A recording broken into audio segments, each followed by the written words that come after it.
Get it, babe. For me, you're me.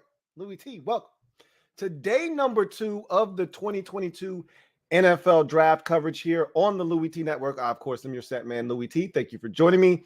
Day 1 was packed full of entertainment and wow moves.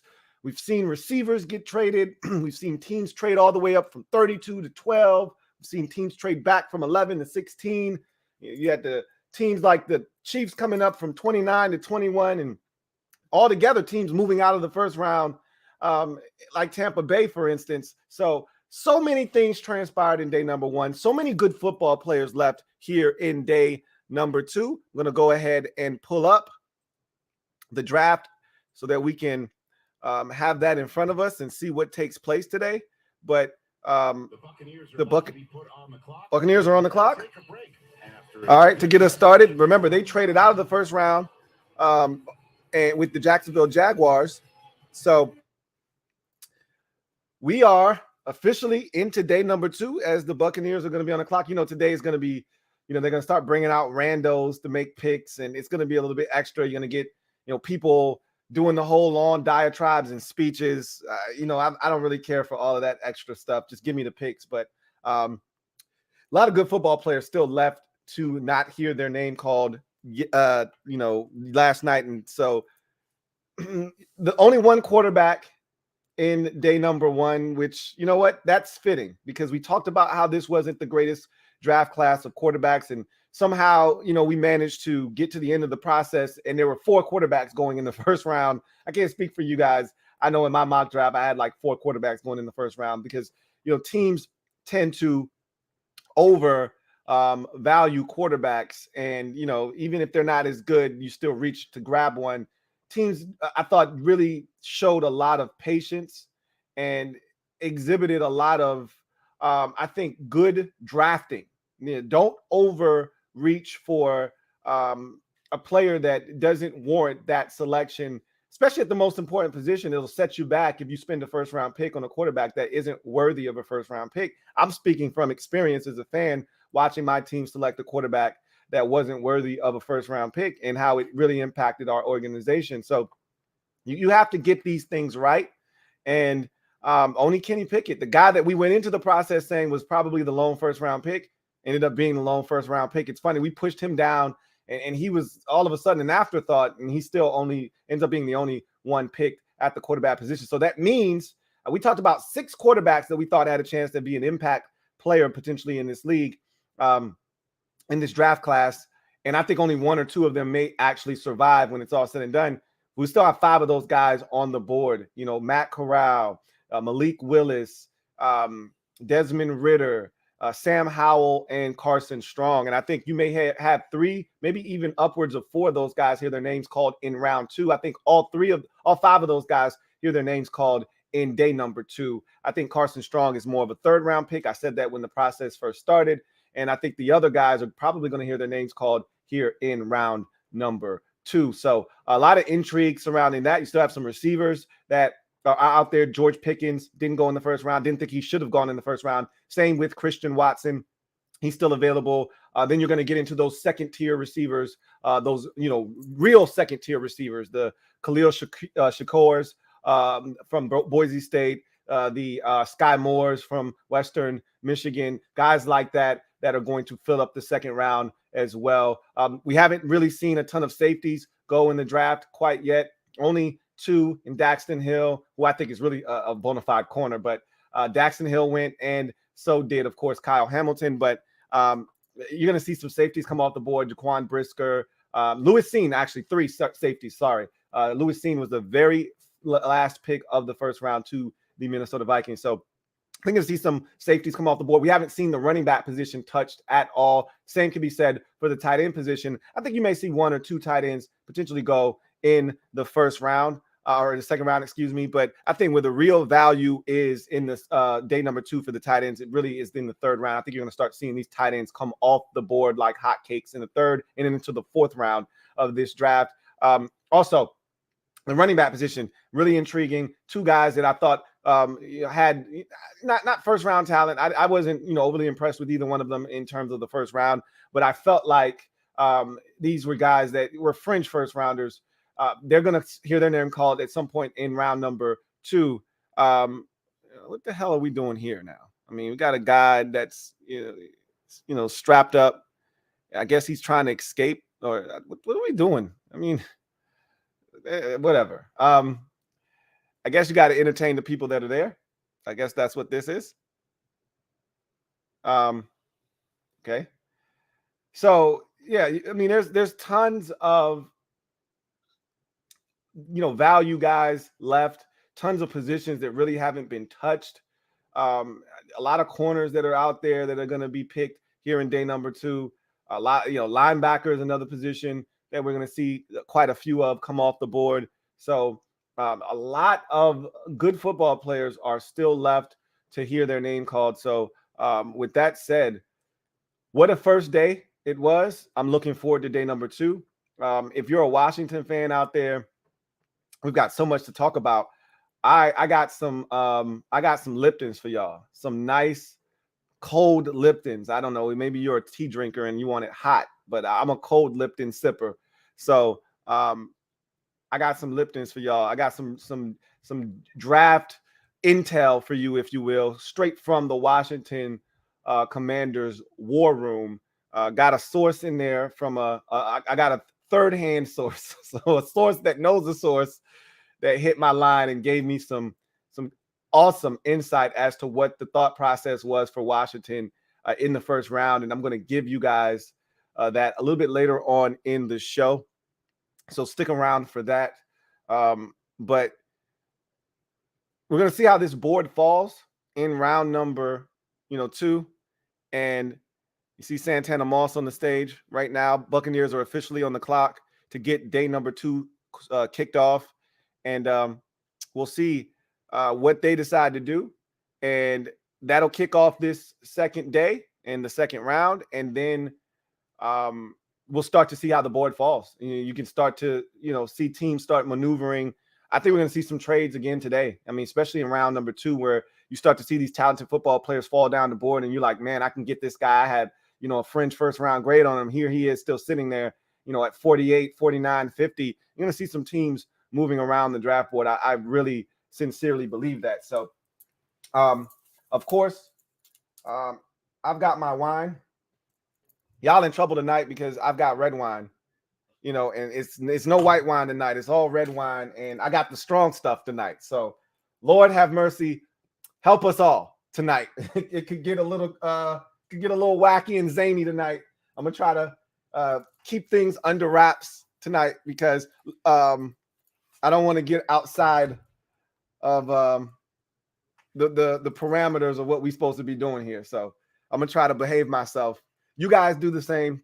Hopefully y'all are snacking on something delicious and you're sipping on a nice cold beverage, whatever it may be, water, juice, soda, liquor, wine, whatever the case may be.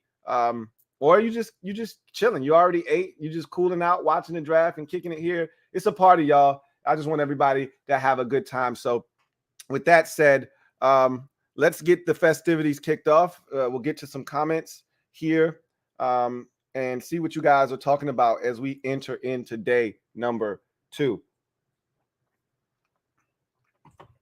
All right. CJ Shoots photo gets us kicked off for day number 2. Thank you for the super chat. Greatly appreciate you. Thank you for being a member of the MOBB. Who writes, we taking Kenneth Walker. I think he is in the discussion. I really sincerely do believe he's in the discussion for a selection in the draft for Washington. I'm going to be interested to see what happens at 47 because they could trade back. If you listen to Martin Mayhew, they were entertaining the prospects of trading back again. I've got intel that they were thinking about trading back again. I'll give you guys that information a little bit later on in the show, as I mentioned. But I could see them if a situation presented itself where they're only moving back, 4 or 5 picks again, and they pick up more draft capital in the mid rounds. I could see them moving back yet again. The interesting part of what will happen at 47 really surrounds just what's available to them, because again, I've talked about the process that you go through when you're a team trading back. And Martin Mayhew walked you through that in their post round one presser when he talked about, not wanting to move back too far, having a list of guys that they were comfortable taking at 16 and not wanting to move out of that range. I've talked to you guys about that very thing. So you have to be careful about how far back you move, because you got to be comfortable with what happens in front of you no matter what. If you move back, you can't say, well, I only got one player that I want in particular, and you move back 5 spots, because there's a chance that that one player won't be there. So you've got to have 5 guys that you're comfortable with if you're going to move back 5 spots. And one of those 5 is guaranteed to be there. And that's the position that they put themselves in when they move back in the first round. That's the same thing they'll be kind of entertaining at 47. And I think the question then becomes, do you go for the defensive player? Do you go for defensive help? Or do you continue to bolster the offensive side of the football? Do you look at tight end? Do you look at running back? Do you look at offensive guard? These are the questions you ask yourself. What is the best value here at 47? Do you go defensive player? Do you go with a defensive tackle? We know the cupboard's bare there right now. You know that there's a chance Daron Payne won't be here past this year. Do you go and take the defensive tackle at 47? Because it's not a very deep defensive tackle draft class. You don't want to wait too late. They will be gone. Any tackles of value at the defensive tackle position may be gone if you wait until the 3rd round. So the question is, what do they covet? What do they feel is the best value at 47? Could it be running back? Could it be Kenneth Walker, as you mentioned? Maybe. We'll see. That is going to be interesting. Is he even there? We just assume, and we did a lot of assuming, and we were wrong in day number 1. Will he even be there? There are teams that really could use an upgrade at the running back position. We haven't seen any running backs go. I think there are only 2 running backs that would warrant a selection at 47, Breece Hall, Kenneth Walker III. Are you even interested in I told you, I don't think that's the right move for Washington. You're not looking for a guy to challenge Antonio Gibson. You're looking for someone to complement the room that you currently have. So you're not looking to spend a 2nd round draft pick. Again, when you look at a 2nd round pick, that's a guy that you deem to be a starter, essentially. Like Sam Cosmi was a starter for us. Week 1, he was a starter. That's what you're looking for. If you draft the running back, he's either splitting carries or he's getting 7-8 touches a game. You're trying to work him in. It's not this, and it's not like Gibson's on the last year of his deal either. Gibby's got 2 more years on that rookie contract. To me, it doesn't make a ton of sense to draft a guy that's barely going to play in the 2nd round, because Gibby's been relatively durable. Let's not act as if, he's had the toe injury and he's dealt with it, but he plays just about every week. So let's not act like Gibby isn't a guy that's usually showing up week in, week out. He may miss a game or 2, but not more than that. So you don't want to draft a guy that's not going to see the field a ton in the 2nd round. So I don't see them going running back this early. It just doesn't make a ton of sense to me. I think it's going to be linebacker. I think it's going to be safety, maybe defensive tackle. Don't be surprised if it's an offensive guard. I think it'll be one of those types of positions. So here comes the Bucs making their first selection. Now they're going to send the players out here. This guy's already dancing, coming to the podium. Looks like Simeon Rice. He looks great, man. But, you're going to get a lot of trash talking and extra shit that we don't need. But we got to suck it up, man. But Simeon Rice looks good. In the 2022 NFL Draft, Tampa Bay Buccaneers select Logan Hall, defensive end, Houston. So Logan Hall is the pick. This is a guy that I loved at the Senior Bowl. Really fell in love with this game there. A guy that I think has some of the best versatility of any defensive lineman in this year's draft class. Can play inside, can play outside. I think his best attribute is his versatility. And then I think where he is best served as a defender is inside. I think his quickness inside makes him damn near unblockable at times. So for me, the Bucs were looking to upgrade the defensive tackle position. They felt like they could move out of the first round and still do that. And look and behold what fell to them. And Logan Hall, excuse me. And I just think this is a really good pick for the Buccaneers. And I think that signals the end of Ndamukong Suh in Tampa Bay with this pick. And I didn't think he was going to be back anyway. There were so many options for the Buccaneers at defensive tackle in this draft, where they sat at 27 initially and then trading back to 33. Good player, good pick. And that gets us kicked off. The Packers trade up, and this has got to be for a receiver. You heard Aaron Rodgers was pissed off that they didn't get Treylon Burks. I was pissed off, and I'm not even a Packers fan. I thought they really did themselves a disservice by not getting a first-round wide receiver. They continue to do this shit to Aaron Rodgers every year. And so the Minnesota Vikings, for the second time in this draft, doing business with a division foe, this time trading back, allowing the Packers to come up and get what I think is either going to be Christian Watson or George Pickens. I think it's Christian Watson personally, but it could be George Pickens. I just always for some reason viewed Christian Watson as a Green Bay Packer. He seems like an MVS clone who moved on to the Kansas City Chiefs. They need to replace him and his ability to stretch the football field vertically. To me, George Pickens has the higher ceiling in terms of being a number one. I think Christian Watson gives you the best deep ball ability from the two receivers there. This is a receiver. There's no doubt in my mind. The question isn't if it's a receiver, it's which one are they coming up to get. The Vikings get 2 picks here in the second round in the 50s. So Packers giving up 2 second-round picks to come up to 34 to make this selection. It's for a receiver because Aaron Rodgers was pissed off that they didn't get Treylon Burks yesterday, and he should have been. That was, to me, a farce. And I talked about it yesterday. Look, the value wasn't there. They needed to go up and go get a receiver. They shouldn't have waited and sat on their hands. Once they saw guys coming off the board the way that they did, there was a receiver taking it at 3 picks in a row, 10, 11, and 12. Once they saw that, they should have gotten aggressive to move up in this draft to get a guy like Treylon Burks or Jahan Dotson or something like that. And they just sat there and waited. And by the time pick 22 came up, there were no receivers worth taking. And then I guess they didn't feel comfortable with the value at 28. And I love Devontae Wyatt at 28. And I thought that's right around where he would go because of some of the off the field issues. So it was good value. But again, you should have come away. There's no excuse to not come away with the first round wide receiver. That was bullshit, if you ask me. Aaron Rodgers felt the same way. And you see quickly how fast they acted in day number 2 to go and get themselves a receiver. This is what they should have done yesterday. They should have been a lot more aggressive, but they weren't. Here comes the pick. I'm trying to see who the hell this is walking out with a big-ass sombrero on their head. It looks like a current player. It is. Aaron Jones. Okay. Running back Aaron Jones. The Minnesota Vikings have traded the 34th pick to the Green Bay Packers. With the 34th pick in the 2022 NFL Draft, the Green Bay Packers select Christian Watson. Yep, Christian Watson. I told you he just smells like a Green Bay Packer. He's an MVS clone. If you're a Packers fan, you're essentially getting a better version of Marquez Valdes-Scantling. You moved on from him. He's going to give you what Marquez Valdes-Scantling gave you for the last 4 years, essentially. So he's the same guy, just better, if you ask me. MVS was inconsistent. You didn't know what you were going to get from week to week. You just knew he could run. Christian Watson is the same player. He can run. He's a little bit more consistent, however, and he can go get the football. You're going to love this pick, and he's going to make beautiful music with Aaron Rodgers. I told you, this just smelled like a Packers pick. I've said this pre-draft. Like, can't you just see Christian Watson going to Green Bay? He just feels like a Packer. And here he is being selected by the Green Bay Packers. In the second round, they come up and make the pick. Luck, thank you for the super chat. Greatly appreciate you. Thank you for being a member of the MOBB. My guy Luck writes, I saw that you read my comment late.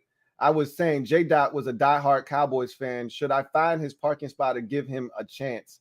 No. You got to give him a chance. He's admitted, okay, the first step on the road to recovery is admitting that there's a problem. He's already admitted that he was a Cowboys fan. And he's already said that I look forward to beating them twice a year. He was roommates with Micah Parsons. And so they've already, duoed each other and talked about the prospects of playing each other twice a year. And he's looking forward to beating him twice. So there's no need to get physical. There's no need for the physical to occur here. He's a part of the family now. So no need to lay hands on the young fella, Jahan Dotson. Let him live. So the pick is in for the Titans at 35.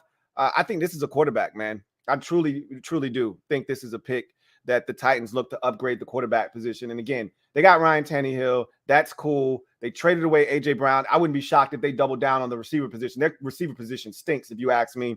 Even the guys they drafted last year, like Des Fitzpatrick in the 4th round, was ass cheeks. If I'm them, I wouldn't mind doubling down. If you really believe in Ryan Tannehill, then you double down at receiver here, right? or you even take a tight end. I think this is a little early for tight end. I think this is a quarterback. I'm sticking with that. We'll see. It could be a receiver as well. Billy White shoes. Wow.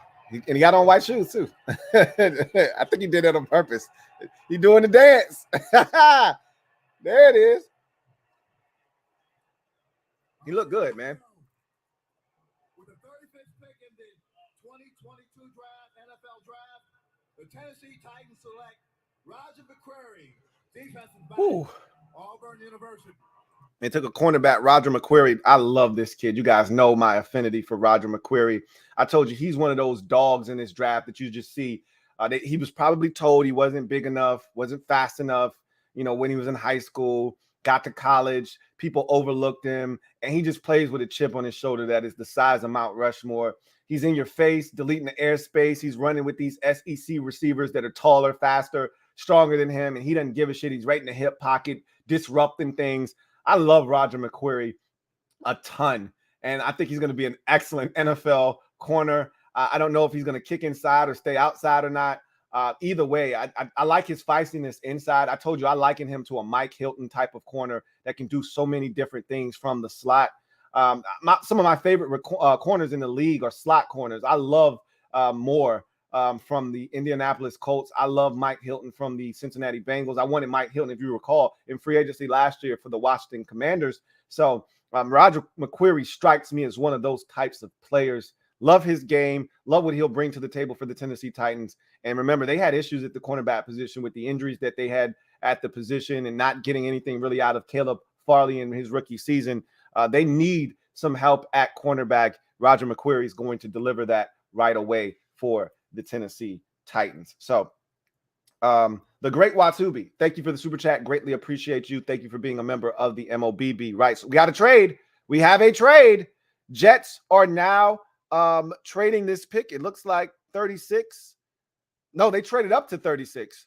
They must have traded that pick away. I mean, I thought the Jets were already up at 36 or so. Maybe they were. Let me just pull up the draft chart so I can see who was where going in. So the Jets were 35th. They had to have traded that pick away to someone. They did because the Titans just made that selection. So they traded back up with the Giants to 36. So now they've made a pick. The Jets aren't playing around. They've made a selection here. So we're seeing trades galore. I told you we're going to see a ton of trades, a ton of movement because there's so many good football players still left to, go after. Could this be for a running back? Could this be for the Jets upgrading? They took Michael Carter last year in I want to say it was the second round, maybe third round at the running back position. And could they be getting an even better option at the running back position and having a 1-2 punch with Michael Carter and another running back? Could they be going wide receiver here and doubling down at the position? I don't think they're going to do that. They've got plenty of receivers now. They brought back Braxton Berrios. You got Corey Davis. You added Garrett Wilson already. I don't think they're going to do that. I don't think they're going offensive line here. They've already taken a corner. They've already gotten an edge rusher.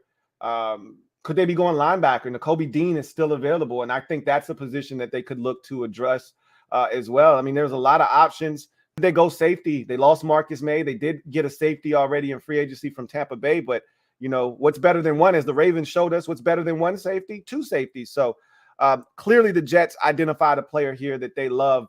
They wanted to come up and get, and they've turned the pick in already. They surrendered the 38th pick and a 5th rounder to the Giants. So the Giants only moved back 2 spots, and they pick up a 5th round pick. And so let's see what the Jets coveted to move up and get this selection. The great Watubi writes, I calmed down after watching tape on Dotson. I still think he was overdrafted, but I like the extra picks. A lot of the overreaction last night stemmed from a lot of you just having no idea who Jahan Dotson was and what his game looked like.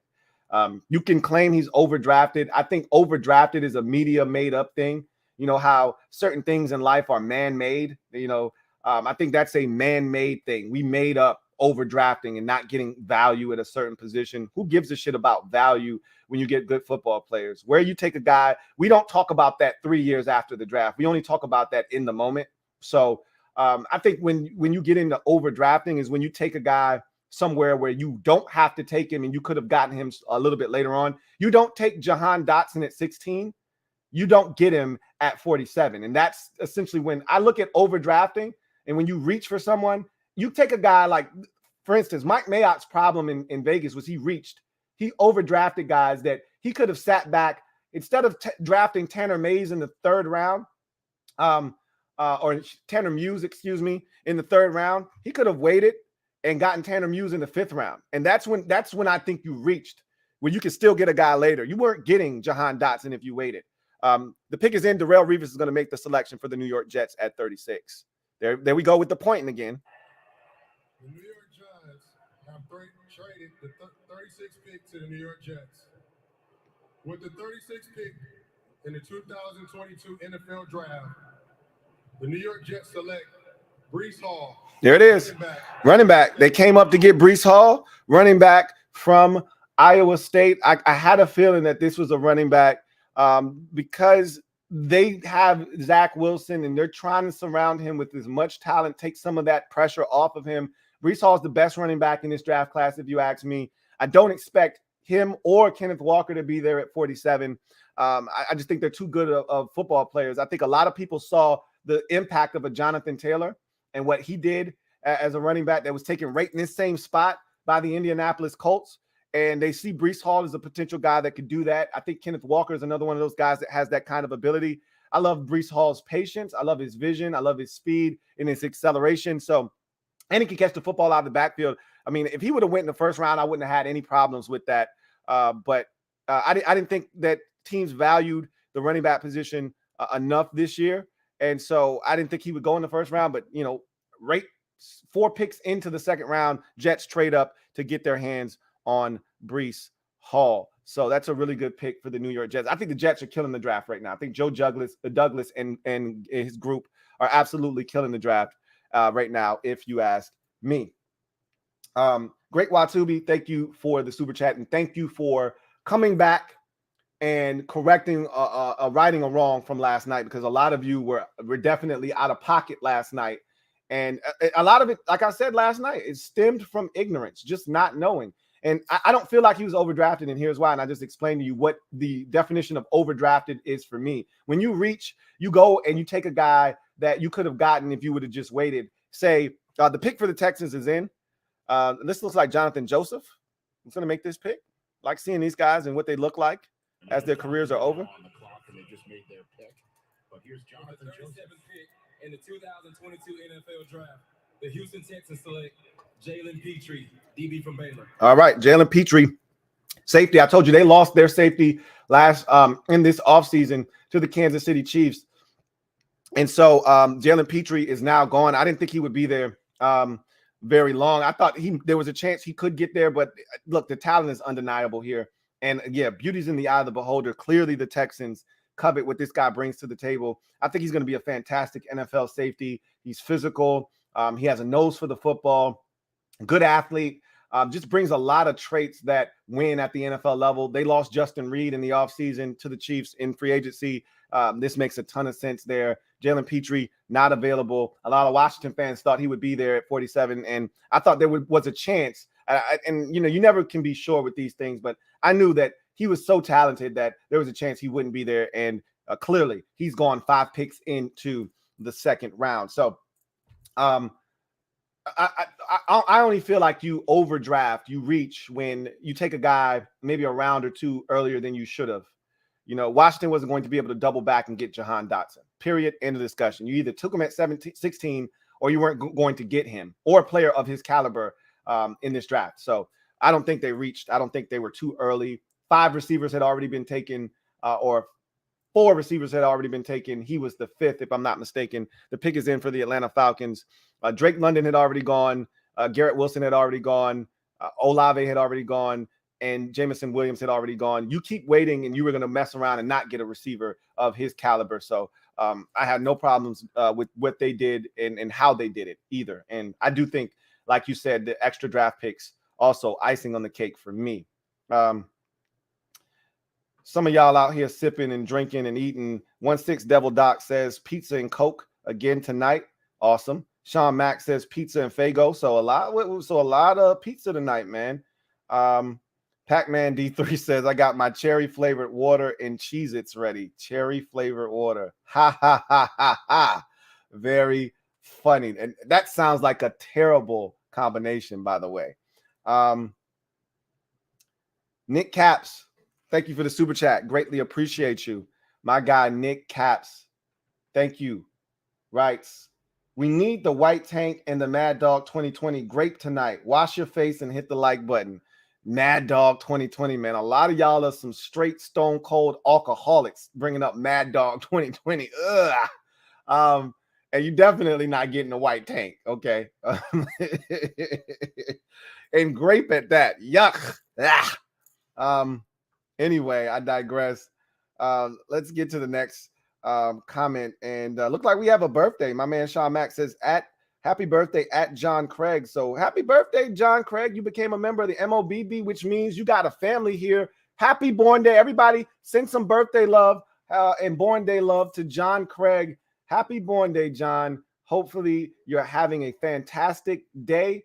And hopefully we can make this a fantastic night for you. So glad you're joining us on your born day. And I hope it's been an excellent day to this point. And hopefully it's an even better night. Low-key, not Loki. Thank you for the super chat. Greatly appreciate you. Thank you for being a member of the MOBB. Who writes, more plaid I see. I got a ton of these in the closet, man. I can go for days on this plaid thing. Says, anyway, where do you see Dotson fitting in our offense? He says, in the slot, if Curtis Samuel is healthy, do you see Dotson beating him out to be the number 2? Like I told you guys last night, and I told you guys this before I heard Ron and Martin and company speak. He's going to play everywhere. Just like last year with De'Ami Brown. They taught De'Ami Brown every single one of the wide receiver positions, X, Z, and they put him in the slot as well. They're going to move him around. They're bringing out, it looks like, salute to service family members for this Atlanta Falcons pick. So we're probably going to get a little bit of talking first before the pick is announced. So I think he's eventually going to be our number 2 wide receiver. I think he starts out. Look, he's a rookie, so don't expect him to just come in first game. And look, Terry came in first game and showed us right out of the gates what he was going to be. And I'm not saying that Jahan Dotson can't do that, but just keep in mind, he's still a rookie. They're going to put a lot on his plate. His head's going to be spinning. And what they're ultimately going to do, let's see if she's going to announce the pick, or is it going to be Raj? I think she's going to announce the pick. She's got a card in her hand, so once she steps up, I'll turn it to the draft selection. I think he's ultimately going to end up, being a slot, and just playing, all kinds of positions for us on the football field. They talked about his versatility. They talked about playing him everywhere. Jahan himself talked about going back to Penn State for his senior season and getting exposure in the slot and playing in multiple spots. So it makes him more comfortable doing that at the NFL level. Here comes the pick now for the Atlanta Falcons. The Gadsden family is going to make the pick. Okay, let's go. With the 38th pick in the 2022 NFL Draft, the Alante Falcons select Arnold F.U.K.T., linebacker, Penn State. So, I just call him Arnold E. I always mess his name up. The edge rusher from Penn State. Another one of these dudes that's just super raw, but a lot of explosiveness, similar to Jason or Adafi Owe last year. And if he's anything like Adafi Owe from a talent standpoint, he could be problematic. I think he's a little bit more mechanical. I don't think he's as fluid as Adafi Owe was last year, but this guy has some talent, man. That's Arnold E. So I see a lot of the Falcons are a team that needed edge rushing help, clearly. I had them taking the edge rusher at 8. They bypassed that, got the receiver, and now they double back, get the edge rusher here at 38. So the Falcons taking care of 2 needs right away in the draft at 8 and now 38 with wide receiver Drake London and now Arnold E. out of Penn State, the edge rusher at 38. So he's going to play everywhere. Jahan Dotson's going to play everywhere. He's going to be a guy that they move around. He's going to be out wide. He's going to be in the slot. He's going to be in motion. He's going to be in the backfield. He's going to jet sweeps. So they're going to get him the football. Trust me. So eventually he'll be our number 2 wide receiver. It'll take some time. Just like he'll start out returning punts. And Ron even said this. Yeah, he gives us that versatility, but we see him as an offensive weapon. So what that tells me, and I told you this last night before even listening to Ron, I said, look, he may be returning punts for the first 3-4 weeks of the season. And then when he becomes an integral part of the offense, he won't be doing that shit anymore. So we still technically don't have a real kickoff or punt returner because he's going to be doing that for very long. You can't put those guys that you value on offense back there to return punts on a consistent basis. It's just too risky. So he won't be doing that very long. He might start out doing that, but by week 4 or 5, he'll be off of that and they'll have somebody else back there. And I wouldn't be shocked if he doesn't do it at all. So we'll see what happens. Thank you for the super chat. Low key, not low key. Jason Fios, thank you for the super chat. Greatly appreciate you. My guy, Jason Fios. Thank you for being a member of the MOBB. Writes, thoughts on defensive tackle or Buffalo nickel linebacker being picked next? Thanks for all your hard work. I think, honestly, the next pick is going to be a defender. Now, again, the board is going to determine what ends up being the pick, and we're moving pretty rapidly here. We're almost at 40 already. So I think what you're seeing, we've already seen safety taken. We haven't seen any linebackers taken. Could you imagine if Nakobe Dean is available at 47? If you're Washington, don't you have to jump on that? I mean, this is a guy that we were talking about at 11 at the beginning of this process. I never thought we would make the selection because you drafted 2 linebackers the last 2 years in the first round. I never envisioned them going linebacker again. But not 2 years in a row. What am I saying?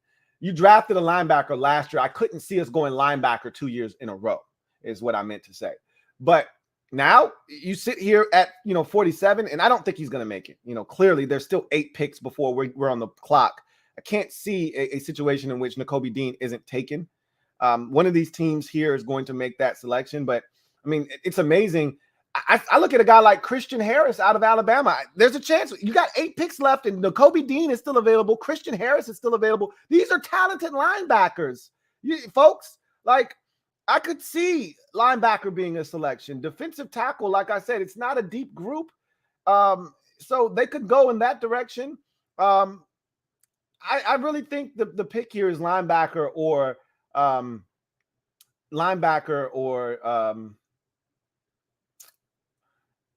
think it's linebacker, really. I think it's linebacker or safety. I still think there's an outside shot. Jaquan Brisker is there, and that's a guy that I think they really do like. So I think the pick is a linebacker, though. And we'll see. But I wouldn't be shocked if it's a safety. I think it's a defensive player, though. Could be a D tackle, but I think it's a linebacker right now. That's my early guess would be linebacker. David Heath. Thank you for the super chat. Greatly appreciate you. Thank you for being a member of the MOBB. My guy, David Heath, writes, I'm drinking peach ice cold Lipton's tea. Look at that. I said, I got some tea for y'all. I like my tea cold. Y'all, and David says, yeah, that's me. I'm sipping on some cold tea right now. I got some tea for y'all, some draft tea straight from the Commander's war room. And like I said, I'll give that to you guys a little bit later on after our pick, when things settle down and we're talking about the newest selection for the Commanders, and we get some more viewers into the chat. I'll drop some of this, some of these gems on your melon here. So the Bears pick is in. This is their first time on the clock in this draft. Remember, they did not have a first-round selection due to the Justin Fields trade from last year. Matt Forte looking really spiffy. Love the suit that he's got on. And he's got a comedian / actor with him. I have no idea who that guy is, but let's see who the Bears take. 2022 NFL Draft, Chicago Bears select DB from Washington, Kyler Gordon. Okay, so the Bears take Kyler Gordon, a defensive back that I thought could have gone in the first round out of Washington. I told you I love the way that these guys are coached at UW. They're just so talented and so well coached fundamentally. I loved McDuffie earlier in the draft. He went to the Chiefs. They traded up to get him with New England. And you're seeing it here with Kyler Gordon now, another UW defensive back being drafted. These guys seems like they come in pairs every year. 2 of them each year seem to get drafted into the league. And here's another one as the Bears take cornerback Kyler Gordon with their very first pick of the 2022 NFL draft here at number 39. So now we're into the 40s. I mean, this thing is moving very rapidly. All right. Jordan, thank you for the super chat. Greatly appreciate you. My guy Jordan writes, I can't tell you how disappointed I am to see my favorite player get drafted by the Eagles at 13. May the Lord have mercy on our O-line. I told you that in my mock draft, he was coming to the Eagles, that they were going to look to upgrade their defensive tackle position. I told you both of their defensive tackles currently on the roster are in the final years of their deal. And Fletcher Cox isn't the same guy anymore. So I just knew they were going to go in that direction. And they most certainly did. And you're right. He's going to be a problem. I said it last night. He's going to be a problem for many years to come. Just when we thought our defensive line issues against the Eagles were done, they go and draft another savage beast inside that we're going to have to deal with for the next decade. So Fletcher Cox was a problem for many, many years. He tormented us for many, many years. And now we finally got him to a point where he's no longer a problem, and now we've got a new problem on our hands in Jordan Davis. So that's how the cookie crumbles, man. That's how it goes. Horizon Files. So we go from Jason Files to Horizon Files. Thank you for the super chat. Greatly appreciate you. Writes, let's go Broncos. You the man, Louie. Shots out from Fairfax. Good luck, Commanders. I've said this a number of times this offseason. The last 2 Super Bowl winners were teams that went out and got veteran quarterbacks and had them for the first time in their first years. There's the Buccaneers 2 years ago with Brady. Last year was Matthew Stafford with the Rams. I'm just saying the Broncos are in a great spot, similar to where the Rams were, just needing a quarterback. This Broncos team is loaded with talent. Got you the quarterback now. Let's see if you can't go and make it happen. So I like the situation and the position that your Broncos are in. I can just tell you that right now. Michael White, thank you for the super chat. Greatly appreciate you. Thank you for being a member of the MOBB. My guy Michael White writes, if he's there, do you think we take Mcquarrie? Well, clearly he's no longer there. Obviously that super chat was made before he was selected, but he would have been in a discussion, I think. But you see that he was valued. I mean, and I told you he's a dog. People like to talk about speed and size. Like same thing with Jahan Dotson. Oh, he's not big, so everybody wants to write him off.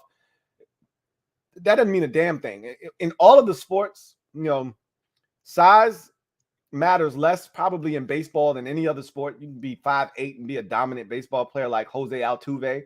But football is another sport. Like basketball, you have to be tall. It's rare you get a chance as a 5'11" point guard. You got to be dynamic. You got to, force your way into the league, and you got to take an opportunity and run with it and not look back as a 5'11" point guard in the NBA. Like they're not going to be seeking you. They're not going to covet you. They're not going to be going after you aggressively at 5'11". You got to have size and length. That's coveted in the NBA. In the NFL, you don't have to be the biggest guy in the world to be effective and be a dominant player. And so, we harp on size because that's great to have. It's an attribute that, everyone, you can't learn to be tall. You either have it or you don't. But Roger McQuarrie has it where you want it the most, and that's heart. You can't measure it. And he would have been a nice addition, but clearly the Titans saw fit to snag him. And still no quarterbacks. I thought we would see a quarterback already be selected. The Seahawks pick is in at 40. I like to think that this is a logical destination for a quarterback. We haven't seen a quarterback on day 2 quite yet. I'd like to think that this is a Malik Willis, Matt Corral type of guy. And if we were being honest with one another, I think this has a chance to be Matt Corral. So I'm going to go with Corral over Willis, but we'll see. All it takes is one team to be intrigued by Malik Willis, and maybe it's the Seattle Seahawks here at 40. So Chill Dude, thank you for the super chat. Here comes the selection for the Seattle Seahawks. Roger Goodell's going to make the selection. NFL Draft. The Seattle Seahawks select Mcquarrie, linebacker, Minnesota. Boy, they are just shitting on these quarterbacks. Boye Mafe is the pick for Seattle. We talked about them needing edge rusher help. I told you that I thought at 9, edge rusher could be the selection. It was not the selection. They went with the tackle Cross from Mississippi State. So now they go edge rusher, and it's Boye Mafe, a guy that is very, very raw. It reminds me a lot of Kwity Paye last year. I talked about that with him. You know, another guy that I said, you know, you're projecting. You know what I mean? You see it, but you're projecting. And so he's extremely raw. Kwity Paye was extremely raw last year, and the Colts bet on his upside and took him in the first round. I think teams were a lot less likely to do that with all the talent that existed this year in the draft to bet on a guy. Had this been a last year type of draft, a guy like Boye Mafe would have been a first round pick. But because there's so much talent this year, he gets pushed to the second round. And so this is a pick that Seattle, you know, they love these kinds of guys that they have to develop. That's why they love taking the 7th round guy, the undrafted guy, and turning him into a good football player. So I think they're going to have fun with this one. Boye Mafe is the pick for Seattle. They had back-to-back picks, did the Seahawks, 40 and 41. The pick is in. So maybe that's why they didn't take the quarterback. Took the edge rusher first. Now they take the quarterback potentially at 41. I think that's probably what they're going to do here. They got to take a quarterback. There's no way they're comfortable with Drew Lock and Geno Smith being the 2 quarterbacks that they're going into the season with. There's no way that is possible. This has to be a quarterback. I'm floored if it's not a quarterback. Here's the selection. Raj is walking to the podium now. Let's take a listen. For the 41st pick in the 2022 NFL Draft, the Seattle Seahawks select Kenneth Walker. Wow. Again, another big middle finger to the quarterback position this year. They take running back Kenneth Walker, and for all of you out there that thought running back was a opportunity at 47 for Washington and something that they may pursue, that's dead now. Those were the only 2 that I thought were worthy of a selection at 47. Walker is now a member of the Seattle Seahawks, and you know what this says to me is they're like, look, we know our quarterback situation stinks, and if we're going to win football games, it's going to be because of our offensive line, which they drafted already. And we're going to have to run the football, and we're going to have to play defense, and that's going to give us a chance because our quarterback situation isn't ideal. So, you know, what they're essentially saying is we got some dogs as skill position players, and we're trying to minimize the impact that the quarterback position has. We got DK Metcalf, we got Tyler Lockett, we got Kenneth Walker III. We want to get the football to those guys, minimize Drew Lock's importance in the offense, and see if we can't make it happen that way. So the Seahawks, I think they could easily be telling us right now that they're passing on the quarterback position until next year. That's not a bad decision either. Again, I don't believe in a lot of these guys in this year's draft class. So Chill Dude, thank you for the super chat. Greatly appreciate you. Thank you for being a member of the MOBB, who writes, if Brisker is there at 47, that's my guess. That's who I've mocked in multiple mock drafts to Washington, was Jaquan Brisker at 47. So I probably would stick with that. But again, I'm as we get closer to, we're at 42 now, and Nakobe Dean is still on the board, and Christian Harris is still on the board from Alabama. As we get closer and closer, and these guys are still there, and I'm looking at Indianapolis, they don't need a middle linebacker. Okay, this is where we would have been picking had we not traded for Carson Wentz. They don't need a middle linebacker. They got Darius Leonard. They're not taking Nakobe Dean. They're not taking Christian Harris, more likely than not. As we get closer to 47 and those linebackers sit there, I can only help but say, to hell with Jaquan Brisker. Take one of these linebackers. So especially Nakobe Dean. If those guys are gone by the time we get to 47, then I think you turn your attention to a guy like maybe Jaquan Brisker, you know, or still maybe a linebacker like Troy Anderson from, you know, Montana State. Again, don't rule out, you know, some of these guys off the beaten path like a Troy Anderson. But I think linebacker is still the number one position in the wheelhouse. Jaquan Brisker is interesting, but Ron continuing to make the comment that, look, I had a linebacker at the Buffalo nickel position in Carolina. It just so happened it was a safety here in Washington. That tells me I think he kind of wants to go back to linebacker being that guy at that position. So I'm leaning towards linebacker more so than safety, but I wouldn't rule out a guy like Jaquan Brisker if he is there. He says, loved last night, was a lot of fun. Cheers. It was, and it was a marathon. My wife, teased me about how long the stream was. She's like, I went to sleep. I was expecting you to be done when I got up, and you were still going. It was crazy. It was crazy, but it was a ton of fun. I agree. Barrett Downing, thank you for the super chat. Greatly appreciate you. My guy, BD.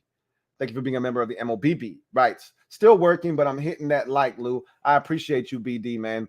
And hopefully I can help you pass the time at work as you continue to make that bread, man. Get that bread while it's there to be got, man, and get it while it's hot and in the oven. I love it. So appreciate you, Barrett Downing, and thank you for the super chat. See what we got. About to pour me another glass of wine. Just Andre, thank you for the super chat. Greatly appreciate you. Thank you for being a member of the MOBB. Writes, do you think Dotson has a dog mentality? I do.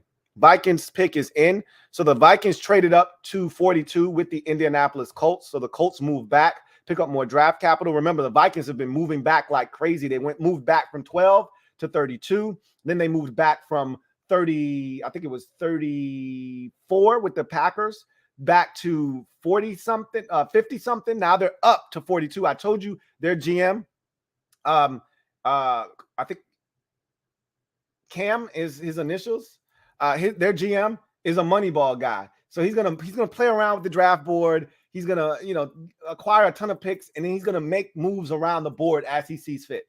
They're gonna end up probably with 11, 12 draft picks. And if they don't, it's because they're moving around the board. He's packaging up picks that he's acquired in other deals to move back, to then move up and target specific players. So this is not a surprise to me. This is how the Vikings are going to operate moving forward. So the Vikings moved up from 53. Remember, they moved back from 34 with Green Bay, move back up from 53 to 42. They get a 4th round pick in moving up. They give up a 3rd, 77th overall, a 6th, 192nd, and of course you swap the 2 seconds, 42 and 53. So the Colts pick up another pick in these mid rounds where all the value is supposed to be in the 3rd round, and they pick up a late round draft pick, 6th, in the 6th round. So the Vikings are wheeling and dealing. I've already talked to a number of Vikings fans who are not happy with what they've done. I can't imagine that they're thrilled that they did business with another divisional foe, allowing the Packers to come up and get Christian Watson, who will probably kick their ass for the next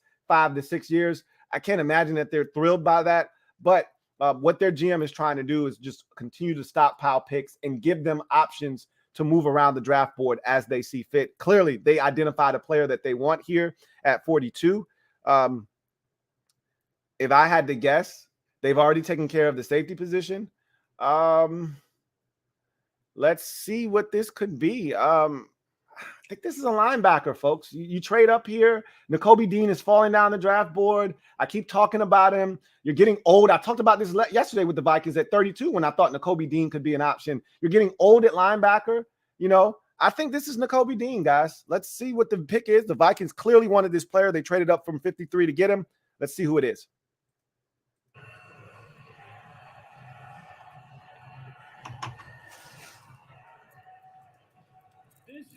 Crazy. We didn't have this many people when I played in the Super Bowl.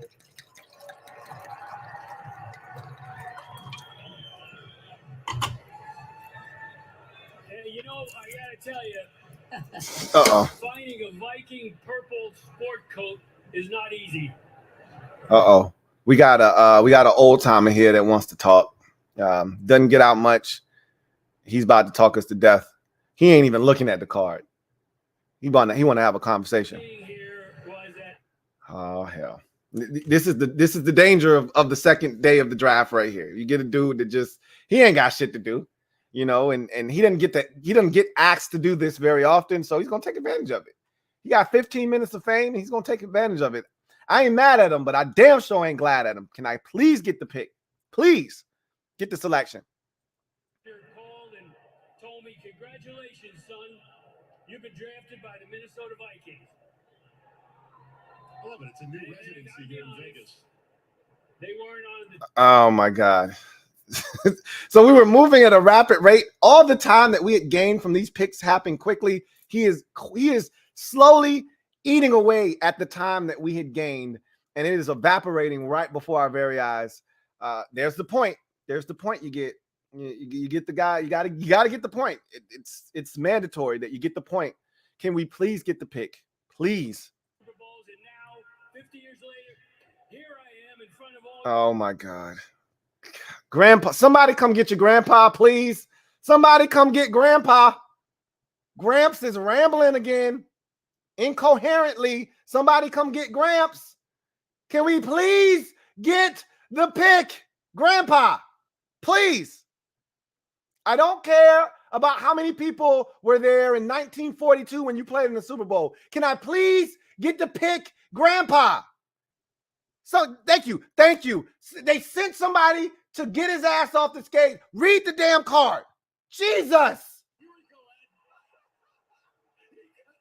He got the damn, please, sir, read the card. Just read it. Anyway, with the 42nd pick in the 2022 NFL Draft, the Minnesota Vikings select defensive back Andrew Booth from Clemson. Jesus, that's embarrassing too.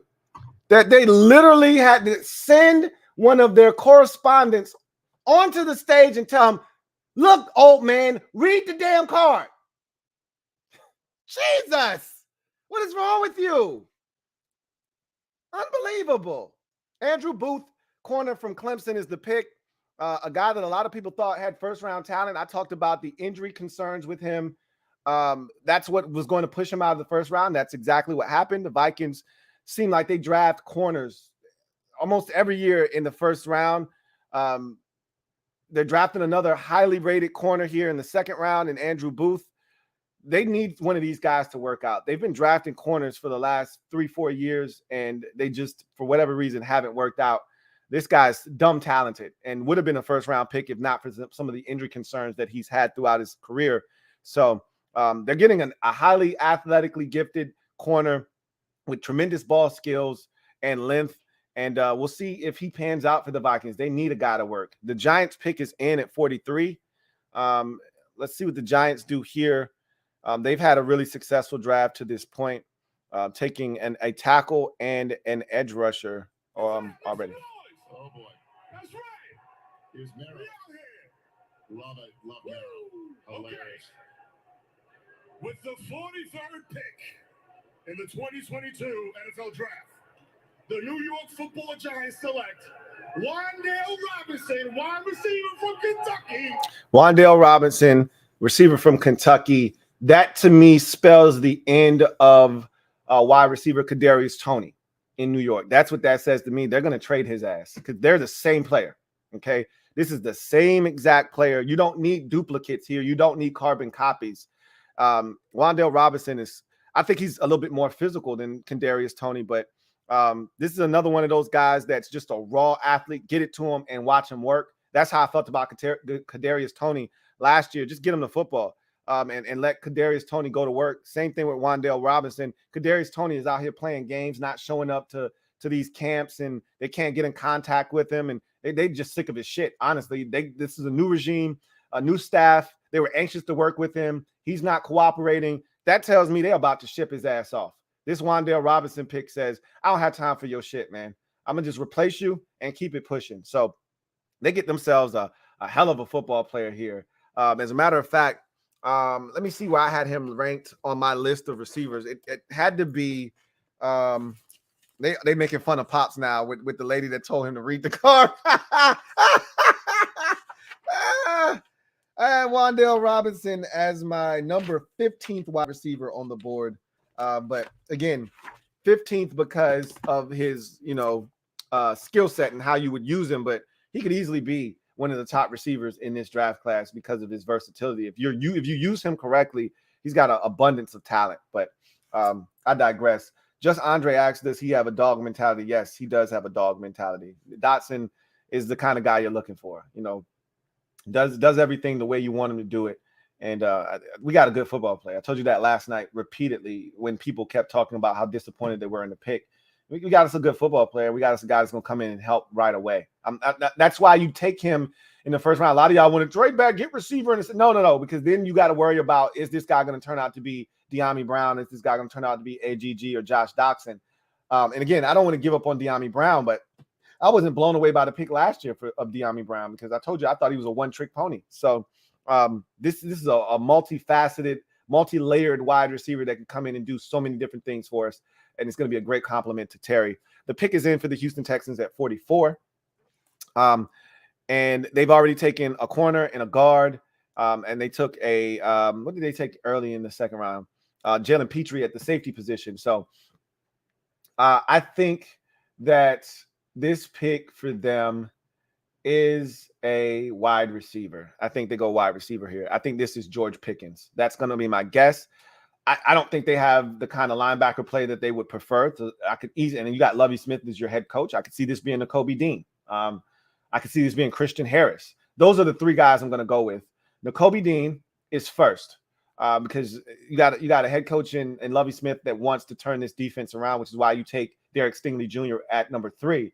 And then you take Jalen Petrie at 37. I think you follow that up with another defender as you continue to revamp, reshape, and remodel this defense. I think this is Nakobe Dean. If it's not Nakobe Dean, then I think it is a wide receiver, and I think it's George Pickens. So those are the two guys I'm going with. As a secondary option, Christian Harris is someone to listen out for, but I think it's one of the first two I'm naming, and I'm going with Nakobe Dean as the pick. Jason Rogers, thank you for the super chat. Greatly appreciate you.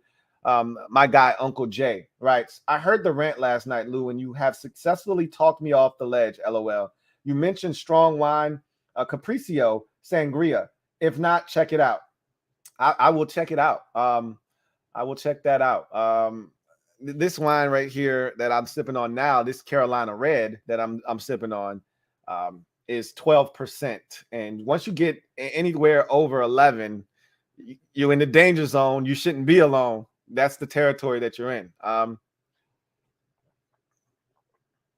So things could get a little interesting tonight. That is for sure. Thank you for the super chat, Uncle Jay. Luck, thank you for the super chat. Greatly appreciate you. My guy, Luck. Double up. Right. I'm all hyped up on Mountain Dew. Chip. Okay. Yeah, that Mountain Dew will get you wired.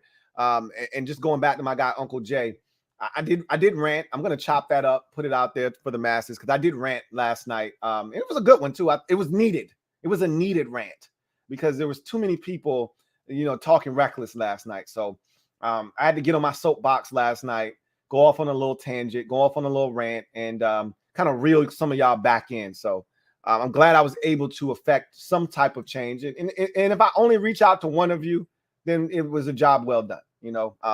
Can't get everybody on board, but you telling me that it helped you, then I feel good. All right, here's the pick for the Texans. I'm going with Nakobe Dean at 44. Let's see what it is. In the 2022 NFL Draft, the Houston Texans select John Mechie. Ooh, nice. John Mechie, the third. I told you receiver was also an option. I went with George Pickens, but John Mechie, he gets injured. If he's not injured, he's already gone off the board. John Mechie, super talented receiver out of Alabama. As a matter of fact, I think I had John Mechie as probably like my 8th or 9th receiver in this draft class. Let's see where I had John Mechie. 8. I mean, John Mechie's a beast. So this is a great pick for the Texans. And he's another another Brandon Cooks type of player for them. So they're adding a ton of talent to this football team. This cupboard was bare just 2 years ago.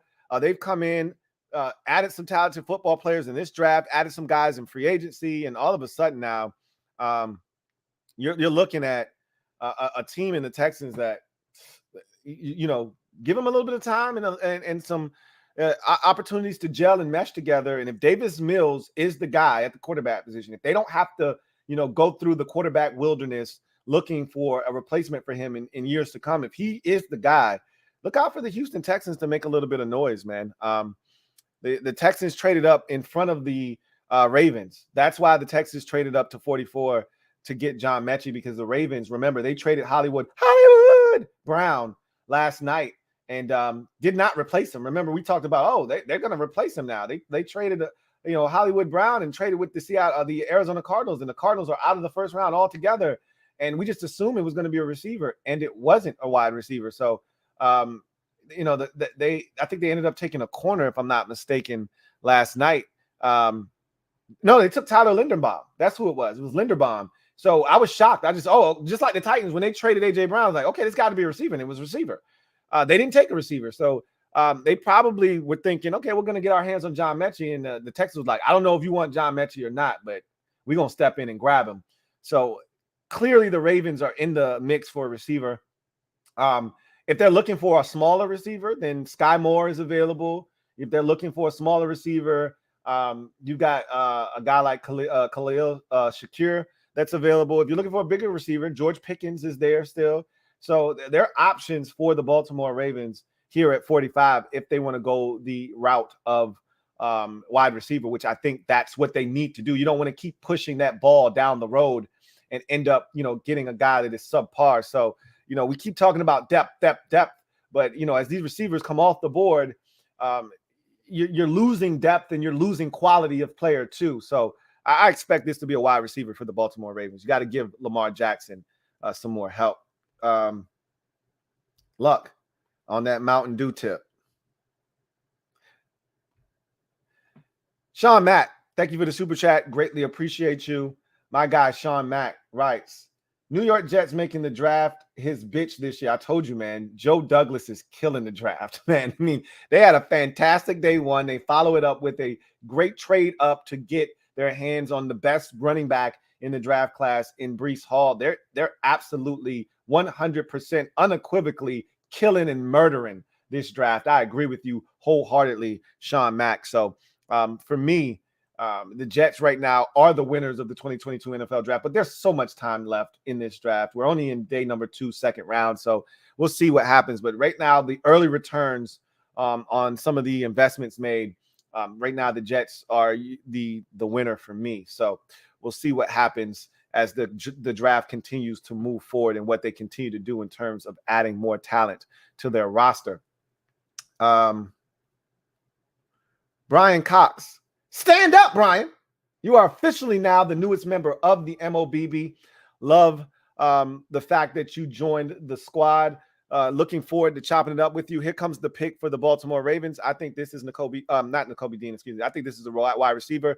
I think they're going to go with a smaller receiver. I think this is Sky Moore. 25th pick in the 2022 NFL Draft, the Baltimore Ravens select David Ojabo. There you go. Okay. Edge rusher. David Ojabo. I feel so bad for the kid. Tears his ACL during the process of working out. Would have been a first-round pick. Would not have been here to be selected by the Ravens in the second round. This is a pick for the future. He probably won't help you this year. I would have taken him in the first round if you truly felt like this was a kid you wanted. I would have taken him in the first round because you get the extra year on that rookie deal, allow him to heal, not have to play him, and you don't lose a year on the contract. Instead, you're signing the guy to a 4-year deal, and you're only getting 3 years of service out of him. So it's still great value for the Baltimore Ravens either way, because you're getting a guy that probably would have been a top 15, top 20 pick at 45. But again, they desperately needed help at edge rusher. Just not going to get it from him this year. So it's great value for the Ravens. I had him going back of the first round, back into the first round. And again, it's a hard decision to make because when you draft a guy in the first round, you need an impact player now. And so spending a first round pick on a guy that you know is not going to be able to help you this season, it's hard to wrap your brain around that. So I get nobody spending a first round pick on David Ojabo. I just hate the fact that you're losing a year on a guy that you're not going to get to play this year, and he's going to be essentially under contract for 3 years as a player for you. And if he's a stud, you're really not going to get the full, service out of that contract before you have to pay him. So that was the thought process is I would just opt for the 5th year there. But man, Ojabo is an impressive player. And I just love the fact that this guy goes after the football aggressively. Like there are not enough guys that hunt the football. They want the sack. They want the big hit. This kid, when he comes in, hand is swiping at that football immediately. Not immediately, immediately. And those are the guys that are havoc wreakers, the guys that are looking to get the ball out. I always tell people, I don't give a shit about the sack. I don't care if you lay hands on the quarterback. I want the football. That's the most important thing. And Ajabo is always hunting after the rock. There are times where he didn't touch the quarterback. He's slapping ball out of hand. So Detroit Lions pick is in. We're going to get this pick here at 46, and then Washington is on the board. Still, Nakobe Dean has not been taken. I mocked Nakobe Dean to the Lions at 32. Here they are in front of us at 46. I think Nakobe Dean is the pick for the Lions. Let's listen in.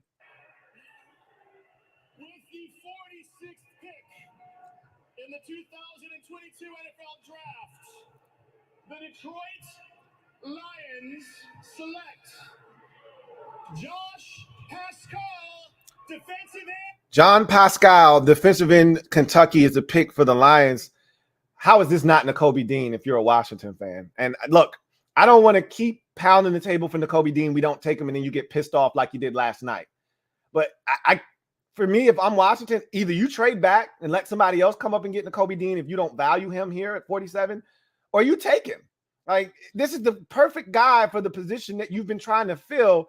Like, everybody's overlooking Nakobe Dean. He did not run a 40. I think that hurts him because you still question his speed on tape. I told you I didn't think he was all that fast, but he's instinctual. You don't have to be a blazer, and I've talked about this. You don't have to be a blazer at linebacker in order to be effective. Some of the best linebackers in the league aren't fast 40 guys, but they see it before it happens. They're there, and they make plays. Nakobe Dean is one of those guys. He's being overlooked in this draft. He's not the tallest guy in the world. He's 5'11". He's not the fastest guy in the world. And I think a lot of his Georgia teammates stole the spotlight from him. They're more athletically gifted. They're more talented. And so he was the leader of that defense. 4 Georgia defenders went in the first round, an NFL record. And he was the leader of that group. And yet he's being passed over by the NFL. I think this is an opportunity for Washington to get some extreme value. The pick is already in, which means they love the player that they're getting here. And I think it's Nakobe Dean. And I think if it's Nakobe Dean, we just got ourselves an effing steal here in the second round, because I just couldn't envision him being here. Just like I didn't envision Jahan Dotson going as early as he did, because I just didn't think the receiver position would be plucked as early as it got plucked. I didn't envision Nakobe Dean falling to 47. I don't think they envisioned Nakobe Dean falling to 47, but yet here we are. If you're Washington, you got to pounce on Nakobe Dean or Christian Harris out of Alabama. You have to pounce on one of these guys. I'd go Nakobe Dean personally. I just think he gets it. But if it's Christian Harris, I got no qualms with that either. I didn't expect either one of those guys to be here. The pick's got to be linebacker. I'd be shocked if it's not linebacker here for Washington at 47. The pick is already in, so they love the guy that they're getting here. I can't envision it not being Nakobe Dean, guys. I just can't. Let's see what happens. Brian, stand up. Like I said already, Mob, you know what to do. Show Brian some love. Brian Cox. Do you know how iconic your name is? Brian Cox. You know, strong linebacker for the Miami Dolphins back in the day. Spelt a little bit different. Yours spelt with the O, his spelt with an A. Anyway, Brian, welcome to the squad. Glad to have you. All right. Let's see. Derek B. Thank you for the super chat. Greatly appreciate you. Thank you for being a member of the MOBB Rights. Olave at number 11. Trevor Penning at 19 and the 6th round pick. Gave up 18, 2 third-round picks, 4th in 2023 first, 2023 first, and 2024 in the second. This is insane, or the plan went horribly wrong. They want to win now. So what they've essentially said when they made that deal, they said, we have a veteran roster and team with the window open now to win now. We can't afford to wait. What they've essentially said to you is, we don't give a shit about future draft picks, similar to the way the Los Angeles Rams go about their business. We got a window of opportunity here now. You know, our defense is elite now. We're not waiting. We got Alvin Kamara. We got Michael Thomas. We added a tackle because we lost our tackle in free agency in Teron Armstead. So we add Trevor Penning. We need receiver help. So we go out and we get Chris Olave, and we're going for it now. We got Jameis Winston. We believe in Winston. We're going after it now.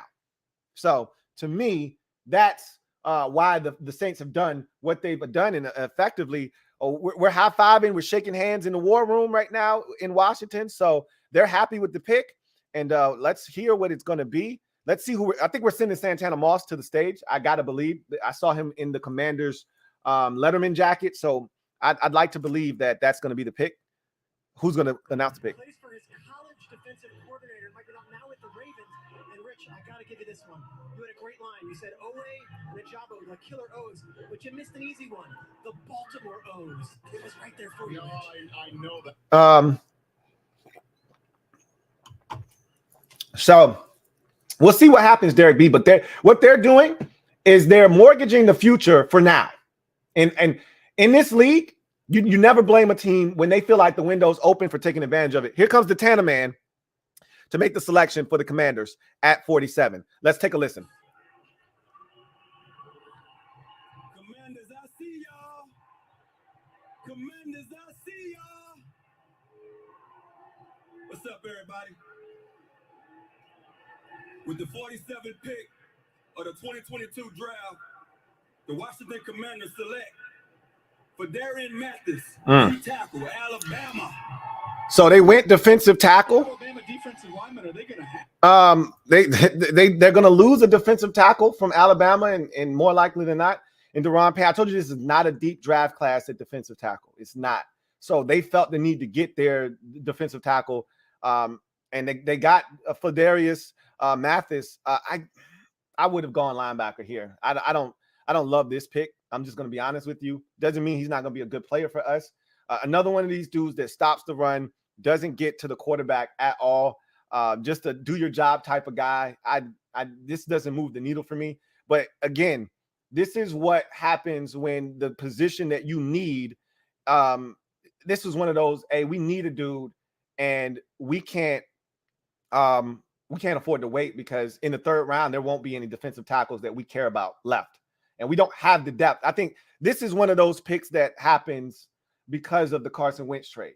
Because you had to move on from Ioannidis and you don't have any depth, you panic and you're like, hey, we need to get this defensive tackle.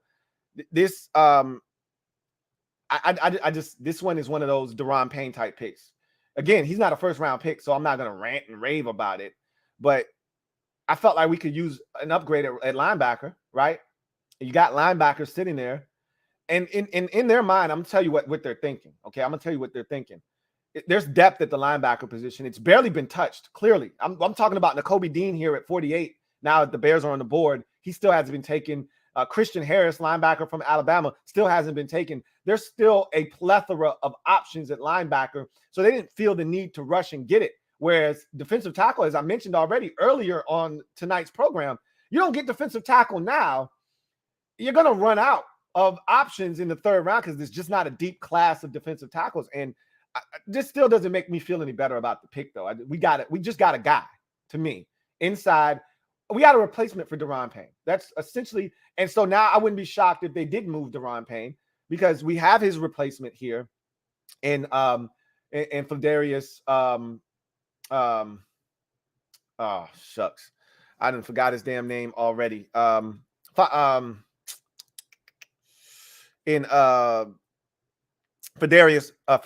Mathis. Gosh, Fadarian Mathis. We have his replacement, another Alabama defensive tackle, but he doesn't rush the quarterback. You know, you're not getting anything other than stopping the run out of him. But you can say the same thing about Deron Payne. You're not getting much of any pass rush out of Deron Payne. So you're getting a guy that's going to be really physical, stout against the run, but you're just not getting a guy that's going to get to the quarterback all that often. So, if you ask me, it's like a 1-for-1 trade-off with Deron Payne. You're getting rid of one guy from an Alabama program that you like that can stop the run, and you're replacing him with another guy that can stop the run, not going to get too many times to the quarterback. And now you don't have to pay Deron Payne, and you still have that Alabama wall across your defensive tackle look. So I don't love this pick. Just going to be honest with you. But it's not a terrible pick. I understand the logic behind it, but I don't love this pick. Bears pick is in. Let's see what they do. They've already picked once. Cornerback Kyler Gordon from Washington was the first pick. In the 2022 NFL Draft, the Chicago Bears select Jaquan Brisker, defensive back. So Jaquan Brisker goes a pick after we select To the Chicago Bears, 48 overall. I love his skill set. Just to me, he looks like a modern day NFL safety, a guy that can do so many different things, can come up and run support, has tremendous ball skills, has coverage ability. Not necessarily the best in man-to-man coverage, but I love his zone coverage ability. I think he's really smart and does a great job of keying quarterbacks' eyes. It's a good pick, and you can see what the focus is and the emphasis is for the Bears right now is to really clean up that secondary. You know, they probably love what they can do up front, getting after the quarterback, but they don't love what they have on the back end. Remember, 2 years ago, if I'm not mistaken, it might have been last year. I think it was 2 years ago. They got Jalen Johnson out of Utah, and I like what he's doing. And now they're adding to that in that secondary. So all of a sudden, now the Bears are cleaning up that secondary and another selection in the secondary for the Chicago Bears. Let's see as we get to the comment section. Remington 3221, thank you for the super chat. Greatly appreciate you. Who writes, want to see AG, Dotson, Samuel in the backfield set. You're not going to see that. I don't think you're going to. They're going to get creative with these dudes, but I don't think you're going to see all three of them in the backfield at one time. But they have the fact that you could even say that, and they have the versatility to do that is a beautiful thing. And that's the biggest takeaway from that. Frank Brown, thank you for the super chat. Greatly appreciate you. If I see a comment from you, Frank, I'm gonna knock it down. Really appreciate you for super chatting, Frank Brown. Let's see. All right, here goes Frank again. Double up. First double up of the night. Thank you for the super chat, Frank. Greatly appreciate you. My guy, Frank Brown writes, what's up, Lou? What's up, Frank? Frankie, baby. Says, my boy wearing number 1 kind of reminds me of DeAndre Carter. Just hope J-Dot can be better. We must win this year, man. And he will be better. DeAndre Carter, was a journeyman wide receiver that we helped revive his career. To be honest, his career was on life support. We helped revive it last year, and I'm happy for him. I'm glad he got a contract with the Chargers, and I hope he makes the best of it and continues to hang around in the league. But the two aren't comparable. DeAndre Carter was undrafted, and we just got a first-round pick from a guy that played at Penn State in the Big Ten against elite competition. And there's no comparing the two. This kid's going to tear it up. And I love his explanation for choosing the number 1 jersey. Like, I'm the first pick in the franchise history of the Washington Commanders. And so, I want to come in here and take advantage of this, and I want to be number 1. So I love it. I want more of it. So Condoleezza P, my girl, Condo P, Condoleezza Perry, thank you for the super chat. Greatly appreciate you. Thank you for being a member of the MOBB. Writes, you missed the early super chats, but I sent them to you on Twitter. So they were early supers. I don't know why I'm not seeing them here on the app. Maybe this app is the problem. So let's get to Twitter then and knock out some super chats. I appreciate that, Condo P. That's why I said you the real MVP, Condo P. You are the real MVP indeed. So I'll go to my Twitter and see. All right. Got him. All right. Ooh, it was a lot of them too. Jesus. All right. Thank you for that, Condo P. So, David Heath, thank you for the super chat. Greatly appreciate you. David Heath writes, what up, Lou? Wanted to know you are the GOAT of what you're doing. I'm eating takeout Mexican and doing it well. Like LL, doing it and doing it and doing it well. I'm wearing my Sean Taylor jersey again. Shout out to David Heath. Double up. That was your second super chat of the night. So shout out to my guy, David Heath. Got another one here in from David Heath, who writes, I believe in Carson, and our guns will not be in the QB Valley now, be in the QB Valley now, because God will work through him. I believe that he has free food trucks. This is like the third time somebody has talked about Carson Wentz and food trucks and him, supporting places overseas and in different countries and things of that nature. I don't know if that has anything to do with anything, but look, we need some good juju, man. We need some good vibes going on in Washington, because Lord knows we've got enough negativity going on. So any that we can get our hands on, I'm all for it. Let's see. Got another one here from Ben Willard. Thank you for the super chat. Greatly appreciate you. Ben Willard writes, Lou, I just wanted to say hi. Hey, what's up, Ben? And I want Jaquan Brisker. We had a chance. He was there. I told you, I love when guys are available so that we know how they feel about him. Jaquan Brisker clearly wasn't high enough on their priority list to take him at 47. So they passed up on him, and the Bears said, well, don't mind if I do. And the very next pick after we selected, the Bears take Jaquan Brisker. So the pick is in for the New Orleans Saints at 49. We'll hear that selection here shortly. Thank you for that super chat, Ben Willard. Got another super chat here from KP Underdog. Thank you for the super chat, KP Underdog. Greatly appreciate you. Who writes, got a nickname for Jahan Dotson, Jahan Wick, because he's a trained killer. I think the J dot is going to probably stick, but Jahan Wick. I see what you did there. I read it again, and I like it. It's probably not going to stick. They're just going to go with J dot, but because it's easier and, it just flows. But Jahan Wick, I see what you did there, and I actually really, really like it. I like it a lot. New Orleans Saints pick is in. We've got Cam Jordan to announce the pick. He's got somebody standing with him. MMA fighter, a former pro MMA fighter, Dustin Poirier. So he's going to make the pick. Alante Taylor, defensive back from Tennessee, is the pick. I like Alante Taylor. Long corner, really smooth athlete. Is one of those guys that, I thought was underrated in the SEC, because Tennessee usually isn't very good, but they're starting to get better, and it's because of players like Alante Taylor, man. Just a long, active, physical corner that will come up and hit you. And I like his length and his ability to disrupt. And I think he's a guy that playing alongside Marshawn Lattimore, he's going to get a lot of balls his way.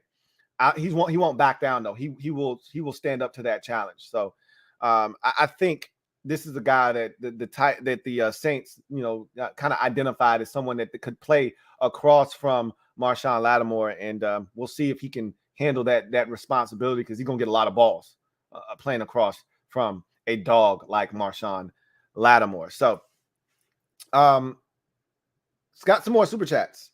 Jahan Wick, I like it, KP. I don't think it's gonna stick, but I like it. I like it a lot.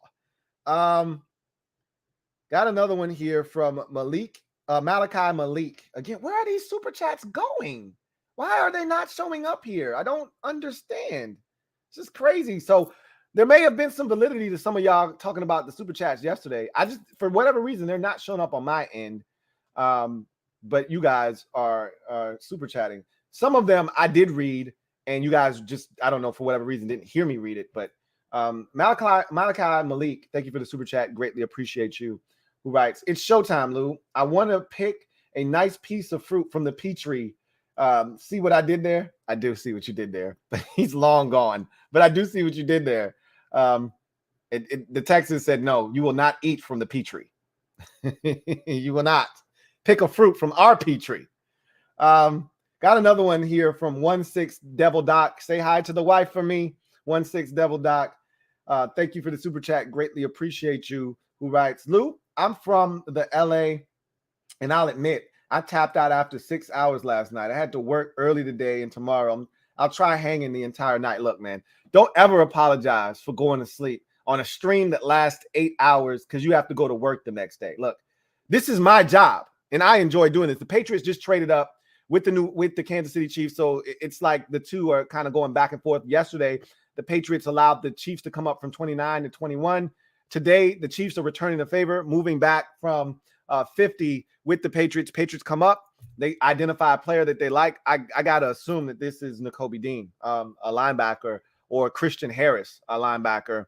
I'm still stunned that these guys are even here, especially Nakobe Dean. I mean, I know the lack of size was one thing, but I think the fact that he just doesn't appeal from an athleticism standpoint, I think that's bearing itself out right now. That was something that I brought up early in the process, but again, linebacker isn't one of those positions you have to be super uber athletic to be effective at. You just got to be instinctual, and he's instinctual. But clearly, the rest of the league doesn't give a shit about his instincts right now.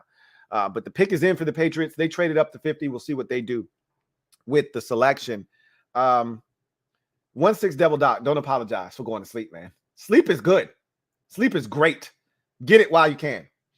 Got another one here from, so I read that one already, the Horizon Fios one.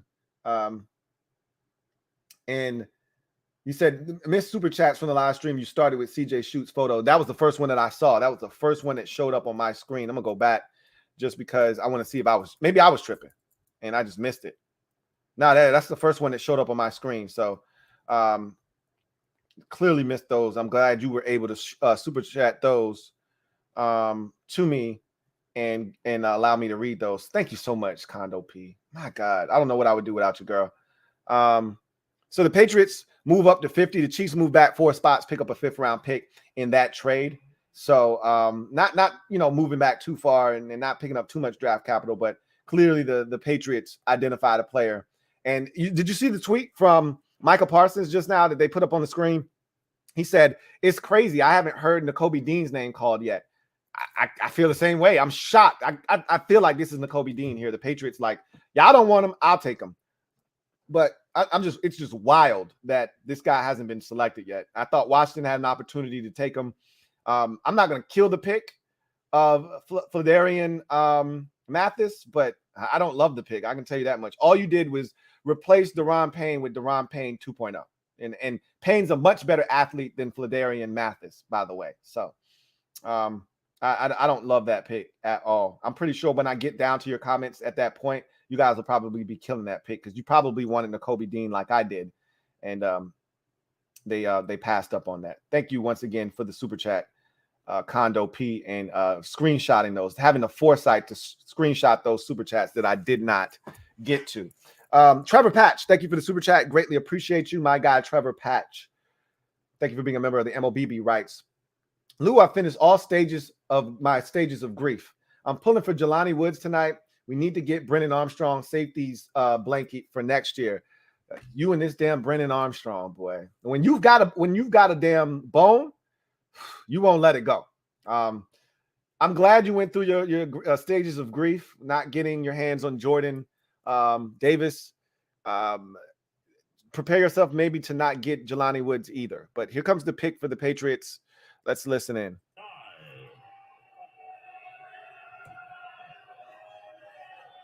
Today is World Wish Day. The anniversary of the wish. So we got a Make-A-Wish guy here to announce the pick for the Patriots. So we will let that take its course, run its course, and then when he steps up to the mic, I will listen in to the pick for the Patriots at 50 to see why they came up 4 spots and felt the need to do so. In the meantime, Jason Files, thank you for the super chat. Greatly appreciate you. Double up. Thank you for doubling up, Jason Files. So we've had Verizon Files and we've had Jason Files. The thoughts on Leo Chanel / Chad Muma. I'll give you my thoughts on that after this pick. Here comes the selection for the New England Patriots. The Kansas City Chiefs have traded the 50th pick to the New England Patriots. With the 50th pick in the 2022 NFL Draft, the 6-time Super Bowl champion.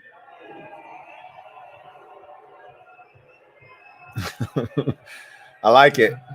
New England Patriots select Tyquan Thornton, wide receiver, Baylor.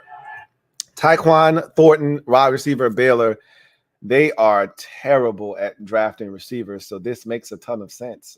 He's super fast. They've done this in the past. Bethel Johnson and other guys like him.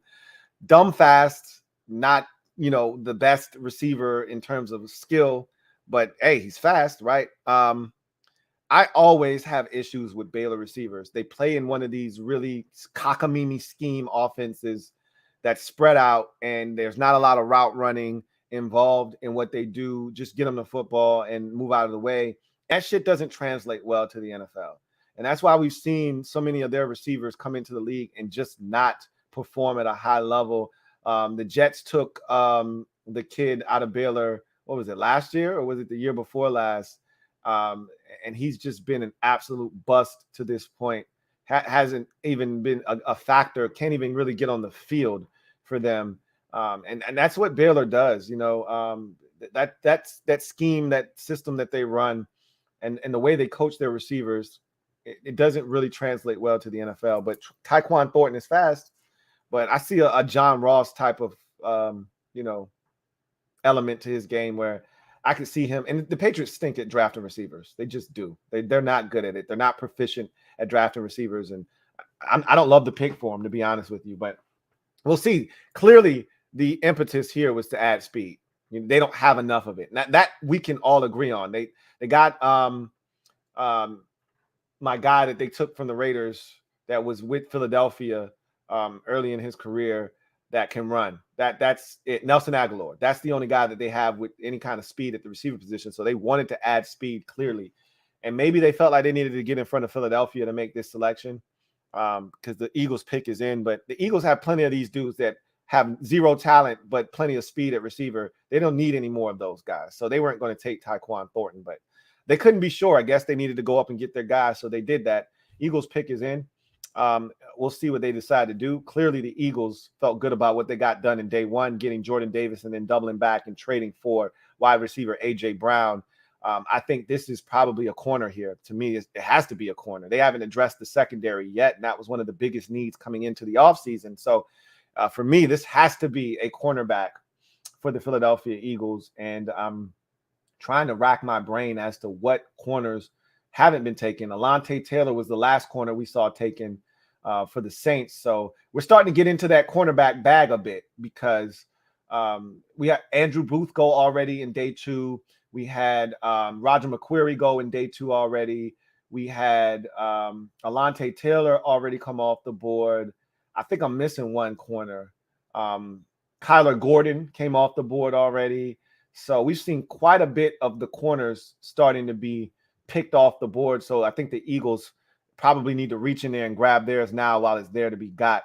So that's what I expect this pick to be. But we'll see. I mean, hell, Nakobe Dean is still there. The Eagles clearly could use upgrades at the linebacker position. They've already signed Kaiser White in free agency. That doesn't mean they have to be done. They're still, I can't believe that Nakobe Dean and Christian Harris haven't been taken yet. So we'll see what happens there. Thoughts on Leo Chanel and Chad Muma? Leo Chanel, I like him. I don't love him. Same can be said with Chad Muma. I don't love either one of those dudes. I'll give you my rankings real quick. I like Muma more than I like Leo Chanel. But let's get to so Chad Muma is my number 5 linebacker, and Leo Chanel is my number 7. As far as I'm concerned, Leo Chanel is a guy that is an athlete, but I don't think he plays to his time speed. He ran, a good time at the combine. I think he ran like a 4.52 or something like that. I don't necessarily see that speed from him on tape. But he's a guy that when he, fires his gun, when he sees it and he goes, he can get there. But I don't necessarily love his game. I don't think he's great in coverage either. Very stiff out in space.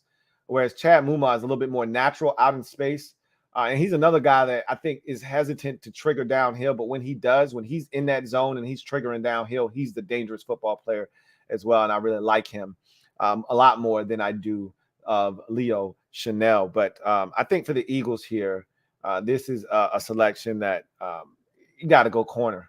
You continue to wait, and they're just, the quality just won't be there. So if I'm the Philadelphia Eagles, I think this here is a cornerback selection. We'll see what it is. They've already addressed wide receiver. They've already addressed defensive tackle. They could go edge rusher here, but I think that this is a cornerback. Let's see what the Eagles decide to do. A bunch of people are walking onto the stage. So see what we got here. Carly Lloyd is announcing the pick. With the 51st pick in the 2022 NFL Draft, the Philadelphia Eagles select Cam Jergens, Oh, a center. Cam Jergens, center. So essentially, they're drafting the replacement of Travis Kelce, or not Travis, Jason Kelce. Kelce came back this year. He was mulling over retirement. He decided he wanted to play one more year. And he could decide next year that he wants to play one more year, but they're assuming, and he might have told the Eagles franchise, look, I give y'all one more year. So go ahead and draft my replacement, but I'm done after this. So they're going to go ahead, get a guy that they feel comfortable taking over that mantle when future Hall of Famer Jason Kelce retires next year. So that's essentially what they're doing is getting his replacement now. And I'm not mad at the pick at all. I've already told you, I generally want my second round pick to be a guy that's going to play for me in the upcoming season. But this is a guy you draft and stash, and potentially he plays for you for the next decade. So nothing wrong with that selection by the Philadelphia Eagles at all. Let's see. Got a super chat here from Just Andre. Thank you for the super chat. Greatly appreciate you. Double up. Pick is in for the Pittsburgh Steelers at 52. So we'll see what they decide to do. That selection is coming to the stage right now. Chase Claypool is going to make the selection for the Steelers. Let's see what the pick is. Thank you, guys. Appreciate you. What it do, baby? Is that the Browns? It's my honor to welcome the 52nd pick in the 2022 NFL Draft. The Pittsburgh Steelers select George Pickens, Georgia. Welcome to the family. Okay. George Pickens. So they added a receiver. They lost Juju Smith-Schuster this year. They also lost James Washington. They add George Pickens. He's a great addition to that Steelers wide receiver core. Now they're extremely big, man. I mean, big and physical. With Pickens and Chase Claypool, two receivers, 6'3" or better. Then you add in Deontay Johnson, and that's a formidable trio, if I may say so myself. I thought Pickens would have been taken already. You know, there were some people that tried to put him in the first round. I didn't think he would be a first-round wide receiver, but Pickens is so big and so physical. If he's healthy, they've got a hell of a skill group with Najee Harris, George Pickens, Chase Claypool, Deontay Johnson, and now they added Kenny Pickett. It's all young, so they can all grow together. And if they're good, they could be good for a long time. It could be reminiscent of the Killer Bees in Pittsburgh, when they had Roethlisberger, Martavis Bryant, Antonio Brown, and all of those guys, and Le'Veon Bell. I mean, they could get back to that if these guys are healthy and as good as we think they could be. So it's a hell of a pick for the Pittsburgh Steelers, getting George Pickens at number 52. The Indianapolis Colts pick is in at 53. Let's listen in. Remember, they traded back from 42 to 53. Let's see what they do. With the 53rd pick in the 2022 NFL Draft, the Indianapolis Colts select Alec Pierce, wide receiver. Alec Pierce, wide receiver, Cincinnati, a big kid at 6'3", about 210, 215, can run, can jump. He lit the combine up with his athleticism. You watch the tape. I'll tell you where I had Alec Pierce. I was actually more impressed with him watching the tape than I thought I was going to be, watching him live, because I've watched a ton of Cincinnati games because they're always on with Desmond Ridder. They were always on with Desmond Ridder around these parts. And I was really impressed with his tape. I had him as my number 14 wide receiver in my draft class, in this draft class of wide receivers. He never had a 1,000-yard season in his career, but my comp for him is Jordy Nelson. And if he turns out to have a Jordy Nelson-like career, he'll be fantastic for the Indianapolis Colts. This is such an Indianapolis Colts type of pick. They never spend the first-round pick that they need to, similar to the Green Bay Packers on the receiver position. They keep putting second-rounders and third-rounders out there, and a lot of these guys don't pan out for them, get injured, and they're still looking. So they're hoping that they get Michael Pittman Jr. second-round production out of Alec Pierce. And if they do, that will give them the group of receivers that they need in Indianapolis for Matt Ryan. Matt Ryan loves throwing the football to bigger targets. He's getting another one. Already having Michael Pittman Jr., you're getting another one here in Alec Pierce. Excuse me. Just Andre. Double up. Thank you for doubling up. Greatly appreciate you, Just Andre, who writes, watch Baltimore take Dean and rip our heart out. they didn't take Dean, and I'm shocked he still hasn't been taken. Unbelievable. We have to be missing something on this kid. It can't just be his size. I told you the lack of athleticism was something that bothered me with him. But again, linebacker is one of the few positions on the field defensively where the upside is great there, even if you're not the best athlete in the world. So KP Underdog, thank you for the super chat. Greatly appreciate you. Double up. Jahan Wick, trained killer. Yes, I told you I love the nickname.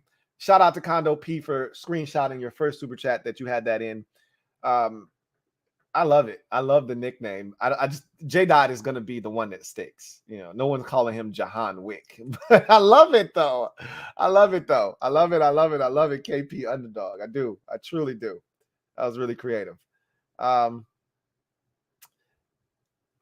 Ron B, thank you for the super chat. Greatly appreciate you. My guy, Mr. Ron B writes, happy day 2, Lou. Likewise to you, Mr. Ron B. You seemed puzzled over my pineapple rum and ginger beer cocktail last night. So this evening, I'm going with sweet tea. Salute. I was very confused. That was a lot of different flavors that I wasn't sure infused with one another very well. But you kept it simple today. Sweet tea, nothing wrong. You can't go wrong with a sweet tea. I'm not a sweet tea guy, but I know a lot of people that are. Can't go wrong with a sweet tea. Thank you for the super chat, Mr. Ron B. Malachi Malik, stand up. You are officially in the building as the newest member of the MOBB. Thank you for joining the MOBB. Y'all know what to do. Show Malachi Malik some love and welcome him with open arms. I'm glad you decided to become a member of the Mob Squad, and I'm looking forward to chopping it up with you even more. Malachi Malik, welcome to the squad. All right. I think I'm getting close to where the pick was made with us, so I can see how y'all start to rant and rave about the selection that was made. So I'm going to slow down here and read these. Mathis.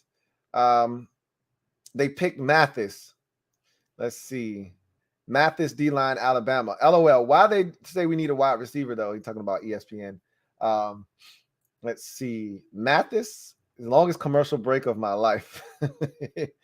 Lou is going to do his Bama D-Pain 2022 remix reaction. I told you I wasn't going to do that again. This wasn't if they would have taken a guy like this in the first round, then I would have had one of those types of reactions. But he's in the second round, and we know that they're not re-signing Daron Payne, so I get it. And he's going to play in his rookie season, not like the center that the Eagles just took. If they stay healthy on the offensive line, he won't see the light of day in his rookie season. Cam Jergens. He's going to play. We don't have any depth at defensive tackle. So whether Daron Payne is here or not, which I think he will be, he's going to play in his rookie season. So just Andre says, Lou ain't a big fan of Mathis either. I'm not. I'm really not a big fan of the pick. Laquan Steele says, we took Fedarian Mathis out of Alabama. Let's see. We suck, my God. What the F? Anthony Shannon says, what the F? Tony Gonzalez is going to announce this pick for the Chiefs, 54th overall. They traded back from 50 with the Patriots. See what the Chiefs do here with the selection. Have they taken a receiver yet? I don't think they've taken a receiver yet. This smells like Sky Moore to me. Hope you guys been winning, huh? Speaking of winning, with the 54th pick in the 2022 NFL Draft, the Kansas City Chiefs select Sky. Your 2 eyes, Moore. Sky Moore. What did I say? I mean, I'm not getting a lot of them right. Okay. So when I do get one right, I feel good. This was a no-brainer. They hadn't taken a receiver yet. Sky Moore is the best receiver left on the board. He gives them instant speed and credibility at the receiver position, something that they, don't really have. Adding Juju Smith-Schuster, MVS clearly is a speed demon, but this guy is a lot quicker than MVS. So he can play inside, he can play outside. I think it's a really good pick for the Kansas City Chiefs. It makes a ton of sense for the Chiefs. AJ Meehan, thank you for the super chat. Greatly appreciate you. Thank you for being a member of the MOBB. Writes, bruh, so Dean ain't there just chilling right now. What are we doing? I'm at a loss. But look, it's not just us passing on to Kobe Dean. Everybody's passing on the Kobe Dean. I don't really know what's going on here. It's almost like there's something wrong with the medical or something that we don't know about, because nobody's taking the Kobe Dean. It's not like we passed on him and on the very next pick, like Chicago with Jaquan Brisker, he was gone. We're at pick 55 in the second round, and the Kobe Dean is still sitting there. I hope he didn't come to the draft thinking he would be a first-round pick, and he's still sitting there as we're vastly approaching the third round. He's still on the board. The pick is in for the Arizona Cardinals. Remember, they traded out of the first round altogether. Looks like Aeneas Williams is going to announce the pick. Good old Aeneas, Hall of Famer Aeneas Williams, to make this pick for the Arizona Cardinals. They were at 23, traded out of the first round, took Hollywood Brown. Remember, traded for Hollywood Brown with the Ravens. Let's see what they do. In the 2022 NFL Draft, the Arizona Cardinals select Trey McBride, tight end, Colorado State. So Trey McBride, the first tight end taken in the 2022 NFL Draft. I told you I thought maybe one or two of them would go in the second round, and then you'll really start to see an explosion of tight ends in the third round. Trey McBride, I thought, was probably going to be your odds-on favorite to be the first tight end taken. Arizona makes that a reality. They pair him up with a guy that his game kind of mirrors in Zachary Ertz. And so now you've got Ertz and McBride at the tight end position to go along with a group of receivers that is going to give Kyler Murray a ton of targets to get the football to. And so AJ Meehan says, bruh. Oh, I already read that. And I wish I had an answer for you, man. I didn't love the pick. A lot of you don't love the pick. I didn't love the pick. This is one I don't agree with. I can only rationalize the pick by this. And I've told you this already. Defensive tackle is extremely thin in this draft. It's a weak draft class for defensive tackles. And if you passed on the position in the second round and you said, all right, let's take one in the third round, there weren't going to be many options that moved the needle for you. But this wasn't a needle-moving option. It's not like they took one of the better ones in the draft and you feel really good about it. They took a guy in the second round. That's why I can't get behind this one. Unlike the pick yesterday with Jahan Dotson, and I could vouch for the player that they were getting. This is not a guy that moves the needle for me. He's just a guy on the defensive line. He'll blend in. You need guys like this on your roster. I just don't need him in the second round. You can draft this guy in the 4th, 5th, 6th round. You don't need to take him in the second round. I think this was a knee-jerk reaction to just feeling like, hey, let's get defensive tackle out of the way because there's just not a lot there to be had at the position in this draft. And we just want to make sure we get ours while it's there to be got. The pick is in for Dallas at 56. Let's see what the Dallas Cowboys decide to do. They went offensive tackle, Trey Smith, first round out of Tulsa. We'll see what they do here in the second round.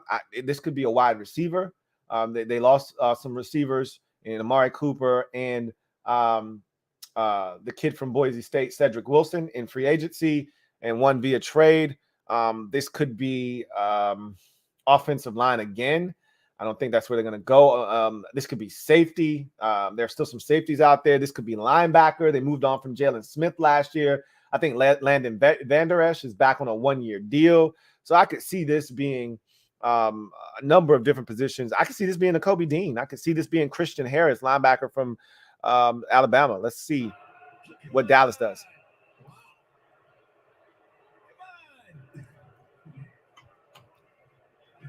With the 56th pick in the 2022 NFL Draft, the Dallas Cowboys select Sam Williams.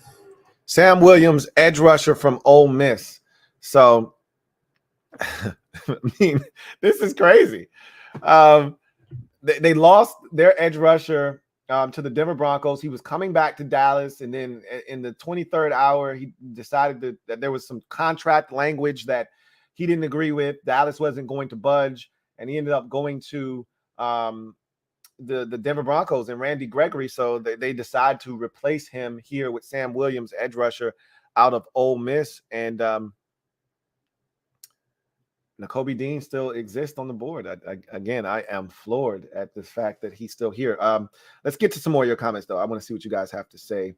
Fraggles McNasty reminds me of a show I used to watch called Shasta McNasty. I know a lot of you never have heard of that show, never seen it. Matter of fact, I still remember the theme song. I'm not going to sing it for you. It's embarrassing that I even remember it, but it was. I enjoyed the show. It reminds me a lot of. It was like Always Sunny in Philadelphia before Always Sunny in Philadelphia. That was the show before that. but it was on the UPN, so they didn't have the range of freedom that Always Sunny in Philadelphia has on FX. That said, he says, you stay wrong. I do. I stay wrong about who's making what selection. I'm not ashamed of that. I don't, that doesn't bother me that I stay wrong. Not at all. This draft is unpredictable. You have no idea.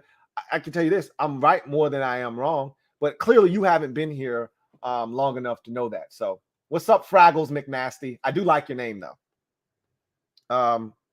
Alex, thank you for the super chat. Greatly appreciate you. My guy Alex writes, New York Giants gadget player, Washington Payne replacement. Meh. I think both teams are having knee-jerk reactions to situations that they view to be developing stories in their organizations. With the Giants, Kadarius Toney is a problem. They have to move him. They don't have time for his shenanigans. It's a new regime. They don't have time to be dealing with shit like this. So they're just going to move on from him. And Wan'Dale Robinson is his replacement. As far as we're concerned in Washington, that was a meh pick. That's as meh as it gets. I agree with you, Alex. That was not an impressive pick. I don't love it. You trade back, you pick up draft capital so that you could avoid making picks like this. If we didn't have a third round pick, I would understand this pick more because you don't have a third rounder. There won't be a lot of defensive tackles there. This already is a thin class of defensive tackles as is. So you don't have a third rounder. The next time you get on the board will be in the fourth round, and you just there won't be any there that intrigue you. I get it. You pull the trigger. By trading back and picking up a third and two fourth and a fourth, this allowed you to say, to hell with defensive tackle here in the second round. I'm going to get one of those in the third round, and I'm going to take the best player available here in the second round. They didn't do that. They took a position of need. They reached for what I feel like would have been a player that would have been there in the third round. Nobody was thinking about Fadarian Mathis. I can't even remember his name. I keep forgetting his name. Nobody was thinking about his ass. He would have been there. That's a reach. Taking a player around before you needed to because it's a position of need. That's a reach. I don't love this pick, but, we'll see what happens with it. Just Andre, thank you for the super chat. Greatly appreciate you. My guy, Just Andre writes, they might trade Payne now. They might. I don't think they will. I don't think this means Payne is gone. What it means is they're not going to re-sign him, but they were going to do that anyway. I think all this means is that they got his replacement. They got a guy that they feel comfortable, with him being plugged into the defensive line and not having that drop off. I still think Payne is going to be here in the upcoming season. I wouldn't be shocked if he gets traded though. He's still, they made him available to teams for a reason. It means they're comfortable moving him. And that's why I think they felt the need to get the defensive tackle because if they so choose to move him, they need to already have his replacement in-house. Again, don't quit your job until you have another one. Well, they can quit their job now with Daron Payne because they have another one already in-house. I don't love the pick, but I get it. Again. Billy A, thank you for the super chat. Greatly appreciate you. My guy, Billy A, thank you for being a member of the super MOBB writes. Hold on, we got the Buccaneers pick coming to the stage now. Let's see what they do at 57. What's up, Vegas? Very happy to be there because today is my birthday.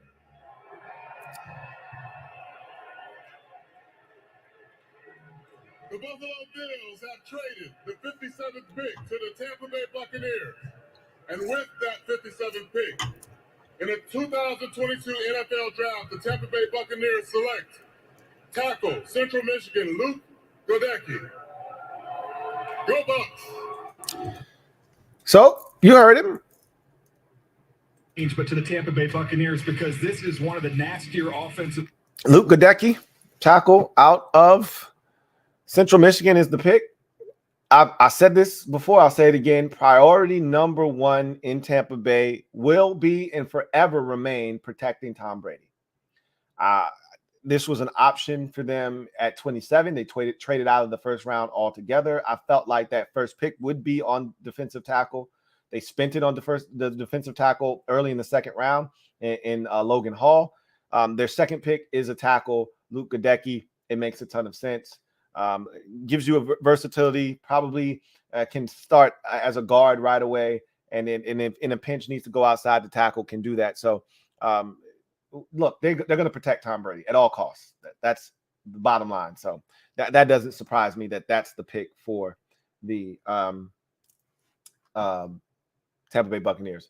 Billy A says Fladarian had 9 sacks last year. He's a penetrator. I watched him, particularly at Alabama. The numbers don't move me. He's not an instant winner. Again, his sacks to me come a lot of times from being around talented football players, group sacks, guys getting pressure, having to step up, and he's there and being the beneficiary. I'm not saying he's trash.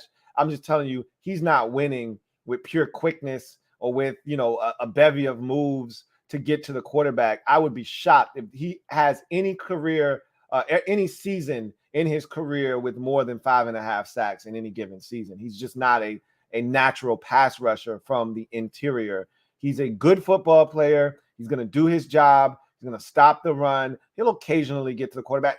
I'm explaining to you Daron Payne. That's what I'm explaining to you. I just told you he's no different than Daron Payne. The only difference is Daron Payne didn't put up any numbers at Alabama from a sack perspective. He has, but that doesn't change the fact that I don't think he's a natural pass rusher. If he can collapse the pocket, that's great because neither one of our defensive tackles collapse the pocket. And we could use more pocket collapse to help the edge rushers coming around the edge and not allow quarterbacks to step up. That's one of the things we've lacked over the years is pocket collapse. If he can do that and he doesn't get to the quarterback, I'll take it. But we'll see. Warwick Dunn is announcing the pick for the Atlanta Falcons at 58. Let's see what they do. With the 58th pick in the 2022 NFL Draft, the Atlanta Falcons select Troy Anderson, linebacker. So one thing the Falcons know is athletically gifted linebackers, and they get another one here in Troy Anderson. Us being a team that needed linebacker help, we've done a ton of homework on Troy Anderson and the athlete that he is. I think he's raw as a linebacker, but as I mentioned before, I just love his skill set. This is a guy that was a former quarterback, a former running back, and was really good at both of those positions before making the switch full-time to linebacker. There's a lot to like with him. He can run. He's a tremendous athlete. He can do a lot of things in the football field. I think the biggest thing for him is just continuing to grow and learn at the position of linebacker. But the dude is hungry. He's physical. He's a dog. He's got a dog mentality. There's a lot to like there. And the Falcons do a really good job with athletically gifted linebackers. We've seen it in the past with Deion Jones, the kid that just went to Jacksonville in free agency, Forsade Aluakon, another athletically gifted linebacker from the Falcons. And now they're replacing him with Troy Anderson here out of Montana State, another athletically gifted linebacker. So that's a great fit for Atlanta. And they do well with linebackers with the skill set of a Troy Anderson. The pick is in for the Minnesota Vikings at 59. So we'll see what they decide to do here.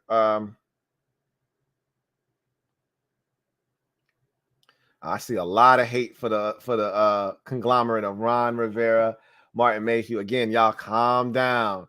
Calm down. Take a breath. Woosah. Here comes the pick for the Minnesota Vikings at 59.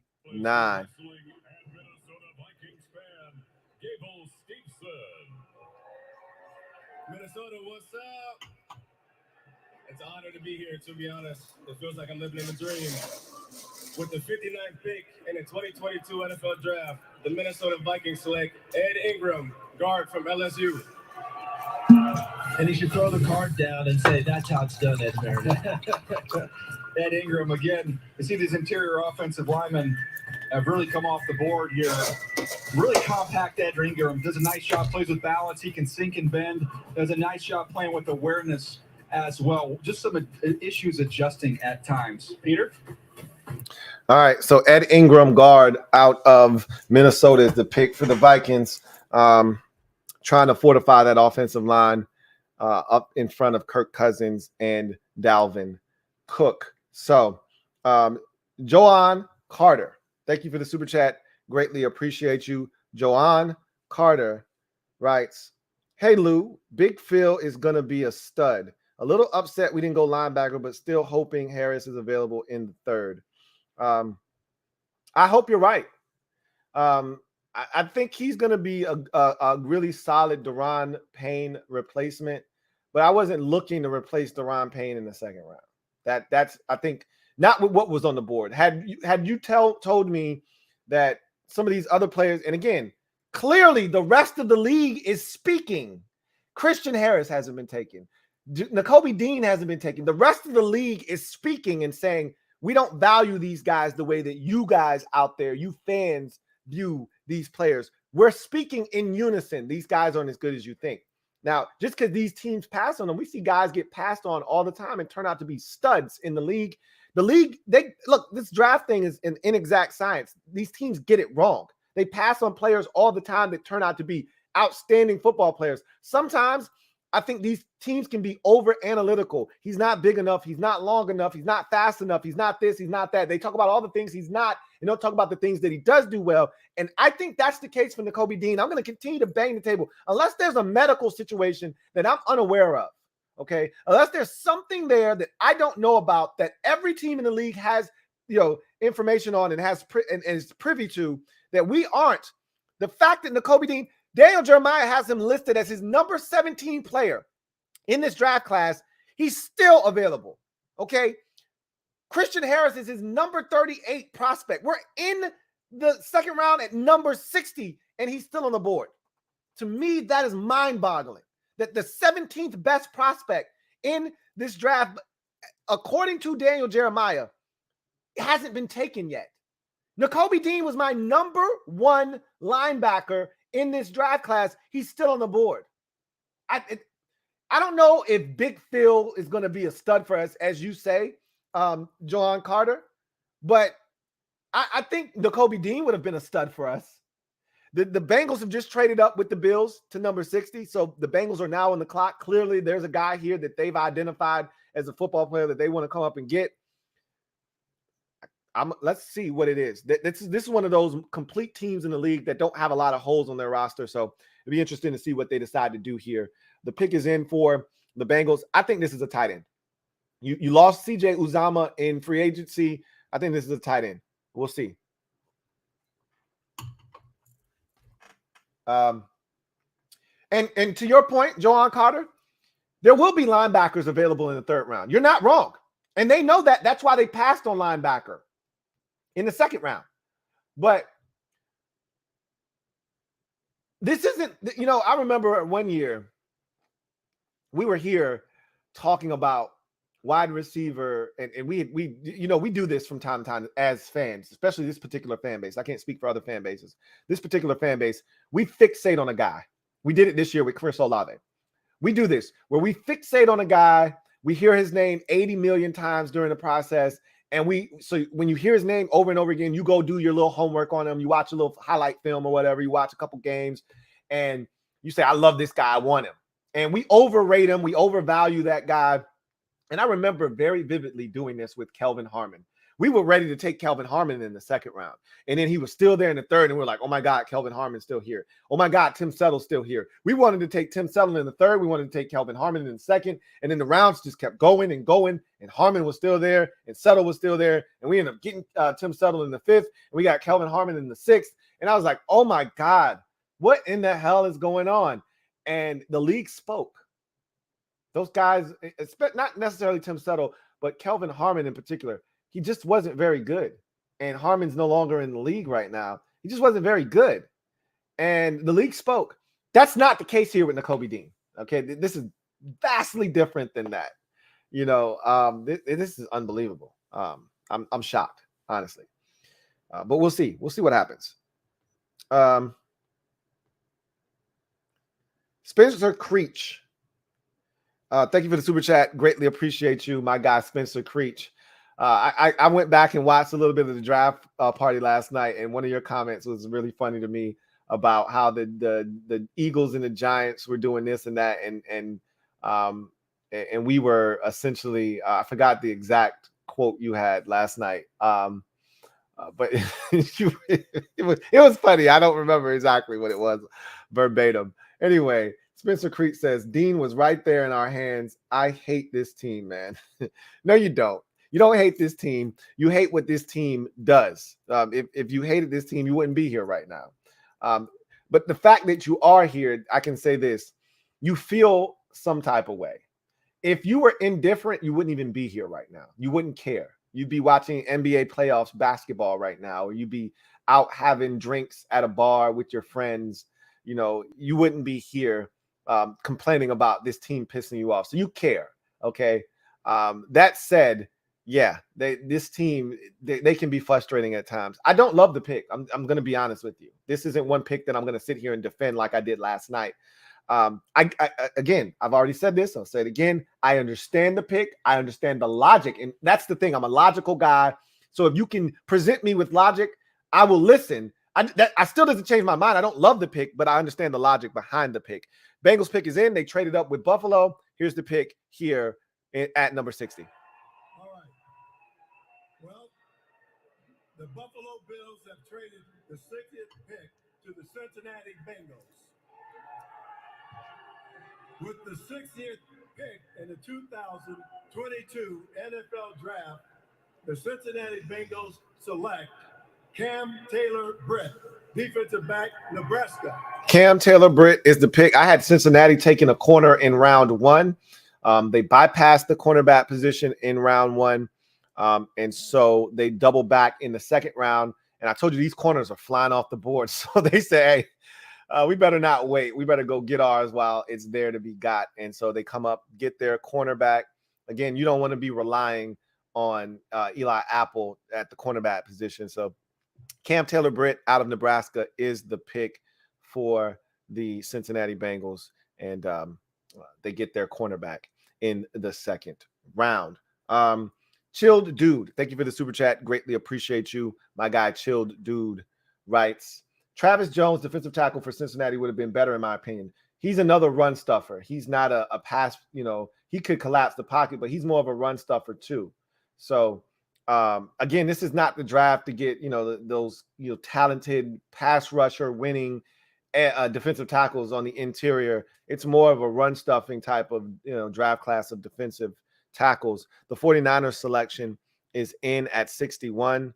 And I think we're about to hear that pick here shortly. The person walking to the podium is creeping to the podium. It looks like Roger Goodell.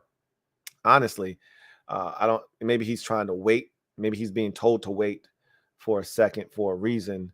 I don't know what they're announcing or what they're doing. Breece Hall is coming to the stage. It looks like he's, for whatever reason, I don't know. This doesn't make a lot of sense to me. But I guess he was at the draft. I know he was there last night. And, that's what it is. He was there last night, and he didn't hear his name called. Maybe he was at the hotel today. Didn't want to stay at the green room. Didn't know how long he was going to have to wait.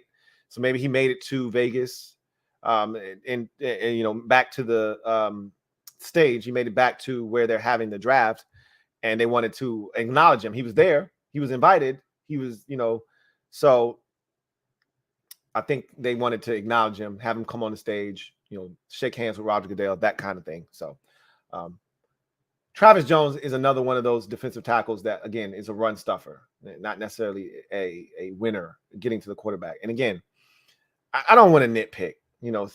It's not a first-round pick. He's going to play a ton. For Darian Mathis is going to play a ton. He's going to be good. I don't think he's trash. That's not what I'm saying. I thought there were better players on the board at the time of the pick that could have helped this team in different areas other than defensive tackle. But we're so thin, and this draft is so thin at defensive tackle. That's where the logic comes into play. So you have to take that stuff into consideration too. Hoodie Quays, thank you for the super chat. Greatly appreciate you. My guy, Hoodie Quays. Thank you for being a member of the MOBB writes. Teams draft to win Super Bowls, and we draft to stay average. I'm not going to argue with you because I don't love this pick. I can't scrounge up the passion to disagree with you because this was a pick out of necessity. I don't like picking out of necessity in the second round. That's what this was. This was a need pick. You stay away from need picks in the second round and you take BPA in the second round. You start need picks in the 4th round, if you ask me. I'm not day 2 picks. I want talented football players. If it fits a need, great. But I just want the best player available. We can't use another linebacker. We can't use another safety. There were more talented players. Jaquan Brisker was more talented. Nakobe Dean was more talented. Christian Harris was more talented. You're not telling me there were more talented players on the board at the time of this selection? Are you kidding me? I don't buy that. I don't buy that Fedarian Mathis was the best available option at 47 for the Washington Commanders. You picked a need here at 47 over best player available. And again, their draft board looks different than our draft board. Speaking of which, let me give y'all some insight right now. So I'm gonna give y'all some tea. All right. So I had somebody that I trust hit me up with some good stuff last night, as a matter of fact. I'm gonna read you verbatim what they said, and I'm gonna interpret what this message means to me. So I had somebody hit me up. He knows somebody that works in Washington's brain trust of scouts. Okay, so they're in the war room, they're helping set the draft board, and they're in the room when these decisions are being made, right? So let me read to you what was sent to me, okay? So my plug told me, pause, got a selection here for the 49ers. Eric Armstead is going to deliver the news. Let's hear what the 49ers did at 61, and this is their first pick of the 2022 NFL Draft.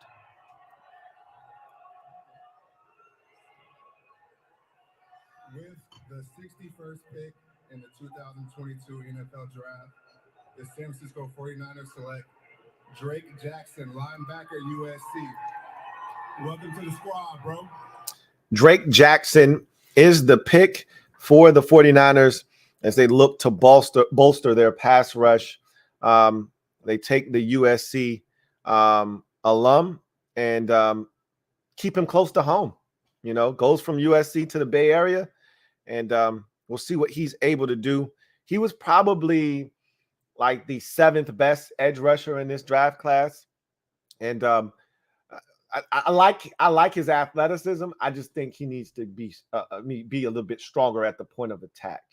But he's an athlete. There's workable traits there. That is for sure if you're the 49ers. So here's what was sent to me about the draft board. So I think this is the perfect time to talk about this because I think we have the way we view things. They have the way they view things.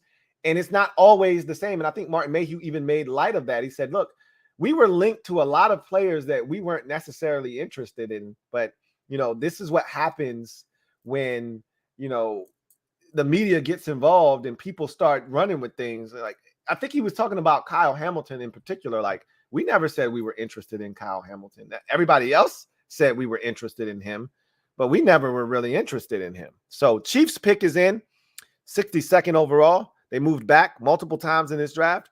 Let's see what they do at 62. Second pick in the 2020 NFL Draft, the Kansas City Chiefs select Brian Cook, DB out of Cincinnati. Brian Cook, safety out of Cincinnati, another guy that we did some homework on, being that we needed safety in this draft, a hard-hitting physical safety that will come up and bust you in the lip, but has a little bit more ball skills than I think people give him. I felt the same way about Louie Tee a lot. Like, people weren't giving him credit for his ball skills and his ability to find the football just because of his physicality. Everybody wants to go to the physicality because he's physical. Brian Cook was a guy that was super physical, but he also can find the football, man. There was a lot of good tape out there on Brian Cook. I think I had him as my 6th rated safety in this draft, maybe 5th. Somewhere in there. I really liked Brian Cook a lot more. These Cincinnati players were impressive, you know, from Sauce Gardner to Alec Pierce to Brian Cook. I'm not a big Myjai Sanders fan, but you know, I was a lot more impressed with some of these Cincinnati players than I thought I was going to be. Also, the running back Jerome Ford was another guy I was impressed with. Cincinnati had some talent. It's no wonder that they went undefeated and made it to the college football playoffs. They had some talent on that roster. Anyway, so the first text message that I got said, apparently they were higher on Dotson than we thought. He says, he said they traded back and the Saints told them they were taking Olave. I told you that. When the first thing you ask when a team wants to come up is who you taking, because if it's a conflict of interest, I'm not dealing with you. If you tell me you're taking a player that I want to take, moving back maybe 3 spots, I'm not trading that pick to you. You know what I'm saying? Or if I am trading that pick, I got to be prepared to then have a list of 3 guys, this one not included, that I can take if I move back. So clearly they knew Olave was gone at 11 when they made the trade. So that's not a surprise. He says, and the next receiver on their board was Dotson, even over Jameson Williams and Burks, obviously, because Burks was still on the board. So let's pause for a second. I got another text message to read you guys. So what this says to me is this is how their wide receiver board looked. Okay, first of all, let's first unpack this. They were never, ever going to draft Kyle Hamilton. Let's start there. They weren't interested. That's the guy Martin Mayhew was talking about at the press conference when he said there are a lot of players linked to us that we weren't interested in, that we didn't put out there, that other people put out there for us, and we were never linked to. Like, we were never interested in. He was talking about Kyle Hamilton. They weren't interested in Kyle Hamilton. They liked him as a football player, but they had other ideas of what they wanted to do with that 11th, then the 16th pick. And it didn't involve, maybe if he was available at 16, they might have taken him. Okay. But I think he was the guy that they were talking about. Like, hey, people made us seem like we were way more interested in him than we really were. The pick for the Buffalo Bills at 63 is in. But so let's also unpack this. What that says to me is their wide receiver board looked like this. Drake London was their number 1 wide receiver on their board, no doubt about it. Had he been there at 11, they would have taken him. They would not have traded back. And they said that there were a couple of players that if they were there, we would have taken, we would not have traded back. Drake London was one of those players. Okay. We were saved by the Atlanta Falcons. Thank you, Atlanta Falcons, once again. Okay. So Drake London was definitely number 1 on their board. Number 2, I really think wholeheartedly on their board was Garrett Wilson. Okay. I think he was their number 2 wide receiver on. And when both of those guys were gone, they didn't view any of the other receivers worthy of sticking at 11 and not trading back. So that's, to me, their board looked like this. 1 was wide receiver Drake London. 2 was Garrett Wilson. 3 was Chris Olave. 4 was Jahan Dotson, and that's why they took him. And I think number 5 was Treylon Burks. I think that's how their board looked at receiver, and it fell just that way. I don't think they were interested in Jameson Williams. I truly think Jameson Williams, and you just heard in the text message that they had Jahan Dotson rated higher than Jameson Williams. So that tells you how they felt about Jameson Williams. A lot of us, I told you he was my number 1 receiver in this draft class had he been healthy. He wasn't healthy, so that knocked him down a few pegs and rungs. But clearly, they weren't interested in Jameson Williams, okay? So I got another part of this to read, but the Buffalo Bills pick is in. It's about to be made. One of the 3 New York State football teams. Hey, look, check this out. It's only one football team in New York State, and that's the Buffalo Bills. Stevie Johnson is out here. Bills Mafia has chosen James Cook from Georgia. Running back James Cook is the pick for the Bills. They lost out on J.D. McKissick, and they replaced him with a J.D. McKissick clone with probably higher upside in James Cook. This is the kid that I was very interested in. If we didn't get J.D. McKissick back, I would have been over here salivating and drooling over the prospects of getting my hands on James Cook. The Bills offense just got that much more dynamic and unstoppable with the addition of James Cook. That's a ridiculous pick for them. Like, the rich get richer. They got a really talented football team. I told you they're one of the few teams in the league that don't have really any glaring holes. Corner was their one area of weakness. They've already drafted a corner. Now they get James Cook. This is a luxury pick. They didn't have to do this. They had running backs. I think they want a guy that's a little bit more dynamic, more natural as a running back, but also can catch the football. This shit is cheating. And the Buffalo Bills are cheating right now. James Cook is a ridiculous receiver out of the backfield, and they're going to absolutely kill it with this kid. Anyway, I digress. The next text message reads, the guy that's in the draft room for Washington says the options was taking Dotson or Trent McDuffie after trying to trade back again with Green Bay at 22, and it didn't work out. So Washington was trying to trade back again after trading back to 16. They were in the works with Green Bay, and Martin Mayhew made mention of this during his presser, but he didn't get to the specifics. Well, I got the specifics right here. They were trying to trade back with Green Bay. After trading back to 16, they were trying to trade back to 22 with the Packers, and the deal fell through. The Packers didn't want to give up what Washington was looking for. And Washington wasn't comfortable. Hold on. Broncos selection at 64 is in. Looks like Elvis Dumerville is going to make the pick. In the 2002 NFL Draft, the Broncos selects Nick Bonito, linebacker, Oklahoma. So Nick Bonito is the pick for the Denver Broncos. More edge rushers. The Broncos are just adding these boys. They added the Dallas Cowboys, Randy Gregory, in the offseason. They already had Bradley Chubb. Now they add Nick Bonito to the mix. And this guy, he reminds me a lot of Gumby, just a long, skinny, framed edge rusher that can get to the quarterback.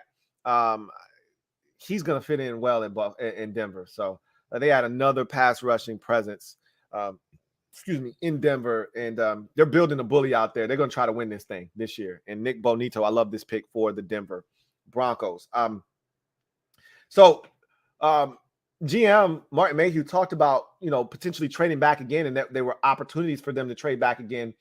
I think things fell through with Green Bay. I think Green Bay didn't want to give up necessarily what Washington was looking for, because you were asking Washington to move back an additional 6 picks, and they were going to lose out on Jahan Dotson.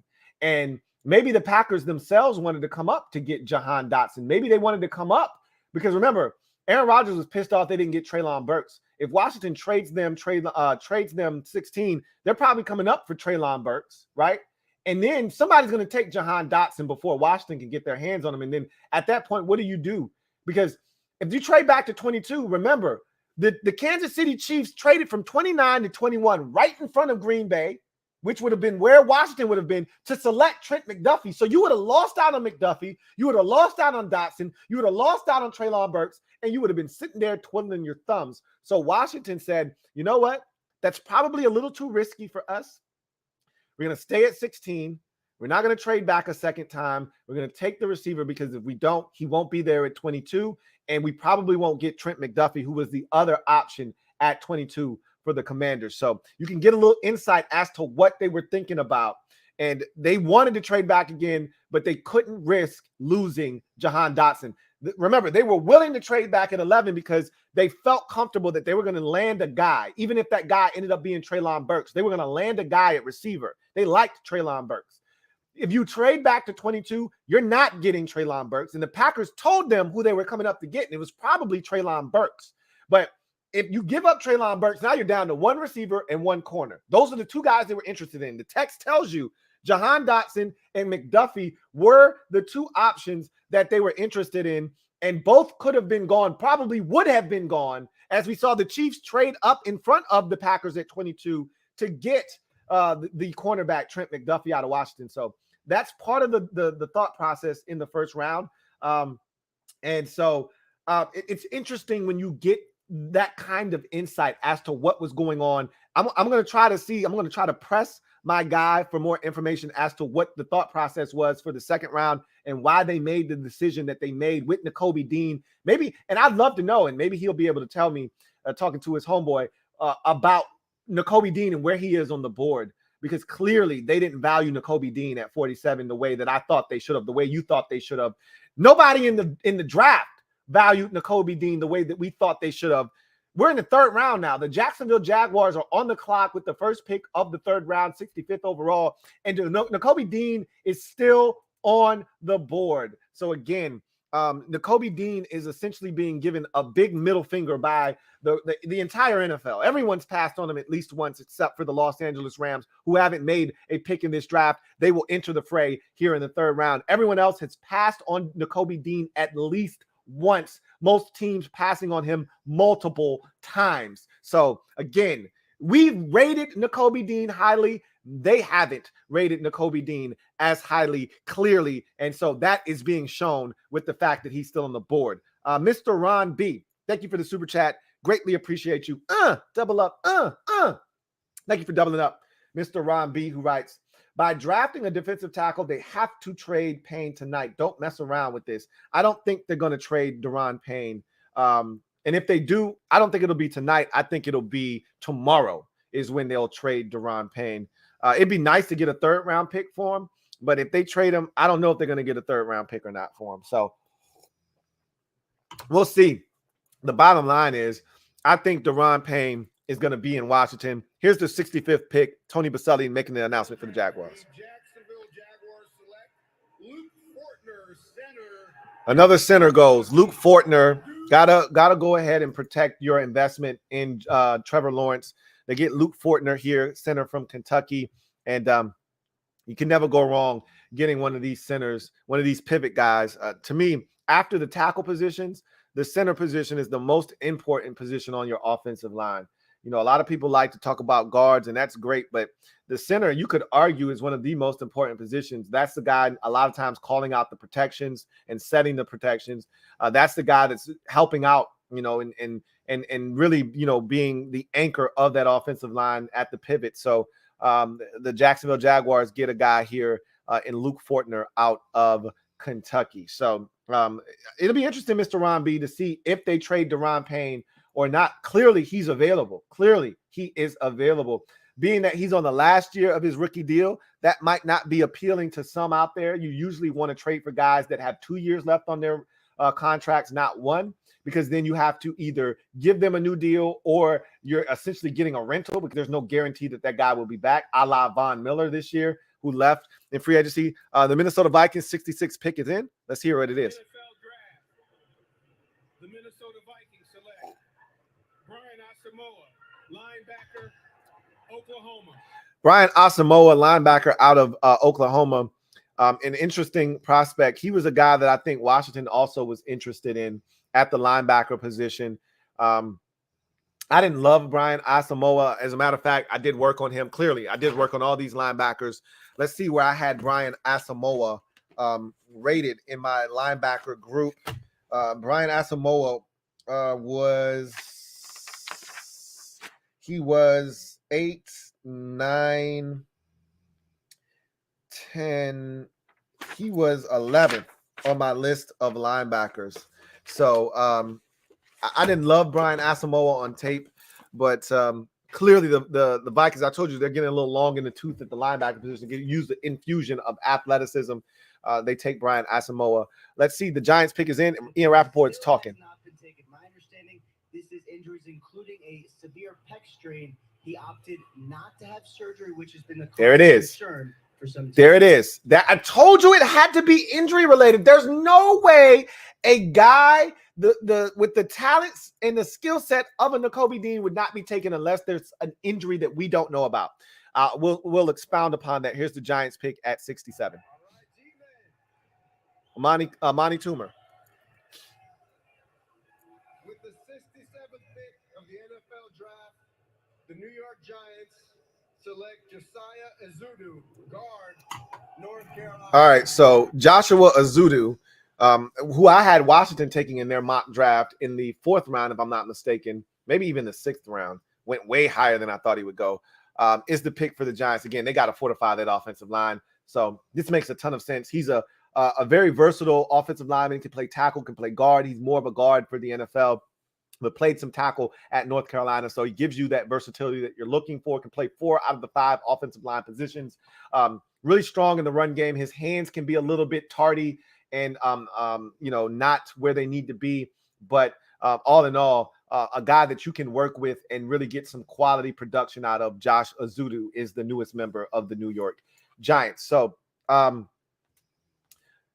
Brandon Brantley, thank you for the super chat. Greatly appreciate you. My guy Brandon Brantley writes, if we get a third for Payne and not have to pay him, this pick is pretty good. If we don't go safety or linebacker next pick, then they're going to have to re-sign Landon Collins. Again, Landon is available, but doesn't mean he's going to be back in Washington. He'll have options after this draft is over. But To go back to the point that I was making prior to that draft pick, it'll be interesting to find out what their thought process was. But Nakobe Dean makes sense now because nothing else made sense. And I kept saying, it's got to be an injury. It's got to be something that we didn't know about. He had a pec strain that teams were worried about. He elected not to have surgery on a pec that might have been torn. It might have been torn, and he decided to just let it heal on its own. Teams weren't comfortable with that because, pecs are really tricky. Remember how many times Brian Orakpo tore his pec here in Washington? He did it like 2 or 3 times. You don't get that thing fixed correctly. That could be a lingering issue for many years. So, and remember, Orakpo retired early, and I don't know if it had anything to do with his pec injury or not. But I know here in Washington, he injured that pec multiple times. So, Nakobe Dean having that pec injury, I think that scared some teams away. We saw what happened to Andrew Booth's stock as a player, and him. We saw what happened to his stock as a player.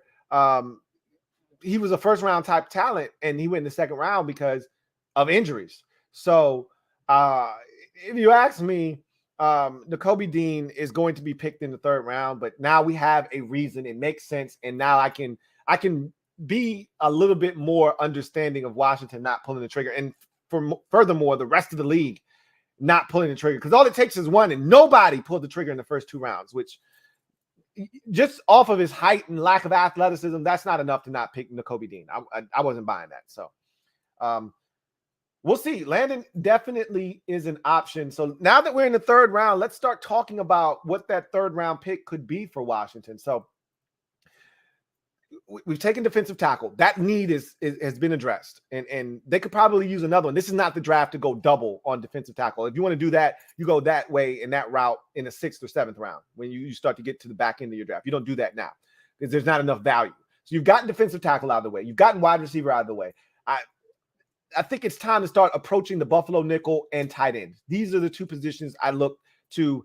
It's got to be one of those 2 positions for me here in the third round. So linebacker / safety, one of the 2, or it's tight end. I think that these are the positions. I think we're going to start to see a run on tight ends. We saw 1 go in the second round. That's it. We haven't seen any more tight ends taken. I think we're going to start to see the tight end position be groped and picked from aggressively here in the third round. And so I think we could see 4 or 5 tight ends go in this third round, and that's going to set the stage for, hey, if you want a tight end, you better grab one because they're starting to fly off the shelves. So I think tight end is something, and we don't have our pick isn't until 98. So we're way at the back end of the third round. Let's listen in to Ian Rappaport. Discussions going on now about potentially moving back into the third round to take a quarterback. Now they thought about doing the second round. As the quarterbacks have come to them, it is now within reach. So certainly something to watch for going forward. So and the league has spoken on these quarterbacks loud and clear. Okay, 1 quarterback in the first, not a single quarterback taken in the second.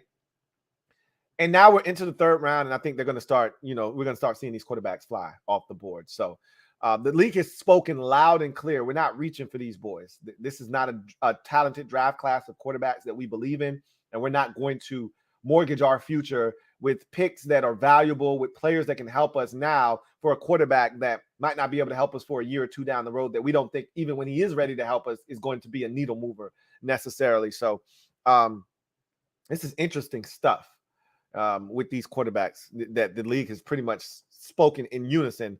Hey, we don't believe in y'all. So the Browns pick is in 68th overall. Looks like we got another WWE star coming out to announce the pick. That's what it looks like. Because the Cleveland Browns are picking for the future, and the future is right now with the 68th Yeah, he's so extra. of the 2022 NFL Draft. The 2023 Super Bowl winning Cleveland Browns select Martin Emerson, corner, Mississippi State is the pick. The Miz was extra. He was working the mic like he was doing a WWE, promo or something. Like he was working the mic anyway. Cornerback Martin Emerson is the pick. Big tall kid, 6'1", ran a 4.53 at the combine. Anytime you see a corner with that length and size and that physicality, you get excited about that. The question is, can he stay in phase with the faster, smaller, shiftier receivers in the NFL? He's got no problems covering up these big boys, but can he stay with the little guys? That's the question about Martin Emerson as you get into the third round in Mississippi State. So we'll see. Landon Collins will be an option. I think, to your point, I think linebacker / safety and tight end are the three positions that you got to really be, honing in on here in the third round if you're watching. And I think that's where the value is in this draft right now. And the board is going to speak to us. Clearly, we're 30 picks away from making a selection. The Saints gave us 98 overall, so we're nowhere near making a selection. And the board will talk to us, and it will tell us what will happen eventually. The Tennessee Titans are now on the clock. Their selection is in, and the pick is being made. Let's see what it is. All right. Everybody knows night 2 is where the real action happens. That's right. I didn't even watch yesterday. Did I miss anything? Good. With the 69th pick, hello, in the 2022 NFL Draft, our Tennessee Titans select Nicholas Petit-Frere. So tackle Nicholas Petit-Frere out of Ohio State is the selection for the Tennessee Titans. They whiffed on the kid out of Georgia a couple of years ago in the first round, and it left a gaping hole on that right side of the offensive line. Taylor Lewan is a guy that, they've leaned on at left tackle, but they need some help on the offensive line. And, they were hoping the kid out of Georgia, that didn't really want to play football. He just wanted the money, and he wanted to rap. He wanted to do everything other than play football. They whiffed on that, and that hurts when you spend a first round pick on a guy and you literally get zero production out of him. That's crippling. So they had to replace that, and they're going to try again with Nicholas Petit-Frere, a guy that is known to be a run blocker, a little bit suspect in pass protection, but is known to be a run blocking presence along the offensive line.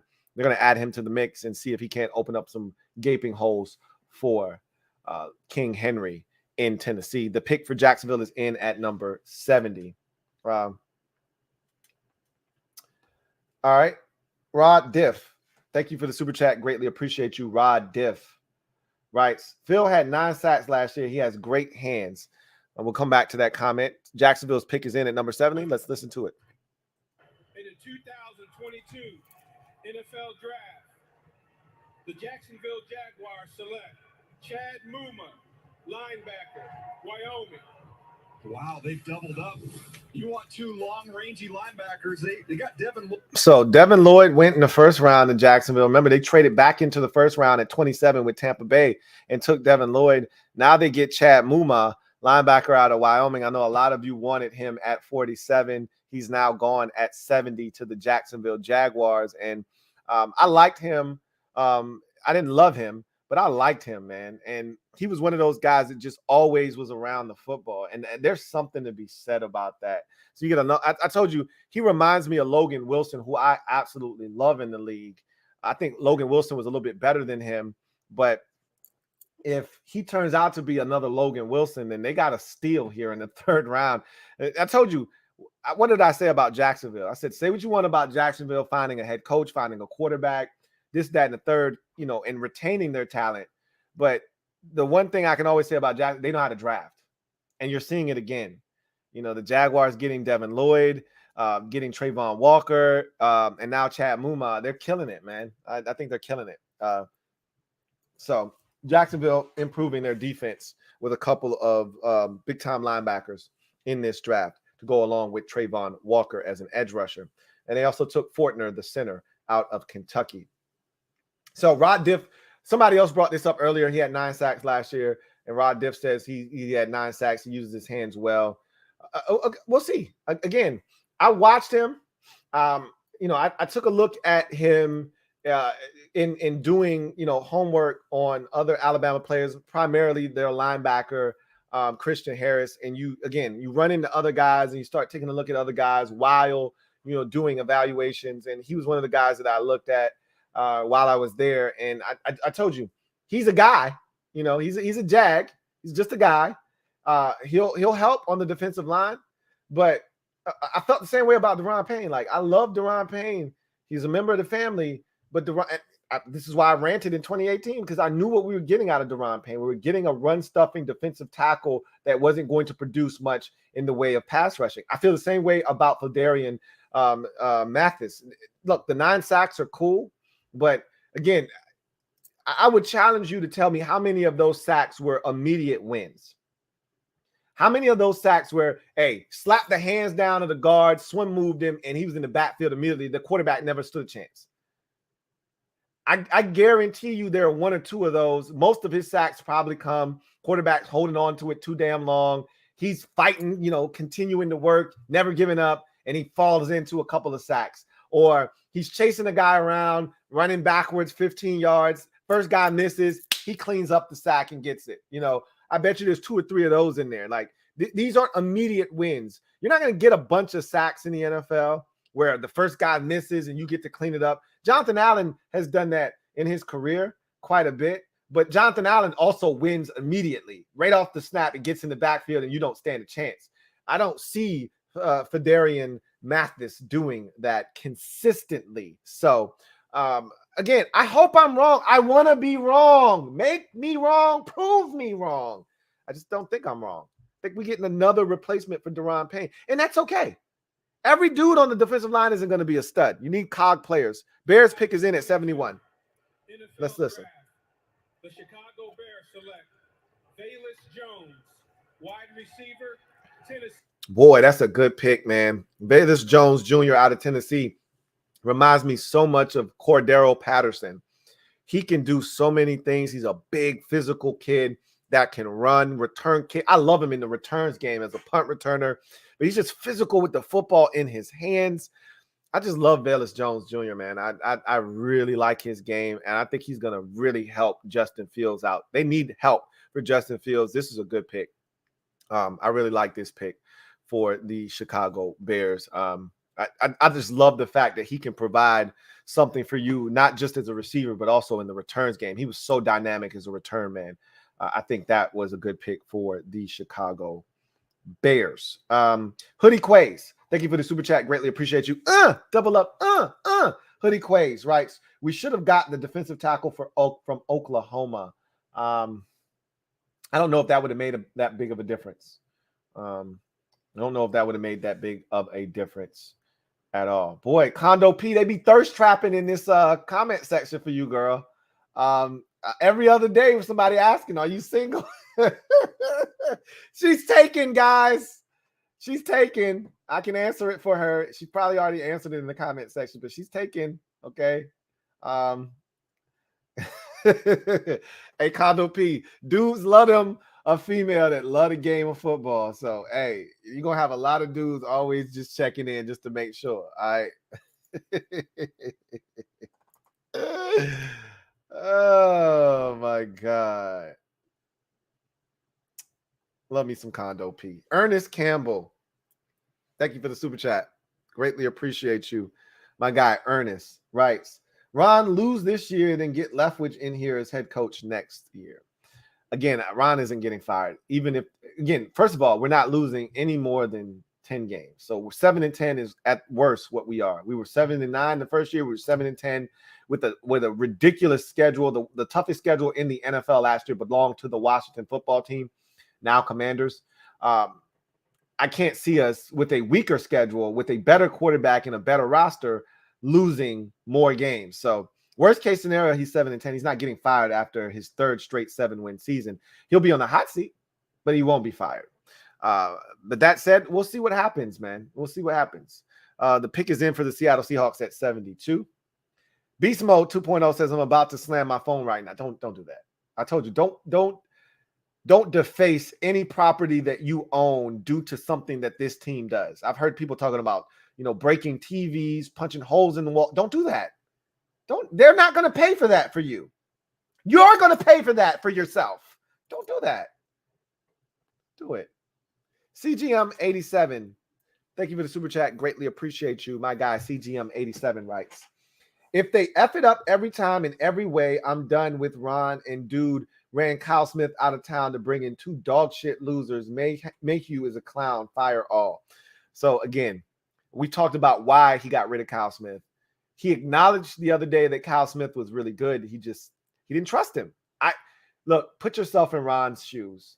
You come into an environment, in a situation where backstabbing is the norm.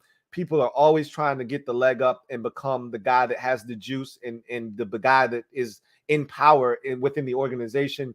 We know from past experiences that the guy that has Dan's ear is the one that ultimately ends up wielding the power.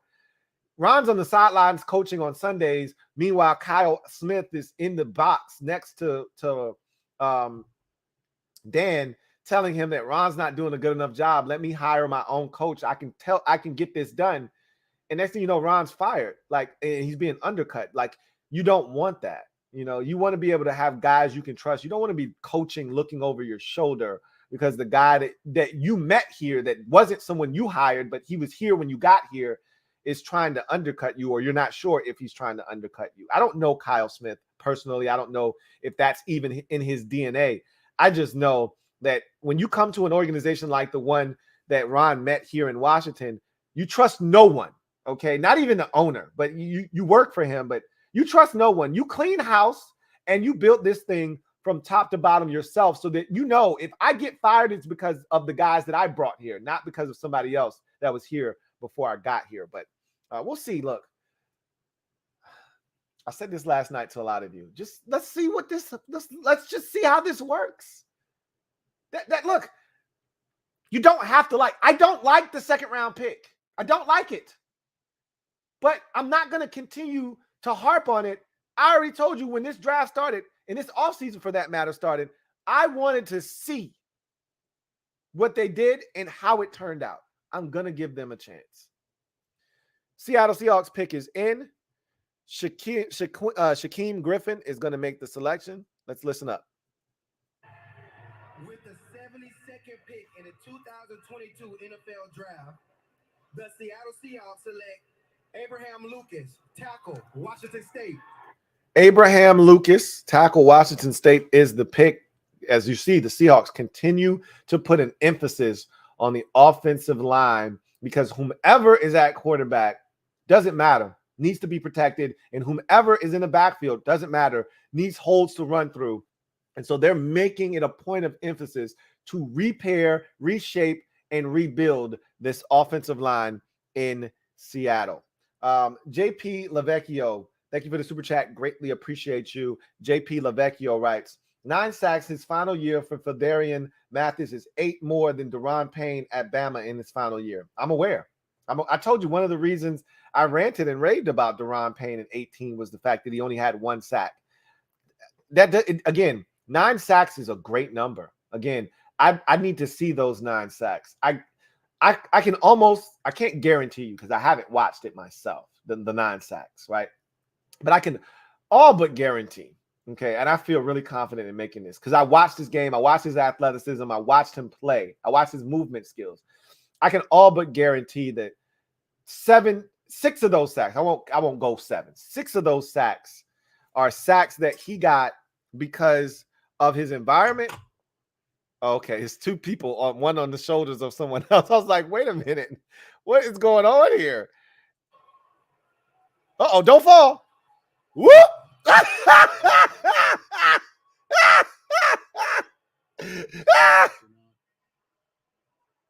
It is Vegas.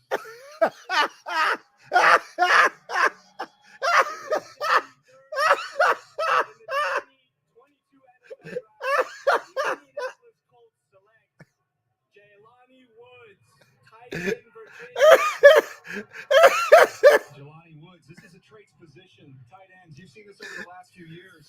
They might have meant to do that. It might have been planned, but that's still hilarious. Oh, man. Jelani Woods is the pick. at tight end. There was a lot of Washington fans that kept talking about this kid in the 4th round. I'm like, dude, he's not going to be there in the 4th round. He blew up the combine, and he's just learning the tight end position. There's so much to work with here. There was no way he was going to make it all the way until the 4th round. And I told fans, frankly, I didn't think he would make it to Washington if they traded. I had Washington traded with Philadelphia at 83. And I said, I don't think he's going to make it to the 83rd pick personally. So you see, he's gone at 73 to the Indianapolis Colts. And you know what? I'm not mad at that selection by the Colts because they lost one of their key tight ends in Jack Doyle this offseason. He retired. So they needed another tight end to go with Mo Alley Cox. They got him. And it is Jelani Woods. Falcons pick is in at 74. Let's take a listen. 2022 NFL Draft. The Atlanta Falcons select Desmond Ridder, quarterback, Cincinnati. Okay, so there we go. There we go. Desmond Ridder breathes a sigh of relief. Desmond Ridder has been selected. Our second quarterback in this draft taken. Ridder goes to the Atlanta Falcons. I talked about him being probably the safest quarterback in this draft class from a standpoint of he's not going to lose you football games. He won't win you football games, but he's not going to lose you football games. And so they got Marcus Mariota. And now we know Mariota is a guy that is more likely than not a stopgap. And maybe Desmond Ridder is the answer in Atlanta. We will see. But he's going to get an opportunity at some point. Maybe not this year. Maybe it is this year. But he'll get a point at an opportunity at some point.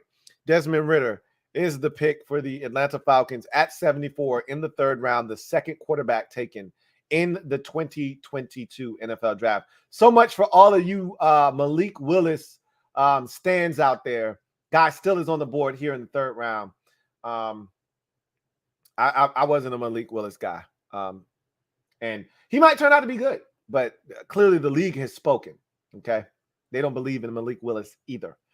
So JP Lavecchio says 9 sacks in his final year, 8 more than Daron Payne in his final year at Bama. Again, facts. I can't deny that.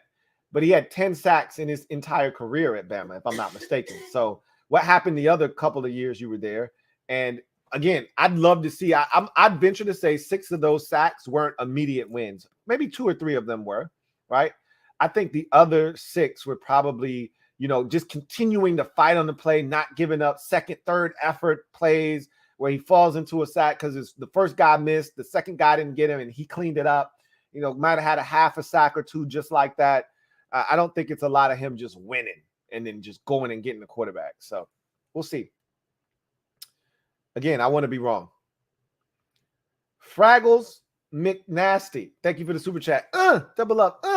Thank you for doubling up. Fraggles McNasty, who writes, why you keep skipping super chats? Shave that mustache. I'm not shaving the mustache. I know it's not ideal. It's not even on both sides. I don't give a shit. And one thing you're not going to be able to do is you're not going to be able to rattle my cage. Okay. I've seen guys like you. I eat guys like you for breakfast. Okay. Fraggles McNasty. I'm not skipping super chats on purpose if they're not being read. Clearly, there's a problem with some of the super chats not showing up here for whatever reason. I don't have anything to do with that. Clearly. Okay. But when I see the super chats, I read the super chats, and I've read both of your super chats. And right now, I think both of your super chats, I think you're winless in both of your super chats. You're 0 for 2 in your super chats. I think Fraggles McNasty. I like your name again, though. Don't like your super chats. JP Lavecchio, thank you for the super chat. Greatly appreciate you. Double up. Thank you for doubling up. JP Lavecchio, who writes, well, it's double. I'll take it. It's double. Let's see. Brian Hancock, thank you for the super chat. Greatly appreciate you. My guy, Brian, writes, what up, LT? I'm a huge fan. I think our next pick should be safety. How about you? The Texans pickings in at 75. Let's take a listen to what the Texans did. Still waiting on a receiver from them. Have traded the 75th pick to the Houston Texans. With the 75th pick in the 2022 NFL Draft, the Houston Texans select Christian Harris, linebacker, Alabama. Christian Harris, linebacker from Alabama. The Texans came up, and that's who they took. This is another kid that I believed very highly in, believed in a ton. And I was shocked that he was even here to be selected in the third round. Again, this was a guy that I thought could have easily gone in the first round, but I was like, he's a second round pick all day long, all day strong, won't get out of the second round. I didn't even think he would be there at 47 for Washington to take. The fact that he's still here at 75 is a farce to me. And again, I don't know if anything was wrong with him from a health standpoint. We've gotten word that Nakobe Dean wasn't, 100% healthy, and teams had a little bit of an issue with his medical. But Christian Harris, I don't think anything was necessarily wrong with him. I don't know. Clearly, teams weren't all that high on him, but Texans get themselves a really good athlete here in Christian Harris, and we're gonna see if it pans out for them. I like the player, I like the pick. I think this is tremendous value here in the third round. But again, what I'm realizing, and I've known this before, but I realize it now more so than ever before.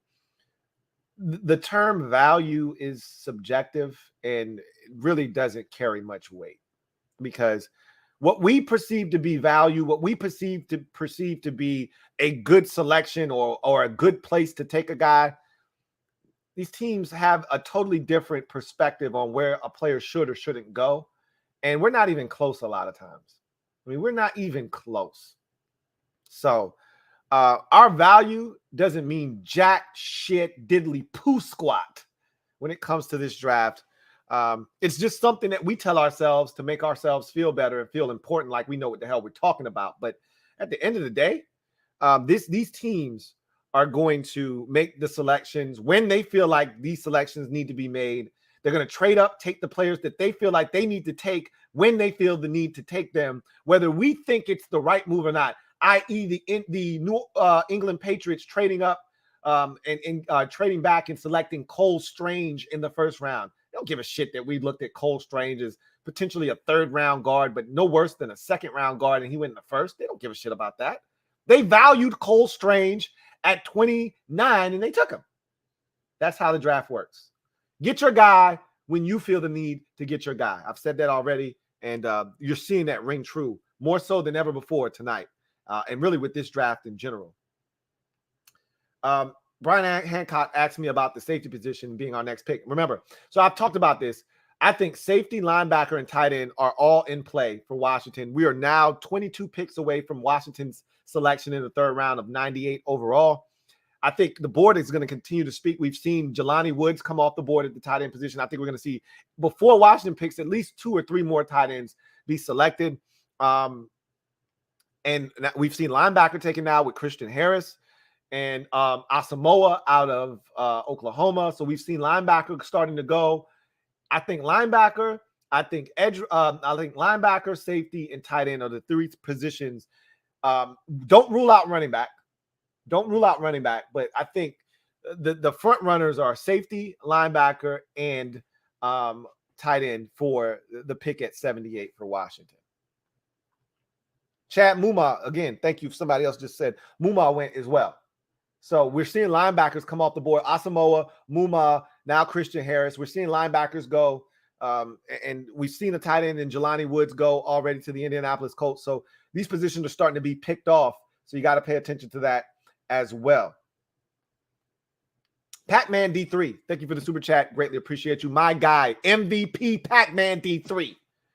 Thank you for being a member of the MOBB. Writes, real question, whose names their kid Fedarian? I mean, I think that's a mashup of mom and dad's name. That's my guess, is that her name might be Phyllis or Phoebe or something like that.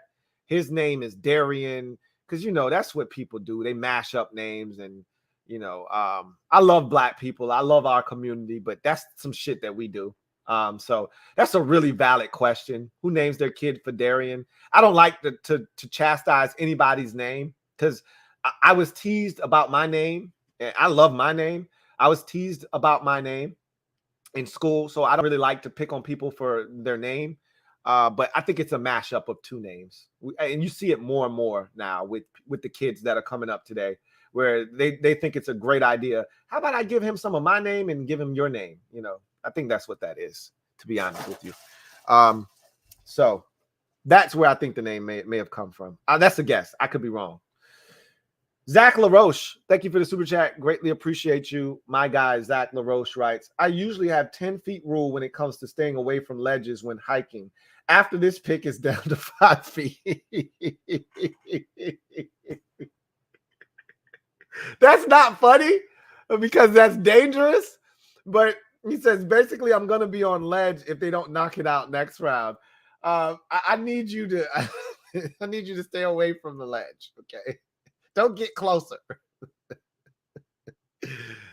Look, they're going to be fine. The Ravens pick is in at 76. Let's listen to what the Ravens do.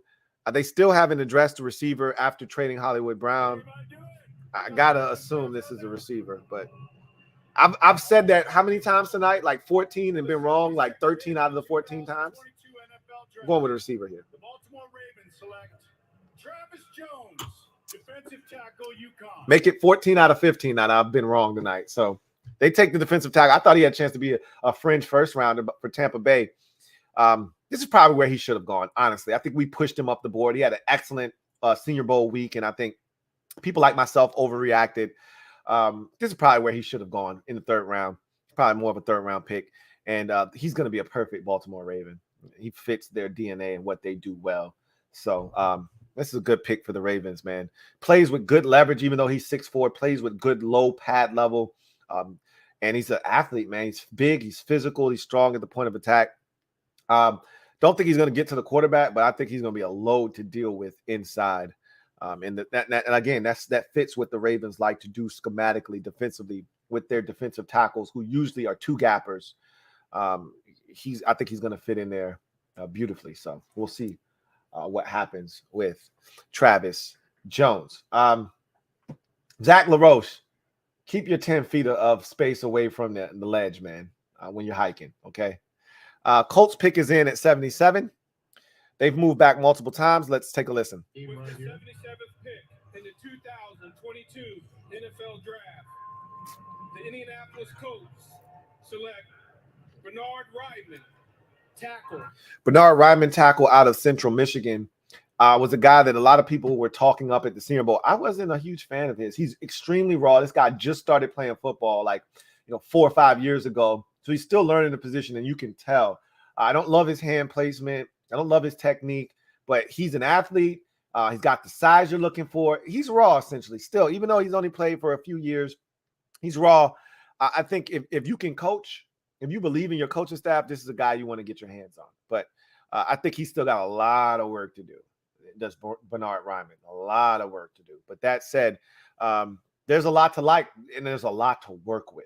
So that is going to be the pick. He was a tight end in his former, career, transitioned to tackle, and he's still learning the position. So Bernard Ryman is the pick for the Indianapolis Colts. They had an issue with Eric Fisher at left tackle last season. He was terrible. So they're hoping that this kid comes in, learns quickly, and they're able to insert him into that lineup as a starting tackle. We'll see if he gets it done for them or not. Maybe even at guard. I've heard some people think that he may transition better to guard than tackle at the next level. We'll see what happens for the Indianapolis Colts. That's the pick at 77. The pick at 78 for the Cleveland Browns is in. We'll see what they do. We are now 20 picks away from Washington's third-round selection at 98. Zach LaRoche, I need you to stay away from the ledge, my man. Stay away from the ledge. Ben Willard, thank you for the super chat. Greatly appreciate you, my guy. Ben Willard writes, first of all, I think double up. I think this is your second one. Might have been one from last night. It's starting to bleed together, Ben. Either way, appreciate you. Who writes, Lou, I'm pissed. You got every right to be. Dane was right there. Right there. And again, we heard the medical wasn't clean. I don't care, honestly. And look, pecs are interesting, to deal with because pecs are really tough. They're really tough, man. And so you got to be careful with those. The pick is in for the Browns. They're walking to the stage now. Ex-Browns wide receiver Andrew Hawkins is there with a kid with a football in his hand.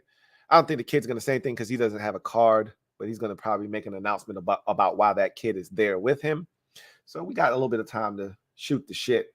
But you see why they didn't take him. I still struggle with it, though. I don't love the pick. I'm not going to lie to you. We'll keep going. He's going to, at some point, look at that card. And when he starts to look at that card and read that card, I'm going to unmute it so that we can hear what the pick is for the Cleveland Browns. Now he's looking at the card. So let's go ahead and take a listen to what the pick is for the Cleveland Browns at 78. 22 NFL draft. The Cleveland Browns select Alex Wright, defensive end, UAB. Alex Wright, defensive end out of UAB, is the pick for the Cleveland Browns. One thing I can say about the UAB, University of Alabama, Birmingham Blazers, is that, boy, they produce some long-ass edge rushers. This kid, just like last year, there was a kid, I can't remember his name. I don't even remember where he went. This dude was like 6'6", long arms, like vines for arms. And this kid here, Alex Wright, is like 6'6", 270 with long ass arms. And so that's just, I think that's what they look for at UAB. That's what they recruit. That's what they go after. And second year in a row, UAB, remember at one point their program was finito. They had gotten rid of football at UAB for like a 1 or 2 year period there. Since they've come back, they've actually had an impact in the draft and had guys drafted. And this is the second year in a row they've had a defensive end drafted in the NFL. So Alex Wright, newest member of the Cleveland Browns. Jerome Foster, thank you for the super chat. Greatly appreciate you. My guy, Jerome, thank you for being a member of the MOBB. Jerome writes, best draft coverage party, Lou. Head and shoulders above the rest. Truly appreciate you, Jerome. Thank you so much. I know you were a little salty last night. And a lot, you weren't alone. There were so many people that were not happy last night. But I appreciate you coming back and kicking it with the kid today, Jerome, man. Really do appreciate you. And thank you so much for the support. Let them know, Condo P. No Fraggles, okay? I'm not Mrs. T. I'm Condo P. Get it right, all right? Get it right, get it tight. She's Condo P.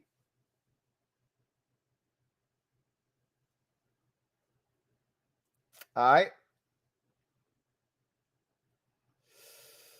Let's see. Zachary Portnoy. Thank you for the super chat. Greatly appreciate you.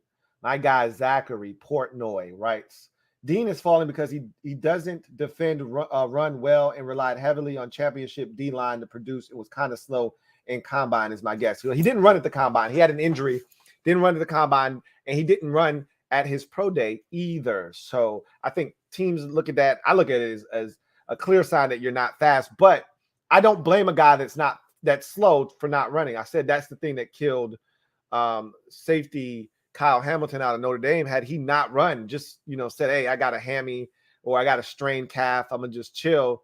But y'all know I jumped, 11 and I jumped, 40 inches. Like that translates to explosive speed. So y'all know I'm fast. Y'all see the tape. He could have got away with that. Nakobe Dean doesn't look fast on tape, so he wouldn't have been able to get away with that. But still, that wouldn't have been enough to not have him drafted. The instincts are off the charts. His injury is what scares teams away. That's why he hasn't been taken. That's exactly why.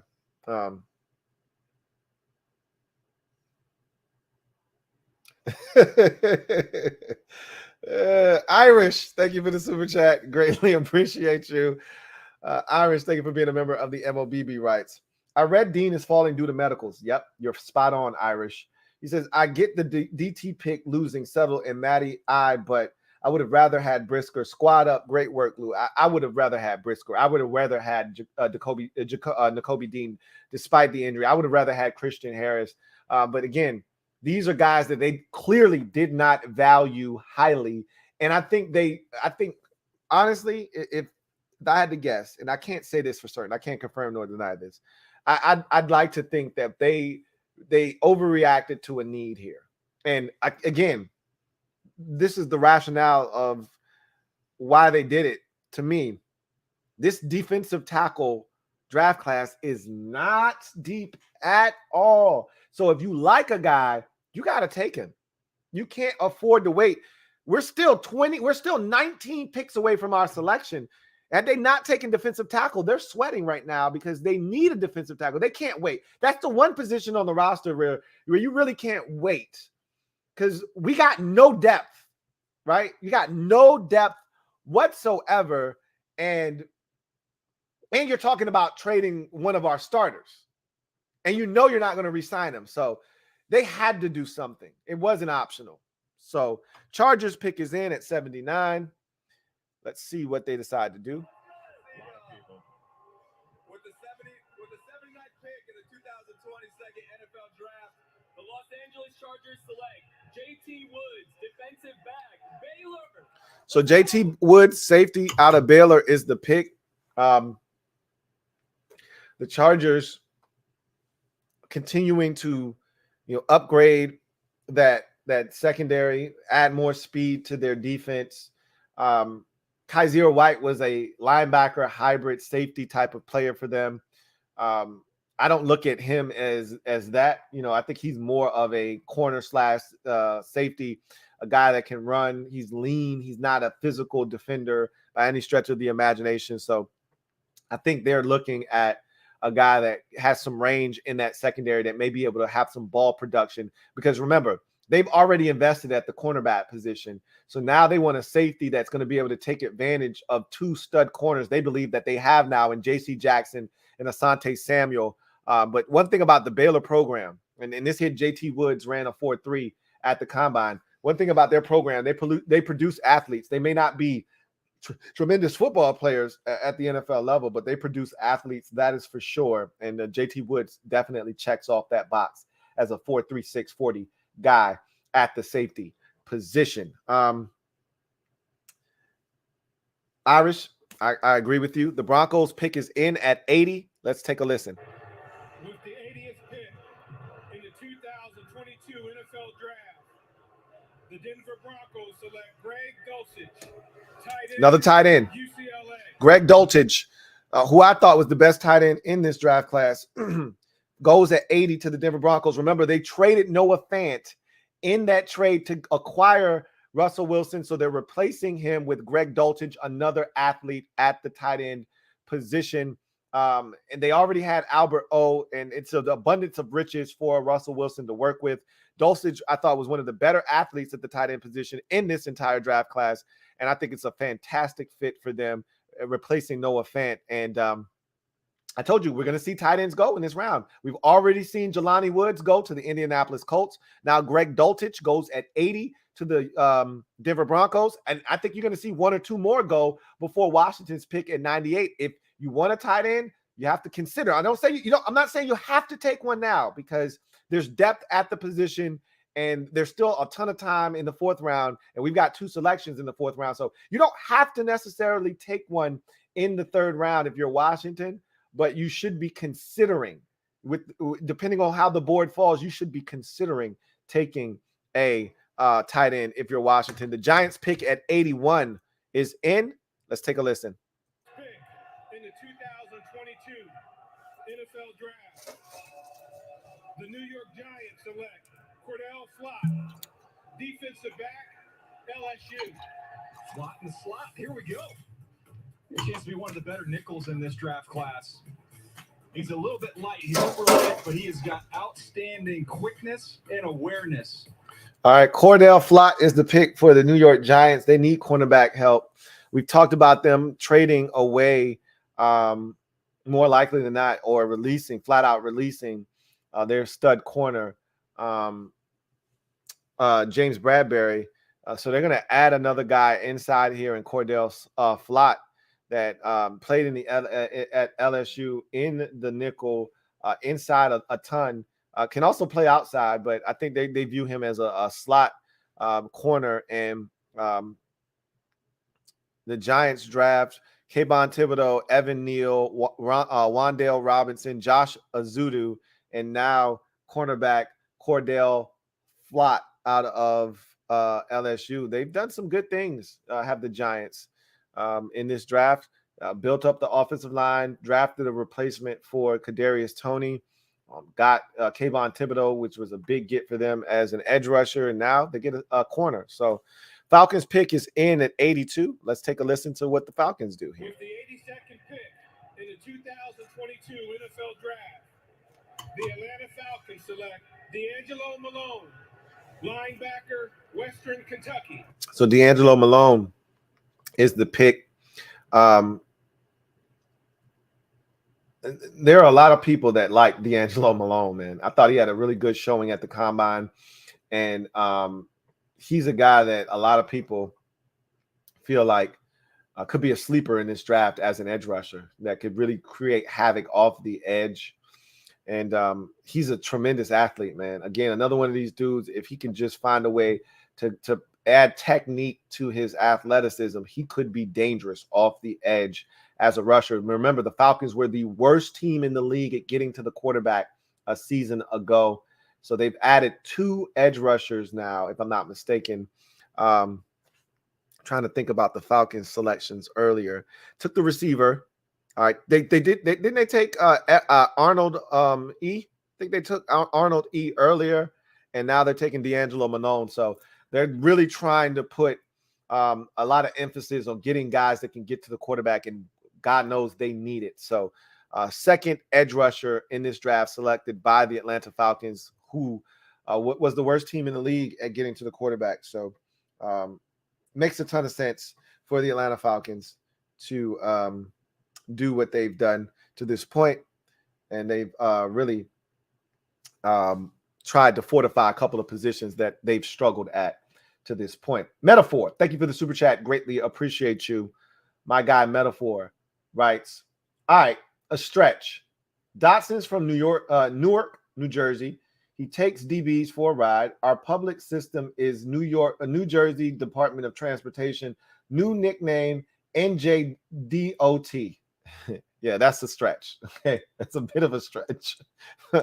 I think we're just going to stick with JDOT. I mean, I would prefer Jahan Wick over NJ Dot, which is the New Jersey Department of Transportation. I would much prefer Jahan Wick, trained killer, as KP Underdog suggested earlier. But it's going to be J Dot, and who doesn't love J Dot? That's an easy nickname to get behind. But I told you I still love Jahan Wick. Just Andre, thank you for the super chat. Greatly appreciate you. My guy, Just Andre.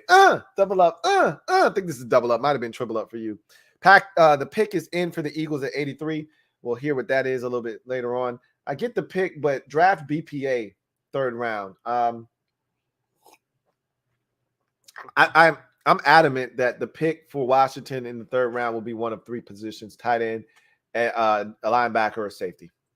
If they go in a different direction, I'd be interested to see, and then I'll try to rationalize it in my brain to understand why they did what they did. That's always a thing for me, is just understanding, making sense of it. Why? Like I told you, first 48. When they catch these murderers, they catch these criminals, they always want to know why. And a lot of times they don't get the answers because these guys, they lawyer up and they don't talk. But you always want to know why, because people want to make sense of things. And I'm one of those people. I like to make sense of things. Why? So if they don't take linebacker, safety, or tight end, I want to know why. I'm not gonna destroy the pick. I'm not going to call them stupid and want them fired, because that's not solving anything. I just want to know why. Okay, why did you do that? And we're going to hear from these guys after day 2, and they're going to tell us exactly why they did what they did. And I'm going to be interested to hear, and I'm going to reach out to my plug and see if he can garner any information as to why they did what they did in the 2nd round, because I still don't love the pick. I know it was a necessary evil, and I know this is a very thin draft class at defensive tackle. I'm aware of all of these things, so I understand the pick. Doesn't mean I have to love it.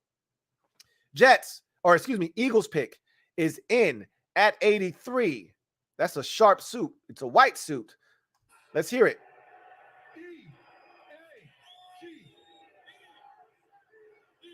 I'll tell you what, all 31 other teams love to hear that right there.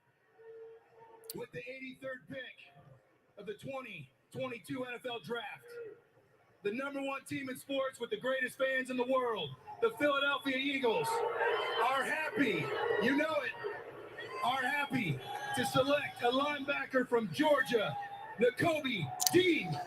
Nakobe Dean is a damn Philadelphia Eagle. Oy vey. So 2 Georgia Bulldogs on that defense. After drafting Jordan Davis in the first round and trading for A.J. Brown, they get Nakobe Dean. What the F, man? What the F?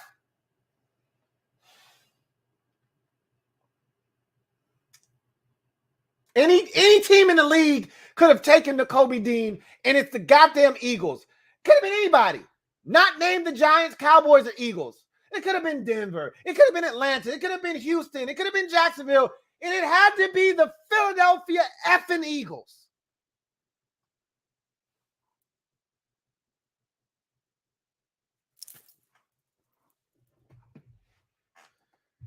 I got to be honest. I like what the Eagles are doing in this draft. Just going to keep it a buck. They drafted Cam Jergens in the second round to replace Jason Kelsey. He may not play a ton this year, depending on if guys stay healthy. That's fine. They got a replacement for the future. Outside of that pick, they're getting right now immediate impact players in A.J. Brown, Jordan Davis, and now Nakobe Dean. I absolutely hate that they got this guy. Absolutely hate it with a passion. He could be the leader of that defense. The one thing the Eagles have never really had was great linebacker play. And I always relished in the fact that their linebackers stink. Now they have a true leader at the linebacker position, and I couldn't be more pissed off about it. God damn it.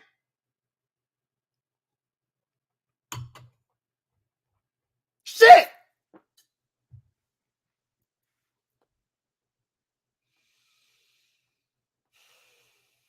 I feel like I got Tourette's. I'm good now. 1-6 Devil Doc. Thank you for the super chat. Greatly appreciate you. My guy, 1-6 Devil Doc writes, hoping film on Mathis shows more upside than we think. I mean, I'm going to go do more homework on the kid. And that's what I do before I give you my full analysis of the draft. I'm going to go watch more of him. I've watched enough of him to know how my initial feelings on him. But those initial feelings can change with more film study. You know, now that he is a member of this team, I can do extensive film study. Golly, I can't stand this shit. The pick is in for the Pittsburgh Steelers at 84.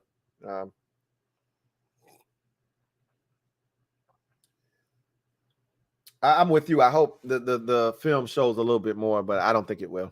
Steelers pick. The 84th pick in the 2022 NFL Draft. The Pittsburgh Steelers select DeMarvin Leal, defensive end, Texas A&M.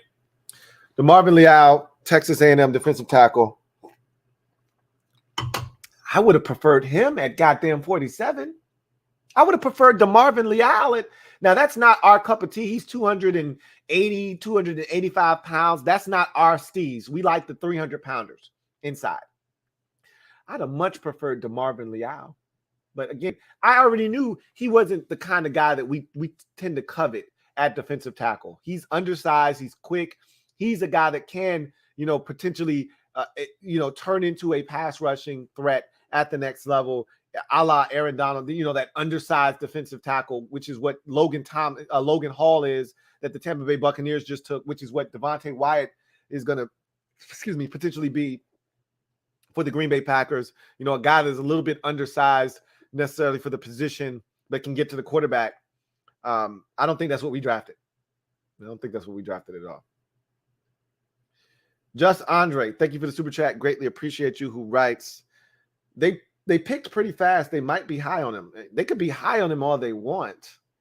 You know, doesn't mean he's a good football player or that he's going to be anything other than just a jag for us on the football field. How many times do we see teams turn the card in extremely fast on a guy because they think he's good and he turns out to be ass? Again, being confident isn't a prerequisite for a guy being good. You know, you can be confident in a pick and that guy be trash. The Patriots pick is in at 85. Let's take a listen. With the 85th pick in the 2022 NFL Draft, the New England Patriots select Marcus Jones, defensive back. Marcus Jones, cornerback out of Houston. If there's one thing the Patriots do know, it's cornerbacks. So I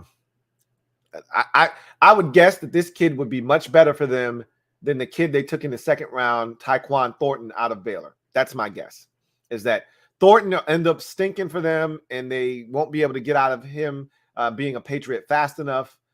And I don't wish ill will on that kid. I hope he, ends up being a really good wide receiver. I'm just going off of track record. Bill Belichick is terrible at selecting wide receivers.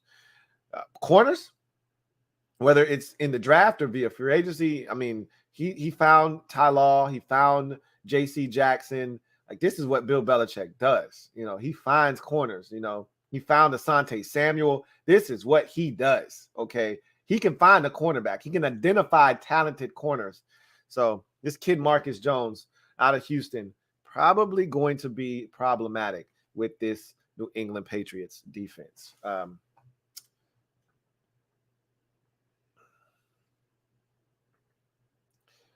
I see y'all talking about Fraggle McNasty, talking about I'm clowning on Fraggle Rock. I grew up on Fraggle Rock, man, okay? I'm not clowning on Fraggle Rock, all right?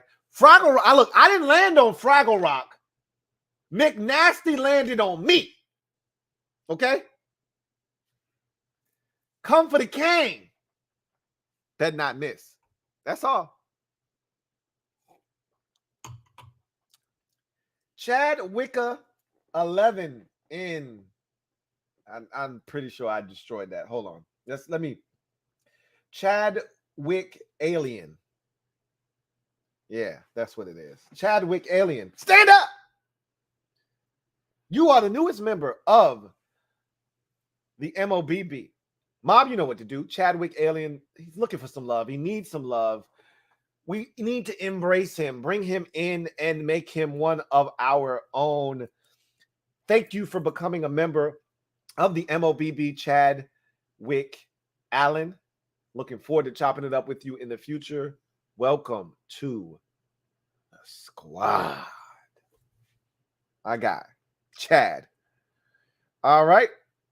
Another new member, Rockman 1033. Stand up. You are officially in the building as the newest member of the MOBB. Welcome aboard, Rockman 1033. Where you been? I've been waiting on you, baby. Where you been at? Y'all know what to do. Show Rockman 1033 some love. Welcome him with the biggest MOBB hug possible. And welcome him to the squad. Welcome aboard, Rockman 1033.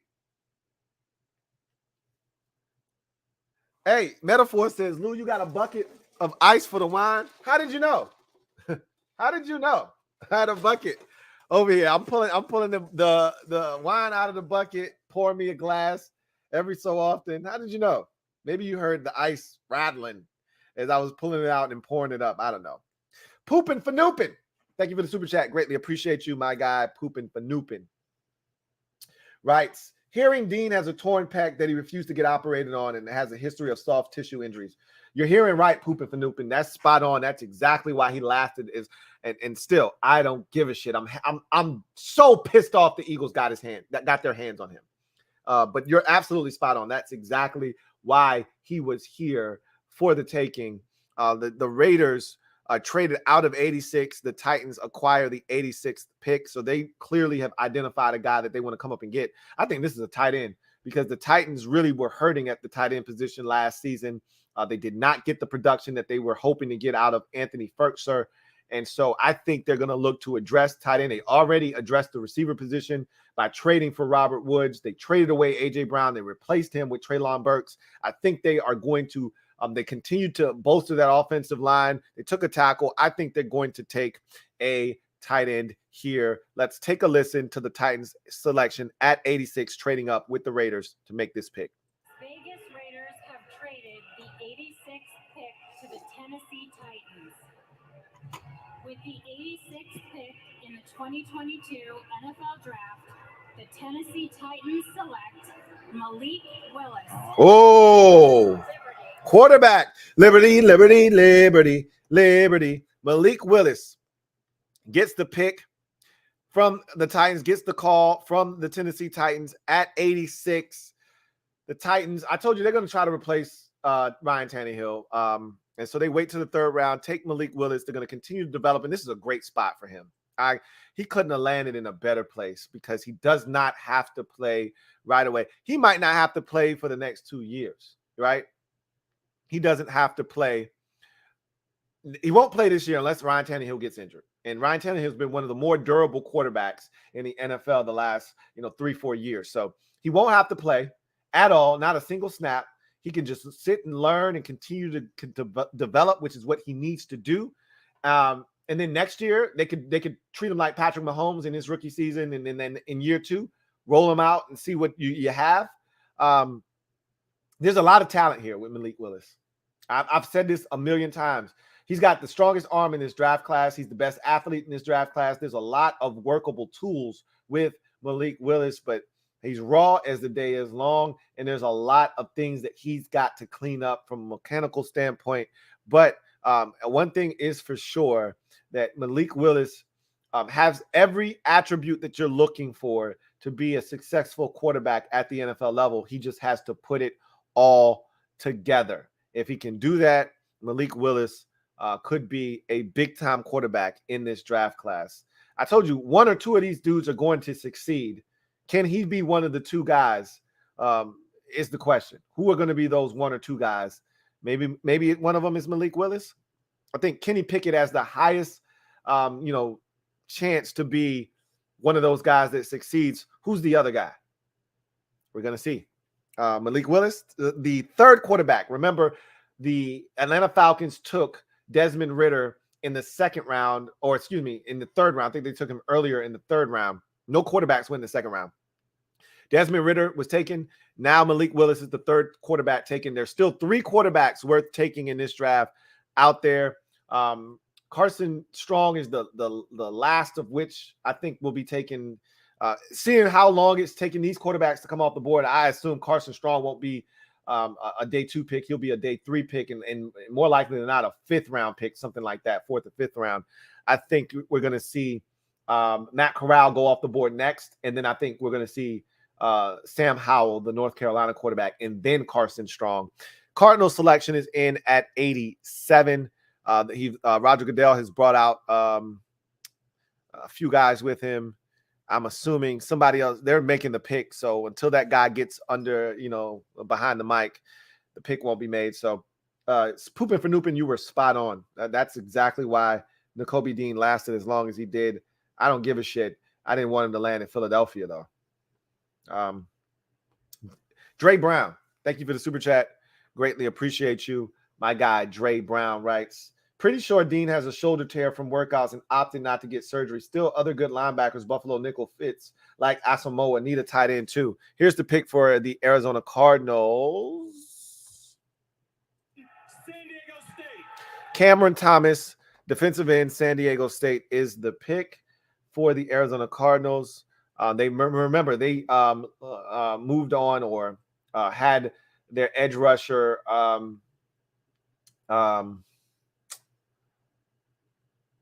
why am I blanking on his name? From New England, the edge rusher that went to the Vegas Raiders in the offseason. Golly, I can see his face. Why? Chandler Jones. Jesus, why it took me so long to think? You know what? Blame it on the wine. Chandler Jones left for Vegas, jettisoned them for Vegas in the offseason. So they had to replace him. They do it with Cameron Thomas, San Diego State defensive end. Cowboys pick is in at 88. We're now officially 10 picks away from the Commanders making their third and final pick of the first 2 days of the 2022 NFL Draft. Cowboys pick is in at 88. So we'll take a listen here in a bit. Asamoah is going off the board. Dre Brown. Again, when you made this comment, he was still available. Emmitt Smith coming out to make the pick for the Cowboys at 88. I'm going to guess that this is a linebacker or wide receiver. Let's listen in to Emmitt Smith. With the 88th pick in the 2020 NFL Draft. I should have known Emmitt Smith was going to say that. Jalen Tolbert. Wide receiver. I told you I thought it was going to be a wide receiver or a linebacker. Jalen Tolbert. I love this kid. I told you the Cowboys, they get the draft. That's one thing. There are a lot of things the Cowboys aren't good at. You know, they're not great at PR. They're not great at picking head coaches. They're not good at a lot of things. The Cowboys are great at drafting, and this is a great pick. Jalen Tolbert is a beast out of South Alabama. Like, you know, there's still a number of receivers still on the board that a lot of people talked about. He didn't get talked about enough. This kid is super talented. And when the lights were its brightest, when they played against Tennessee, he carved them up. I mean, tore them a new asshole. I like Jalen Tolbert a lot. He's going to replace Cedric Wilson and probably exceed his production when it's all said and done. Love the selection. And I hate that they just got another talented wide receiver. But that's what they do. I expect this from the Cowboys. So the Buffalo Bills pick is in and at 89. So we're getting dangerously close to Washington's pick at 98. I didn't like Asamoah, and he's gone anyway. He's been taken already. But like you said, they need a tight end. They need a linebacker. They need a safety. So we'll see what they decide to do. Spencer Creech. Thank you for the super chat. Greatly appreciate you. Double up. Thank you for doubling up, Spencer Creech, who writes, gonna need some drinks after this. I'm already drinking, so it's kind of taking the edge off a bit. You know what I'm saying? One of the guys from the Good Morning Football show is gonna make the pick for the Buffalo Bills. The Bills are drafting in this city of luck, of chance, because you all know, and I know, the only thing in this world that can stop Josh Allen is the flip of a coin. So Mafia, mount up, and every other fan base, listen up. Chiefs fans, Raiders fans, Bengals fans, in my hands, I hold the most important pick of this entire round, because this pick is the only pick who will win the Super Bowl in his rookie year. Kyle Brandt. Pick of the 2022 NFL Draft. The Super Bowl 57 champion Buffalo Bills select my man, Terrell Bernard, linebacker, Baylor. Kyle Brandt, he killed that. I got to give him credit. He killed that. He was waiting for his moment. He took it, and he did not fumble that, man. He took it all the way. That was awesome by Kyle Brandt, one of the hosts of Good Morning Football on the NFL Network. Terrell Bernard is the selection. I like him a lot, man. The Bills, man, God damn it. They're so good, man. This is a really good pick. Terrell Bernard, linebacker out of Baylor. He was another one of these guys that you look at, and he's just a football player. He's always around the football. He's always where he's supposed to be when he's supposed to be there. He's going to fit in with that defense, and he's going to create turnovers. And it's just another one of these examples of Buffalo just getting the draft. And they've done it well. Matt Milano, Terrell, Tremaine Edmonds, Tre'Davious White. They've done it so well in the draft, and this is another example of that. Got to give the Bills credit, man. It's one of the reasons why they're one of the deepest teams and one of the most well-rounded teams in the NFL. They do it well in free agency. They do it well in the draft. I talked about the James Cook pick. Like, that was an exceptional pick.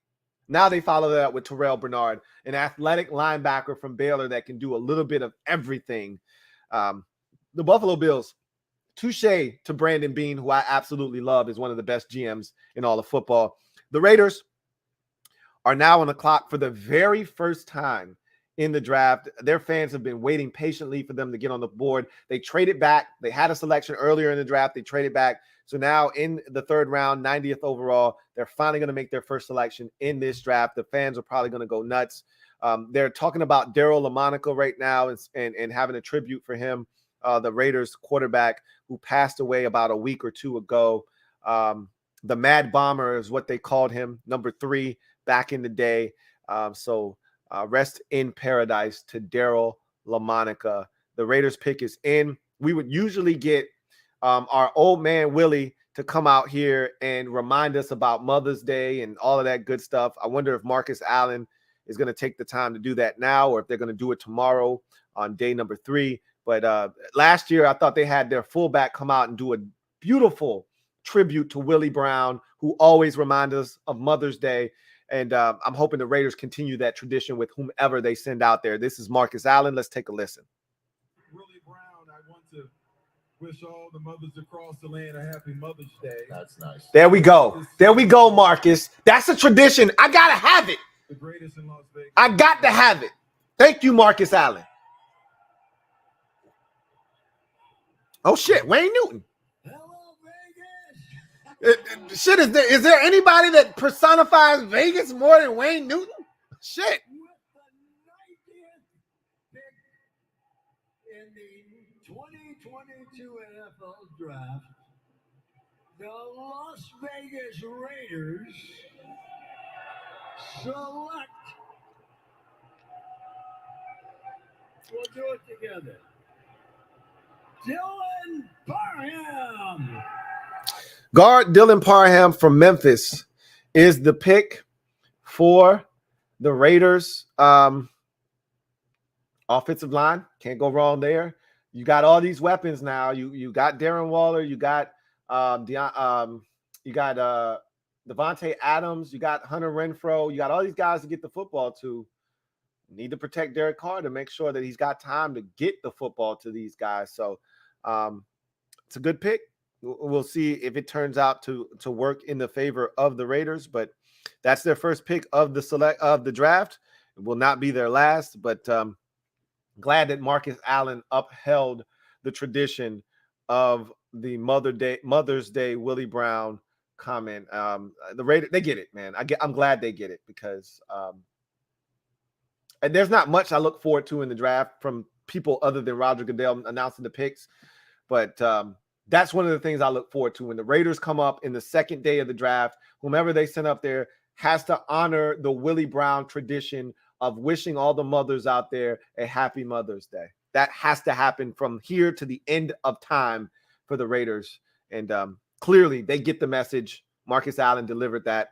I appreciate that. So Spencer Creech says, I'm going to need some drinks after this. I told you I'm already drinking, so it cuts the edge off, right? Takes the edge off just a tad bit, and I'm able to kind of stay even keel, right?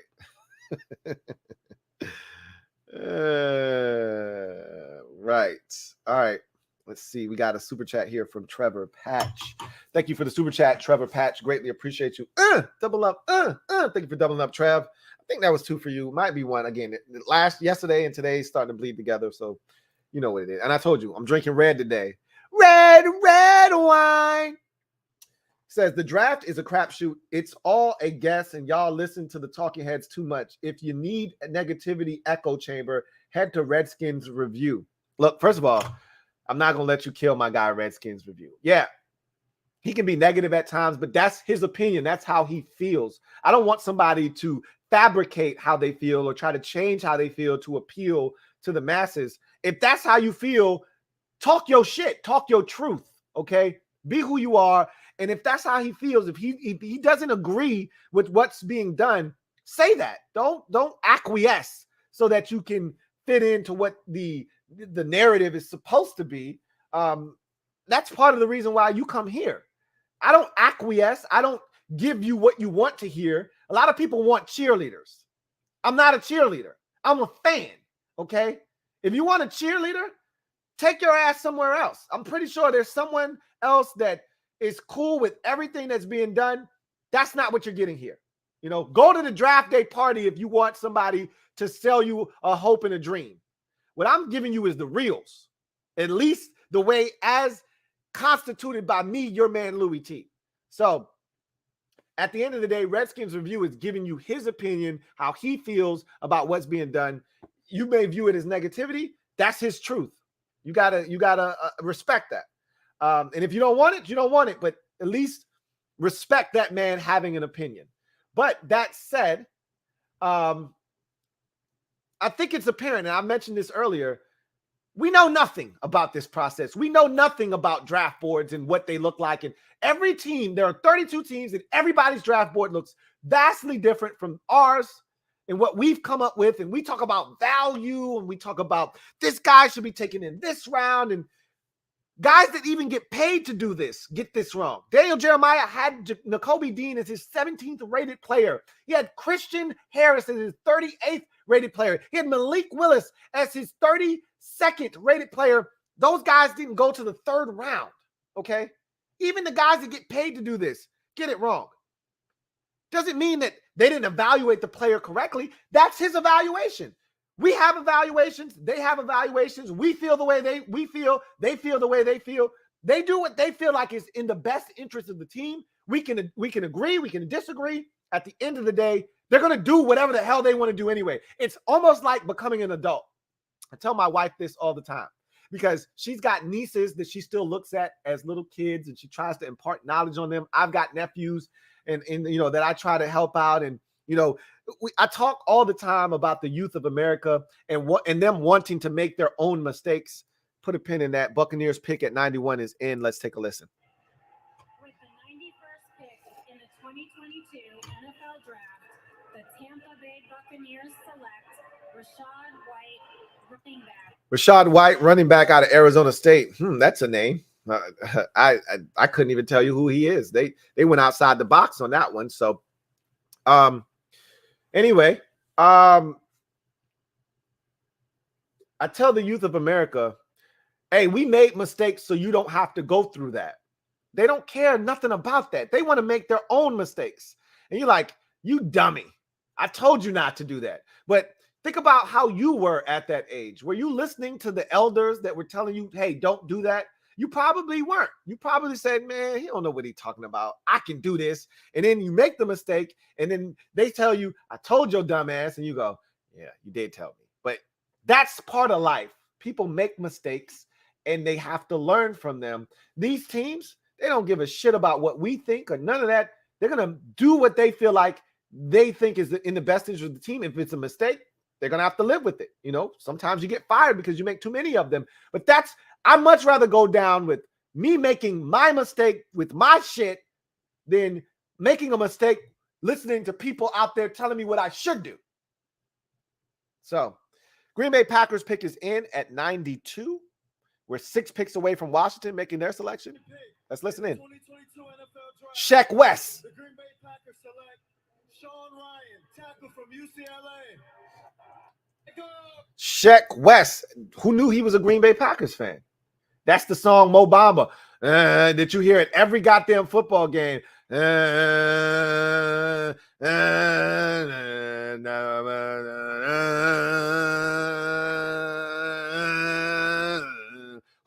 the hell is he even talking about in that song? He even run out of shit to say. He just start cussing for no reason. Anyway, Sheck West is a Green Bay Packers fan. Who knew? We're now 5 picks away from Washington being on the board. The pick is in for the, who the hell is that?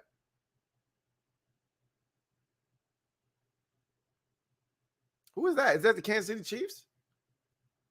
49ers pick is in at 93. So we're 4 picks away from Washington being on the board at 98. Tackle Sean Ryan is the pick out of UCLA for the Green Bay Packers. I thought they would take tackle offensive line earlier in the draft. I mocked them an offensive lineman in the first round. Clearly, they did not do that, but they did take one here in the 3rd round. 49ers pick is in at 93.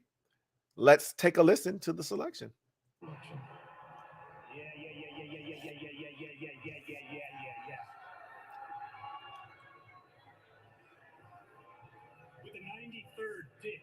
the 2022 NFL Draft. The San Francisco 49ers select Terrion Davis-Price. Terrion Davis-Price, running back out of LSU. So, first of all, I love the fact that the NFL is acknowledging YouTubers, streamers, gamers. I've seen multiple YouTubers out there tonight. So I like that. That said, I did a mock draft on, everybody did a mock draft simulator on Pro Football, right? Everybody did one. And I had Terrion Davis-Price as the pick in the 4th round, and they told me it was an F pick.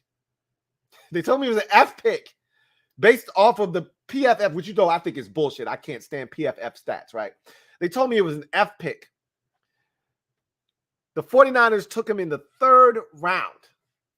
That, again, this is what I'm talking about. This is the exact conversation that we're having right now, is that PFF is telling you that's an F pick. You're getting F value for a 3rd round pick in Terrion Davis-Price. And the 49ers are like, F your PFF stats, F your F rating, taking his ass in the 3rd round. I love the fact that these teams are unapologetic and don't give a shit about what anybody thinks. They're going to follow their draft board. Their scouts have been working around the clock, year round, to help them put together this board. And then when the time comes, they don't falter. They don't waver. They stick to their board. You don't have to like it, but they're sticking to their shit. Stick to your guns, all right? Stick to your guns. That's what teams are doing. Washington was interested in that kid, Terrion Davis-Price, which is why I mocked him to us in one of my mock drafts. I can't remember if it was the one that was with trades or without trades, but they were interested in that kid. He's talented out of LSU. 49ers, if anybody knows running backs, it's Kyle Shanahan. That kid's talented. They might have themselves a stud there in the 3rd round. Anyway, Trevor Patch said it, I think, perfectly. I don't need to change a word. The draft is a crapshoot. Stop right there. Nothing else needs to be said. Thank you for the super chat, Trevor Patch. Daily Grind, thank you for the super chat. The Eagles got Nakobe Dean. F the Eagles, man. F the Eagles. Daily Grind, thank you for the super chat. Thank you for being a member of the MOBB Rights. Lou, I don't know if you were serious about buying season tickets, but my rep has some exclusive seats left as well as some normal seats. No, I'm serious. I'm going to buy season tickets. I'm not playing. I'm going to buy season tickets, 2 of them, and I'm going to give them away on a weekly basis for home games. If there's a game that my wife, she tried to get me to go to a game last year. I was like, I don't want to go to that shit. But if there's a game that moves me and I want to go, I may go. But for the most part, I'm doing this for y'all. If you're a member of the MOBB, you're supporting the Louie Tee Network, I'm going to kick it back to y'all, man. I mean, it's all love. It's reciprocated. You showing me love, I'm going to show y'all love, and I'm going to make sure y'all get blessed with the best. If we talk about wanting to make sure there's a home field advantage, I'm going to do my part. I'm not going to the game, and I know that. But just because I'm not going to the game doesn't mean you don't need to go to the game.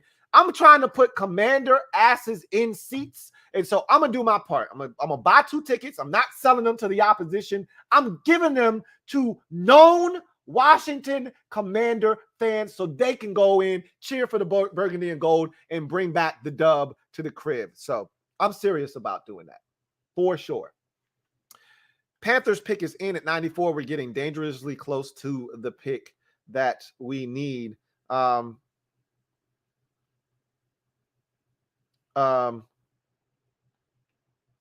Damon Brown, thank you for the thank you for the super chat. Greatly appreciate you. Thank you for being a member of the MOBB. My guy Damon Brown and resident Bills fan writes, yes, a running back. That's what I was hoping for. Go Bills.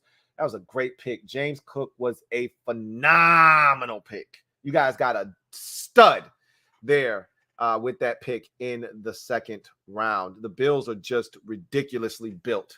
I love their GM, Brandon Beane. Here's the pick for the Panthers at 94. Washington is getting ever so close. Patriots have traded the 94th pick to the Carolina Panthers. With the 94th pick in the 2022 NFL Draft, the Carolina Panthers select Matt Corral, quarterback. Ole Miss. Matt Corral. I told you I thought he'd be next. To me, he is the best quarterback in this draft class. That's my guy, Matt Corral. That's the guy I'm staking my claim to. And if you're a Carolina Panthers fan, you got the best of the quarterbacks in this draft class. I'll set it here. I didn't stutter, and I didn't mix words. I think you got the best quarterback and the one that is most likely to succeed out of this group. And if you coach him up, you put him in an offense that is successful, that has weapons, and they got weapons in Carolina if they can keep it healthy with Christian McCaffrey, DJ Moore, Robbie Anderson, the kid that they took out of LSU last year at the receiver position. They got stuff, man. You know, they took the kid out of Notre Dame last year at the tight end position. They got a lot of weapons. Now it's about somebody being able to distribute the football to those weapons, and Matt Corral can do that. So our fourth quarterback taken. So there's two left, Sam Howell, and I told you Corral would be next. I think Howell will be next after Corral. I told you that. And, so much for look, I told you I'm right every now and again. McNasty tried to shit on me, tell me I was wrong all the time. I'm wrong a lot, especially during this draft shit. I'm wrong all the time during the draft. You come check me during the regular season. Come check me during my podcast. I'm killing the game. And how many times have I been right in this process? When I talked about the Eagles trading up for Jordan Davis, who had that? This guy right here. Yeah. Yeah. But that's the fourth quarterback taken in this draft class. And I think the Panthers got it right. So we'll see what happens now. Sam Howell is going to be the next quarterback taken. He might go in this third round. It's very possible, but I think for sure Carson Strong is a day 3 quarterback. So we'll see what happens. But the Panthers get their guy, Matt Corral. All right.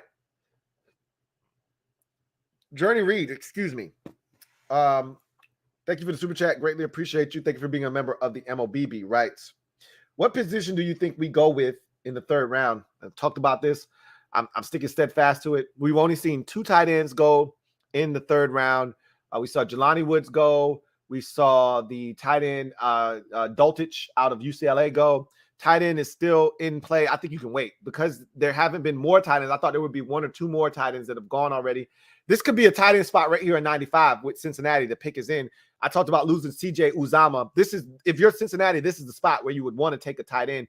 And they should stay in the state of Ohio, and they should take Ruckert right here. It would be a great pick for them, and he would fill a need for them.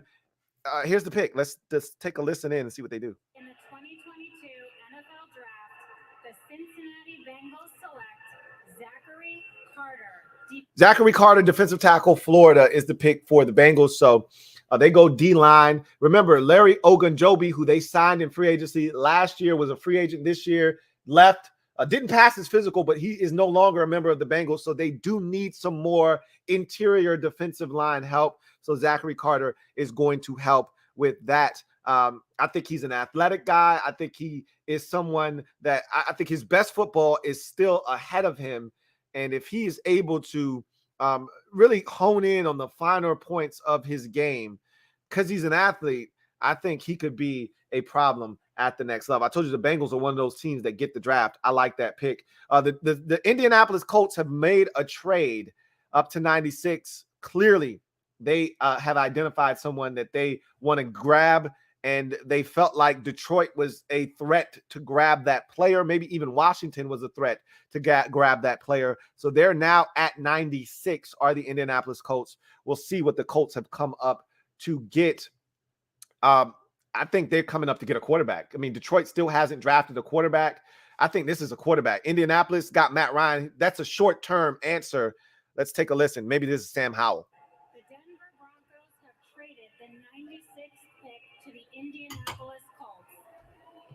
With the 96th pick in the 2022 NFL Draft, the Indianapolis Colts select Nick Cross, defensive. Nick Cross. So maybe they thought they needed to get in front of Washington. Maybe Detroit would have been a threat, but Washington in particular. Nick Cross was a Buffalo nickel candidate. He's big at 6. I think he's 6'2", maybe if he's not 6'2", he's 6 feet. but he's 212 pounds. He's that thick Landon Collins type frame, physical, but he's got speed. He ran a 4.3 something at the combine. He's got range. He would have been the perfect Buffalo nickel if you were going to go the safety route to fill that Buffalo nickel role. And clearly they identified him as a guy that they wanted to select, and they didn't want to wait, and they didn't want to give Detroit nor Washington an opportunity to take him. So they probably looked at the needs of the teams in front of them and said, look, Washington needs a safety. Detroit needs a safety. We can't wait. We don't know if they're going to take a safety, but we can't wait. And the Colts move up, grab Nick Cross out of Maryland, who was a guy that I was kind of looking at and saying, hey, if they took him, I wouldn't have any issues with that. He's now off the board. So another safety prospect gone for Washington. So as we're now a pick away. The Lions have a selection to make, and then Washington is on the clock at 98. So I'm still sticking with what I said before. Safety, linebacker. I think it's going to be a linebacker. Okay. Safety, linebacker, and tight end are your three options during this pick here. Malachi Malik, thank you for becoming a member of the MOBB. Really appreciate you. Thank you for your super chat. Double up. Thank you for doubling up. Malachi Malik, who writes, I wonder if Nakobe Dean had a watch party. Yikes. As long as he didn't show up for the draft, he's good. Watch parties, they're embarrassing too, because you got all your friends, family, and loved ones around you. And it's nothing more embarrassing than to see name after name after name after name get called and not have it be yours. It sucks. It doesn't feel good, but it's not worse than being at the draft in the green room and your name not being called. So, yeah, it sucks. I completely agree with that. Let's see. Jay Lee, thank you for the super chat. Greatly appreciate you. Jay Lee writes, I think Washington wanted to trade out of 47. They may wanted to have trade out of 47. I'll try to get some intel on that as to whether they wanted to trade back out of 47. It clearly wasn't ideal, but they fit. They took care of a need. That's for sure. We had to get a defensive tackle in this draft. They did that, but again, and some of you are trying to sell me on Fedarian. At some point, I'm gonna remember Mathis is his last name. I'm not gonna forget his last name at some point. But y'all are trying to sell me on this kid. I'm gonna watch film. Trust me. I'm gonna specifically watch him. I've watched him in passing. I wasn't impressed. Some guys jump off the tape at you. I wasn't impressed. That doesn't mean he's not a difference maker. I just, from what I saw and how that translates to the NFL, I've watched enough prospects. I've been doing this since 2012. I've watched enough prospects to know what it looks like for a guy to be, elite and dominant and have those traits that translates to the NFL. I didn't see that from him. I saw another guy that stops the run, does his job, and is going to be a good part of this defense, but he's not going to be a great part of this defense. And that's fine. I mean, again, we need a defensive tackle. So, Will Elias, thank you for the super chat. Greatly appreciate you. Thank you for being a member of the MOBB. My guy, Will, writes, hey, Lou, what's up, Will? He says, first and foremost, love and blessings to you and your family. Likewise, Will. Likewise. He says, second, I understand and don't blame anyone for the pessimism. This team deserves it, but we have to let artists finish the painting before we pass judgment. I couldn't agree with you more. I get it. The pessimism is well-deserved. They've earned this over the last 30 years.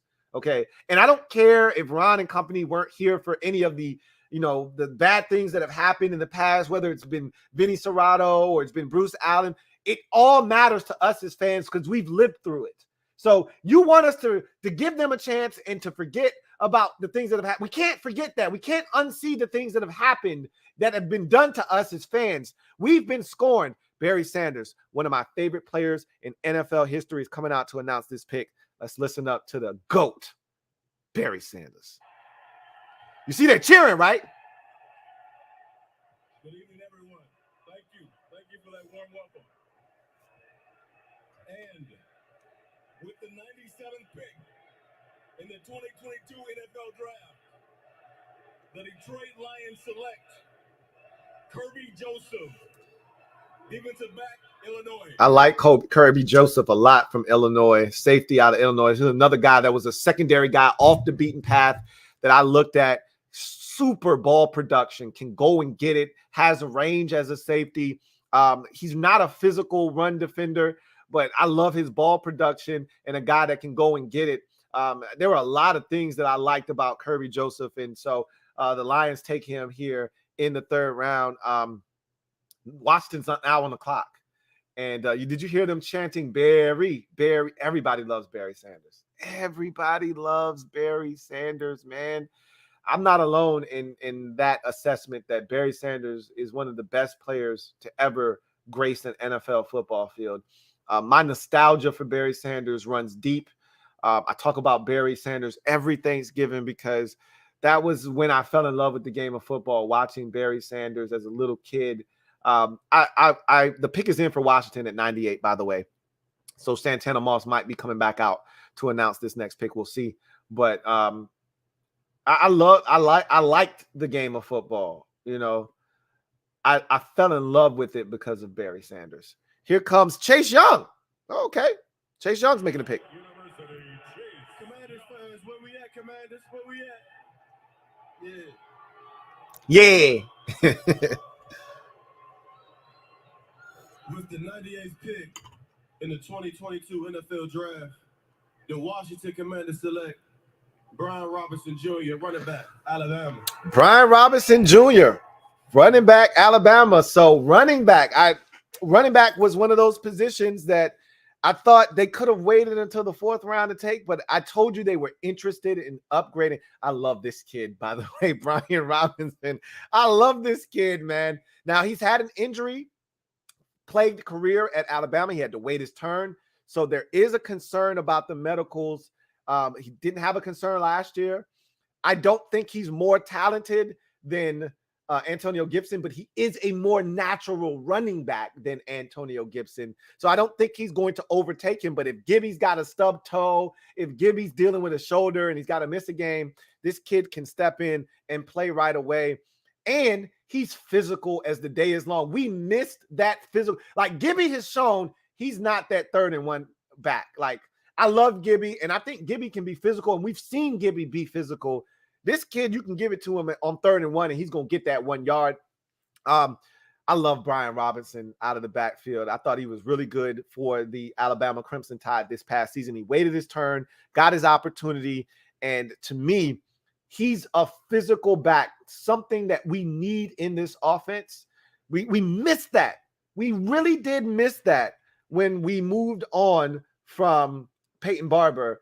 You're getting that back in Brian Robinson. And I can tell you right now, see you later to Jarrett Patterson. It's been fun. It was nice, and it was a great story. You talked about the wall and the shrine that your mom had to Washington, and you wanted her to put you on the wall, but she said you had to earn it and all. That's great. See you later, man.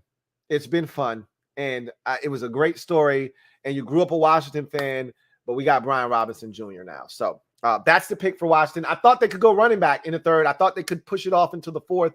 It's not a surprise. And one of my mock drafts, I took a running back in the 3rd round. So it's not a surprise. Brown selection here at 99. Let's take a listen.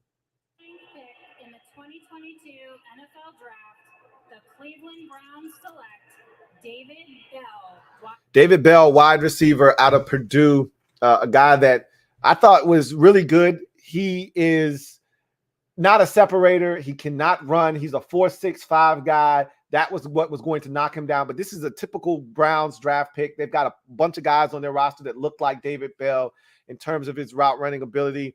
He's going to replace Jarvis Landry. That's why they drafted him. He's going to come in, be the tough guy on 3rd and 6 with a guy draped all over him. You force it to him. He's going to catch it.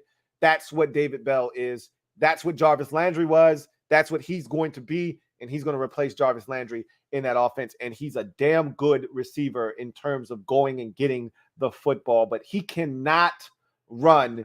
And so they've got guys that can run. All right. They got the kid Anthony Schwartz last year. They went out and got the kid Jakeem Grant this offseason. So they've got receivers that can run. He can't run. They got Amari Cooper. All of those guys can run. David Bell is the opposite of those guys, but he'll do the dirty work on 3rd and 6. He'll do the little things that will help them move the sticks and get into the end zone. So I'm with you, Will. You know, before you pass judgment, Let the artists finish their painting. And this, look, you may not agree with the colors that are being used in the painting. You may not agree with some of the strokes that are being put on the canvas, but that's the artist's work. Let the artists work. Let them finish their work, and then we can judge it when it's finished. That's it. That's all Will is saying. That's all I'm saying. Cardinals pick is in at 100. Let's take a listen. NFL Draft, the Arizona Cardinals select Myjai Sanders. So they took a swing earlier with an edge rusher. They're taking another swing. Myjai Sanders looks like a clone of the edge rusher that they just lost to the Vegas Raiders, but he is not that guy. Myjai Sanders is dumb long, stupid long length, legs, arms, all of that stuff. I don't think he's as explosive. But if he can learn how to use that length, he could be a problem at the next level. There's something there. There's some juice there. He was a guy that, drew a lot of ire for his weight at the combine. He was 225. We found out later that he had an illness. He lost a lot of weight. He put that weight back on at his pro day, and he was fine. So Arizona Cardinals take Myjai Sanders in the third round at 100 overall. 2 straight edge rushers for the Arizona Cardinals, so you know what they're focused on trying to do there. Likely phenomenon. Thank you for the super chat. Greatly appreciate you. My guy LP writes, "What's good, broski? What's good with you?" He says, "Your thoughts on my Lions draft thus far." Let's see what the Lions have done thus far. I'm going to pull out my mobile device here, and I am going to look up Lions 2022 draft picks. Let's see what you've done to this point. You just drafted Kirby Joseph in the third round. So Kirby Joseph. All right. I just want the Lions picks. I don't need. Let's see. Here we go. Lions draft tracker. I don't need all the extra stuff. So you took Aiden Hutchinson, clearly. Josh Pascal. Let's see. You took Jameson Williams. You traded up with Minnesota. You took Josh Pascal, edge rusher, in the second round. Kirby Joseph is your last pick to this point at 97. I'd say that's a really good draft so far. Aiden Hutchinson, immediate impact player on the defensive line, can get to the quarterback. One of the most important positions in all of football is edge rusher. You got one of those. You turned around. Amon-Ra St. Brown just turned in the best rookie receiving season in franchise history. So you got a guy that can be productive for you there. You add Jameson Williams as a true number one. You already added DJ Chark in the offseason. So now you got a threesome there potentially with Jameson Williams, DJ Chark, who signed a 1-year deal, and Amon-Ra St. Brown that could be really formidable. You add in your tight end there, TJ Hawkinson, and you got DeAndre Swift and Williams in the backfield. That's a really good skill group of talented football players. Jared Goff is going to have to step his game up. Penei Sewell was your pick last year, so you want to protect your investment there.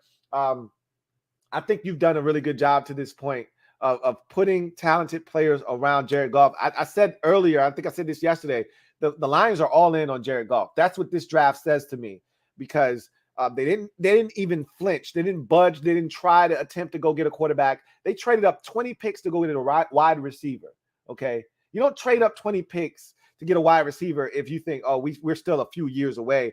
They think that they've got a chance with Jared Goff because, again, I talked about this already. The Lions lost 6 games last year with decisions that were of, I think, 8 points or less. In games that were 8 points or less, I think they were 1-6-1 in those games. It might have even been 4 points or less. You were in a ton of ball games. The Steelers games was a tie. You lost to the Bears in a heartbreaker. You had a chance to beat Minnesota in Minnesota. You lost that game in a heartbreaker. You should have beat Baltimore. You let them off the damn hook. You came back in crazy fashion against 49ers, lost by 8, week 1, 41-33.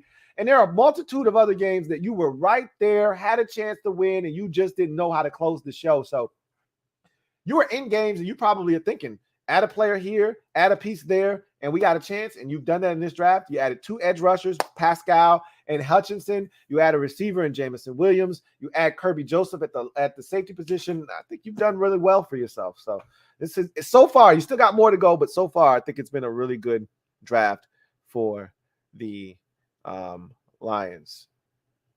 All right. I've seen this guy before. Where have I seen him before? Las Vegas, what's good, Vegas? New York, New Jersey, we in the building. Let's go. Oh, Shaheen Holloway. I was like, seen this dude before. Pick in the 2022 draft. The New Jersey Jets select Jeremy Rucker from Ohio State. All right, Jeremy Rucker. Woo, he butchered that. His son was laughing at him and everything. He butchered that. But the fact remains, Jeremy Rucker is gone. And I told you he wouldn't be there in the 4th round. And I told you I didn't think Washington was eyeballing tight end until the 4th round at the earliest. I said I think the homework that they've done in the draft suggests that 6th, 7th round is when they're going to go after tight end. Jeremy Rucker, this is an excellent pick for the Jets. The Jets are murdering the draft. It's done. It's already been decided. The Jets had the best draft of any team. We're still 4 rounds away from the draft being over, 4th, 5th, 6th, 7th. The Jets have already won the draft. You can cancel Christmas. It's over. The Jets have murdered this draft. Jeremy Rucker is an excellent pick. He's the best blocking tight end in this draft. And oh, by the way, he can catch. He's an athlete. I love what the Jets are doing. Zach Wilson, they're giving him weapons, man. They're giving him weapons. They gave him 2 Ohio State Buckeyes. They're giving him weapons. Okay? There's no shortage of weapons. They already had 2 tight ends that they went out and drafted, signed in free agency, and they added a 3rd. They didn't need to do that. They got 3 new tight ends on the roster now through the Jets. And he's the best of the 3. And I like CJ Uzama. Rucker is better than him. I told you he wouldn't be there in the 4th round. That's why I said we had to take him in the 3rd, and I knew we weren't going to take him. But I was trying to will it. I knew it wasn't going to happen. Dolphins pick is in at 102. See what they decided to do. Just Andre, thank you for the super chat. Greatly appreciate you. My guy, Just Andre says, just watch Mathis tape. Like the pick more now. I too thought all of his sacks were because QB's holding on to the ball too long. Saw 3 or 4 that were instant. And that's what I said. You're probably going to get 3 of them. 4 is a bigger number than I'm willing to give him credit for. I got to see it with my own eyes. But 3 sounds about right. You had 9 sacks. I think 3 of them were instant. And the other 6 were, quarterback holding on to the ball. First guy got there, disrupted the quarterback's attention. And then but that guy didn't get the sack, and then he cleaned it up. Yeah, I can see that. Larry Zonka is making the pick for the Dolphins. It's an honor for me to be here celebrating the 50th anniversary of Coach Don Shula's 1972 undefeated Miami Dolphins.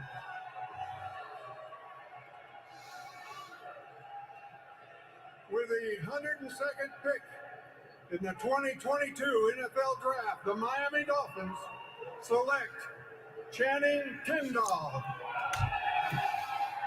I like Channing Tindall, Georgia linebacker. They had 87 linebackers at Georgia, and I loved every single one of them. Quay Walker went in the 1st round. Nakobe Dean went in the 3rd to the Philadelphia Eagles, and now Channing Tindall goes to the Miami Dolphins in the 3rd round. I love Channing Tindall, man. I thought he was raw, probably the most raw of the 3 linebackers, but he was the most athletically gifted of the 3 linebackers. And when I tell you this brother can run, this brother can flat out fly. And when he sees it and goes, and the problem with him is he doesn't always see it right away. But when he does, forget about it. It's over, man. He's getting there. And you don't stand. You're not beating him to the spot. You're just not. There's a lot to like with Channing Tindall, man. So I think this is another good pick by the Miami Dolphins. And I like this selection. Channing Tindall was a guy that I was really, really high on at the linebacker position. A lot of times when you see a guy that's not a starter, he wasn't a starter, he was off the bench, you're thinking, okay, he's all right. He probably is not all that good. He's okay. He's all right, but he's not real. No, he was real. He was real. Chiefs are at 103, and the pick is in. We're down to our final 3 picks of the third round and our final 3 picks of day number 2. Chiefs pick is in. The Rams, for the first time in the 2022 NFL Draft, will make a selection, and then the 49ers will round out and wrap up day number 2 in the draft. Chiefs pick is in. Let's take a listen. The 103rd pick in the 2022 NFL Draft, the Kansas City Chiefs select Leo Chanel, linebacker. All right, so Leo Chanel number 5, gone. I know a lot of you wanted him. Again, if you wanted linebacker, this was the round to take him. And they went running back. And I told you they were interested in running back. I didn't think they would go running back third round, but I knew that it was something that they were definitely, kind of pondering about. And I told you, if they picked up extra picks, they could afford to go running back third round because they could still go linebacker, safety, whatever the case may be, tight end, fourth round. They got 2 of those. So what I noticed when I did my PFF mock simulator was that if you didn't take the running back in the third round, by the time you got to the fourth round, it wasn't shit left. Nothing that was really needle moving. Now, Davis Price was available in the fourth round, and that was a guy that Washington was interested in. As you can see, he's gone. The 49ers took him. So you can do your little mock simulators all you want, but that's not usually how the board falls. And what the board kept saying to me is that, bro, if you don't take this running back here in the third round, it ain't shit left that you really are going to be excited about in the fourth round. So I think they saw it the same way. Look, this wasn't a super deep draft class of running backs to begin with. It was solid. It wasn't terrible. It wasn't one of the worst we've seen, but it wasn't one of the best either. And we had already seen Walker gone. We already had seen Breece Hall gone. We already saw James Cook gone. We already seen the Buccaneers took a dude that I hadn't even looked at off the board. So when you start getting dudes that coming out of nowhere, you're like, okay, shit, everybody's grabbing theirs. Let me get mine. So Washington takes Brian Robinson Jr. He was one of the better running backs. There's still the Georgia running back. They call him Zeus.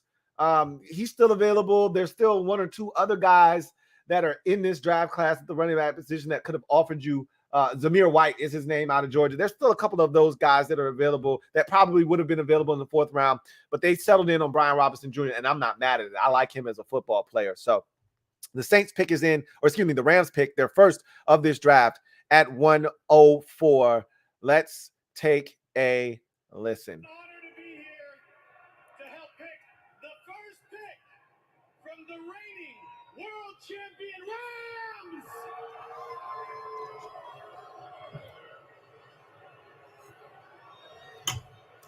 I'm now going to turn it over to franchise rushing leader, Mr. Steven Jackson. Pipe down, world champs. Steve Jack. As a kid that grew up in this town, 6 miles from here, I had this same dream that I'm about to present. What I want to tell everybody that has a dream, always remember, like this town, bet on yourself. And with that, the 104th pick in the 2022 NFL Draft, the Los Angeles Rams select Logan Bruss, guard, Wisconsin. Logan Bruss, guard, Wisconsin, is the penultimate pick of the third round. The first pick for the Los Angeles Rams. Again, the Rams have been one of the better teams in these mid-rounds the last 2-3 years because they haven't had first-round picks, and they're not going to have first-round picks for the next 3-4 years into the future. So this is where you have to kill it if you're the Rams, and they've done a really good job, and they've done a good job of taking guys just like Logan Bruss. They took the offensive tackle out of, I want to say it was TCU a couple of years ago in Joseph Noteboom. And, people laughed and mocked them then for that. He turned out to be huge for them last year. And that's what they've continued to do, and they continue to find the Joseph Sebastian Days of the world and the Micah Kaisers of the world and the readers, of the world and find those guys in the mid rounds to late rounds, the safety out of Ohio State, Fuller. They find those guys in the late to mid rounds, and those guys produce at a high level for them. Darius Williams was an undrafted guy that was bounced around the league. They find him, they clean him up, shine him up. Now he's a free agent that's getting some good money to go elsewhere. So I think he's in Jacksonville now as Darius Williams. Here's the last pick of the third round. for the 49ers. NFL Draft, the San Francisco 49ers select Danny Gray, wide receiver, SMU. He can flat out fly. And, you know, one thing that Kyle Shanahan likes is a receiver that can run. And Danny Gray can run. We saw that at the combine. He can flat out fly. That is the end of day 2 of the NFL draft. And so Washington comes away with 2 players. The first of which is Phildarian Mathis, defensive tackle out of Alabama. The second of which, they stick it at Alabama. Look, you can't go wrong with Alabama. At least that's what they think in their mind. They take another Alabama Crimson Tide football player, this time on the offensive side of the football, and running back Brian Robinson Jr., who I liked a ton coming into this draft class.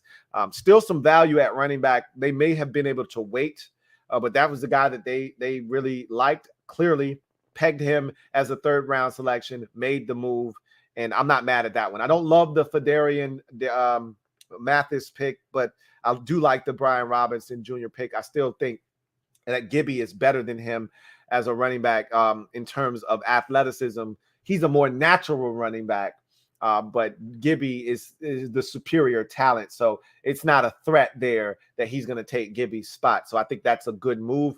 And so tomorrow you start the day off with 2 4th-round picks. I think linebacker, and this is, to me, linebacker is of great value in the 4th round.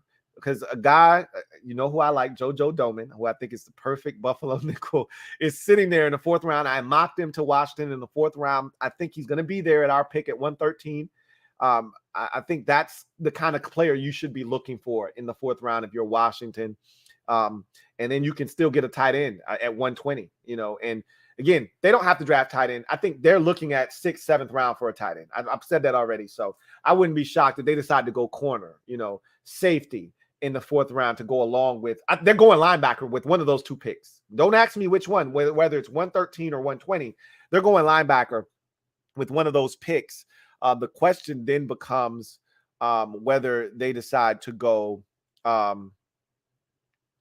with the linebacker first, and then, you know, whatever other position, or they decide to go with the other position first and then linebacker, whatever they deem to be the best value. So at the end of the day,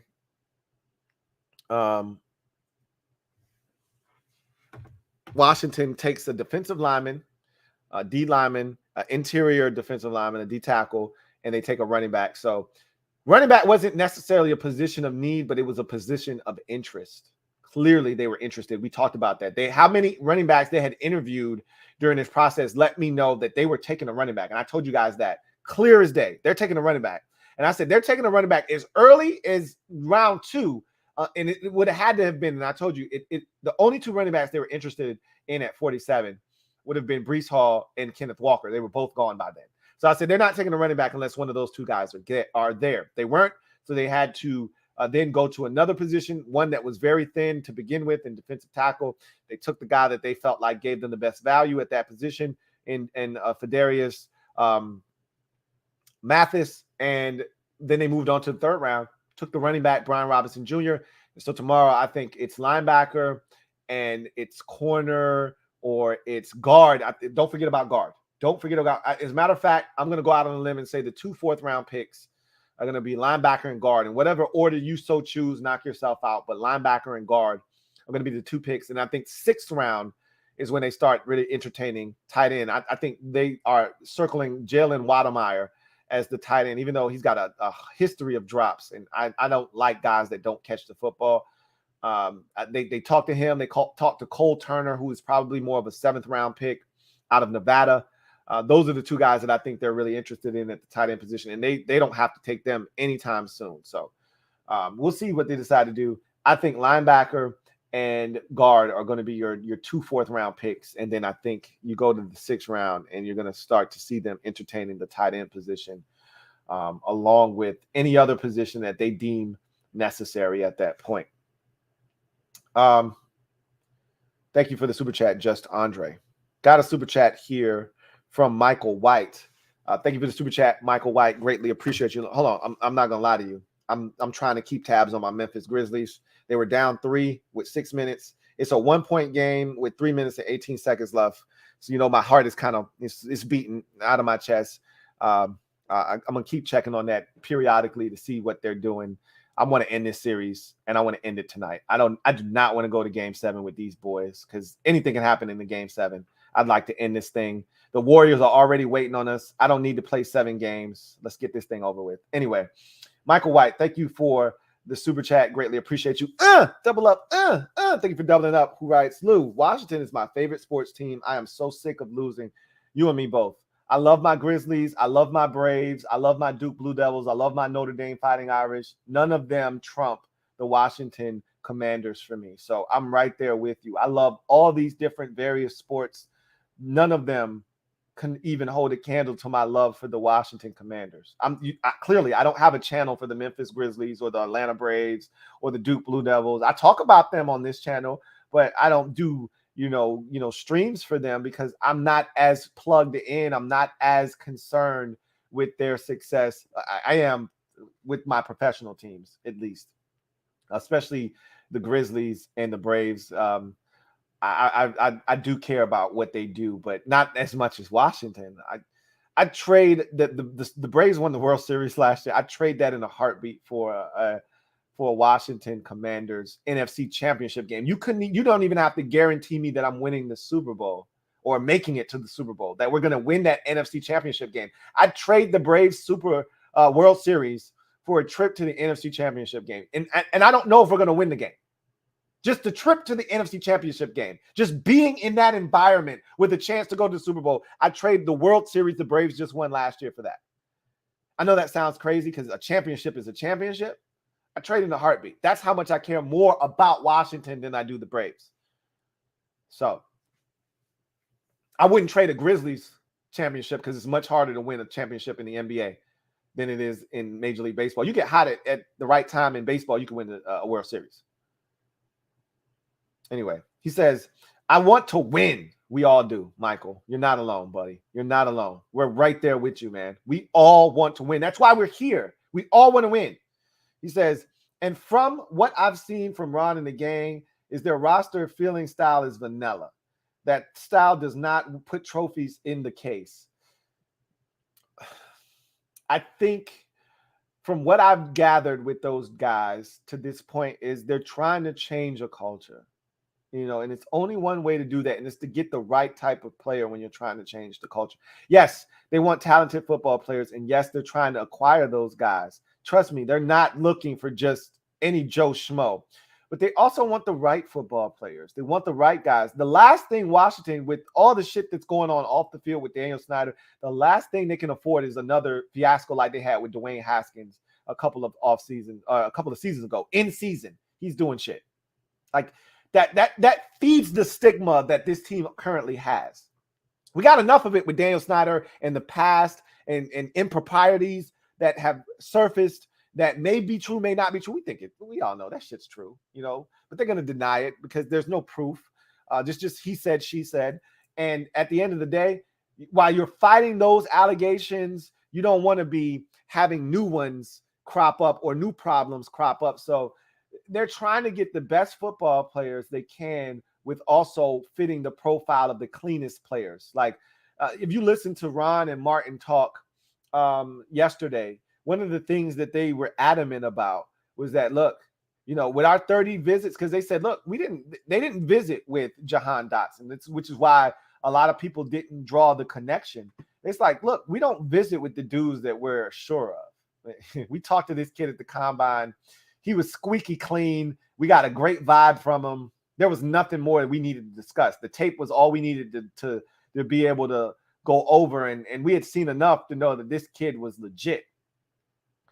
The guys that we're bringing in for visits, we got questions. We need answers, okay? So when they bring these guys in, they're like, yo, why didn't you play in 5 games in 2019? And they need answers.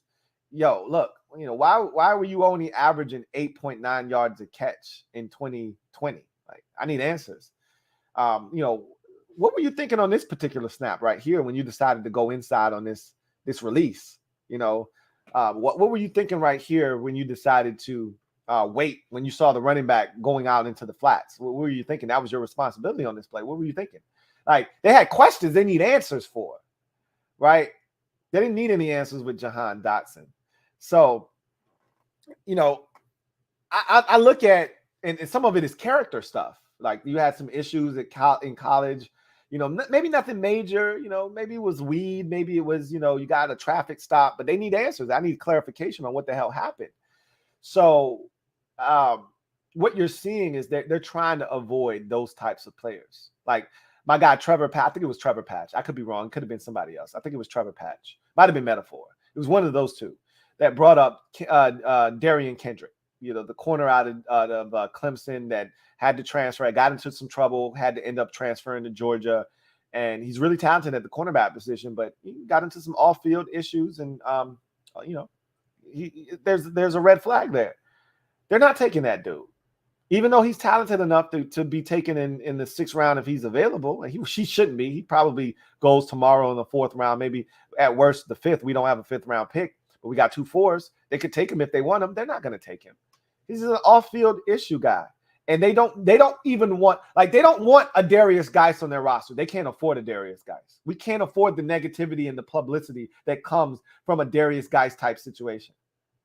If we're one of those teams that if a guy is reportedly getting into trouble or he's like, if, you know, I hate talking about this because this is a tough position to be in, but domestic abuse and violence is real. Okay, shit exists. It's real, and I hate it. I hate it with a passion. But you also get females that are vindictive and they're scorned and they lie because they know that can hurt you. And I just don't like to play that game because a lot of times these victims don't come out because they don't think people are going to believe them. It's just a slippery slope. I don't like going down that road, but it's hard when that situation surfaces because you just don't know. You don't know who to believe. You don't know what's going on. And we've seen females lie before. We've seen females tell the truth before. So it goes both ways. And obviously the guys are like, I'm innocent. I didn't do anything. And so you don't know what is the situation. You don't know where the truth lies, right? We're one of those teams that we can't afford to wait. If anything surfaces, if she is just pissed off because you broke up with her and she thought she was about to live the life of an athlete's wife, and you decided I'm done with you, and she said, okay, all right, I got something for your ass, and she decides to file a police report and she punched herself in the eye, we're one of those teams. We can't wait to find out what the facts are. We got to release you right on the spot. You're done. And that's unfortunate, but that's the situation that we're in. We can't afford it. And there aren't many teams that are going to wait. The Vikings didn't wait on Jeff Gladney. They cut his ass immediately. He's been, now again, just because you've been cleared of any wrongdoing doesn't mean you actually didn't do anything wrong. It's just what can you prove? But he's been cleared and he's already been signed by an NFL team already. That was a 1st round pick the Vikings spent on Jeff Gladney. They released him. So what I'm saying to you is, I know you guys don't like some of these Boy Scouts that we're selecting, but for our organization, where we are as an organization, for what Ron Rivera and company are trying to do in changing a culture, you may not like it, but that's where we are in our process. It's not ideal, but look, I don't blame them. Again, I'm a rational guy. I told you, if I can rationalize it, I'm okay. I may not like it. I may not agree with it, but I'm okay. That's why I'm not pissed off about the Fedarian Mathis pick, because I can rationalize why they did it in my head. It's not a deep defensive tackle draft class. You're super thin at the position as is. If you continue to wait, there may not be anything there for you to select. And it's not like we had, 47 and then we had the 69th pick in the 3rd round or the 72nd pick. We had the 98th pick we were damn near in the 4th round. The 105th pick, if I'm not mistaken, or 102nd, one of the two, was the final pick in the 3rd round. We were at the end of the 3rd round. So if you wait on defensive tackle, there may not be anything there for you that interests you. So they did what they felt like they needed to do. And again, lo and behold, Fedarian Mathis might have been extremely high on their draft board. Super high. That they were ecstatic to get him. I can't wait to hear what Ron and company have to say. I'm going to hit my guy up and see what he has to say and see if his guy has any intel for us. And if so, I'll bring that to your doorstep and let you know about it. But I like the Brian Robinson pick, though. Brian Robinson Jr. I like that pick a lot. But as much as I want to kill Ron and company, I get what they're doing. I know a lot of you don't want to hear that. Don't want to hear it. And I get it. I get it. But it's hard trying to keep this thing afloat when every week there are new allegations, there are new charges and things that are being said about this organization. And the only way to fix it is to win on the field. But at the same time, while winning on the field is important, you can't have any more slip-ups off the field. So you have to be really careful with the guys that you bring on board, because they can't afford any more negative publicity. They got enough of it as is. Trevor Patch, thank you for the super chat. Greatly appreciate you. Who writes, Big Phil film and sack breakdown, mob special. Well, I'm going to break him down when I do my draft wrap-up. You know, I do a wrap-up for Washington every year, so it doesn't have to be a mob exclusive. I'm gonna break Phil down. I'm gonna go watch him tonight after this stream is done, and I'm gonna formulate an opinion, and I'm gonna come back and tell you what I think. And if I'm wrong, I'm gonna tell you I'm wrong. Like, hey, this guy's a little bit better than what I thought as a rusher. But my initial thoughts on Phildarian Mathis is that he's a defensive tackle that's going to stop the run, that may collapse the pocket at times, and every now and again, and Daron Payne was the same guy. Every now and again, he would win right off the snap. He killed the Buccaneers in the playoff game. Remember, he was the only guy that had 2 sacks in that game. Every now and again, he will show flashes of why we spent the 13th pick on him, but they're too few and far between.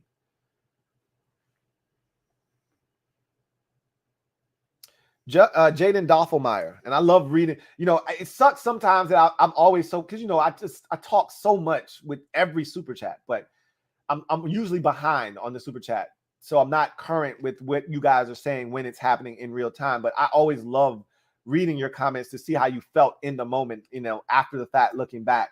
And so, checking on the Grizzlies one more time. Sorry. Woohoo! We got their ass. Stinking ass Timberwolves, take your ass home. Shit. Let's go. Get their ass out of here in 6. Ready for the goddamn Warriors. Hell yeah. Can't wait to watch that shit. Woo! Let's pour another glass to the Memphis Grizzlies advancing in the playoffs for the first time since 16? Hell yeah. Or as my man on Big Daddy says, hell yes. Let's pull up. Yeah. Woo! Cheers. Any Memphis Grizzlies fans out there, cheers. We moving on to the second round. It was a hard-fought series. Those boys were game, but they weren't ready yet, man. They weren't ready yet. I'm hyped. Jaden Doffelmeyer, thank you for the super chat. Greatly appreciate you. Writes, hey, Lou, just at you on Twitter in a tweet explaining Phildarian got his sacks. Also, I really love if we took Malik with us. Well, shit, you super chatted. Let's go to your tweet right now. We don't got to wait. Let's go to your tweet right now. I'm going to pull that sumbitch up, turn it sideways, and stick it up your candy ass. No, I'm playing. All right, let's go to your super chat right now. Let's see. That's not you. Your comrade Jay, I would assume, right? I don't just let anybody in. I'm going to accept you because I assume you're Conrad J.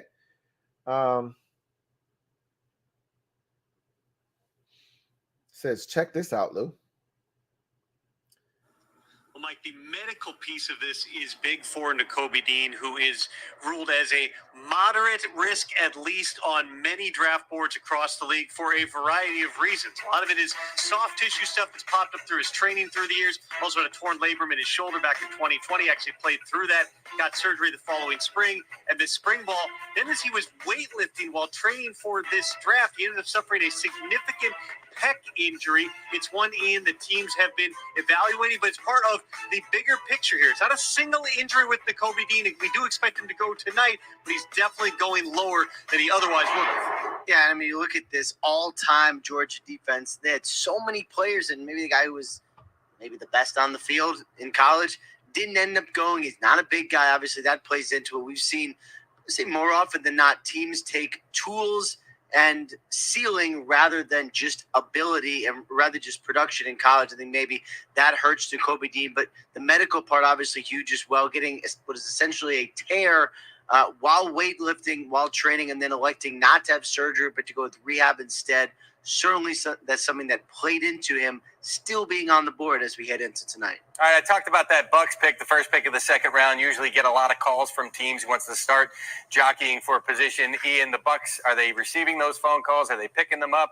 And would it result in a trade, or do we expect them to take a pick at number 33? And my understanding is they are getting calls, I believe. Okay, I think that's the extent. Now, I don't know if that was you, Comrade Jay, because you said you had some Fedarian. So you might not have DM'd me. You probably just sent me a regular ass tweet. Let me go look and see. Jaden. So Pete Haley, he works for NBC Washington. When scouting pass rushers, Ron Rivera wants to see a guy that gets 14 sacks and 10 of them happen during the process of the game. The other 4 came when they were killing people. Here's the opponent in the score for Mathis's 9.5 sacks in 2021. 1 sack against Miami, up 41-13. They were killing people. 1 sack against Mercer, up 28-0. It's Mercer, and they were up 28-0. 4 touchdowns. They were killing people. 1 sack versus Florida, up 21-9. It's Florida. They were, that, and they ended up having to hold on for dear life against Florida, so I won't count that one. Up a sack, up 21-0. They just devoured Ole Miss, up 21-0. They're killing people there. 1 sack versus Tennessee, up 21-14. They were in a dogfight there. 1 sack versus LSU, down 7-0. So that's a good one. A sack and a half versus Auburn, all while down 7-0. That's good there. 1 sack up versus Cincy, 27-6, devouring them. They were dead in the water there. And a sack versus Georgia, up 31-17. That was at the end of that ball game because that was a nip and tuck ball game until the very end. So of all of his sacks, 1, 2, 3, 4, 5 of them, of the 9.5, were when they were killing people.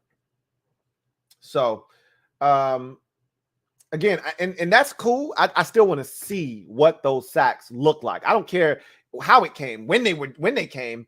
I want to see if it was quick, if it was him slapping down hands, swim move, or rip, boom, backfield. Quarterback's like, oh shit, come on, bro. How you let this man through this quick? Now he's running for his life. That's what I want to see. Or is it he gets stalemated?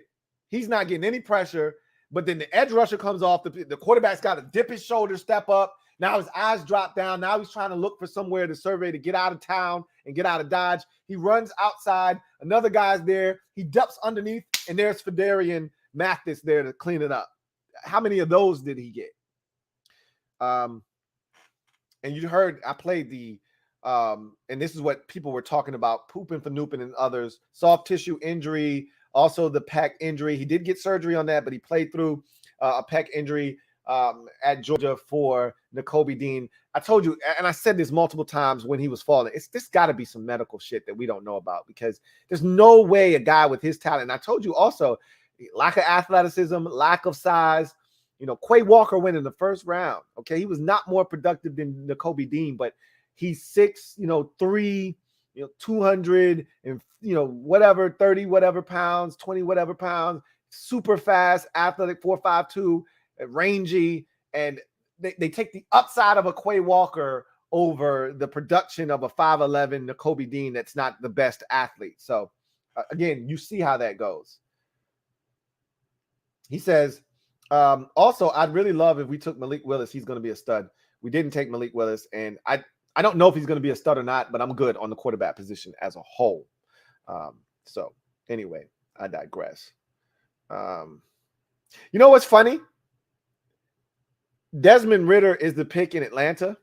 I remember I talked about him being a game manager. Marcus Mariota is like similar to Ryan Tannehill, right? Like a game manager, a guy he might not lose you games, but he's not going to win you any games. Kind of see that same shit in Desmond Ridder, but we'll see. Interesting stuff. David Hardy, thank you for the super chat. Greatly appreciate you, my guy, David Hardy. Thank you for being a member of the MOBB Rights. Lou, what's good, fam? What's good with you, David? He says, have a drink for me. Bro, you already know. You already know what it is. I'm going to take a sip for you. I'm working tonight. Bro, get your bread. You know how I feel about that. Get your bread while it's there to be got. Have that bread baking in the oven. Pull it out nice and hot. Go get it, bro. He says, to all the watchers, hit that like button for my man, Lou. I appreciate you, David Hardy. Get that bread. Don't leave any of it. Don't leave a single crumb out there. Okay, get it all. Appreciate you, David Hardy. And y'all heard the man. I love the fact, again, just like last night, 573 of y'all out there, over 500 of y'all out there, and over 400 likes. I love it. Love it. Love the fact that y'all hitting the like button. But y'all heard the man. Hit the like button. Appreciate you, David Hardy. Hit the like button if y'all haven't already done so. Just Andre. Thank you for the super chat. Greatly appreciate you. My guy, Just Andre says he only started 2 seasons at Bama. Well, that's good. 10 sacks in 2 seasons for him isn't bad. As a starter, that is. But 9.5 of them came in 2021. So again, we're gonna see. At the end of the day, Bama, we know what it is. It's a factory. You got to wait your turn. Brian Robinson only started 1 year at Bama. I'm not gonna knock him for that. He waited his turn and he took advantage of that opportunity, and he got selected in the 3rd round by the Washington Commanders. I don't care if you only started 2 seasons. What did you do with the opportunity that you were presented with? He took advantage of that opportunity clearly in 2020. Didn't look back. That's why he started in 2020 and started again in 2021. And he was outstanding in 2021. I'm going to watch. And I may be wrong about him. I'm just telling you what my preliminary findings were. But that doesn't mean that's who he is. It doesn't define him as a player. I'm going to go back and watch. I may come back and double down on what I just said and be like, nah, I'm telling y'all, he's Daron Payne 2.0. I may come back and tell y'all, hey, man, y'all, some of y'all were right, man. This dude can get to the quarterback, man. We might have something here. I don't think that's how I'm going to come back and talk to you. I think I'm going to come back and tell you he's Daron Payne 2.0. And if he is, that's fine. Because I wasn't looking for Daron Payne. I already told you what I thought of Daron Payne in 2018. So I wasn't looking for Daron Payne to exceed my expectations. I knew what we were getting.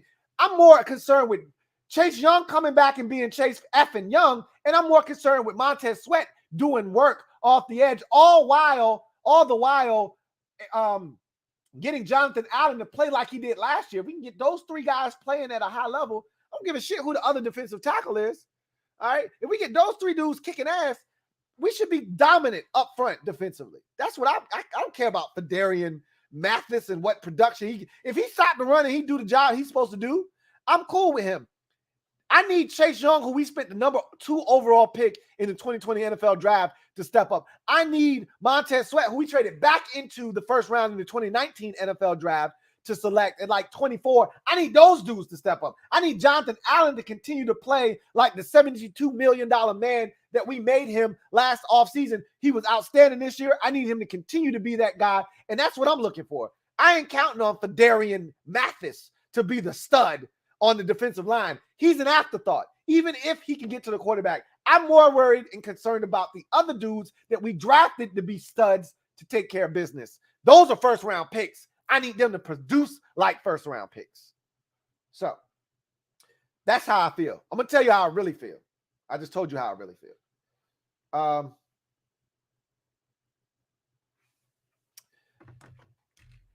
Thank you for the super chat, Just Andre. Just Andre again. Thank you for the super chat. Greatly appreciate you, my guy. Just Andre writes, none of us were big on Juice. I'll wait on Mathis. Again, you really don't know. You know, we all have our opinions on what we think is this or that, or what we think this guy's going to be, what that guy's going to be. We'll see. I've said this about the approach Ron and Martin and Marty are taking, and I've talked about some of the selections, And I said, everything that they do, even the ones like this for Darian Mathis move that I don't necessarily agree with, I'm going to take a wait and see approach. I may not like it, but that's not going to stop me from supporting it. I don't want to be right. I told you, my ego isn't so big that I need to be right. Y'all going to rock with me regardless whether I'm right or wrong, okay? And a real man is able to admit when he's wrong. I tell y'all all the time, if I'm right, y'all gonna know I'm right because I'm gonna tell y'all I'm right. Like when the Eagles traded up for Jordan Davis, you knew I was gonna tell, and I'm gonna tell y'all that 30 more times because I was right. You know how hard it is to predict the damn trade in the NFL draft and get the shit right? But I did that. So I'm gonna tell y'all about it 50 million times. But you know what? I'm wrong all the goddamn time. And you know what? I'm gonna tell you when I'm wrong. I was wrong about Cam Curl. Go back and watch my assessment of Cam. I was pissed off we drafted Cam Curl. I was wrong. He's a stud. I might be wrong about Darian Mathis. I want to be wrong. I'm glad I was wrong about Cam Curl. Because if I'm wrong and I'm being negative, that means it's a positive for the team. That's what I'm all about. Okay? I'd much rather be wrong, being negative, and have it turn into a positive than being positive about a dude that turns out to be negative for the squad. Follow me on that. Can I get an amen from the congregation? If not, can I at least get a cheers? Damn, y'all stingy out there.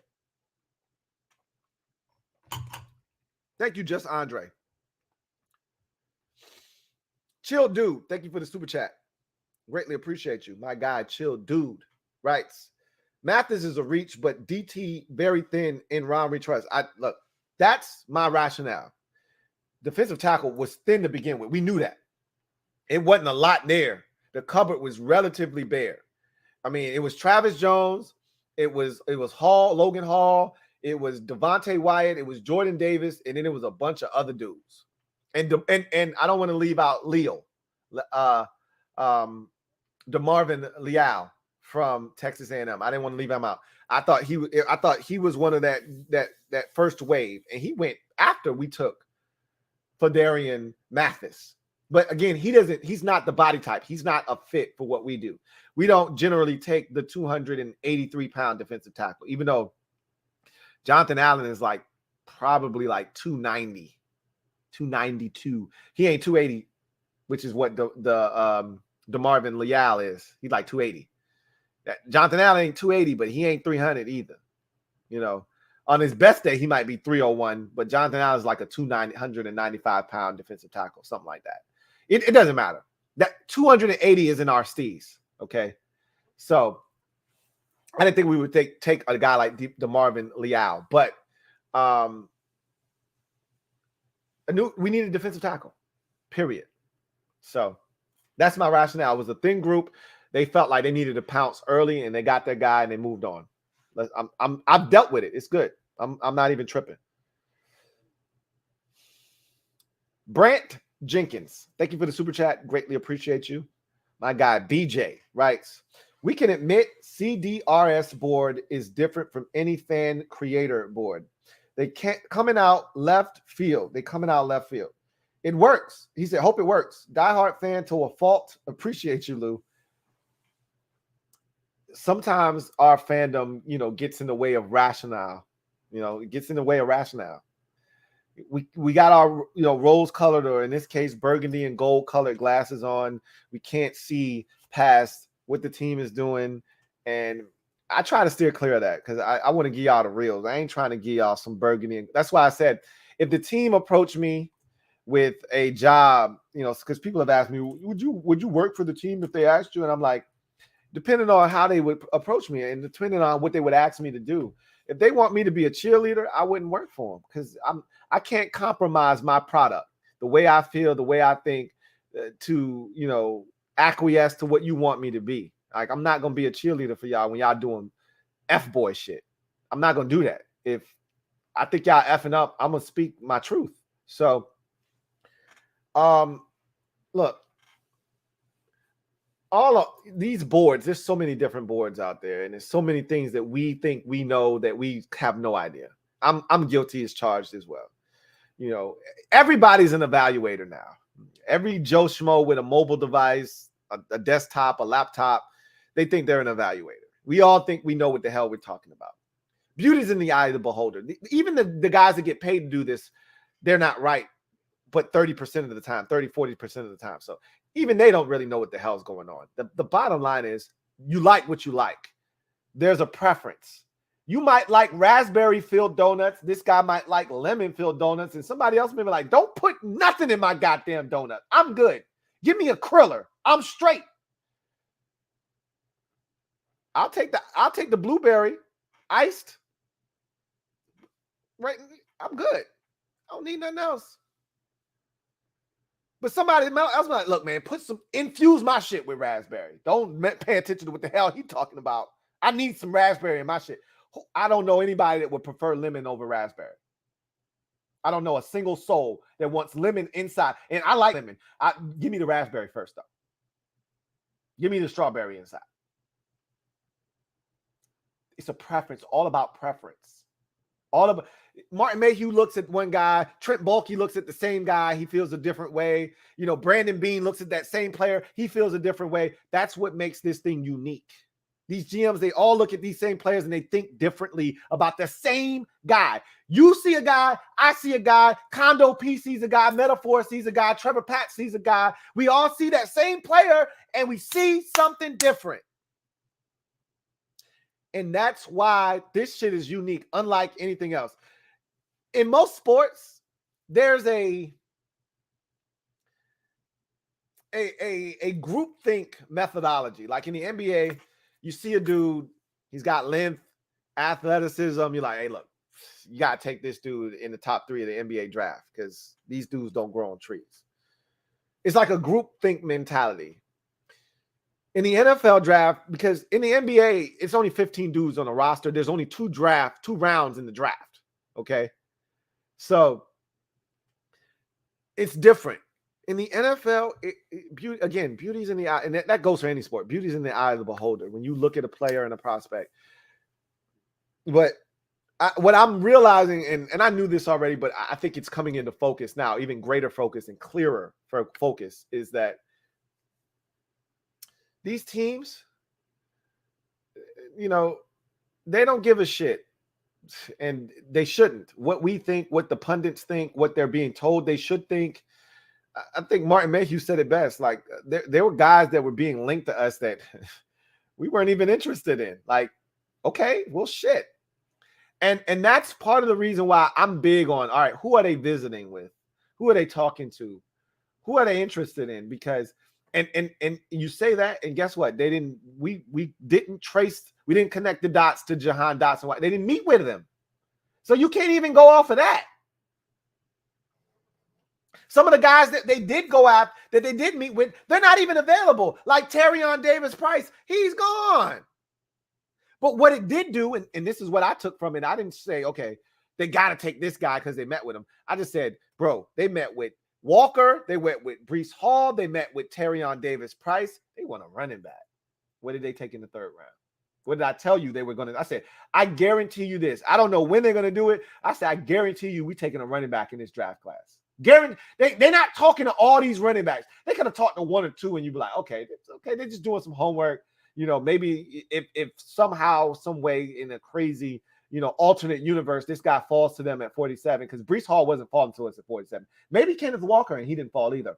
But, you know, in some crazy alternate universe, one of these dudes falls. We need to be able to say we did our homework. But they talked to like 5 running backs. I'm like, okay, no, they want a running back. Like, that's what that says. So, you know, you got to be able to connect the dots. At the end of the day, I can sum it up by saying this. We think we know, but we have no idea. Period. I once called safety out of Michigan State for Washington, Monte Nicholson, soft. Watch this tape. He's soft. He doesn't want contact. The reason Monte Nicholson, again, with aside from the off-field shit, that might have been even a bigger contributing factor to why he's no longer in the league. The guy was too damn physical. He was never healthy. because he was so damn physical. Concussions, his shoulder was a mess because he was hitting anything that moved. I couldn't have been more wrong about the lack of physicality with Monte Nicholson.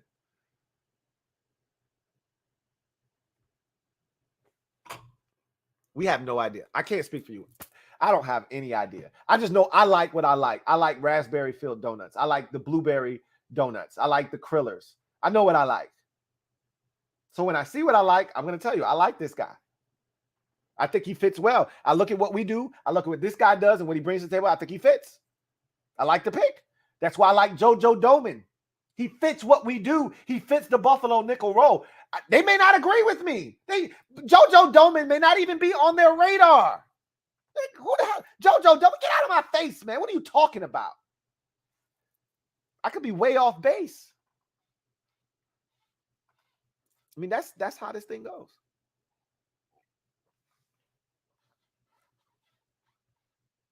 Thank you for the super chat, Brant Jenkins.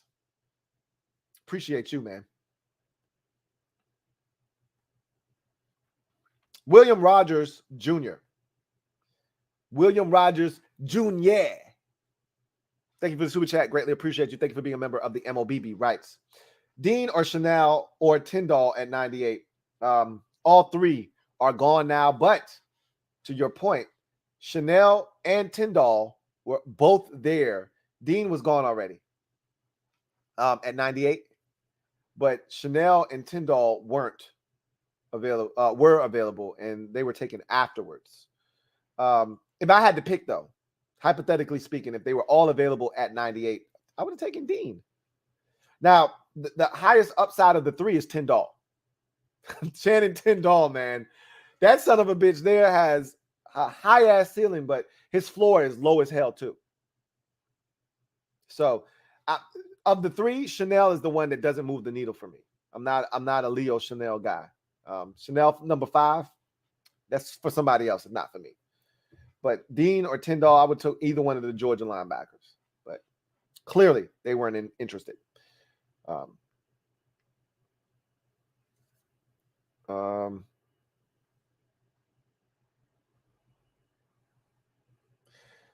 I told y'all, when I consider a reach a guy that I feel like you could have gotten at your next pick in the draft.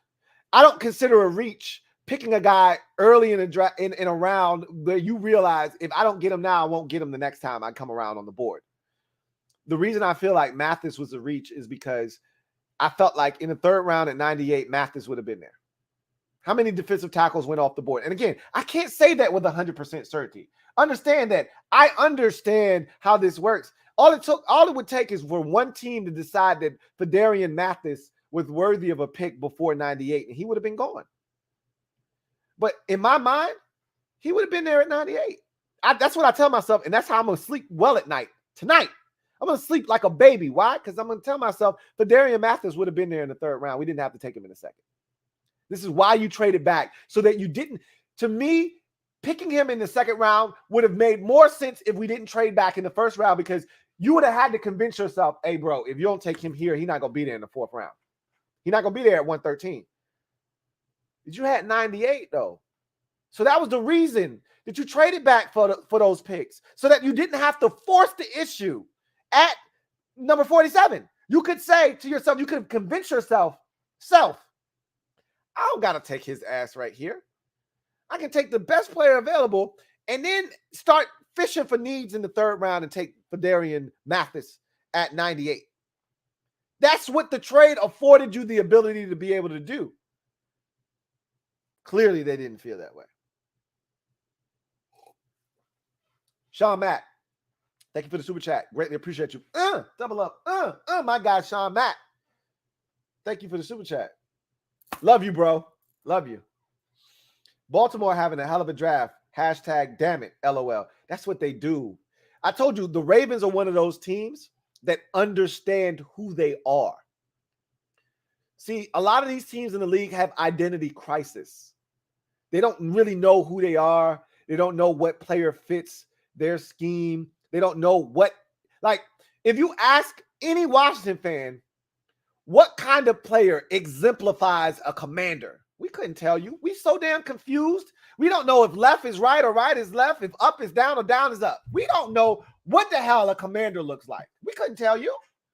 We don't know if he's supposed to be 6'4", 215 at the receiver position, or if he's supposed to be 5'11", 178. We don't know if we're supposed to get an athletic tight end or a big lumbering tight end. We don't know if we're supposed to get a role grading guard or a pass protecting finesse guard. We don't have an identity anywhere. Defense, offense, nothing. Nowhere.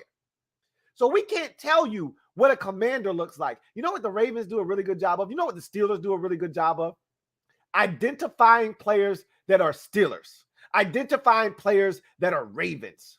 When you see a guy, you say, he looked like Travis Jones looks like a Baltimore Raven. You're like, shit.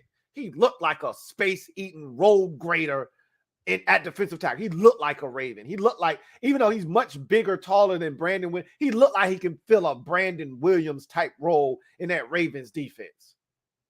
You know it when you see it. Who didn't think about the George Pickens pick and say, shit, he looked like a damn Pittsburgh Steelers wide receiver? Like, there's a type. There's a guy, he's physical. George Pickens is physical. He gonna put your dick in the dirt. That's Pittsburgh Steelers football. They ain't drafting no bitches over here. We don't know what a Washington Commander looks like. The Ravens know what a Baltimore Raven looks like. They know what that DNA looks like. That's why they can draft successfully and have players fit what they do. They're not always going to hit home runs. They missed on Miles Boykin, and clearly they missed on Hollywood Brown, but they know what a Ravens player looks like. That's why they don't miss the playoffs that often. Shit, they was making the playoffs with Joe Flacco at quarterback.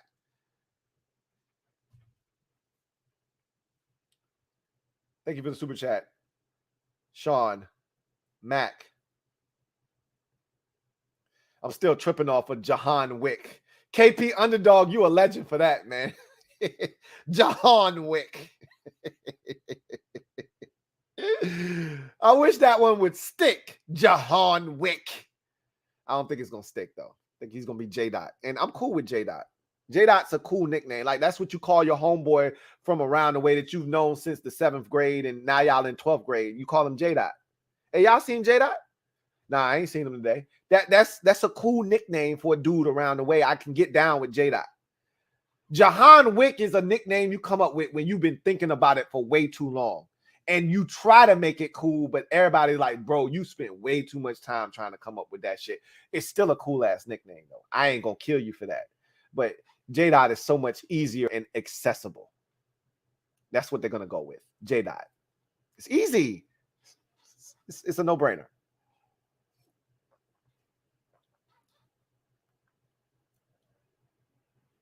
Chill Dude. I got to read this one.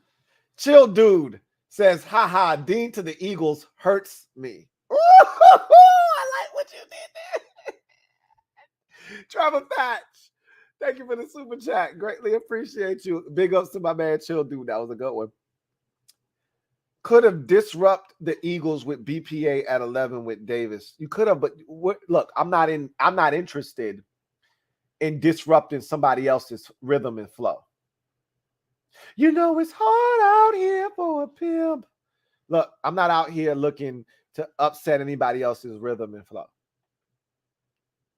I'm trying to do what's best for my team.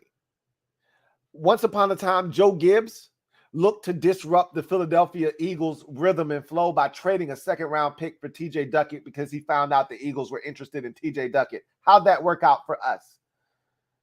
I don't worry. I told y'all this a long time ago, and this rings true to this day, and I will say this until my face turns blue or I am 6 feet under the dirt.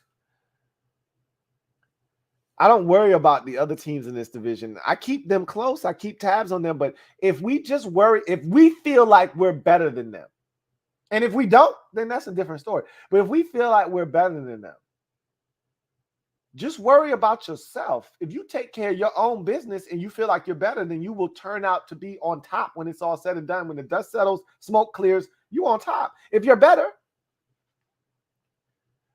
I'm a Memphis Grizzlies fan. I told the fellas, I said, look, we're better than them.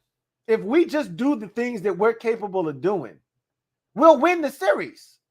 Stop missing free throws. Stop committing stupid fouls that allow guys like Taurean Prince to get 10 points off the bench. Stop missing three-point shots that are wide-ass open. Stop missing layups. And we'll beat them. We're a better team. Do the things that we are accustomed to doing that lends itself to winning, and we'll beat them because we're the better team. We're the 2 seed. We won 56 games this year. They didn't. Just take care of business. Do the things that make you a winner, and you'll win because you're better than them. I feel like that with Washington. I'm not afraid of Dallas, Philadelphia, or the Giants. None of them. We do what we're supposed to do. We take care of our business. We'll end up on top. Our problem is we don't take care of business often enough. That's our problem. We'll take care of business often enough. So I'm not looking to disrupt the Eagles by taking a player that they wanted. That shit doesn't move the needle for me. You take the player that's going to best suit your football team and make you better. Let the Eagles do what they do, individual and independent of what you're doing. And if you can find a way to take care of business, then you'll be better than them if you are better than them.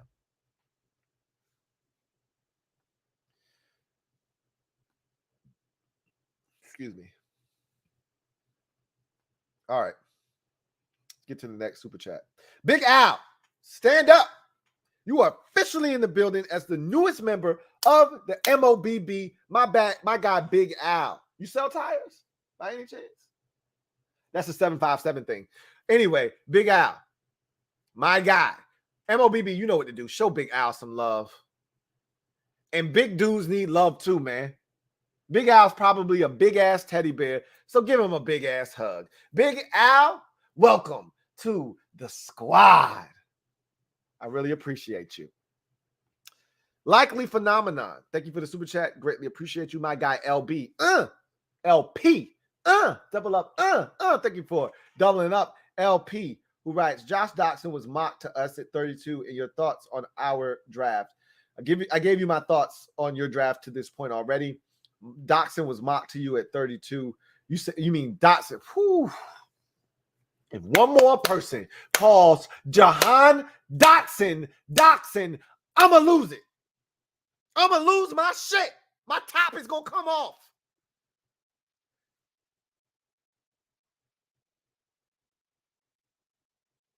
You traded up and you got Jameson Williams. So that took care of your wide receivers. See, you saw what I did? I woosawed in my head. I had to bring that shit down 7 notches because I was on 10 just now. Because last night, but he's not a Washington fan. He's a Lions fan. So I'm gonna excuse my guy LP because he wasn't here for the bullshit last night that I dealt with all the Dachshunds with the C. And he's not a member of this family, even though he's a member of the Louie Tee Network family. He's not a member of the Washington Commanders family. So he didn't deal with the shit last night. So I'm gonna give him a pass. LP is Dotson with a T, no C. And you know what? That was the right to me when we sat down and we did these mock drafts. 32 was right around. And remember, last night I told all y'all that I had Jahan Dotson being a real thought at 28 to the Packers and 29 at the Chiefs. So 32 to the Lions makes a ton of sense. That's the area that I thought he would go in. But we couldn't have accounted for 3 receivers going 3 straight picks and 4 receivers going in the span of 5 picks. You had Drake London at 8. You had Wilson at 10. You had Olave at 11. And you had Jameson Williams at 12. Who knew 4 receivers would go in 5 picks? Clearly, if you had Jahan Dotson going at 32 to the Lions, you didn't have 4 receivers going in 5 picks. You had Jameson Williams going in the 20s.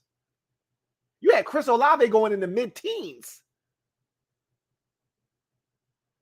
That's the only way you get Jahan Dotson at 32. But because 4 receivers went in the top 12 picks, Jahan Dotson is no longer in the 20s or the 30s. Jahan Dotson is in the teens, the mid-teens. You see how that works? Same thing with Treylon Burks. I didn't even have him in my first round mock draft. I said Treylon is one of these dudes like for the Cincinnati Bengals receiver T. Higgins. A lot of people mocked him in the first round that year of the draft. He just slipped out of the first round. He was one of the first receivers taken in the second round. I thought that was going to happen to Treylon Burks. But when you get 4 receivers taken in the first 12 picks, Treylon Burks is all of a sudden in demand. And then you get the 5th receiver taken at 16. Oh, shit. The Titans said, we got to go get Treylon Burks' ass now. And they traded up to get him at what, 18? 19? I think it was 18.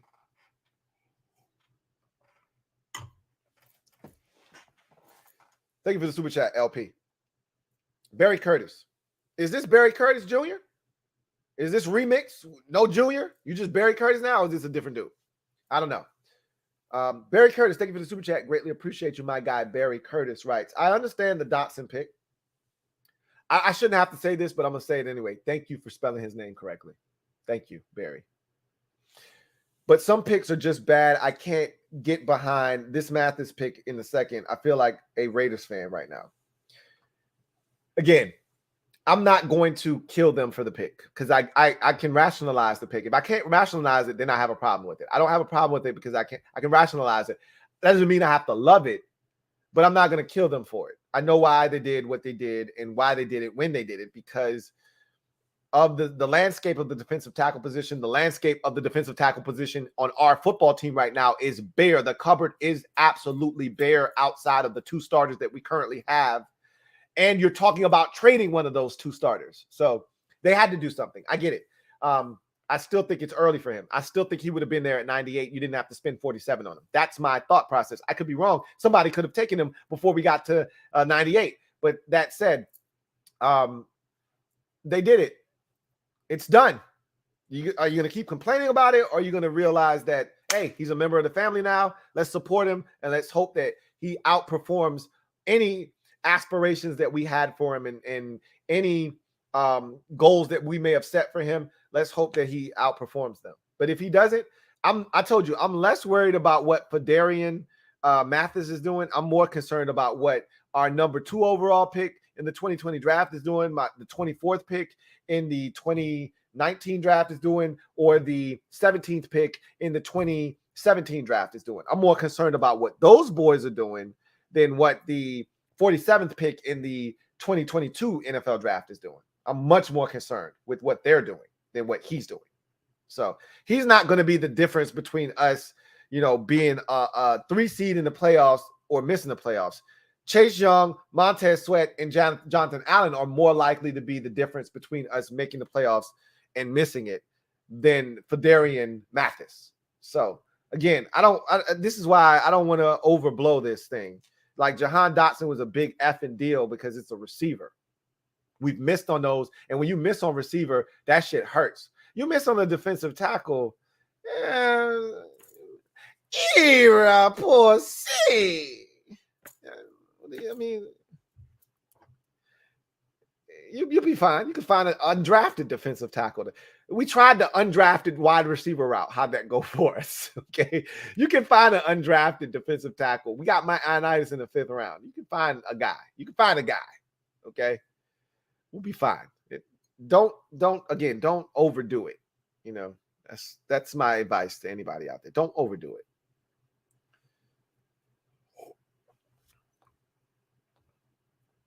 Don't jump off that cliff. Don't get too close either. You know who I'm talking to. Matt, do that. Thank you. Stand up, Matt. God damn it. Stand up. Thank you for becoming the newest member of the MOBB. Matt, do that. My guy, Matt.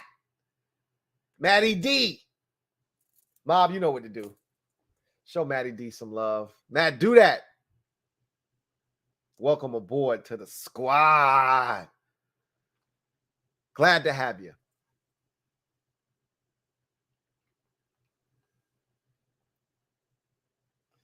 All right. Let's see what the next super chat holds for us. Big Money Sonny is.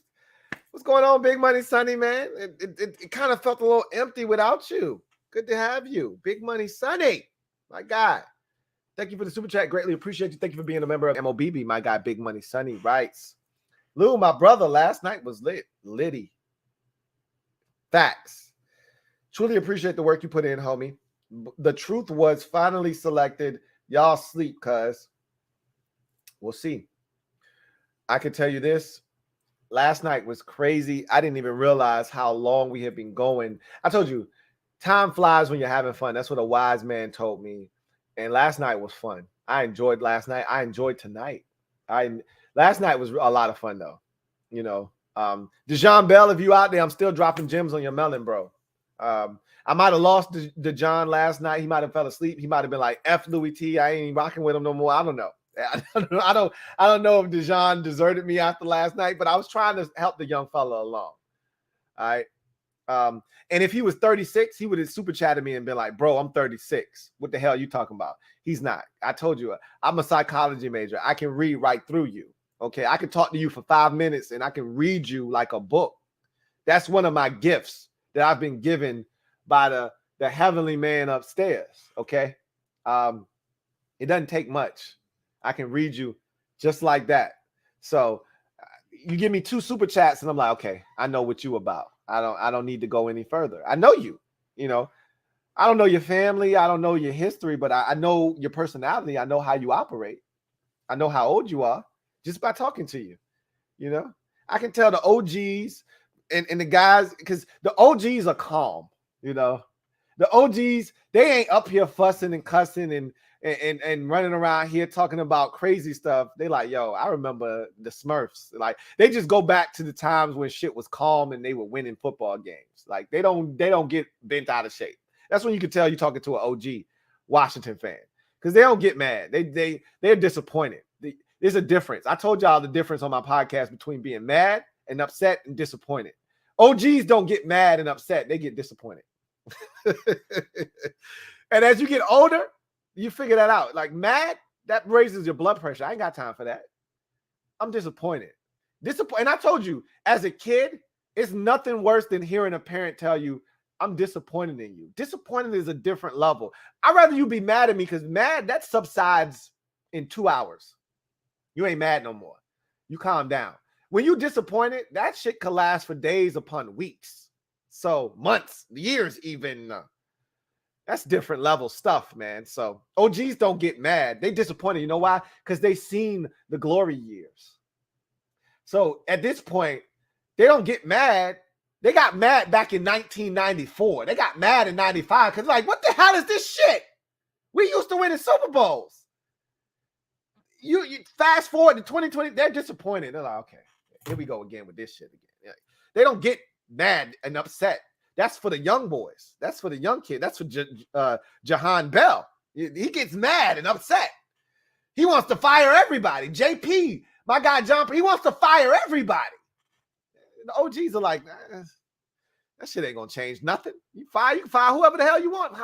That shit ain't changing nothing. This is at the root. Okay, the root is bad. We got to dig the root up, and plant a new seed down there. It's the wine, y'all. It's the red. Look, bottle is empty. I need a new bottle. Bottle is empty, so and I may go get a new one. I don't know. We'll see how long we're gonna be here for. I might go get a new one, but I digress. Let's move on. Let's go to the next super chat. HTTR for life. For life. I love that name because it always reminds me of the NWO. For life. Shout out to my guy Scott Turner. May he rest in paradise. Thank you for being a member of the MOBB. HTTR for life writes. Just got here, Lou. We're at the 88th pick. When I'm making this comment, I like the fact that you preface, because you knew I wasn't going to get to that comment no time soon. So you're like, I need you to know we were at 88 when I made this shit. I love it. He says, if we picked already when you read this, the draft is over for day 2. When I read this, you knew that because you're a veteran. So you knew that already. You said, how do you feel about both picks? Okay. So I love it. I can tell you've been here long enough to know, hey, Louie Tee ain't getting to my shit for another 2 hours. So I'm going to just go ahead and preface this so he knows what's good and he can answer my shit even if he don't get it to it for another 2.5 hours. That's veteran leadership shown by HTTR for life. Y'all need to fall in line. So how do I feel about both picks? I'm disappointed with the second round pick of Fedarian Mathis out of Alabama, the defensive tackle. I'm going to watch film. I'm not going to lie to you. I'm not going to sugarcoat you. I haven't watched him specifically. I've watched him in passing because there were other Alabama either defenders that I was watching, i.e. Christian Harris, for instance, or watching Alabama play against other teams and watching him and seeing him in passing. I wasn't blown away. So I'm going to watch him specifically. I'm going to turn on the tape and literally watch him, nobody else. And I'll come back and I'll give you my report because that's what I do. I break down our draft in totality, and I'm going to wait until after tomorrow, see every pick that is made, and then I'm going to come back and give you a full recap of the draft and what I think. But I don't love that pick. I'm disappointed in that pick. I thought we reached. I didn't think we reached in the first round with Jahan Dotson, Jahan Wick, J. Dot. We didn't reach. This felt like a reach. This felt like we need something. I talked about want versus need yesterday with Jahan Dotson. That wasn't a need. That was a want. This was a need, and it felt like we reached for a need. I don't like that. But that said, it does feel a need on this roster. It's not going to be something that goes in vain. We need a defensive tackle. We could use 2 more defensive tackles. We're being honest with one another. So I don't love that pick. That would be like a C-, D+. And then this pick of Brian Robinson Jr. in the 3rd round, I love that pick. I love Brian Robinson Jr. I told you guys that a month ago. I like this Brian Robinson kid. He's really talented, and I like how he runs. He's physical. He's the perfect complement to polish off our running back room. He's not better than Gibby. He's not more talented than Gibby, but he complements what Gibby does. He complements J.D. McKissick. He's different than Gibby and J.D. McKissick. We needed a different back. We didn't need a clone of J.D. like a James Cook. We didn't need a clone of Antonio Gibson. We needed a different back, and Brian Robinson is a different flavor. He's a lot more physical in between the tackles. 3rd and 2, you give it to Brian Robinson, and he's going to get 2.5. You need that dude on your roster. That's Brian Robinson. He's a more natural runner than Gibby. He's not a more talented runner than Gibby. So I like the pick. That's a B+. That's a B pick, not a B+. It's a B pick. Because I thought you might have been able to wait to the 4th round. And our pick in the 3rd round was 98. We're 113. We're not that far away. Like in the 2nd round, we were 47. Our next pick wasn't until 98. That's 51 selections. You're like, whoa, that's a long gap. We picked at 98. The next pick is 113. That's not as big of a gap. It's 15 picks. I thought you could have waited 15 picks and got your hands on Brian Robinson. But I could have been wrong. Somebody could have loved him and took him by then. So I thought, it's a B pick. I like him. And I don't have a problem with that pick at all whatsoever. So thank you for the super chat, HTTR for life. Metaphor. Thank you for the super chat. Greatly appreciate you. My guy Metaphor writes, Lou, here comes Ruckert at 98. I told you we weren't taking a tight end. I'm going to double down on this. We're not even taking a tight end tomorrow in the 4th round. We won't take a tight end until the 6th or the 7th. I feel adamant about that. Just based off of, and I told you I'm a rationale guy, based off of who they've talked to prior to the draft, it lends me to believe that they don't feel like the value for them on their roster is in the 4th round at tight end. It's more 6th, 7th round. Jaden Wademeyer, Cole Turner, those types of tight ends, that's back into the draft. Dudes that may go undrafted. So they're not taking a tight end. And Ruckert was, I told you in my mock draft, and I said, I'm trying to will this to Washington, but anything that I want, I never get. So I said, he's not coming here. And I said, I'll take it a step further. They're not even looking at tight end in the 3rd or 4th round. I said, in order to get Jeremy Ruckert, you're not going to get him at 113. I told y'all that in the draft where we didn't make any trades. I still mocked him anyway because I was like, I'm trying to speak it into existence. I'm putting it into the atmosphere and hoping that the football gods respond to my prayers. But I said, ain't no way he's going to be there at 113. He's too talented. The dude was the #1 overall tight end in his high school draft class or his high school class. And then Ohio State didn't throw him the football, but that doesn't mean he isn't talented. Dude's dumb talented. And he's one of the best blockers in the draft. Not to mention he can catch. He's got Zach Ertz written all over him. There was no way he was going to be there at 113. We would have had to spend the 47th pick on him. He wasn't going to be there at 98, or excuse me, he was there at 98, and we didn't pull the trigger. We had to pull the trigger at 98. I knew he was going to be there at 98, but we were going to have to pull the trigger at 98. We didn't pull the trigger, and the Jets took him like 3-4 picks later. And so Jeremy Ruckert is gone, and I'm sad. I'm melancholy, but I'll live because I knew we weren't getting him. All right.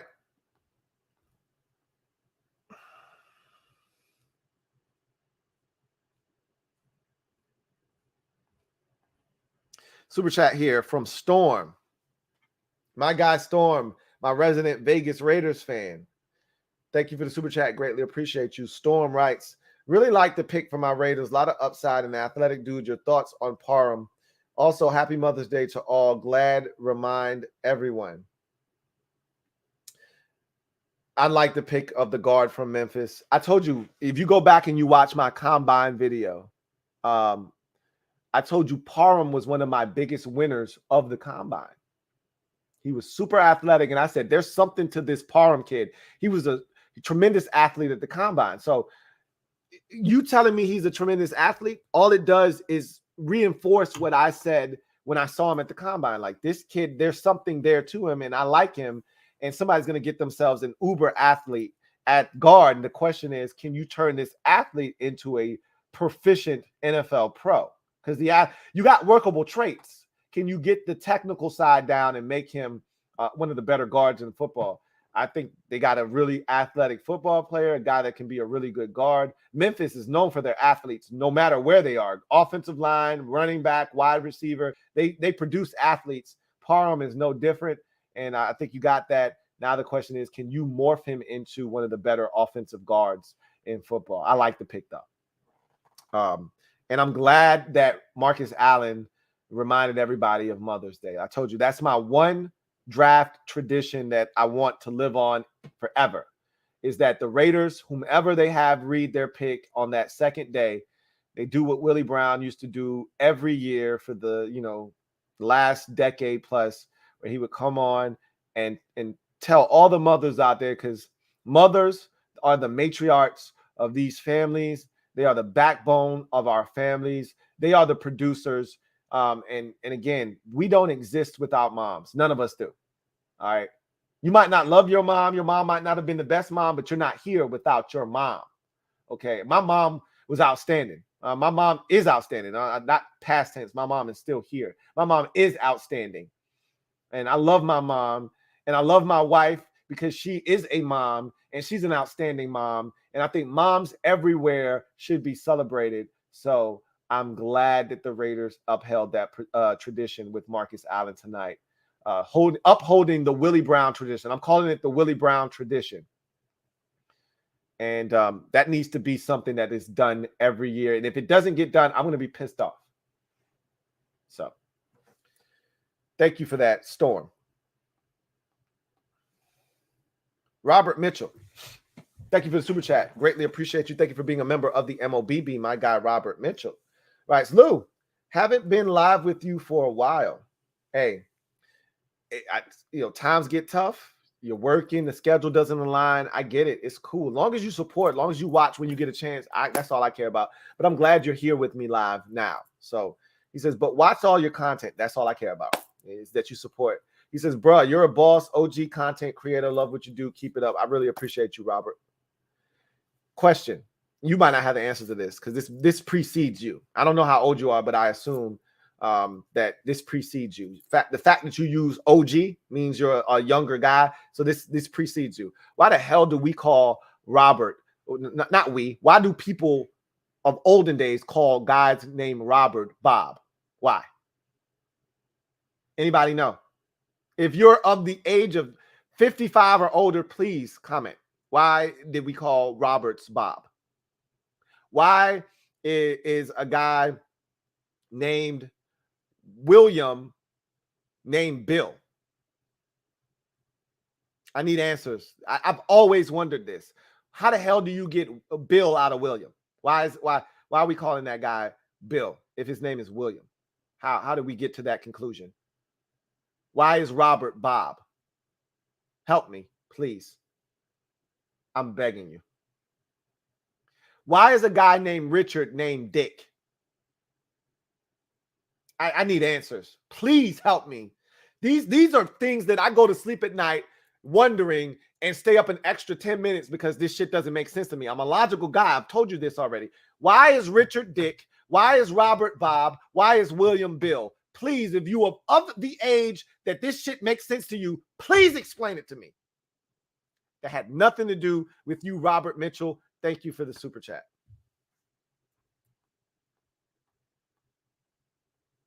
San 8. Thank you for the super chat. Greatly appreciate you. San 8 writes, Lou, San. Jordan Davis and Dean are Eagles. We are coming for the division. Ugh.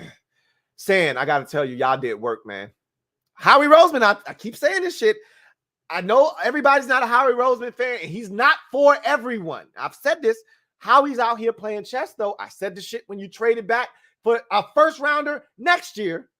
I said, Howie's out here playing chess, man. Y'all still playing checkers, man. Y'all over here trying to jump over people 3-4 times. Howie's taking, and he said, king me, and Howie's over here taking his bishop, and he's taking your king and your queen. Howie's out here playing chess. Y'all playing checkers. Howie traded up for Jordan Davis and then traded for A.J. Brown.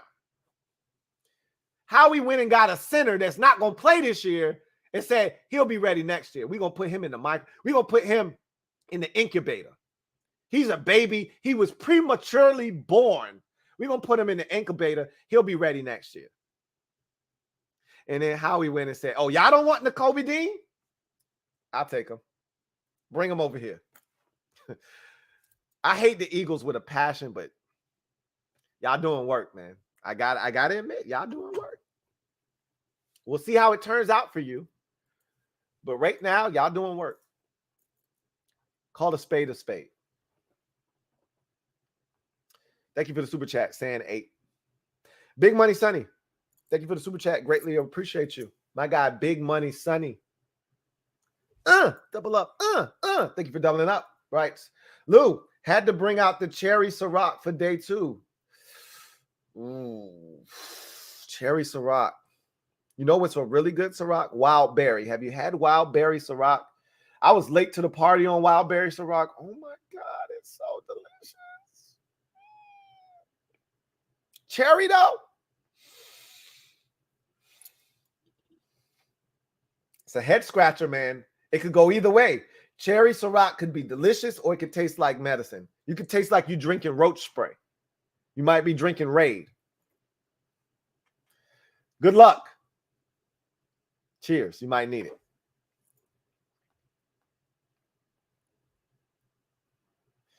All right.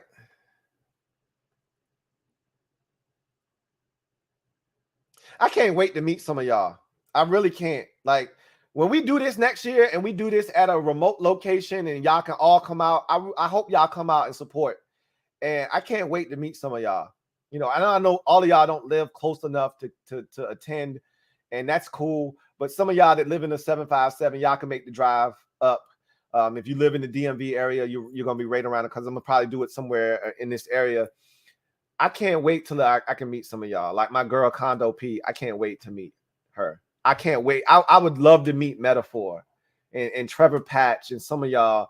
Like, I can't wait to meet a lot of y'all. I would love to meet some of the OGs. You know, Mr. Ron B. You know what I'm saying? I would love to meet some of y'all OGs out there and some of y'all. I mean, a lot of y'all, I would love to see. I want to put a face to the person that I'm talking to. Because I in my mind, I've created a face for you. I don't know if y'all do that, where if you don't really know what a person looks like, you create a face for them in your head. I do that. Like Condo P already has a face in my head. I don't know if she looks like that or not, but that's how she looks in my head. So I would like to actually be able to put a face. Metaphor has a face in my head, right? Metaphor looks like Elon Musk, just so you know. You look like Elon Musk metaphor. I'm sorry if you don't think he is a good looking dude, but that's what you look like in my head. You just have a beard. He doesn't. You do in my head. So everybody's got a face in my head. I just want to put faces to names. I really can't wait. And again, this has nothing to do with nothing. It's the wine. All right. Zap Strip 2265.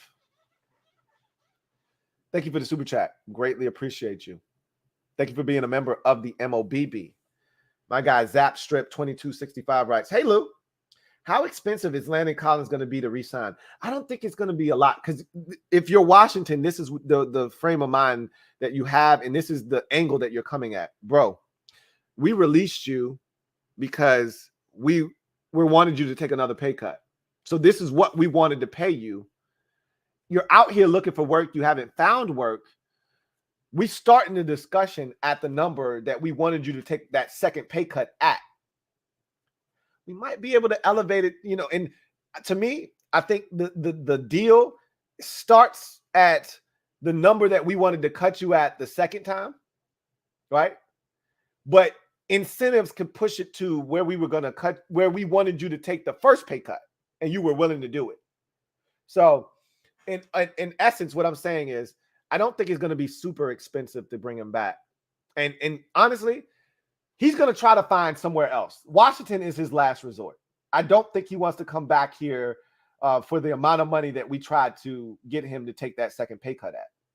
He'll do it if he has to, because nobody wants to go without work. But if there are no offers out there that really move the needle for him, and Washington says, "Look, bro, we still got the offer on the table. We love you. We want you back," and Landon is like, "Yo, I never wanted to leave in the first place." I think he'll sign that deal, and then the incentives will be, hey, you play X amount of snaps, you make X amount of tackles, X amount of interceptions, whatever, or you make the Pro Bowl, it could kick in, and this amount of money kicks in. So I don't think it's going to cost a hell of a lot. It's not going to be, it's going to be a reasonable deal. It won't be excessive. Okay. So what is a reasonable deal? If you're looking for a monetary amount of value to put on that deal, we re-signed Bobby McCain on a what was it? 2 years? Was it 2 years, 11 million, 5.5, or was it 2 years, 9 million? It was something in that neighborhood. I'm not going to look it up. I don't care enough. It's somewhere in that neighborhood. It's either 2 years, 11 or 2 years, 9. I think it was 2 years, 11. Because I think it was 9. I think it was 4.5, right, for each year. But it could have been 11 and 5.5, whatever.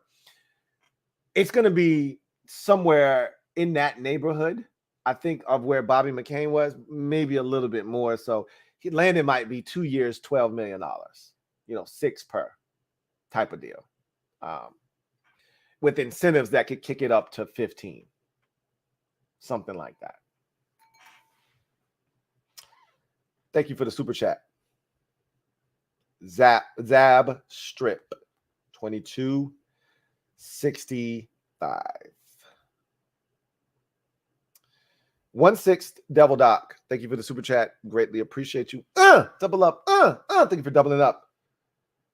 1/6 Devil Doc, who writes, "Everyone loves Barry Sanders, GOAT, and humble as F." That's why you can't hate Barry Sanders, because it's not a cocky bone in his body. The man, every time he scored a touchdown, he never once spiked the football. Always handed it to the official. The man had a chance to set the NFL all-time rushing record and said, "I'm not worthy. Jim Brown is the best running back ever," and he retired and let Emmitt Smith break the record. If Barry Sanders wanted to, he would have set that mark, and nobody would have even come remotely close. If you look up the word humble in the dictionary, you'll see Barry Sanders. And I think a lot of people, much like myself, fell in love with the game of football because of Barry Sanders and his greatness. His highlight package will never get old. Just like Sean Taylor, when we watch his, that shit never gets old. Barry Sanders, I can watch that right now. It never gets old. Never. Love Barry Sanders, man.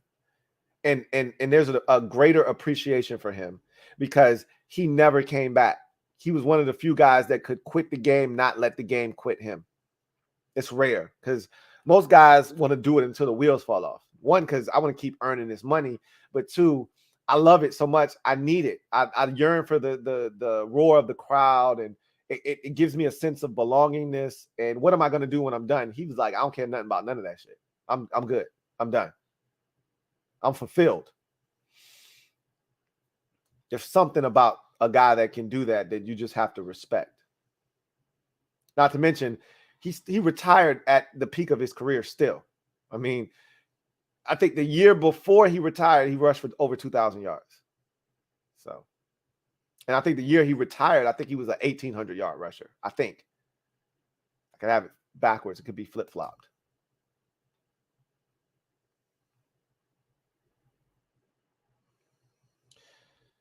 Just Andre, thank you for the super chat. Greatly appreciate you. My guy, Just Andre writes, might as well call them the Washington Tide.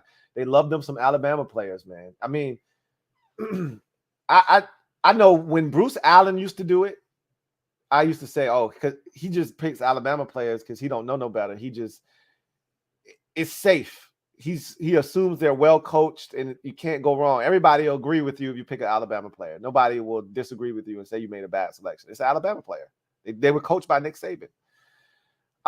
When Ron and company do it, I look at it as they just felt like it was the best player available.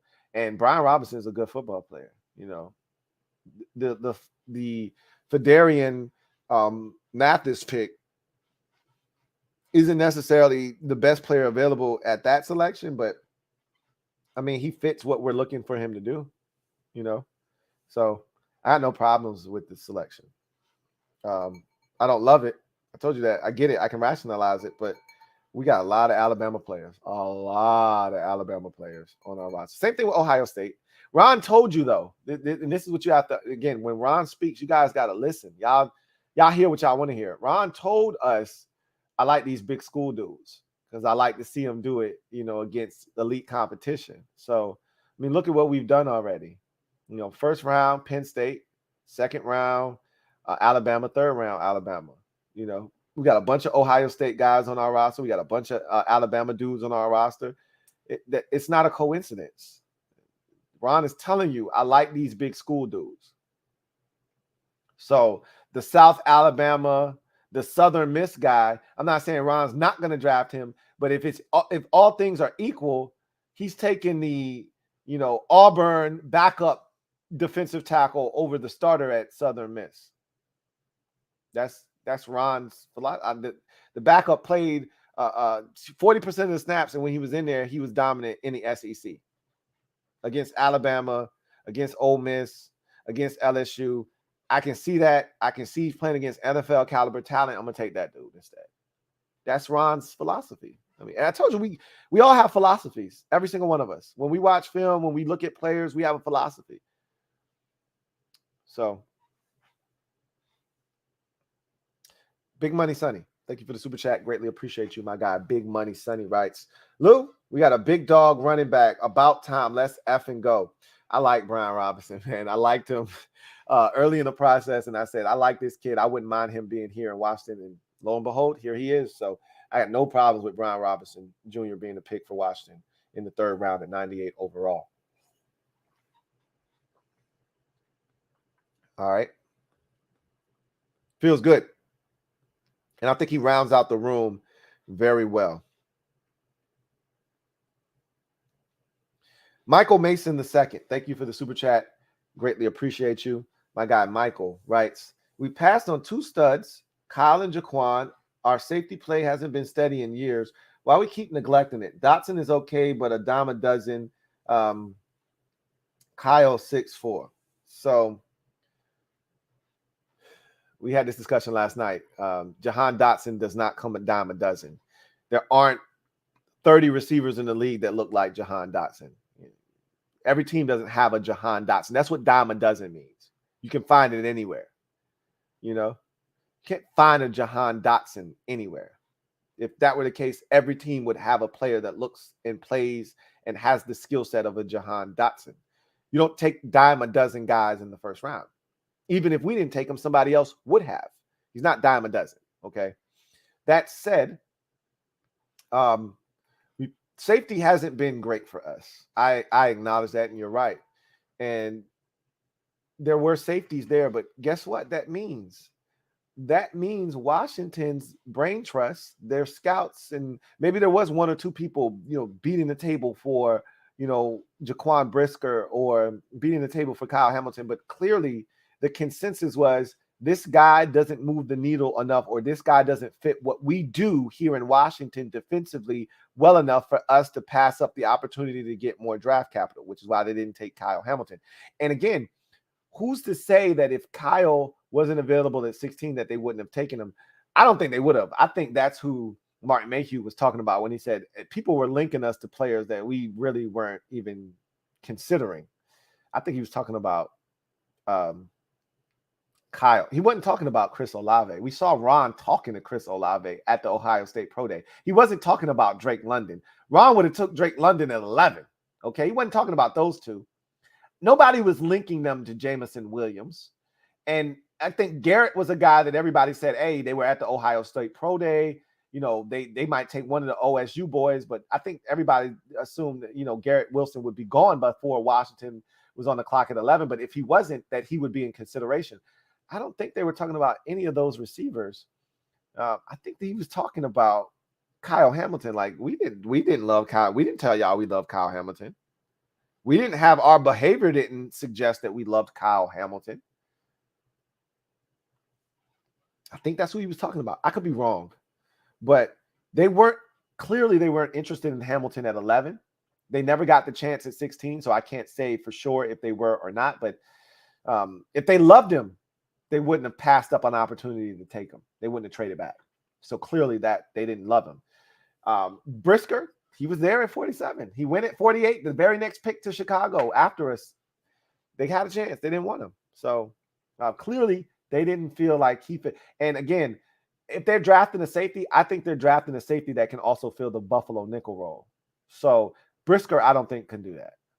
If we're being honest with one another, I don't think Jaquan Brisker fills that Buffalo nickel role. So anyway,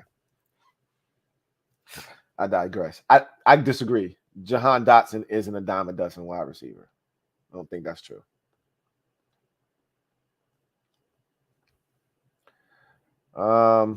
Vincent Coe, my guy Vincent Coe, thank you for the super chat. Greatly appreciate you. Thank you for being a member of the MOBB. My guy Vincent Coe writes, maybe Malcolm Rodriguez is y'all linebacker pick tomorrow. Maybe. I mean, so fourth round for Washington, we got two picks. They're 7 picks apart, 113 and 120. And they're relatively quick. I mean, the last pick of the second round or third round was 105 to San Francisco. So the first pick of the fourth round is 106. So we will be on the board just like that, twice, just like that. Within the first 30 minutes of the fourth round getting underway, we would have made 2 selections already. So if you ask me, the 2 picks tomorrow, and I don't know in what order they're going to come, but I'm going to go out on the limb and tell you that the 2 selections tomorrow will be that of linebacker and guard. He'll be an offensive lineman. He might be a tackle, but he's going to play guard at the NFL level. So offensive line and linebacker are the 2 positions that I think they're going to take tomorrow in the 4th round. And then in the 6th round, that's when they start entertaining tight end. That's my opinion. I could be wrong, but we'll see.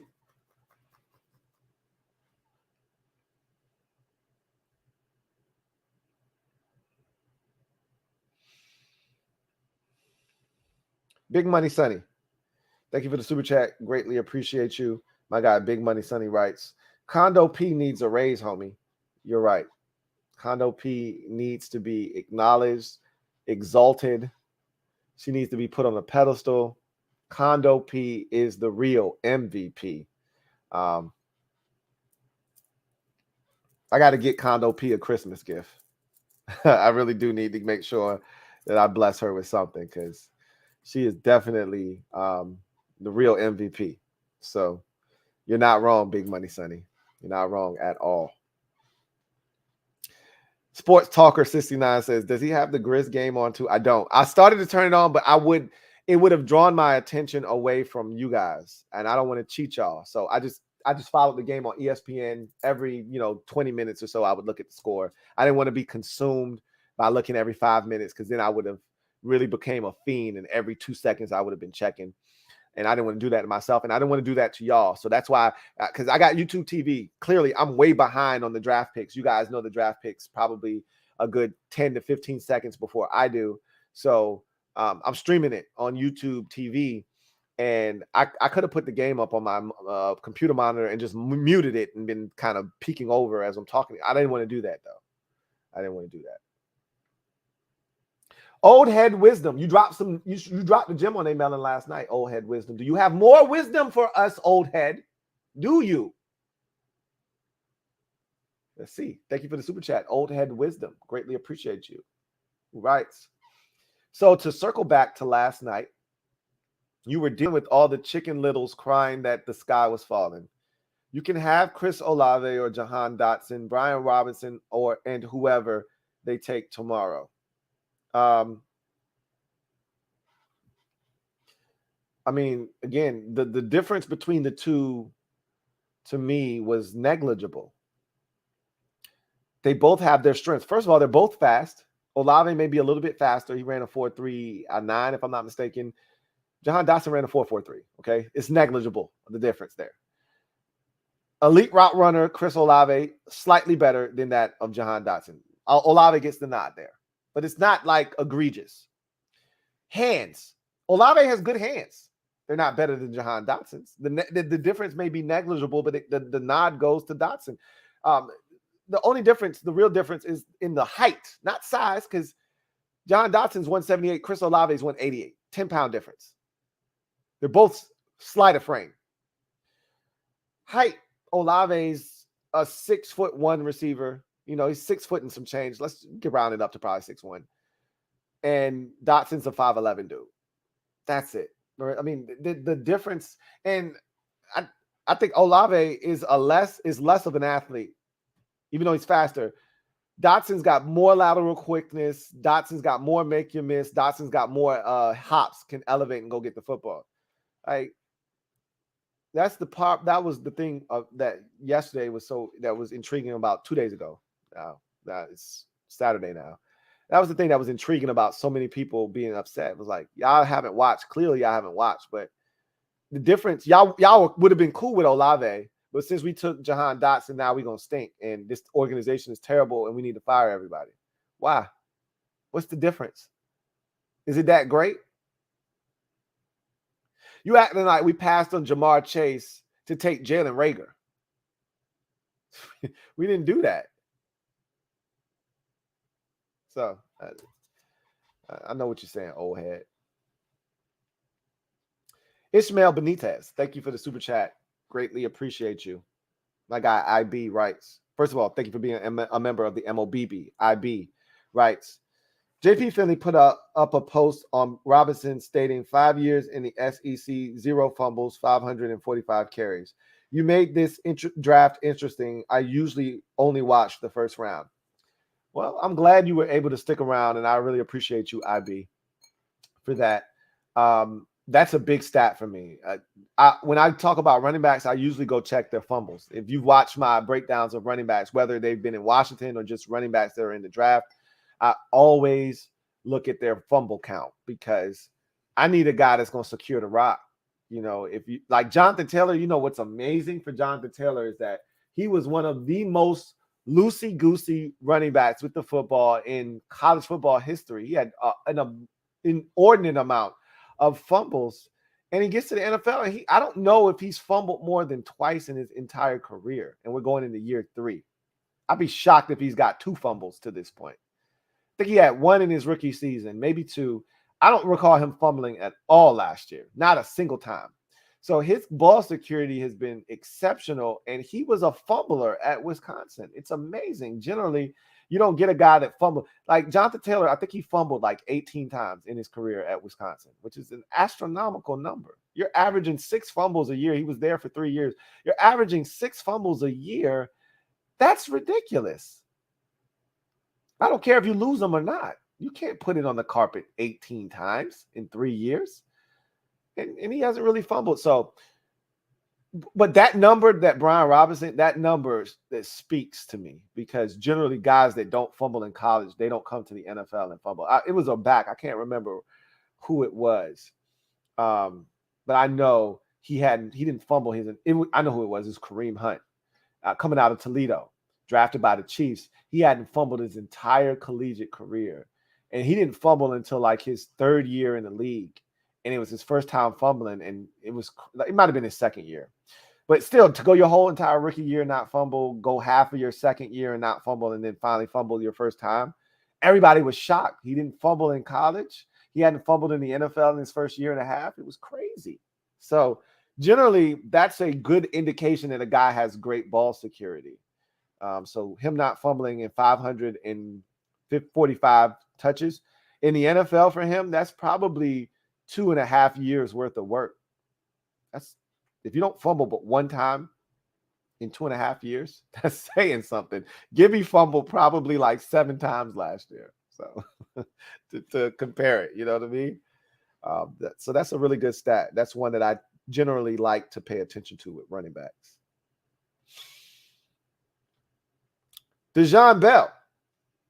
Oh, you're still around. My guy.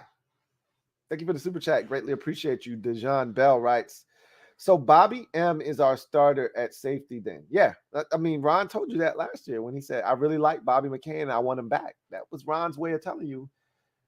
He said Bobby was picking it up. He was starting to really get it at the end of the season. He was really starting to get comfortable. That was Ron's way of telling you, I'm running this back. They may draft a safety, but even if if you were looking to replace Bobby, the safety you drafted would have been in the 1st or 2nd round. You're not replacing Bobby McCain as a starter with a 4th round safety, with a 5th round. We don't have a 5th round pick, a 6th round safety or a 7th round safety. Bobby McCain's your starter. The minute they passed on Kyle Hamilton, they passed on Jaquan Brisker in the 2nd round, Bobby McCain was your starter. But I could have told you that already. Bobby McCain was your starter. Even if they drafted Jaquan Brisker at 47, Bobby McCain was still your starter at free safety. He wasn't going anywhere. They didn't re-sign him to the 2-year deal for nothing. He was back because they like him. And I've already told you, Ron likes retreads at the safety position. Ron is not a safety high in the draft type of guy. I've told you that already. There's an MO and a track record there that precedes Ron Rivera. You can look at the track record and it tells you all you need to know.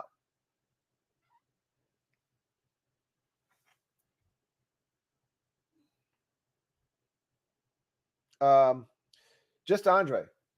Thank you for the super chat. Greatly appreciate you, my guy. Just Andre writes, you doing draft party tomorrow? No, I don't do the day 3.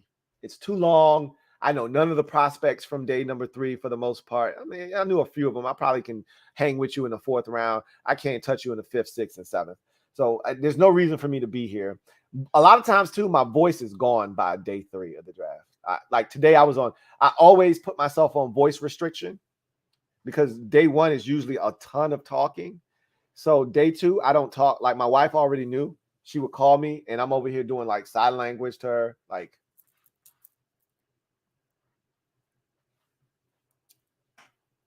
So she's having to play charades to figure out what the hell I'm talking about. I had to save my voice. I had to preserve my voice. So I've been doing that for years. After day 1 of the draft, I have to be on voice restriction that next day because if I don't, I'll be in here talking to y'all and my voice will be cracking. So no, I'm not. I don't do day 3. And shit, I did 8 hours yesterday. We're already on hour 6 today. I couldn't. And again, this is without the draft being on for that long. Tomorrow, the draft is going to be every bit of 6-7 hours. And then I would probably be talking an additional 3 hours after the draft. There's no way. No way. But I will have a video for y'all on Sunday morning. You won't wake up to a video on Sunday morning with these draft picks and me breaking down the draft. You will wake up to that more likely than not. Luck, thank you for the super chat. Greatly appreciate you. Thank you for being a member of the MOBB. My guy Luck writes, think of how much our offense is upgraded. Let's effing go. Y'all should go watch some film. I have a good feeling about these season tickets. We're going to see. The key is Carson Wentz. They can draft as many wide receivers and running backs and offensive linemen, this, that, and the third, tight ends. If Carson Wentz stinks, this offense still stinks. Period. End of discussion. It's only going to go as far as this quarterback is willing to take them now. It makes it a lot easier when you got skilled guys that can get the ball done and get the job done, and you can just get it in their hands and they can make something happen. But it's still going to boil down to Carson Wentz getting the job done when it's all said and done. So I think that this offense has a chance. For the first time in a long time, I was excited about the prospects of the offense last year. Then Curtis Samuel was never healthy, and I could see right away the wide receiver position was problematic without Curtis Samuel. So that tempered my expectations greatly. And then you started to see the injuries to the offensive line. Sam Cosmi got hurt relatively early. De'Ami Brown got hurt relatively early. And then Logan Thomas ended up getting injured. And then you could see the deterioration of the offense. Just guys getting hurt, too many guys getting injured. So I'm excited about it, but still got to see it. That's for sure. Dejon Bell, thank you for the super chat. Greatly appreciate you. Double up. Thank you for doubling up. Dejon Bell, who writes, "We so dumb, we might as well sign Monte Nicholson to play nickel. Hashtag nickel Nicholson." You're not convinced. Touche. Nickel Nicholson. I got you. Zachary Portnoy, thank you for the super chat. Greatly appreciate you. Double up. Thank you for doubling up. Appreciate you. He says, thoughts on Charlie Kolar.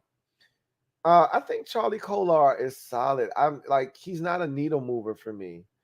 I wouldn't have a problem with him being TE2, but I wouldn't be blown away by him being TE2 either, right? But Charlie Kolar is not a bad option. If they took him, they'd have to take him in the 4th. He won't be around in the 6th. We don't have a 5th. So they'd have to take him with one of their 4ths. I don't see them doing that, man. I'm going to be honest with you, Zach. I don't see them taking Charlie Kolar. I don't see them taking any tight end for that matter in the 4th round. I think they're going to go, as I mentioned already, I think they're going to go linebacker to fill that Buffalo nickel role. And I think they're going to go offensive guard to give them the depth that they're looking for on the offensive line. And then they're going to turn their attention to the tight end position thereafter. And so if you ask me, I don't think we're going to see, the tight end that would really move the needle for us. Someone that is a recognizable name, someone that played in a major conference Jaden Wademeyer played at Texas A&M in the SEC.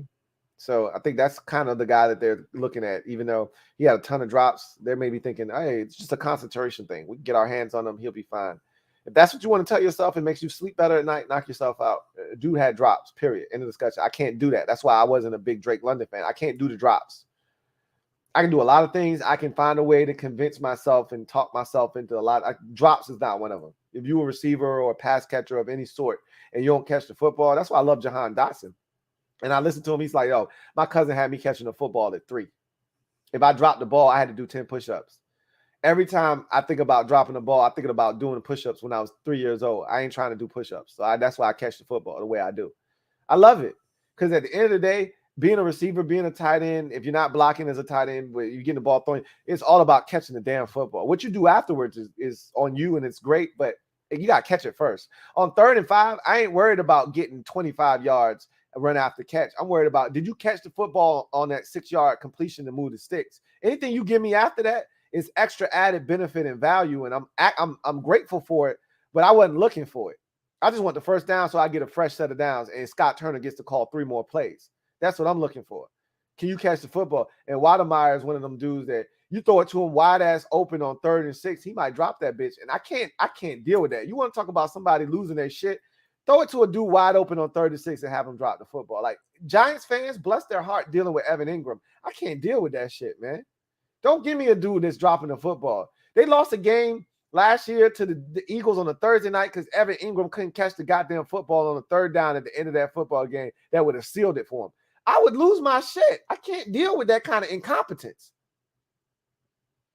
So I'm not on board with a Jalen Watermeyer. I'd much rather have a Charlie Kolar. Problem is, Charlie Kolar is a 4th, 5th round tight end. We don't have a 5th round pick. You don't take him in the 4th round. He will not. I guarantee you, Charlie Kolar will not be there in the 6th round. Just like I guaranteed you that Jeremy Ruckert would not be there in the 4th round. We had to take him with our 3rd round pick, and we didn't. And look what happened. So I would take Charlie Kolar. He's like the quintessential tight end in this draft class, like Ferguson from Wisconsin and a number of other guys, Isaiah Likely, solid athletes, not a needle mover, but a guy that could definitely get the job done for you in this draft. That's how I view Charlie Kolar. But 18 for Iowa State can get it done. And if we drafted him, I wouldn't be upset about it. Carlton Bogano Jackson, thank you for the super chat. Greatly appreciate you. My guy, CPJ, writes, I see how it is. We got better regardless of who we think is good or not. I'm all in and forever will be. Let's give these boys a fair shake. I mean, at the end of the day, they took the players that they viewed as being the best at that potential, at that pick at the time for this team and where we are from a roster standpoint. I'll never criticize them for that. I'll criticize them on the value of what I perceive to be the value of the pick, which for me, Fedarian Mathis is a guy that I felt like you could have gotten in the 3rd round at 98. You didn't have to spend 47 on him. I get it. It's 51 picks. The difference between 2 and 3 when we selected. Look, I don't think anybody was checking. But again, I can't say that with 100% certainty. Okay. But I don't think anybody was checking for Fedarian Mathis, but they couldn't be sure, and that's why they took him. I don't love it, but I understand it. So at the end of the day, I already told you guys this numerous times. I'm going to rock with the squad regardless. Whoever they take, however I feel, I'm going to root for them once they get here because they're here. It ain't no need in crying over spilt milk. At this point, they're here. Root for them, cheer them on. Hopefully they exceed expectations. And if they stink, then we'll call them out. Like we're not here to sugarcoat nothing. AGG stunk. They got rid of him. Josh Doxson was trash. They got rid of him. Like, if you garbage, we going to acknowledge that you trash and we're going to call you out. We're not going to sit here and keep rooting for a dude that obviously can't get it done. But these guys haven't even had the opportunity to prove if they can get it done or not. So I'm not going to kill them and give them a chance. CPJ, thank you for the super chat.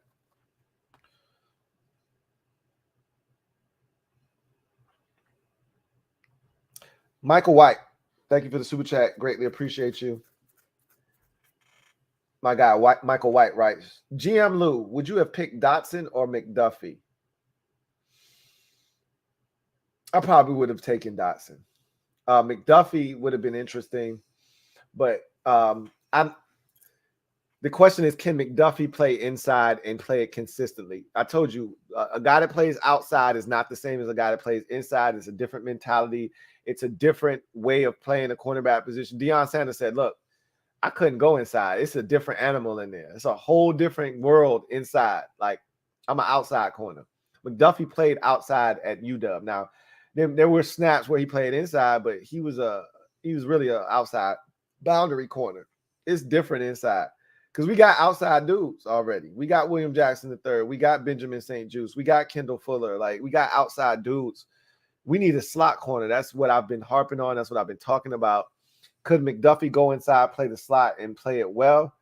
If he could do that consistently, then that I might change my tune. But the tape that I watched, this dude was primarily outside with the big boys holding it down. So I would stick with Jahan Dotson. And look, the truth of the matter is, our problem still exists on the offensive side of football. Yeah.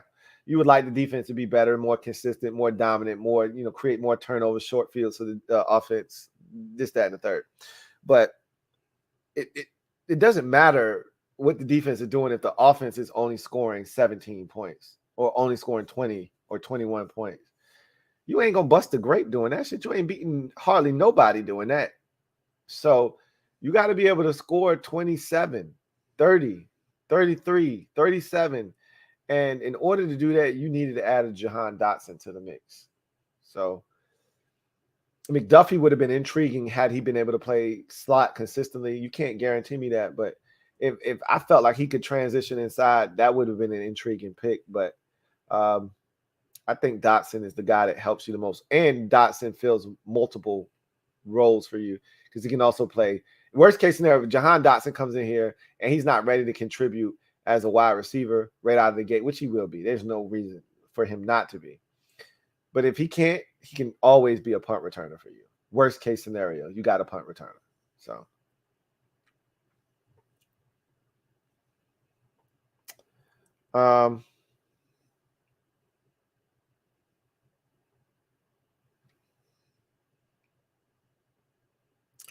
let's see.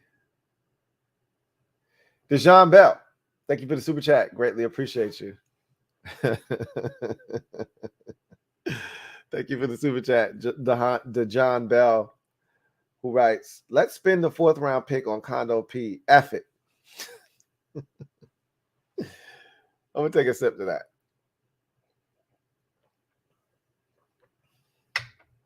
You that mad, bro? You that mad? You that mad between yesterday and today? You that mad that you like, F it?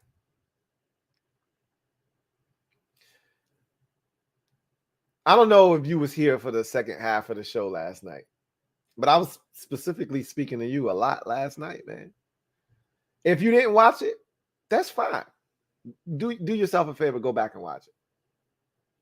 But I don't know if you hear, because clearly, as HTTR for Life said, bro, I don't know if you're going to get to this for another hour or two, so I'm going to just leave this here for you. You might be long gone already. You could have left this comment 2 hours ago, and I'm just getting to it now. Whatever the case may be. Relax. All right? All right, relax. As a wise man once told me, relax. Go to it. When you want to go do it, relax. Relax. Like, there's no need to be upset, uptight, mad, face made up. Like, this team is frustrating for a lot of reasons. Don't be frustrated in March or April or May. We used to get excited about March, April, and May with Vinny Serrato and Dan when they first got here.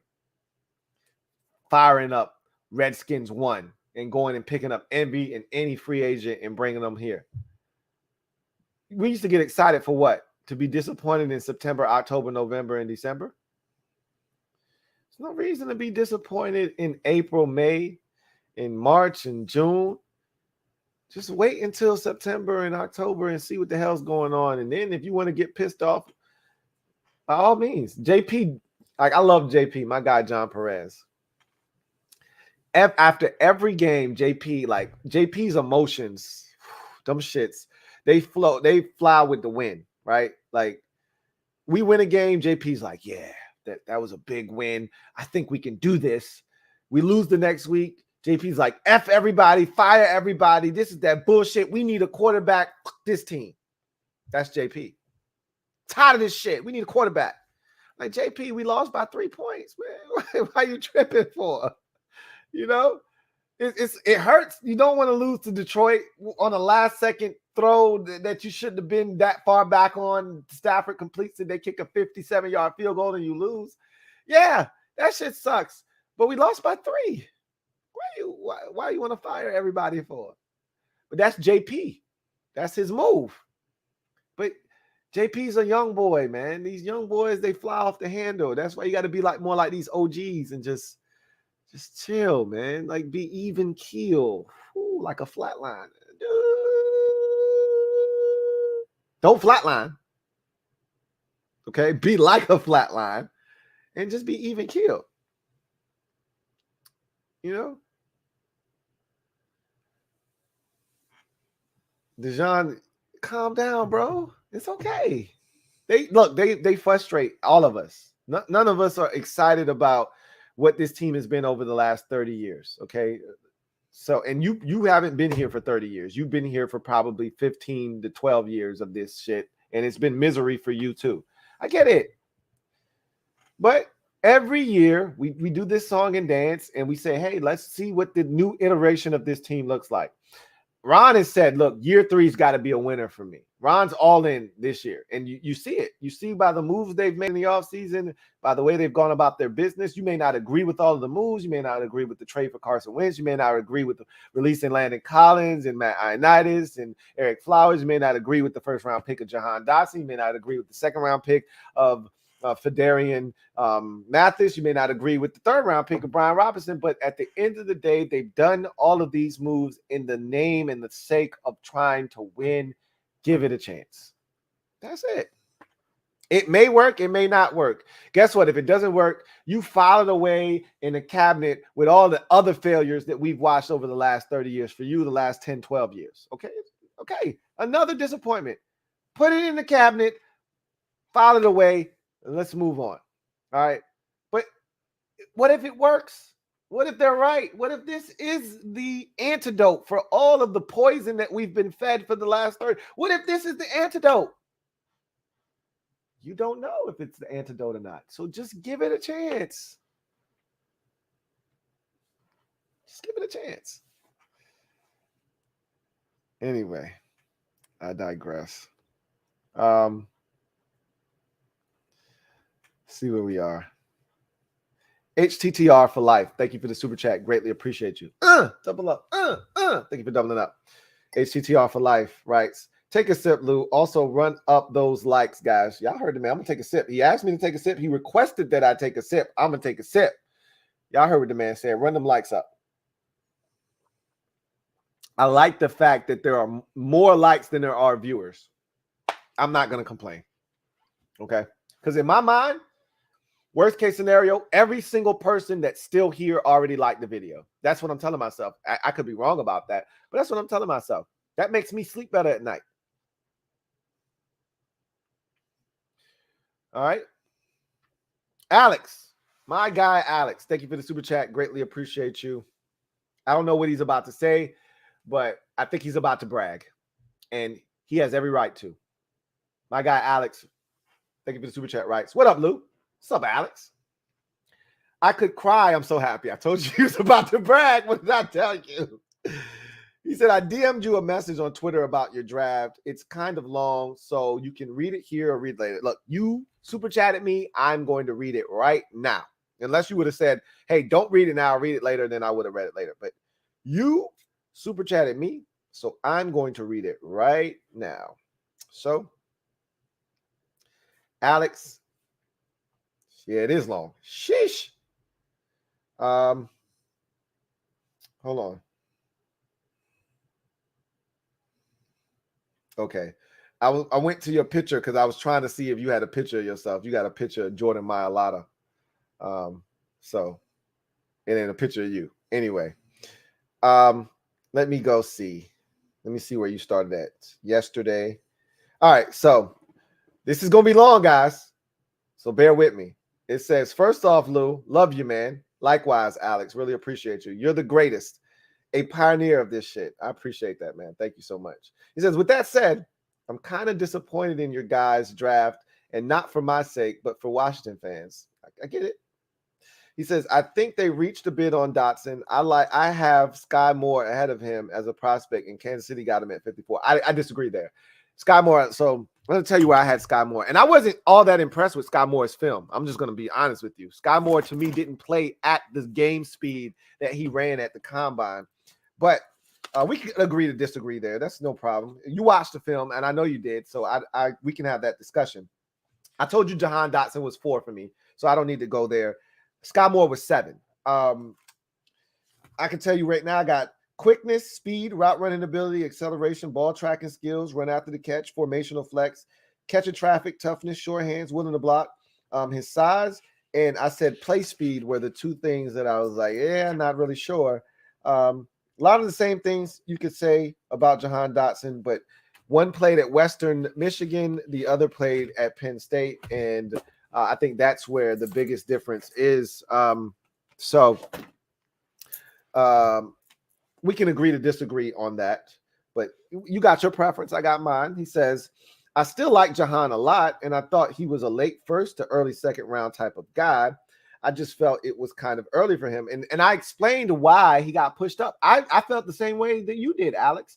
I thought he was a late. I told you the first time I considered in my mock draft, Jahan Dotson was at 28 at Green Bay, not their first round pick, their second first round pick at 28. And then Kansas City again at 29 and 30. And that's the reason I did that is because, and Likely Phenomenon also said, look, we were mocked to have Dotson at 32, which was their second first round pick.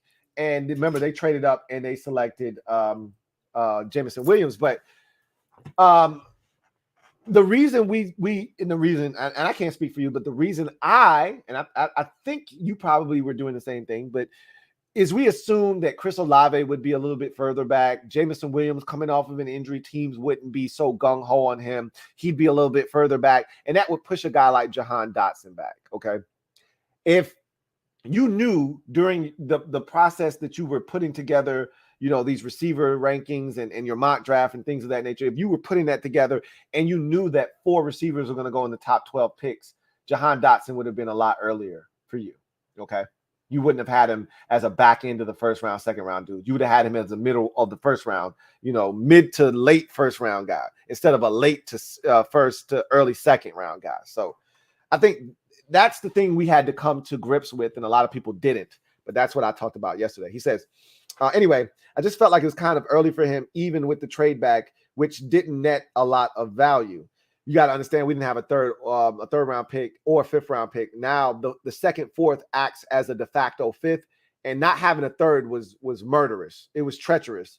Having that third round pick was everything. So even though it didn't seem like it didn't net a lot of value, it did in the grand scheme of things. I had that same trade back with the Eagles, one pick before 16, and I netted us a third round pick. That was it in the mock draft. And then in my Washington mock draft, I traded back with the Saints at 16. So that same exact trade, I did that trade.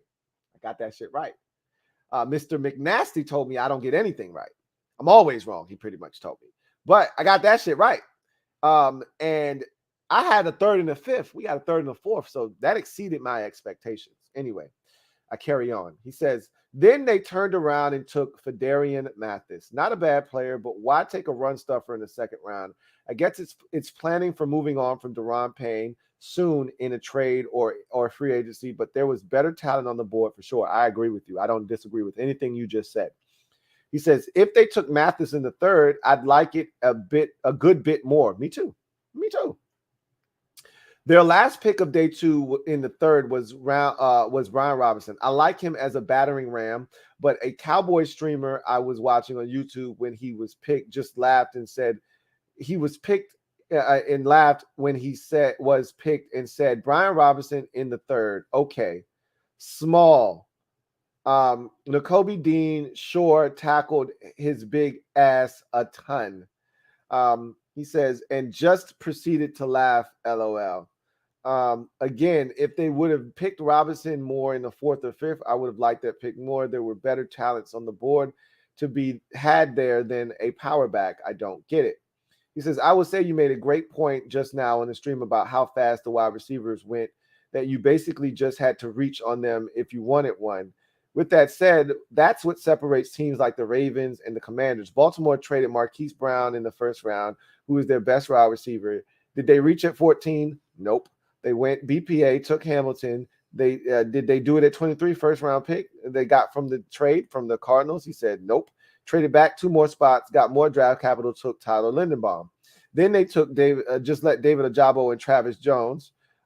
They took those 2 players, and then they said definitely more talented players in that spot, and they were all selected in the right spots, and they fell right into their laps. So you're not wrong. I don't disagree with anything that you just said. I said the Ravens have an identity. They know what they want to do. They're not going to change who they are or what their philosophy is for anyone. That said, we're still trying to figure out what our identity is. They're trying to formulate that, and I think they're trying to build that. And the philosophy was these are the positions that we need. These are the players that we view at those positions, and I think they went about it that way. I agree with you on Mathis in the second round. I don't have a problem with Brian Robinson in the third round because in their mind, they might have thought to themselves, I thought they could have got him in the fourth round. I'm going to be honest with you. I said that already, that it was only 15 picks from 98 to 113. I think he would have been there at 113, but you can't be sure of that. If you really thought Robinson was the pick at running back, then you have to take him. They did that. So now they don't have to worry about, is he going to make it to 113? He's already a member of the Commanders. That said, I thought that Darius Fadarian Mathis would have been there at 98. Again, I can't confirm that. That's 51 picks away from 47, which is where they selected him. I can't confirm or deny that. I just think he would have been there at 98. I don't think he was a player that teams were salivating over the prospects of drafting to the point where they had to reach and grab him at 47, but they decided to do that. I disagree with you, vehemently disagree with you in Jahan Dotson. And you acknowledge the point that I made. And so you get where I'm coming from. You may not agree with it, which is fine, but you acknowledged it. And that's all I ask for, is that you acknowledge what I said. And that's why they did what they did. And I get it. I understand why they did that. If they would have waited, you would have ended up with Sky Moore. Now, you would have been okay with Sky Moore. You thought Sky Moore was better than Jahan Dotson, or at worst comparable. I don't think the two are comparable. I think Jahan Dotson is way better than Sky Moore. And again, they got Patrick Mahomes. Maybe Sky Moore ends up being way better than Jahan Dotson because we don't have a quarterback. But time will tell and whether you were right or not. I like Sky Moore. I don't love Sky Moore. I loved Jahan Dotson. I just thought it was early initially, but when you sit and look at what happened at the receiver position, you had to act now while supplies last. Those supplies were running out. They grabbed the guy that they felt like fit the need that they had. I don't blame them for pulling the trigger at all on Jahan Dotson. So thank you for the super chat, Alex. Greatly appreciate you. Michael White, thank you for the super chat. Greatly appreciate you. My guy, Michael White, writes, McDuffie all day long for me. I truly believe he is the second best corner in this draft. Name me one place he couldn't play in the secondary. I'll wait. Look, I don't disagree with you.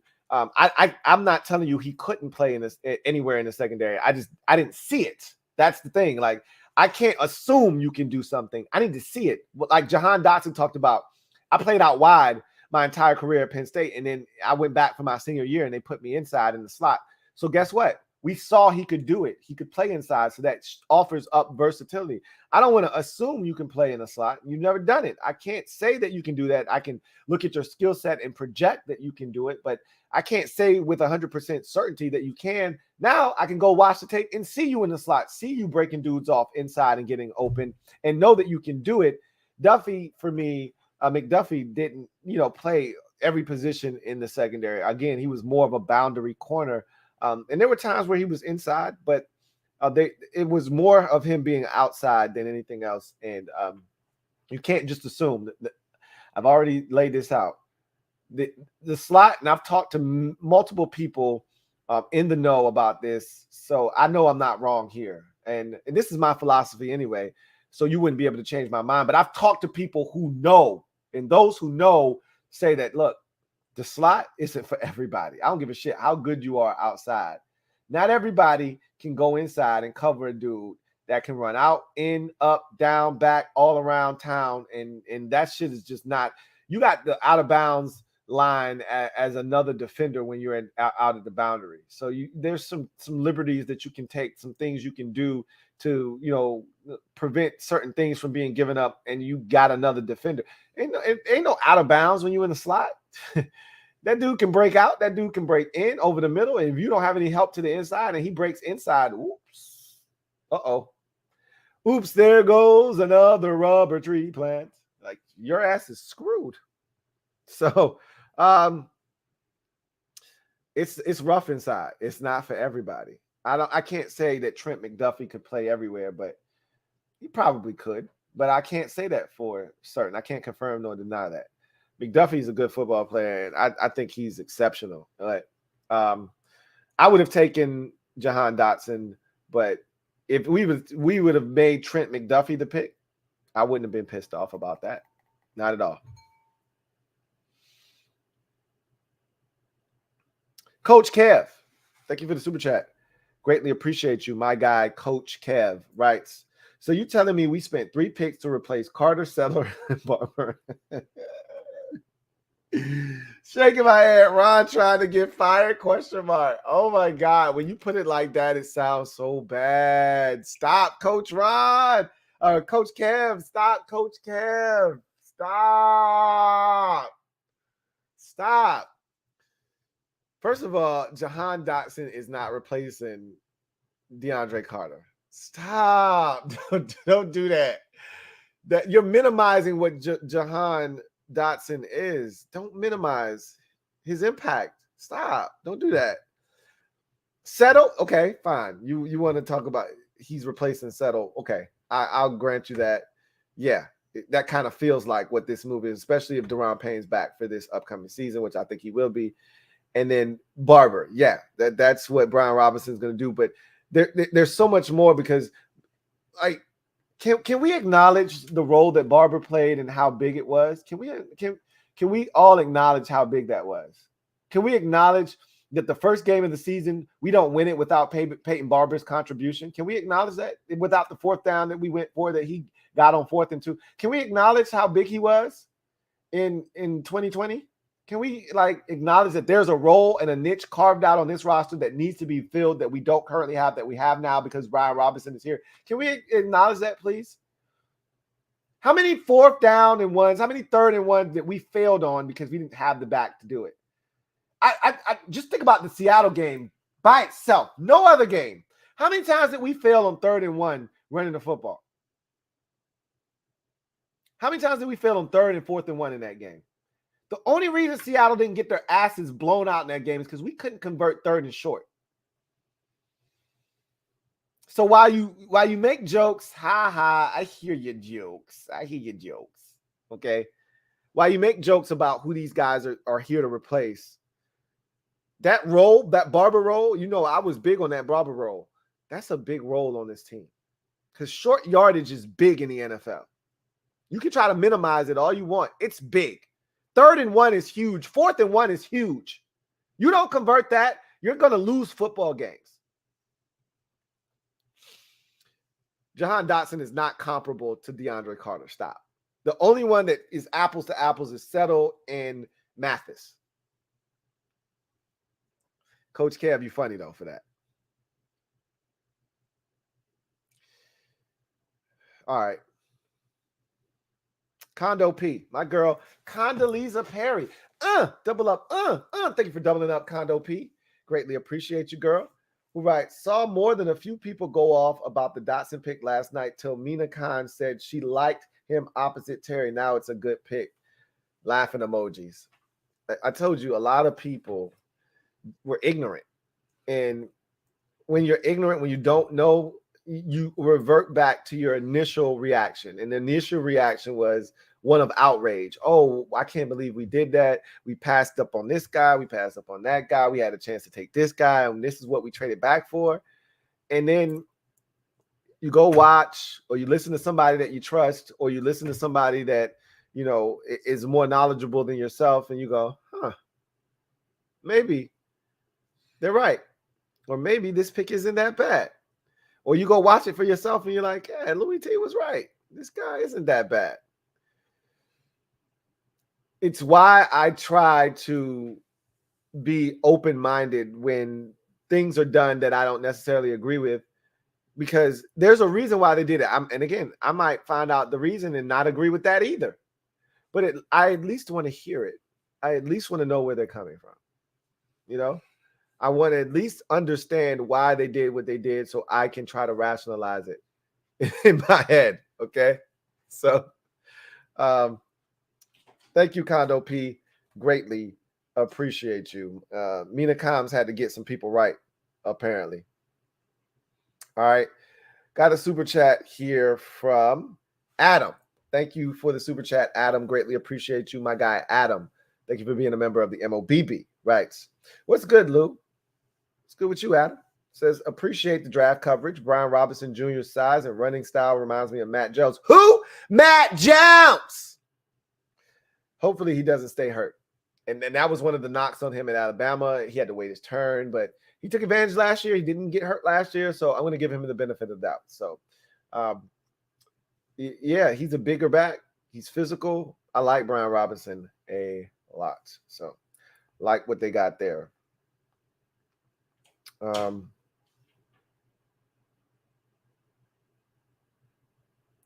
Wait a minute. All right. Okay, y'all talking about something else. Thought y'all was talking about filled donuts. I was about to jump in there. Anyway. Let's see where we at now. Got a super chat here from Michael White. Thank you for the super chat, Michael White. Greatly appreciate you. My guy, Michael White. Right. No twist to it. I like Dotson. Reminds me of Gary Clark. That's another guy he could remind me of too. Absolutely. I mean, you could take any smaller receiver and that was dynamic and had vertical threat, deep threat ability, and you can liken him to Jahan Dotson.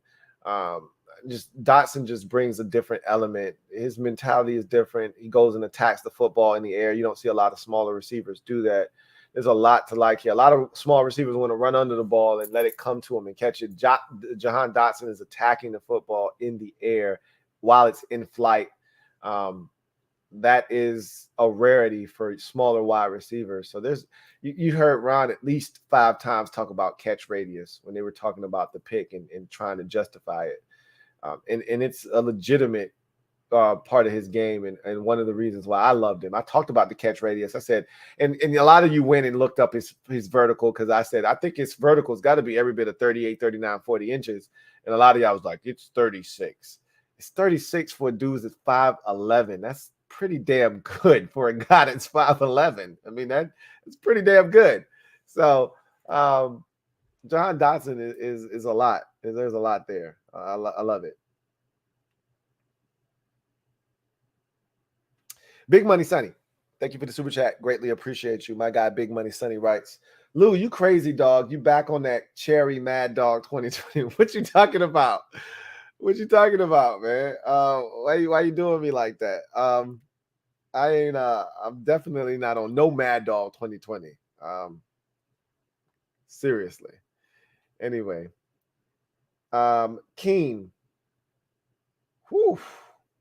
Keen in. I can't. Keen, come on, bro. You can't. That last name has every bit of 15 to 17 letters in it, bro. You cannot expect me to try to break that down. So Keen in. Thank you for the super chat. Greatly appreciate you. Yeah, I can't. I was gonna try to give it a run. Keem in. What up, Louie? What's up, Keem? Love your content, my guy. I appreciate you, Keem. Thank you so much for the super chat, man. Really do appreciate you. And I really do appreciate your support, man. Thank you so much.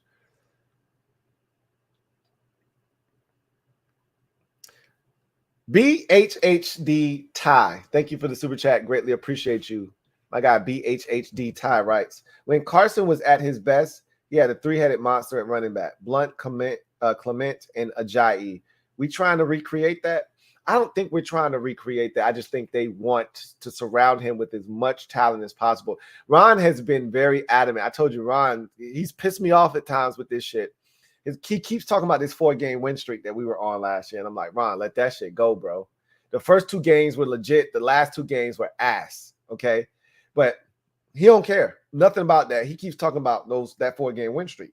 He keeps talking about how we ran the football, how we were a tough-minded football team. And I said, Ron, that's that 8-7-1 shit. That's that 7-8-1 shit. That's that 7-10 shit. You know, you're not winning a lot of games beating anybody 17-15, but Ron ain't trying to hear that. He was just like, look, we ran the ball during that stretch. We were physical. We got stops. We held the opponent down. And I think he's trying to recreate that. And I think he feels like in order to do that, you got to have 2 backs that can run the football on first and second down, not just one. And not to say that JD can't do it, but JD's got a specific role on his team, and you don't want to take him out of his role.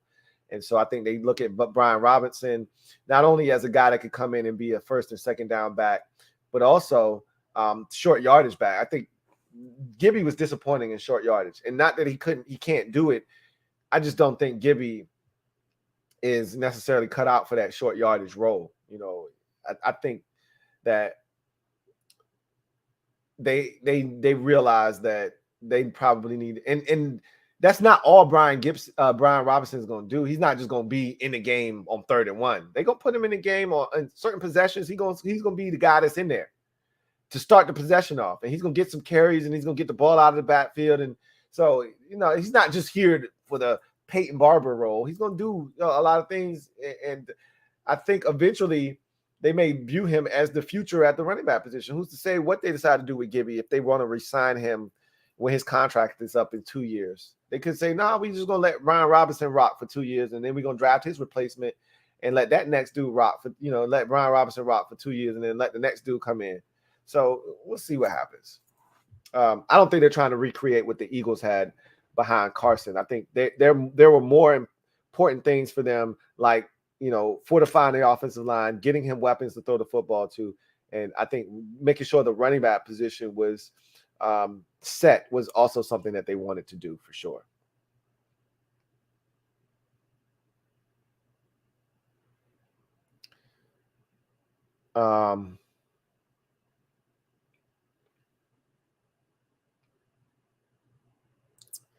Let's see. Bet Up. Thank you for the super chat. Greatly appreciate you. Bet Up, who writes, "What now, Lou? This draft is bad. What do we do?" First of all, the draft is not over. That's number one. We still have 5 picks left: 2 in the 4th, 1 in the 6th, 2 in the 7th. 2. Okay, so 1, it's not over. 2, how do you know the draft is bad? We think the Eagles, the Jets, and teams like that have killed the draft. What if those players turn out to not be as good and ours do? What do you say then? What we perceive right now is that certain teams killed the draft, the Jets being one of them, the Eagles being another. We perceive some teams to have really gotten tremendous value. What if they didn't? What if we did?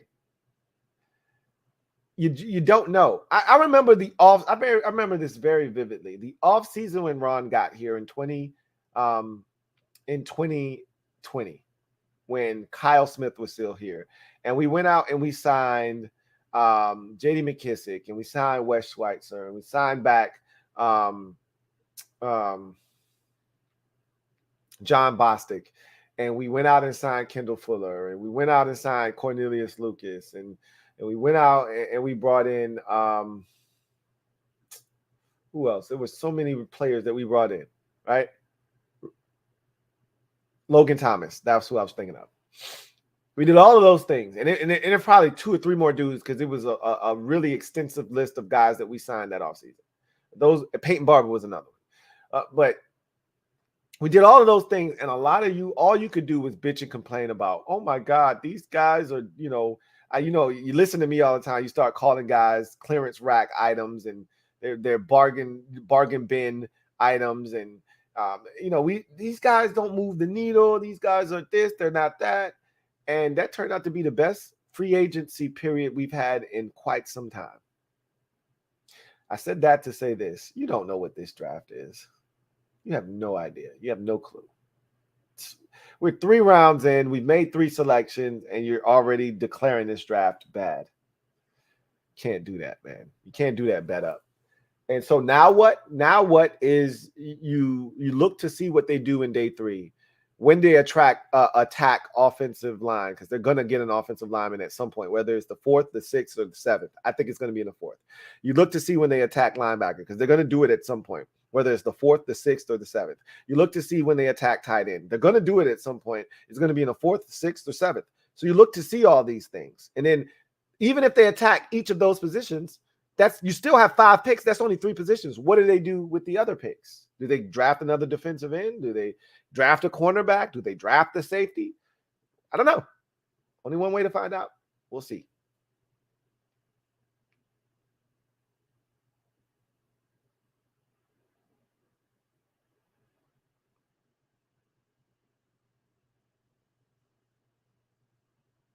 KP Underdog, thank you for the super chat. Greatly appreciate you. My guy, KP Underdog, writes, I like both picks today. 2 physical guys that bring dog mentality. Mathis is a leader and a high motor guy.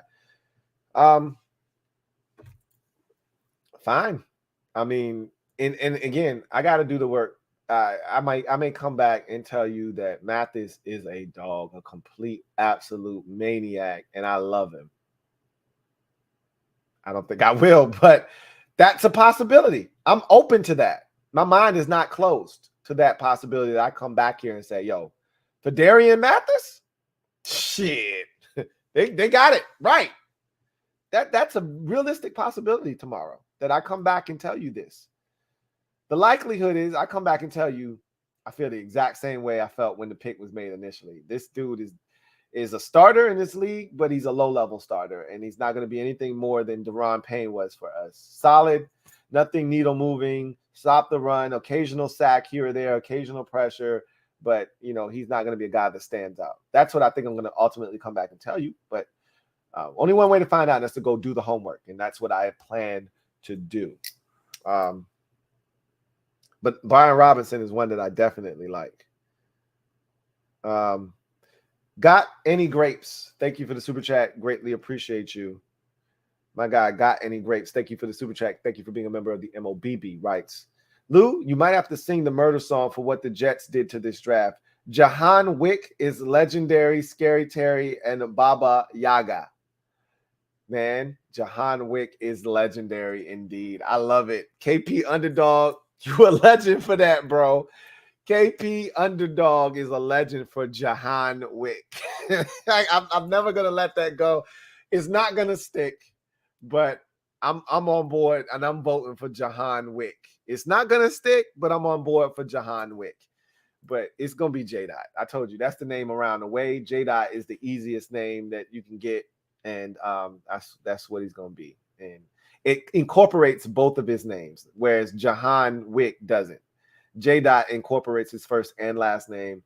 And I think, you know, the players, really, nicknames come from your peers. It doesn't come from us as fans. It comes from your peers. And that's what they're going to call him. They're going to call him like J-Dot or something like that. Or, you know, or Dottie or some stupid shit like that. So, or Dot, you know, you'll get a Drew Terrell, the wide receiver coach. You're like, yeah, man, Dot is a guy that we really like. Like, you're going to hear that shit. You're not going to hear Jahan Wick.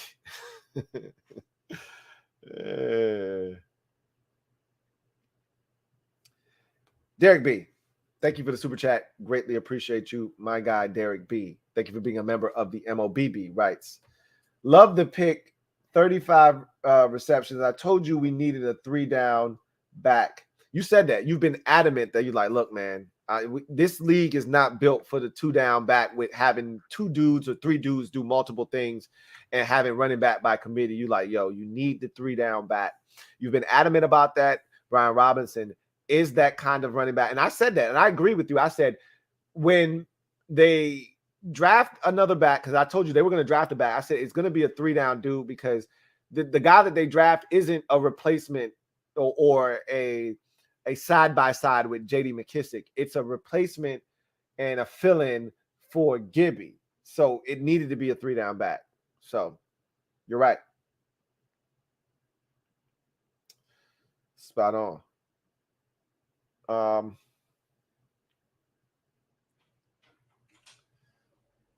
Let's see. By any means, thank you for the super chat. Greatly appreciate you. By any means, writes, what it is, Lou? What is good with you? He says, I got a wine question that's some good brands to drink other than Wild Irish. First of all, you got to be a wino or a flat out drunk to drink Wild Irish Rose, okay?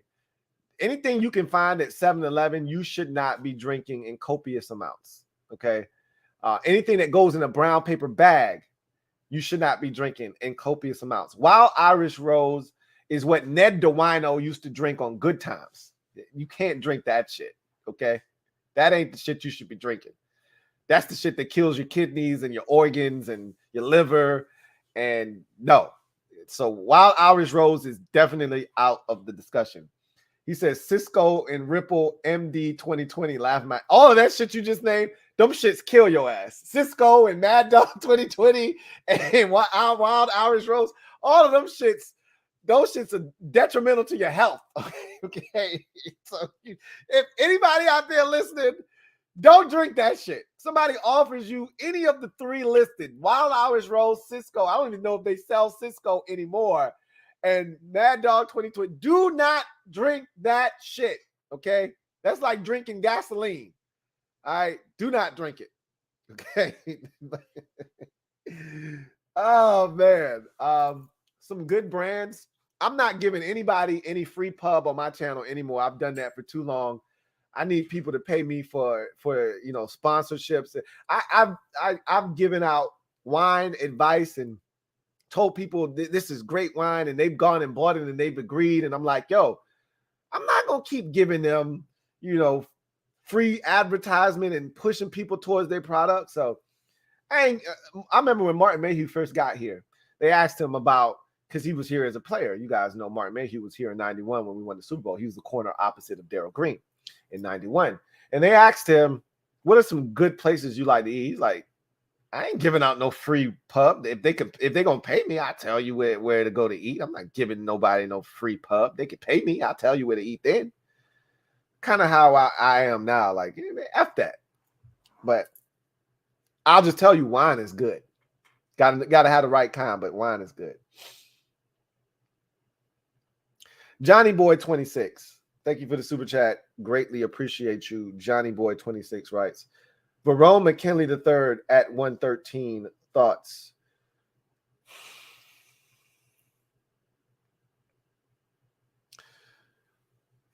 I don't know. I really don't know if they go in that direction.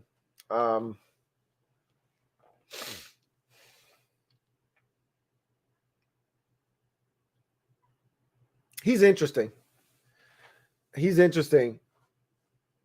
I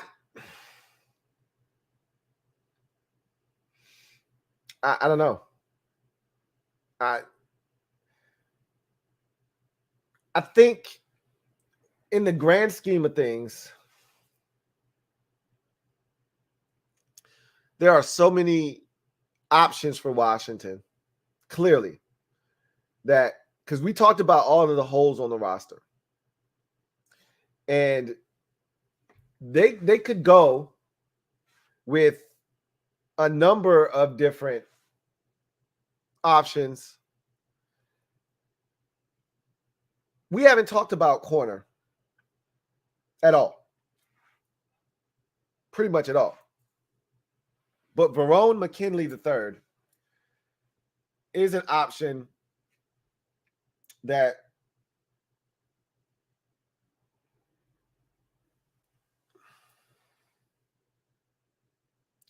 could satisfy a number of different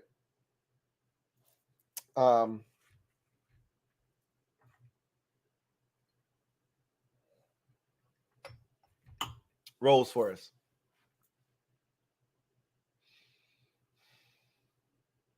I'm adamant that in the 4th round, we're going to go offensive guard, tackle, whatever, offensive line, and linebacker. I'm adamant about that. I'm not wavering. I'm not waffling. We'll see what they do. So I don't think they're going to take a defensive back. I don't think they're going to take a safety like Verone McKinley III, but he's interesting. He's the guy that fits in this 4th round, and again, if you're going to take him, you got to take him now. He won't be there in the 6th round. There's no 5th round pick. I know they still want a safety. I don't, and that's the thing. Do they want a safety? Do they want a corner? Do they want another defensive end? Like, these are all things that I ask myself. I don't know. I know this for certain. They want another offensive lineman. They want a linebacker, and they want a tight end. They're going to get those things. Are they going to draft a safety? Are they going to draft a corner? Are they going to draft defensive end? Are they going to draft all these other positions that we've talked about? I don't know. I don't think they take him at 113. I'll say that. I don't think they'll take him at 113. I don't think they'll take him at 120 either.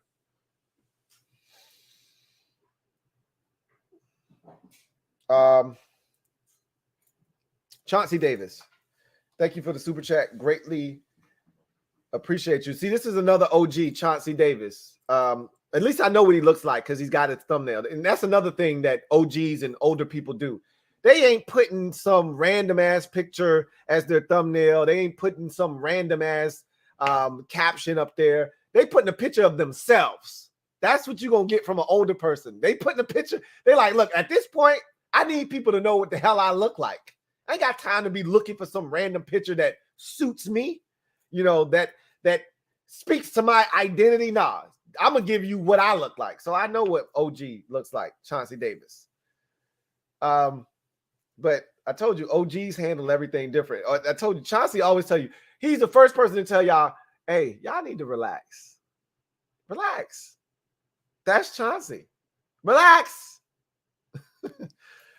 My guy, Chauncey Davis. It's been a while, OG. Triple OG. Thank you for the super chat. Thank you for being a member of the MOBB who writes, Lou, Chauncey. He said, you're right. We'd be disappointed. Mad? Hell no. He says in all caps. The most excitement for me in a while about this team, the hell with what everybody else is doing. Character guys still in the car with you and Ron. So he's like, yo, I'm feeling good about what we're doing in the direction we're moving in. And I told you, the OGs, they don't get upset. They too old for that shit. Hey, I'm not getting my blood pressure up over this. I'm gonna be disappointed. Like, come on, man, we should have won that game. That's how they're going to react to that. Like, oh, man, I can't believe we messed it.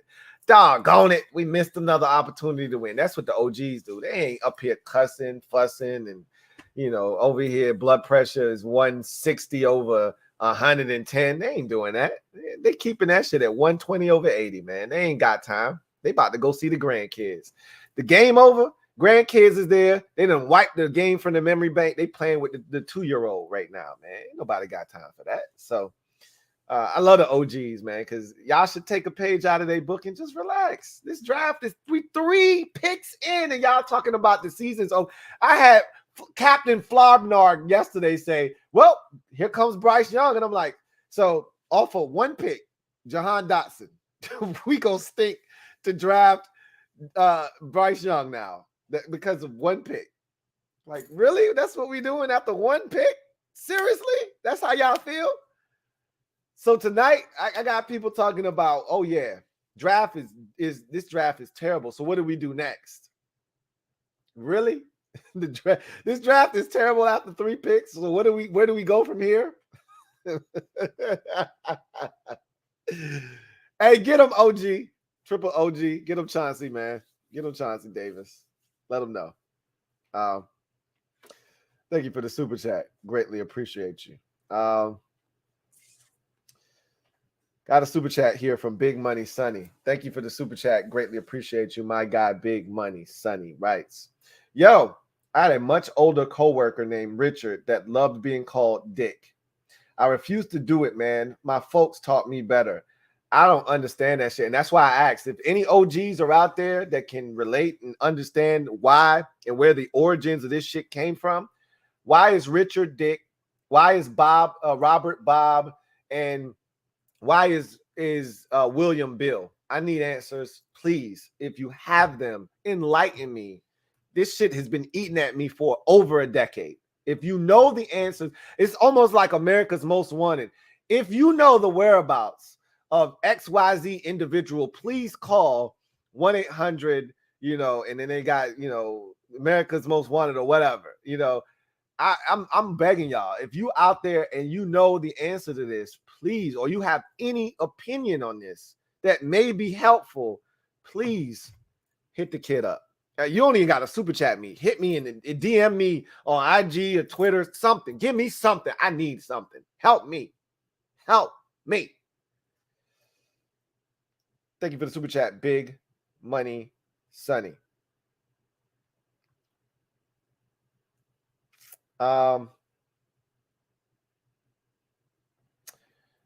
Let's see. Did you just, so people make fun of me, Condo P, for using what they call SAT words. Did you just use aversion in a sentence? Condo P, stop it, Condo P. Don't do them like that. She getting nasty with the verbiage over there. Carlton Pagano Jackson, my guy CPJ.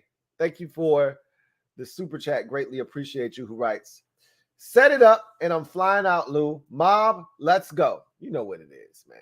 I mean, at the end of the day, those who know, and those who are able to keep a clear head, a level head, and understand that you don't win games in April or March or May. Y'all gonna be fine. It's the people that get riled up in March, April, and May that I gotta try to talk off the ledge. So you're not one of those people, CPJ. So you don't have anything to worry about. I don't have anything to worry about with you. So it's all good.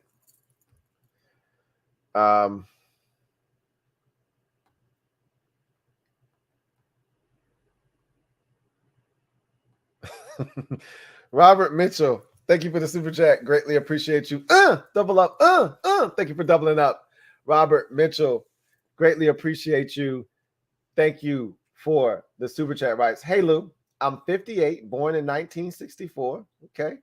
I know why growing up I was Bobby. I hated it. Okay, so we're getting somewhere here. Birdman hand rub. He says, when I turned 18, I told everyone I only answered to Robert. And if anyone needed something, they called me Robert. Okay, so I didn't actually get a reason. So people just did it. That's what it sounds like. They just called you. So it preceded you in 64. Clearly, this was going on way before you were born in 64. Okay, they were calling people Robert, Bob in the 1940s and 20s and shit. So I didn't know if you knew exactly why. That bothers me. If my name is Robert, where the hell did you get? There's not even a Bob in my name. My name is Robert. If you want to call me Rob, that's one thing. Where the hell you get Bob from? That blows my mind. My name is William. Where the hell did you get Bill? And the worst of all of them, it's Richard. Where the hell did Dick come from? What? Who in their right minds allow someone else to call them Dick? Why? I don't know. But clearly you weren't okay with people calling you Bobby. And maybe people wanted to call you Bobby Mitchell because of the Washington Redskins running back / wide receiver, really wide receiver, Bobby Mitchell. Maybe that's why. But they called you Bobby because that's the nickname for Robert, Bob. And then, people like to just throw a Y at the end of shit. I did it with Gibby. Like, his name is Antonio Gibson, and I threw a B and a Y at the end and called him Gibby. People do that shit all the time. Dude's name is Scott. They call him Scotty. No, my name is Scott, not Scotty. But people love to throw a little Y at the end of your shit. So, I don't know, man. People are strange. We're weird. I'm not going to lie. People are weird. I just need to know why. I'm a big why guy. So, thanks, man. I appreciate that, Robert.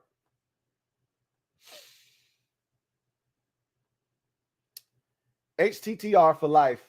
Thank you for the super chat.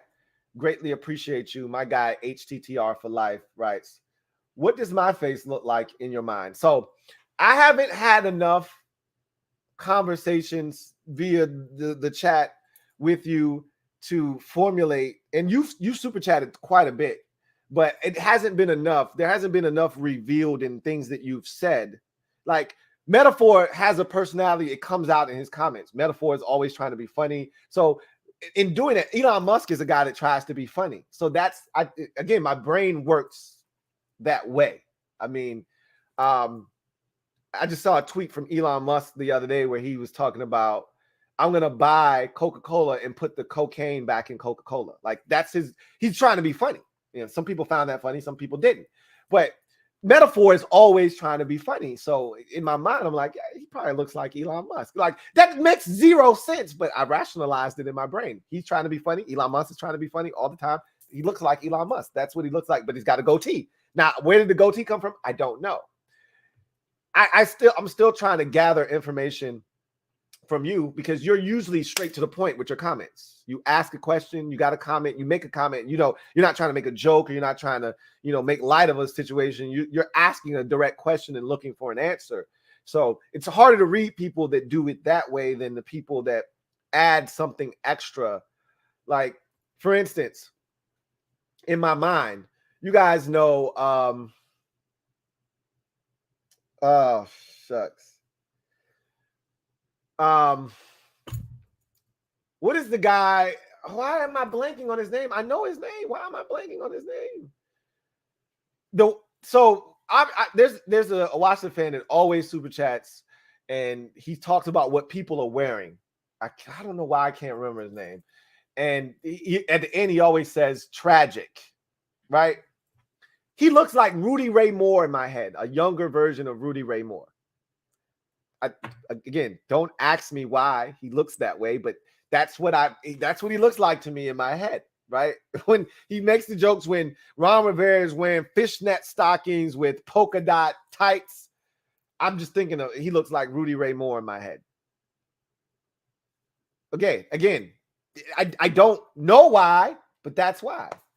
Anyway, long story short, I don't have a picture of what you look like in my mind. You know, some of you I do. All right.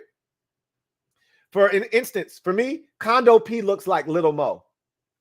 I don't know if you even know who Little Mo is, but in my mind, Condo P looks like Little Mo. I could be wrong. She could be way off of that. Look nothing like her, but that's what Condo P looks like in my mind. So she tells me she's from Portsmouth. There's a certain look of a female from Portsmouth, and so she looks like Little Mo in my head.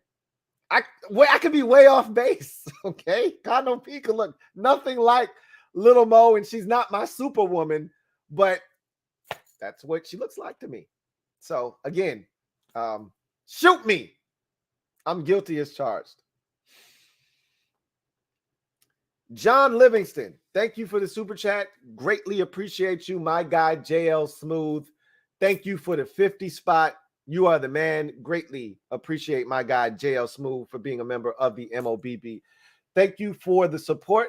And my guy John writes, what up, Lou? What's up, JL Smooth? He says, Will and Bill, oh, okay. He about to get to the shits. I think John got something for me here. I'm excited. Says Will and Bill were used because back in the Middle Ages, rhyming names was apparently a thing. He says, then Robert and Bob was a British thing. We adopted it. Thoughts on our Baylor pick, linebacker pick, Buffalo Twitter calling him Matt Milano 2.0. So he's pretty much saying that these things came over from England, essentially. The English, ran everything. They were all those colonies, and then we separated from them, gained our independence. But some of those, traditions and some of their norms came over here, and we couldn't avoid it. That is interesting. If that is legitimately true, interesting stuff. All right. As far as the Baylor linebacker is concerned, I loved the pick. I'm blanking on his name right now. I did homework on him because I'm gonna tell you what his name is. I'm gonna pull out my book real quick so I can tell you what his name is.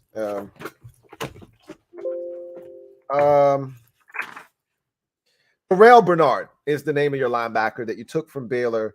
My comp for him, Matt Milano is a good comp. Another guy that I had, my comp for him was Telvin Smith, the linebacker that the Jacksonville Jaguars drafted out of Florida State, undersized, but man, does he play with a hammer, essentially. Always around the football, physical presence, but has the athleticism to play in coverage and make plays on the football. Smart linebacker, always where he's supposed to be, when he's supposed to be there.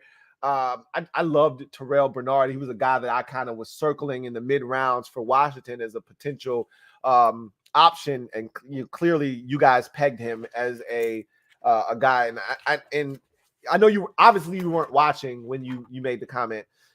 You weren't watching when the pick was made because I talked about how I had an affinity for the pick and I had an affinity for your draft because you took James Cook, who is the perfect running back for your backfield. You wanted J.D. McKissick, he scorned you. James Cook is probably an upgrade over J.D. McKissic, to be honest with you. And then you turn around and draft Terrell Bernard, who is an exceptional linebacker out of Baylor that gives you, to me, he's the quintessential NFL modern-day linebacker. Can do a little bit of everything, can drop into coverage, run with guys. Really good concept and understanding of zone coverage. I think that's the thing I love about him the most. Too many linebackers cover space and grass. He's a guy that understands zone matching principles and pattern matching. Guy runs into his zone. He's not going to just stand there and say, hey, I'm in my zone. I'm covering my patch of grass. No, he's going to run with that guy and, run him and carry him into the next zone. So I just really like what Terrell Bernard brings to the table. Physical, athletic, and can make plays on the football. Not a liability in coverage. It's a really good pick. I think you got a good football player.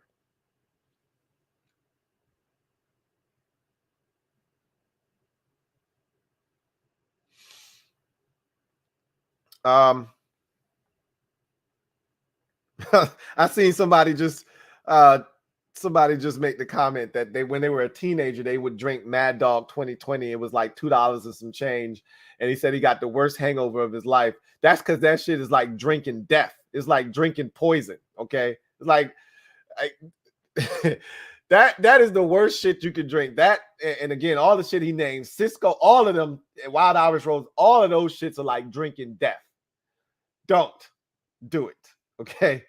And I talked about 12%. That shit was like, 20-something% alcohol content. You getting that shit from 7-Eleven or your local corner store. Like, they had dudes bent on the corner drinking that shit. Like, what in the hell? You're literally drinking fluid. Like, yeah, like that shit was dangerous. Like, don't indulge in that shit. Joe Rockhead J.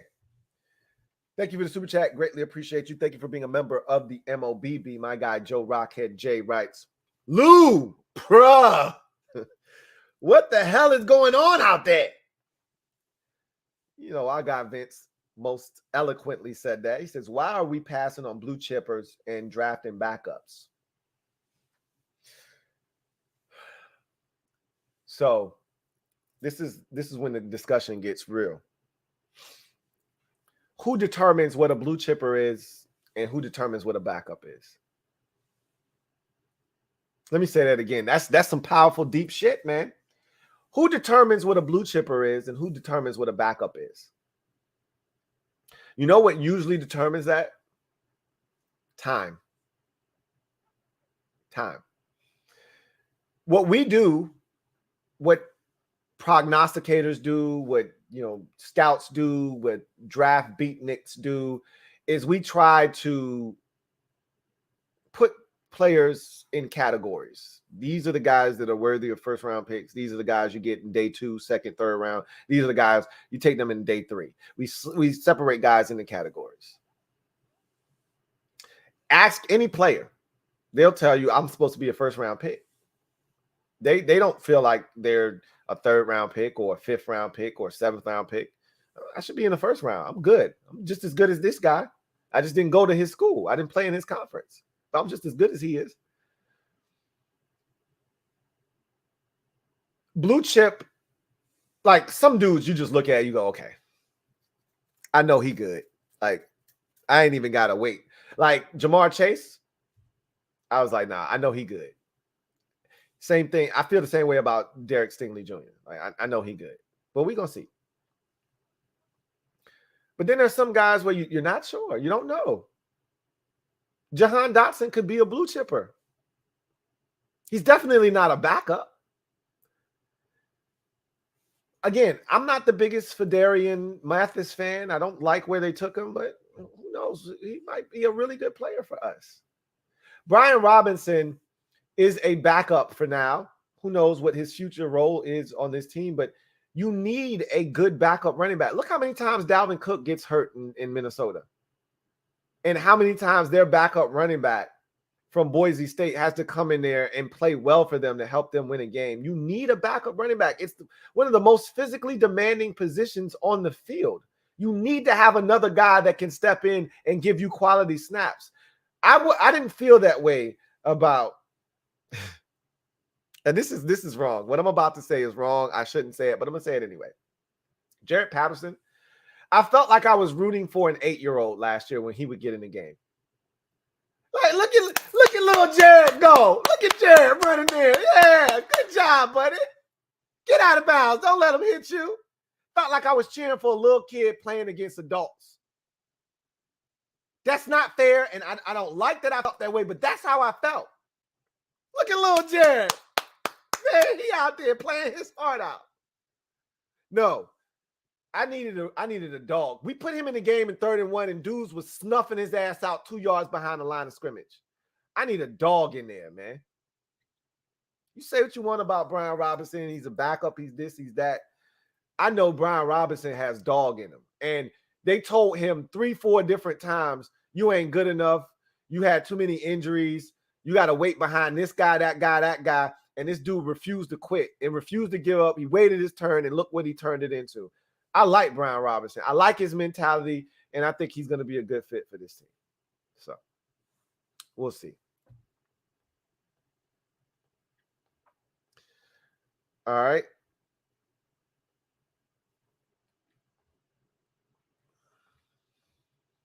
Let's see what we got next. Got a super chat here from Abner Duran. Thank you for the super chat. Abner, my guy, Mexico. Abner Duran, thank you for the super chat. Greatly appreciate you. Thank you for being a member of the MOBB. My guy, Ab, writes, hey, Lou, what's up, Abner? Says, I feel the Wentz project has already affected us more than it will benefit the franchise, and our division rivals have already taken advantage of it. Really hope for the best, but I'm still not that hyped. Wentz really has to ball. I get it. It's definitely had a toll on us, and it's really forced us to do some things that we wouldn't have done. I don't think we would have done had he not been traded for. But again, quarterback supersedes everything else, and so I will never apologize for them taking a swing at quarterback. And this is what they've essentially done, taking a big swing at quarterback. They may ultimately whiff and miss and strike out, but I'm not going to be upset at them for taking a swing. You know, I'll be more upset if they got the bat on their shoulders as strike 3 comes right down the pipe and they don't take the bat off their shoulders. They're swinging here. They may miss, but they're swinging, and I can appreciate that. So, yeah, it cost them a lot, and it hurt them less. The draft capital isn't what hurt them the most. Yeah, it forced them to maybe give up a pass up on a couple of guys that were available at 11. If they don't trade for Wentz and they got the 3rd round pick, maybe they don't. I told y'all this day one after the Wentz deal was done. I told y'all, the first thing I told y'all is that draft-wise, if you want to know the impact that this Wentz move has, we are now more likely than ever before to trade back because we only have 6 draft picks. I told y'all that the first day Wentz got traded, okay? Go back in the archives and listen to how many times I told y'all the first thing that impacts us isn't the cap. I told you I wasn't worried about the cap, even though I should have been, because it forced us to have to make some moves that we didn't want to make. I said, I ain't worried about the cap. I ain't even worried about the draft capital.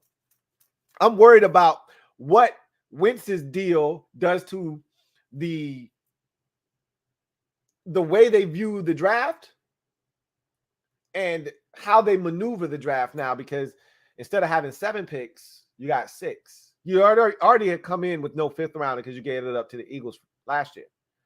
So you had 7. You can live with 7. 7 is how many you're given, that's the standard amount that's handed out. If you don't do anything, you don't trade any of your picks, you get 1 in each round, 7 rounds, you got 7 picks. We got less than the standard, the minimum. They want to do something. I said they're more likely to trade now than ever before. We saw that. They traded back, and we had to release some guys that, we didn't want to release. So now it forced you. If we still got Matt Ioannidis, do they draft Fedarian Mathis here? I don't think so. But they did. So again, it is what it is. I'm not complaining. I'm not crying over spilt milk. It is what it is. I'd much rather have Carson Wentz and a chance at having a franchise quarterback than worrying about, whether we got it right in the second round with a defensive tackle, or worried about whether Matt Ioannidis was going to bounce back this year and give us what we expected from him last year, or whether Eric Flowers is going to be able to play and start and be really good for us at left guard. I don't give a shit about any of that. I'd much rather have a quarterback play well. That's the thing I'm most concerned about, because as the quarterback position goes, generally that's how teams in this league go. That's part of the reason why we've been garbage and inconsistent for the last 35 years. We ain't had no quarterback. We ain't a franchise quarterback. So I understand where you're coming from. That Carson Wentz deal had a major effect. It's a domino effect on our offseason. We weren't as aggressive in free agency. We had to release some guys. Having to release those guys made us thin at some positions that we wouldn't have been as thin at, which then forced us to have to maybe make a move or two in the draft. It also, lightened our draft capital, so we then had to make a move back to pick up more draft capital. I get it. But we needed the quarterback. So to me, it's all worth it if he works out. If he doesn't, then we can be hypercritical. We could talk about this, that, and the third, and we're going to do that anyway if it doesn't work, right? But in my mind, right now, I'm willing to take what comes with the responsibility, the duty, the all of the things that come with Carson Wentz and the deal and the draft picks that we gave up. I'm willing to take on all of that stuff, all the resources that were spent to see if we can't get the quarterback position squared away. So, but you're right. He needs to play well. If he doesn't, it's a bad look for Ron and company. That's for sure. Big Money Sonny, thank you for the super chat. Greatly appreciate you. My guy, Big Money Sonny says, Lou, take a cherry lozenge and that will help your throat right. Look, cherry lozenges, I don't have a problem with those. Somebody brought up Ludens yesterday as a cough drop. Those aren't bad. Cherry Ludens aren't bad.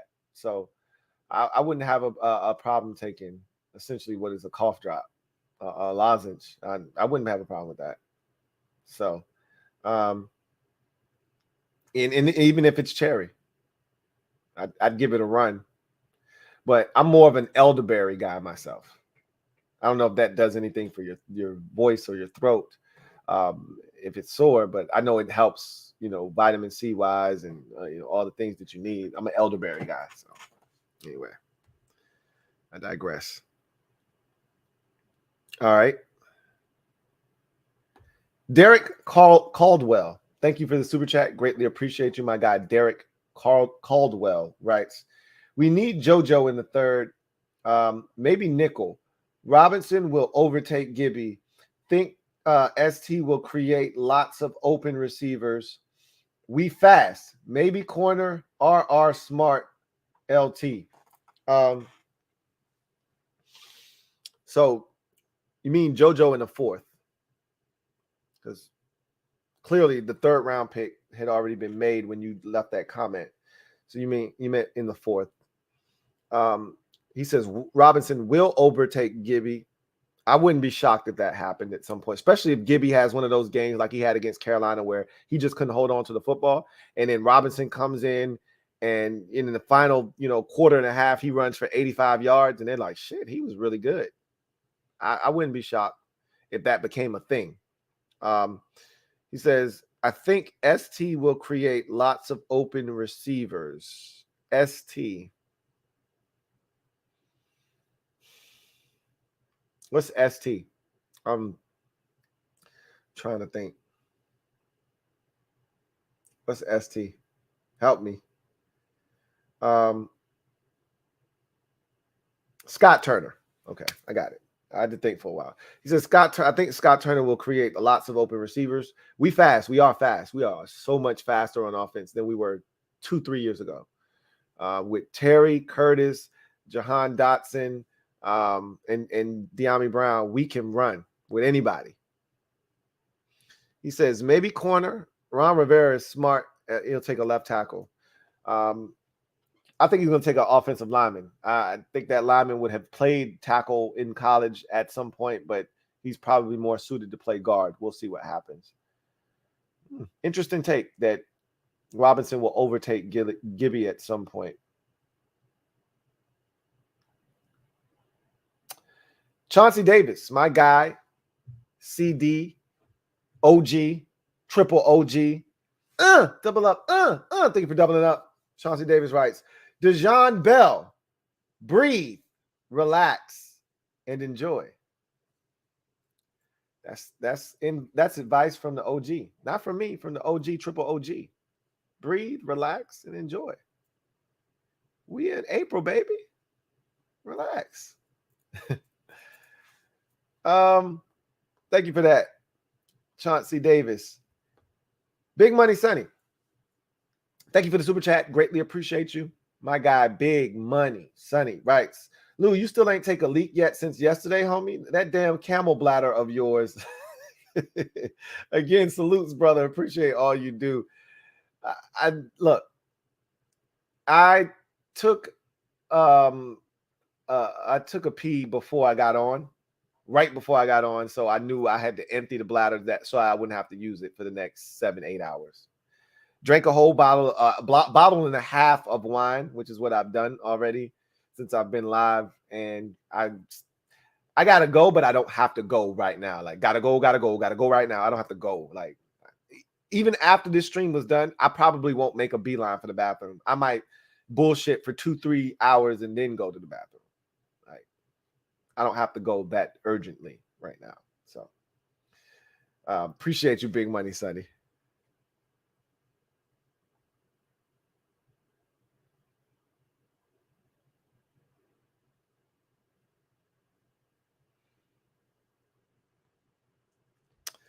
Just Andre, thank you for the super chat. Greatly appreciate you. My guy, Just Andre, writes, imagine healthy Monte with Cam. Shaking my head. Monte was such a physical monster. He had a chance to be good too. He just couldn't stay healthy. And Cam, yeah, that would have been a nice little tandem there had they both overlapped and been able to play with one another. But Cam's a different animal. I just like his versatility. He's such a smart football player. I think that's why they love him so much. They can put so much on his plate and it doesn't overwhelm him. Didn't as a rookie, hasn't to this point of his career. I'll be interested to see what they do when his contract is up. Do they re-sign Cam Curl? I would like to think they would, but who knows? Big Money Sonny, thank you for the super chat. Greatly appreciate you. My guy, Big Money Sonny says, salutes to the chat. We still lit here.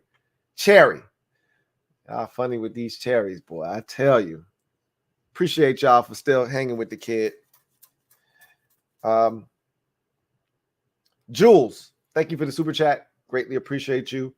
Jules writes, prospects you're excited about tomorrow. Love your show, man. So you guys already know who I'm excited about. I've told you some of the names already, but JoJo Doman is a name that I'm excited about as a linebacker. And it's really the positions that I've been kind of really honed in on are the ones that we need players at the most. So it'll be players, all in that same category. So I'll pull out my handy dandy notebook and I'll go through a few of these positions. And so at receiver, Calvin Austin, the third, is still out there. Khalil Shakir is still out there at the receiver position. At the linebacker position, Damone Clark is a guy that I was really high on. He was my number 4 linebacker in this draft. He still hasn't been taken. And I was higher on him than most people. A lot of people had him way down their draft. I didn't. I like Damone Clark, and I think he has a chance to be really good. He's still out there along with JoJo Doman, who's another guy that I really like at the linebacker position. So those are names that I'm interested in. I'll go through and see if there are a couple more. let's see. I mean, all the safeties that I, did work on, essentially, they're gone already. The Nick Crosses of the world and the kid from Cincinnati. I was a big Terrell, the Baylor linebacker that the Bills took. I don't know why I'm blanking on his last name. I thought he would be around in day 3. I didn't think anybody would take him in day 2, but he was interesting. So at the end of the day, there are like 4 or 5 tight ends that are still really quality tight ends. Somebody brought up Charlie Kohler, Ferguson from Wisconsin, Likely from Coastal Carolina. I mean, there's still a ton of guys out there. There's a kid from Virginia Tech that tore his ACL. Again, I don't think we're going to be interested in him, but he was a big name at the tight end position before he hurt himself, and everybody's kind of just casted him away, forgot about him. He's an afterthought. And so he's another guy that is intriguing. And this is a bunch of tight ends. Like, this is where the value, I talked about the value of the tight end position being in rounds 3, 4, and 5. So again, we'll see what happens and what they decide to do. Thank you for the super chat, Jules. Greatly appreciate you. Red Wings 01. Thank you for the super chat. Greatly appreciate you. Red Wing 01 writes, Cross and Joseph were the last good safeties left. So I think that position's off the table. Hope we can get Kobe Bryant or Jalen Armour-Davis in round 4. Kobe Bryant is interesting. That's the cornerback from Cincinnati that was opposite Sauce Gardner. I've said this in the past. I like the other guy corners, meaning there's the star corner and then the other guy. And that other guy gets targeted because teams tend to stay away from the star corner. So the other guy gets work. And Kobe Bryant was that guy. And he actually thrived in that role as the other guy. So he's interesting, to say the least. And Jalen Armour-Davis is another guy that I think that's if I'm not mistaken, that's the corner from Alabama. He's interesting as well. I don't think they're going to target corner. I truly don't. I think they are so high on Juice, who they drafted last year. You still got William Jackson III. You still got Kendall Fuller. I think they're high on Juice. Clearly, we don't have depth at that position. I've talked about this already. We don't have the depth that you're looking for at cornerback. You know what's interesting? I want to see what exactly, I'm going to look it up right now, what our cornerback situation looks like and what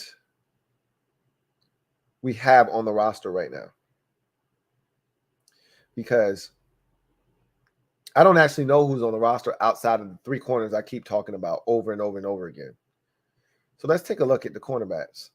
We got Corn Elder. I remember we signed him late last season. Kendall Fuller, William Jackson III. They have Bobby McCain listed as a corner. They got Jeremy Reeves listed as a DB, Benjamin St. Juice listed as a DB. That is it. We have nothing at corner. There's no more guys there. And if we keeping it a buck, the only safeties they have technically listed as safeties is Cam Curl and Derek Forrest. The rest of the guys they list as defensive backs. So what that tells me is we need some cornerbacks in the worst way. So maybe corner is something that I need to entertain in the 4th round, because right now you got Corn Elder, Kendall Fuller, William Jackson III, and Benjamin St. Juice. And they have Juice listed as a DB, not as a corner. You literally have 4 cornerbacks on the roster. 3 if you just count Juice as a DB, but he's a corner. You got 4 corners on the roster. And I knew that position was thin, but I was like, man, they probably got like 2 or 3 developmental dudes that I ain't thinking about. No, they don't. No, they don't. So I think we need to also throw corner in that discussion in the 4th round.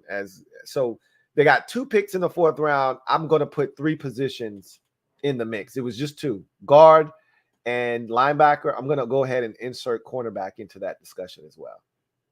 We got nothing there.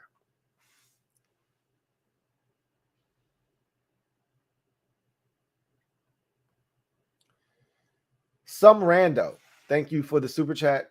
Greatly appreciate you. So y'all playing games, because yesterday it was I forgot what the name was, like internet operator or something. I don't know what it was. It was some crazy social media, director or whatever it was. And that was the little thumbnail right there, that basic thumbnail. So some rando, I think it's the same person. Thank you for the super chat. Greatly appreciate you. Thank you for being a member of the MOBB Rights. Hey, Lou, Brian Robinson is the redeeming pick for me. I was hoping we'd take him to give us a short yardage power back to complement Gibby and keep him fresh. Just adds more weapons to this offense, too. I agree. I think people underrate the importance. And I was big. I talked about this ad nauseum. You guys probably told me, Louie Tee, shut up about Peyton Barber's role already, man. I was big on that. I told you Peyton Barber would, there's a comfort that exists in knowing that a guy is going to pick up 3rd and 1 or 3rd and 2 or 4th and 1 or 4th and 2 for that matter, if you hand it to him. There's a comfort in knowing that no matter what, there's an unblocked defender in the backfield. No, it didn't matter. Peyton Barber was going to jump out of that shoestring tackle. He was going to stumble, and he was going to fall forward, and he was going to get the yard. There's a comfort in knowing that. We didn't have that last year. That security blanket was taken from us. Well, it wasn't taken from us. We gave it away. So, I like Brian Robinson, too. I think he does add to this offense as well. Big Money Sonny, thank you for the super chat. Greatly appreciate you, my guy. Big Money Sonny writes, Lou, I forgot to ask, thoughts on Christian Watson? He was drafted by Green Bay. Really, really solid deep threat receiver. I think he is the perfect Green Bay Packer. I've been talking about it all draft process long, that he just screams Green Bay Packer to me. Perfect replacement for Marquez Valdez-Scantling, MVS, now in Kansas City. So Green Bay needed a deep threat. They had Alan Lazard already as a big guy. They signed Samuel Watkins. They had the rookie last year from Clemson, Amari Rodgers. They still have Randall Cobb on the roster. So they got a bunch of stuff. None of it really moves the needle. And so Christian Watson is going to come in there, and he's going to be their speedster, their deep threat, their vertical stretch the football field. Aaron Jones running the football down your throat. They sprinkle in a little A.J. Dillon, and then just when your safeties get nosy, Aaron Rodgers is going to go play action fake, turn his back to the defense, turn around and launch it 55 yards in the air, and Christian Watson is going to run under it and catch it and run for a touchdown. So, it's the perfect landing spot for him. I told you he needed to go to a team that runs heavy play action. That's not us. So he wouldn't have been a good fit here, if you ask me. The Blocker, thank you for the super chat. Greatly appreciate you. Thank you for being a member of the MOBB, who writes, a lot of Dotson to Djax comps. I see a lot more Tyler Lockett type production as his ceiling and Deontay Johnson as his floor. Thoughts? Yeah, that's pretty much what we talked about yesterday. You hit it on the head. Absolutely. I don't see Djax. Djax is another level. People love to throw Djax's name out there because of the size, but Djax was different level. Different level fast, different level explosiveness. I think, like you said, floor is Deontay Johnson. Ceiling, I think ceiling is more like John Ross. That's terrible. It's more like Brandon Cooks. Alex, thank you for the super chat. Greatly appreciate you. Double up. Thank you for doubling up. Alex writes, sent you one more DM about a comp for Dotson. All right, so let's take a look. He says, simple. He said, also, since you wanted to know, simple Google search. Bobby is diminutive of Bob, which is a diminutive which most likely originated from these are words I have no idea what they mean. Hypocorism, Rob, for short for Robert. Rhyming names were popular. This is what somebody said earlier in the Middle Ages. So Richard became Rick, Hick, or Hick, Dick. William became Will or Bill, and Robert became Rob, Hob, Dob, Knob, or Rob. That's so primitive and stupid, but it's the Middle Ages, so it's just stupid enough to actually make sense. It's dumb. Here's Alex's comp for Jahan Dotson. He said he's one of the biggest catch radius for a sub 5'11" wide receiver and is great at catch point. Let's not act like I hated on Dotson. He said he was a late first round guy. Same for Moore. I saw Lynn Swann as a comp for him from someone a week or two ago, which was pretty interesting. I'm obviously way too young to have seen Swann play besides NFL film stuff, but that was Swann's strength, making catches at the apex and body control in the air. In that facet, Dotson is awesome. I also looked up Swann's size, and it's nearly identical to Dotson. Dotson could end up at top 3-4 receiver in this class, end up being well worth a mid-first. The whole concept of reaching is relative subjective, and I've stated that already, that it's very subjective because what one team thinks a player is worth, another team may think you're crazy if you're spending that on him. No way I'd take him there. It's subjective. I think when you get into reaching, I think the real discussion comes when if you can draft that guy, and again, you can't know this for certain. So there's no way to quantify this. But if you can draft a guy, like there's certain guys you can look at and say, like, okay, they've reached.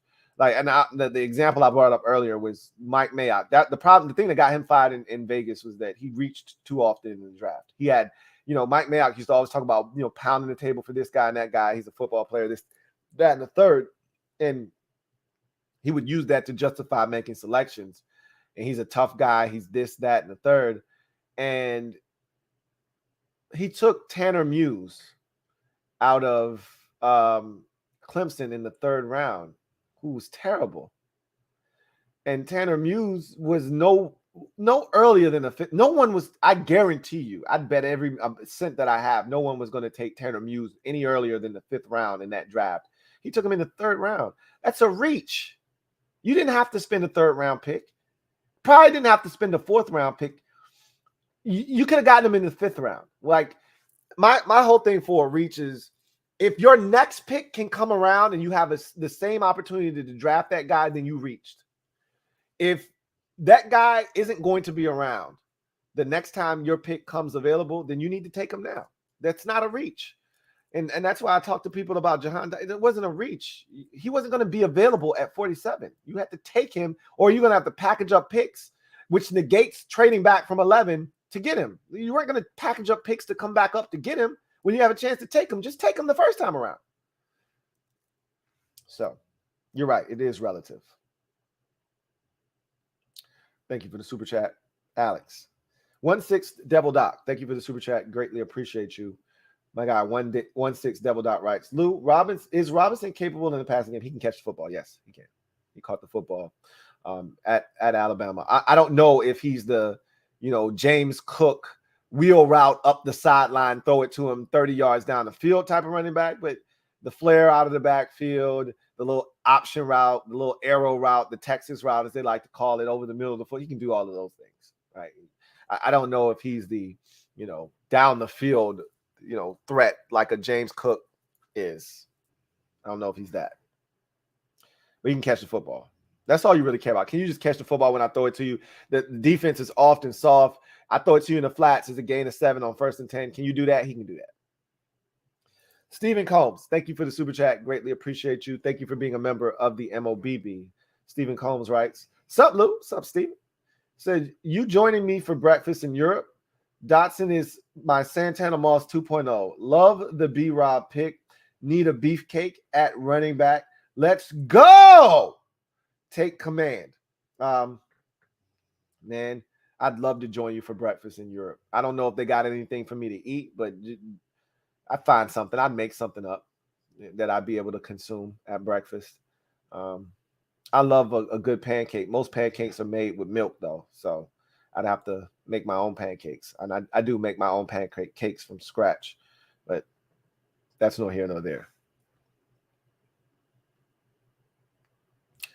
Enjoy. If you're in Europe right now, enjoy. Red Wings 01, thank you for the super chat. Greatly appreciate you. Double up. Thank you for doubling up.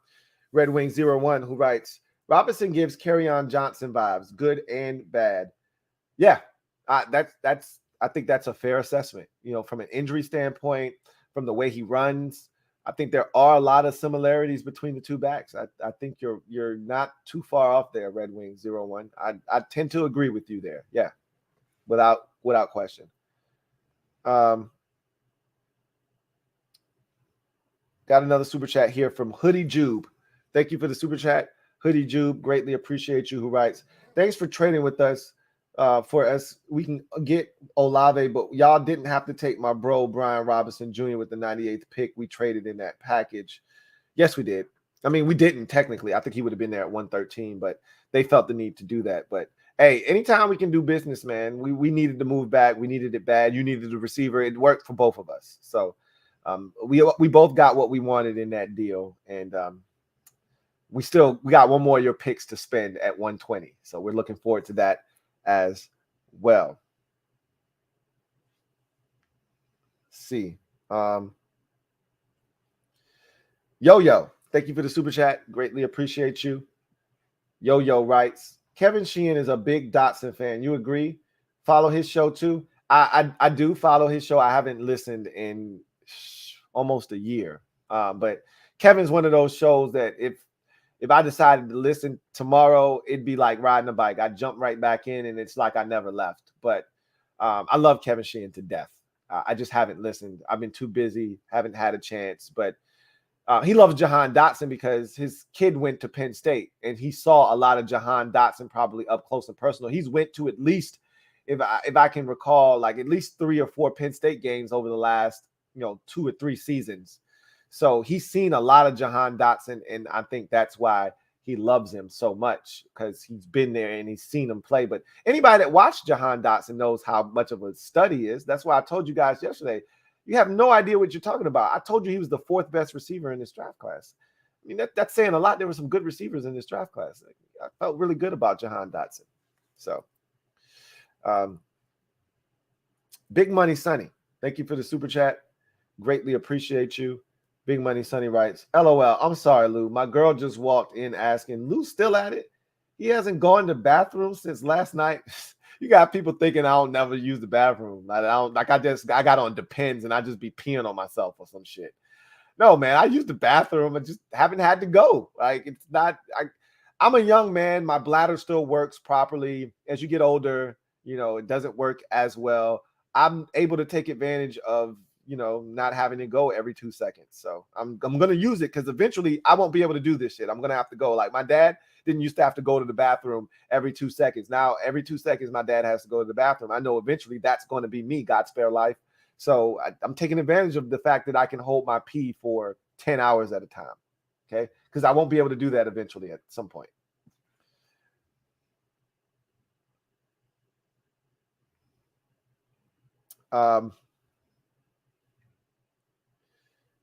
John Livingston, thank you for the super chat. Greatly appreciate you. Man, I don't know what else to say. What more can I say? John Livingston, you dropped the 50 on me earlier. You drop a C note on me, a Benji. I really appreciate you, JL Smooth, man. Thank you so much for the support. I truly, really do mean that, man. Thank you so much for everything. He writes, Lou, your draft chat is always lit. Shout out, chat. And to by far my favorite NFL guy on YouTube. Cheers. Thank you, man. I really do appreciate that, JL Smooth. He says, thanks for all the great content and putting in the time. If y'all are new, subscribe. You will love this community. That's the thing that I've tried to foster over time, is a community. This is a group. You talk to, these people all the time. You feel like you know them. You establish these relationships. And eventually one day, I'm going to try to bring this community together and actually meet these people face to face, so we don't have to make up faces in our heads about how these people look. You can actually say, "Hi, I met Condoleezza Perry, or I met Trevor Patch, or I met my guy John Livingston." You know, these are the things that you eventually want to be able to say and do. So, but in the meantime, we have to settle for just typing on a keyboard or on our mobile devices. And it is a community, and I've tried to really cultivate an environment that allows for us to be able to chop it up the way that we do. So I'm glad that it's working in that manner, and it's because of people like yourself, and like the people I've mentioned, and all of you that continue to join me on these streams each and every time, that really help build this community to what it's become and what it is. So thank all of you out there, and I really do truly appreciate you, John Livingston in particular, and thank you all out there for watching. I mean, this has been a crazy weekend. This is the second day in a row I've gone 8 hours, and we're still going, and I've probably got another 15 super chats to hit, so it could be 9 or 10 hours at this point, but I'm good. I got the stamina. I'm going to keep going. And so I really appreciate you, John Livingston. Really appreciate you, JL Smooth. Thank you so much.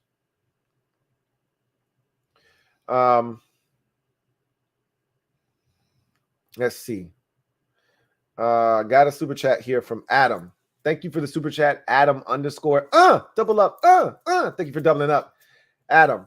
Right. Remember when O.C. Umenyiora used to call Robert Griffin III Bob? LOL. Yes, I do. He called him Bob. That was hilarious. I found that to be absolutely hilarious. And this was before I had an axe to grind with Robert. This is when I loved Robert in his rookie season. He would call him Bob.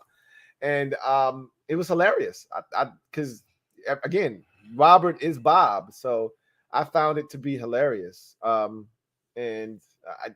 Again, it still bothers me, however, that that's a thing, but he did it to be funny, and it was funny. I did enjoy that. And you get it because you said LOL at the end of that, so you understand that.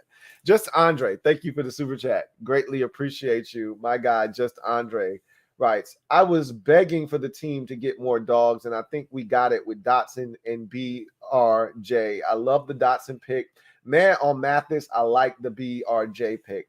I do too. I think that's kind of where I'm at right now. I love the Dotson pick. I'm meh on Mathis, and I really like Brian Robertson Jr. So I think we're kind of in the same boat, if that makes any sense. Big Money Sonny, thank you for the super chat. Greatly appreciate you. My guy, Big Money Sonny writes, what you know about Dolomite, Lou? LOL, salutes. I know a lot more than you think. And again, it's those black exploitation movies were terrible. The acting was terrible, but they meant something to that community in that time. And there's no bigger black exploitation movie than Dolomite, right? And he had like 3 or 4 of those things. But Rudy Ray Moore, it's funny. A lot of people didn't know about Rudy Ray Moore until Eddie Murphy did the documentary. Well, not the documentary, the biopic, and it was well done. It was excellent, but a lot of people didn't even know who Rudy Ray Moore. I'm glad. I like when people do stuff like that because it teaches a new generation about a guy that probably wasn't celebrated enough and didn't get his flowers while he could still smell them. And it's always great to see things like that take place. So, of course, I'm a historian. I know a little bit about a lot. So anyway, I digress. Philosophic.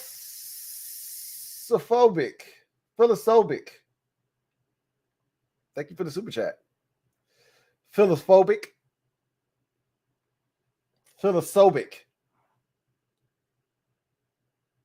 I'm done trying.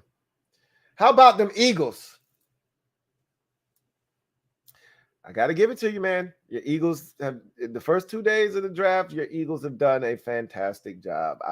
I cannot tell a lie. The Eagles have absolutely killed the first 2 days of the draft. They're right up there with the Jets in terms of getting the most bang for your buck and the most value out of picks.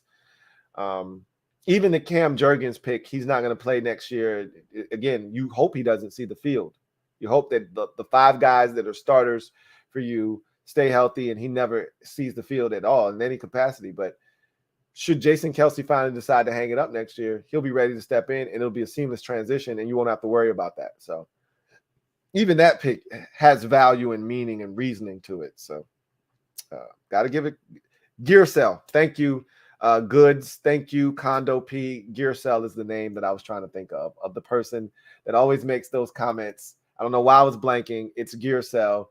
And Gear Cell looks like Rudy Ray Moore in my head. So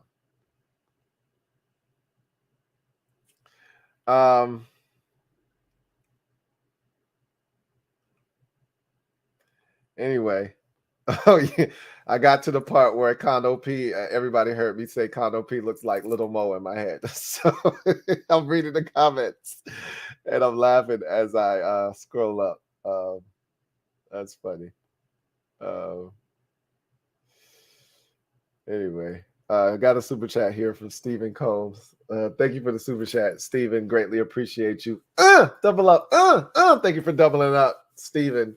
Greatly appreciate you. Who writes? You're right, Lou. People worried about paint jobs when the real issue is running a V6. Need a V8 at quarterback to get to the playoffs.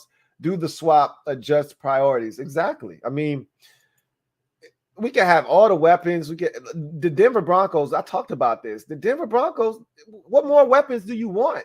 Last year, they had Noah Fant and Albert O at tight end. They had Jerry Jeudy. They had Cortland Sutton, KJ Hamler, and Tim Patrick at wide receiver. They had Melvin Gordon III and Javonte Williams at running back. What more you want? And they were ass. Why? Because they had Drew Lock and Teddy Bridgewater at quarterback. That's why. Like, yeah.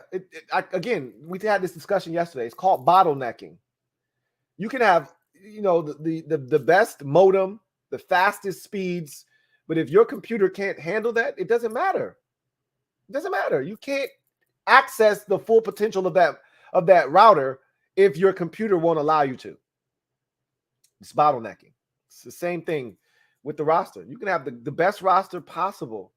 If you don't have the quarterback, it doesn't matter. And it's the same way with a quarterback. You have a great quarterback, he can elevate the play of everybody else. It works in the opposite direction. So if Carson Wentz is good, we got a shot to be really good. If Carson Wentz is average at best, and then we're probably going to be an average team at best. So thank you for the super chat, Stephen Combs. Carlton Pagano Jackson, thank you for the super chat. Greatly appreciate you. My guy CPJ writes, man, you got on a diaper. You got Neil, Sonny, and I clueless.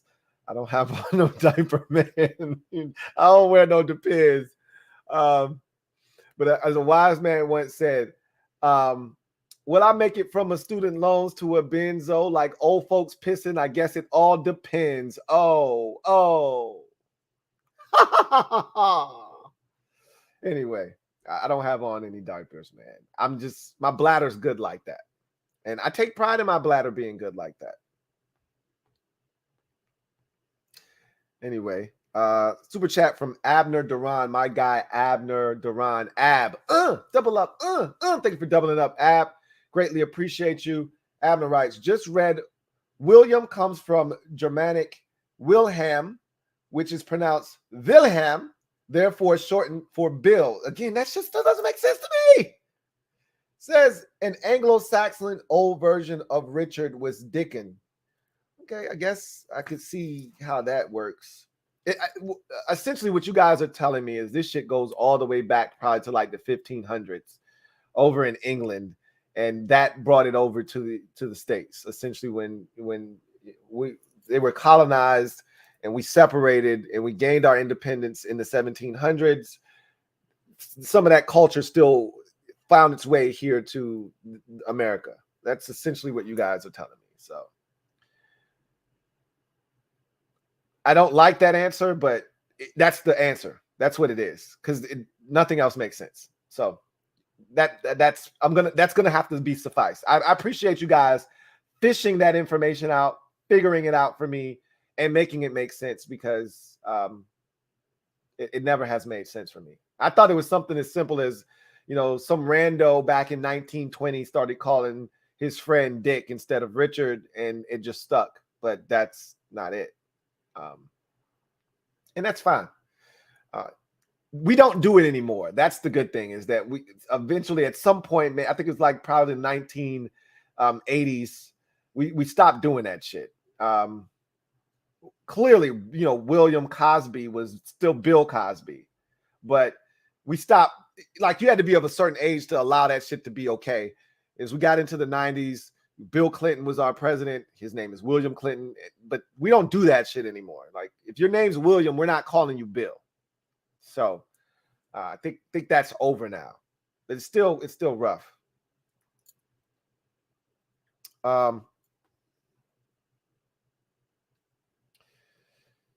Thank you for that. Really do appreciate you for that, Abner, Duran. Sean, HTTR forever. Thank you for the super chat. Greatly appreciate you. Sean, HTTR forever writes, "What's up, Louie? What's up, Sean?" Says, if Wentz and the rest of the O plays well and Scott continues to lack at OC, what's your call? Since you believe in him, unfortunately. LOL. I don't think the two can coexist independently. I don't think Carson can play well and Scott Turner not be a good OC. I think they go hand in hand. If Scott's a good OC and Carson stinks, then you guys are going to automatically think this has something to do with Scott. And sometimes it requires watching the film and looking at the all 22s to see what exactly is going on. Because that's how I was able to determine that, hey, this dude's open and we just not getting the ball to him, right? With all the quarterbacks that we've had, Dwayne, Alex Smith, and, Taylor Heineke. So I think if Carson is good, you're going to give credit to Scott Turner. But it could be, Carson just, doing some off-schedule shit and making Scott Turner look good. Who's to say? At the end of the day, I don't think Scott Turner can be bad and Carson can be good still. I think if Scott Turner is good, then Carson, if Carson's good, Scott Turner's good. I should say it that way. I think Scott Turner can be good and Carson can be bad. We've seen that already. But I don't think Carson can be good and Scott Turner's not good. It's hard for that to happen. Your quarterback is an extension of the offensive coordinator in the plays that are being called. So it's hard for that to exist.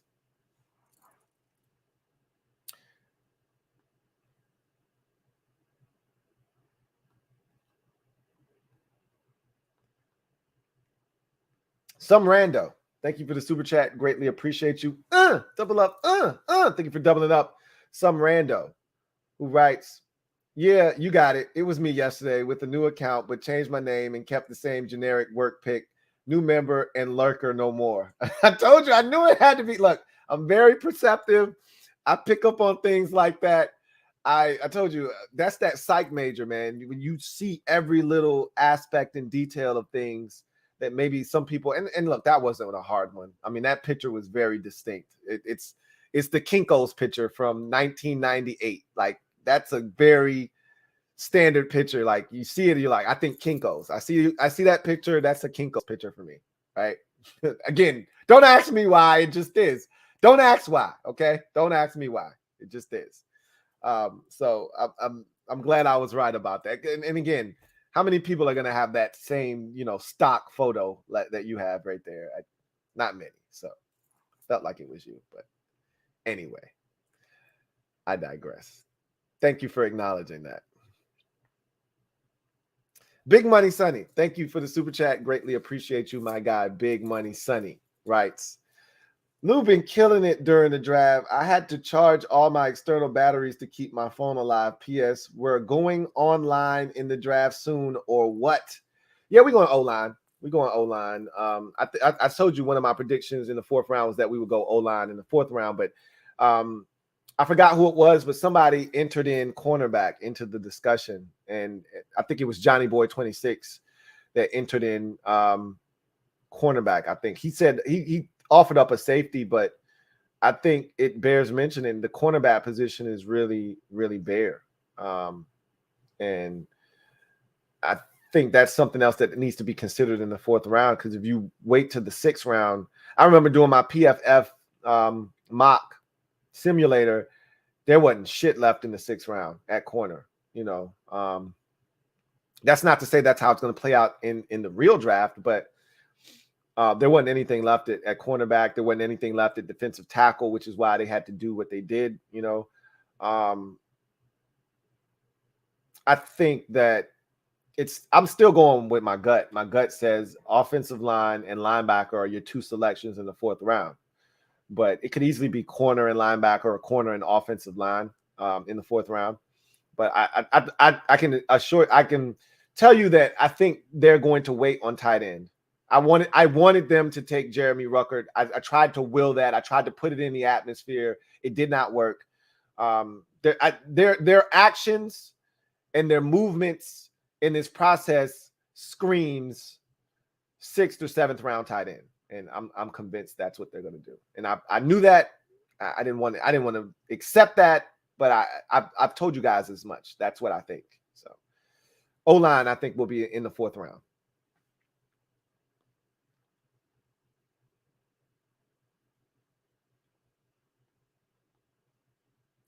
Alex, thank you for the super chat. Greatly appreciate you.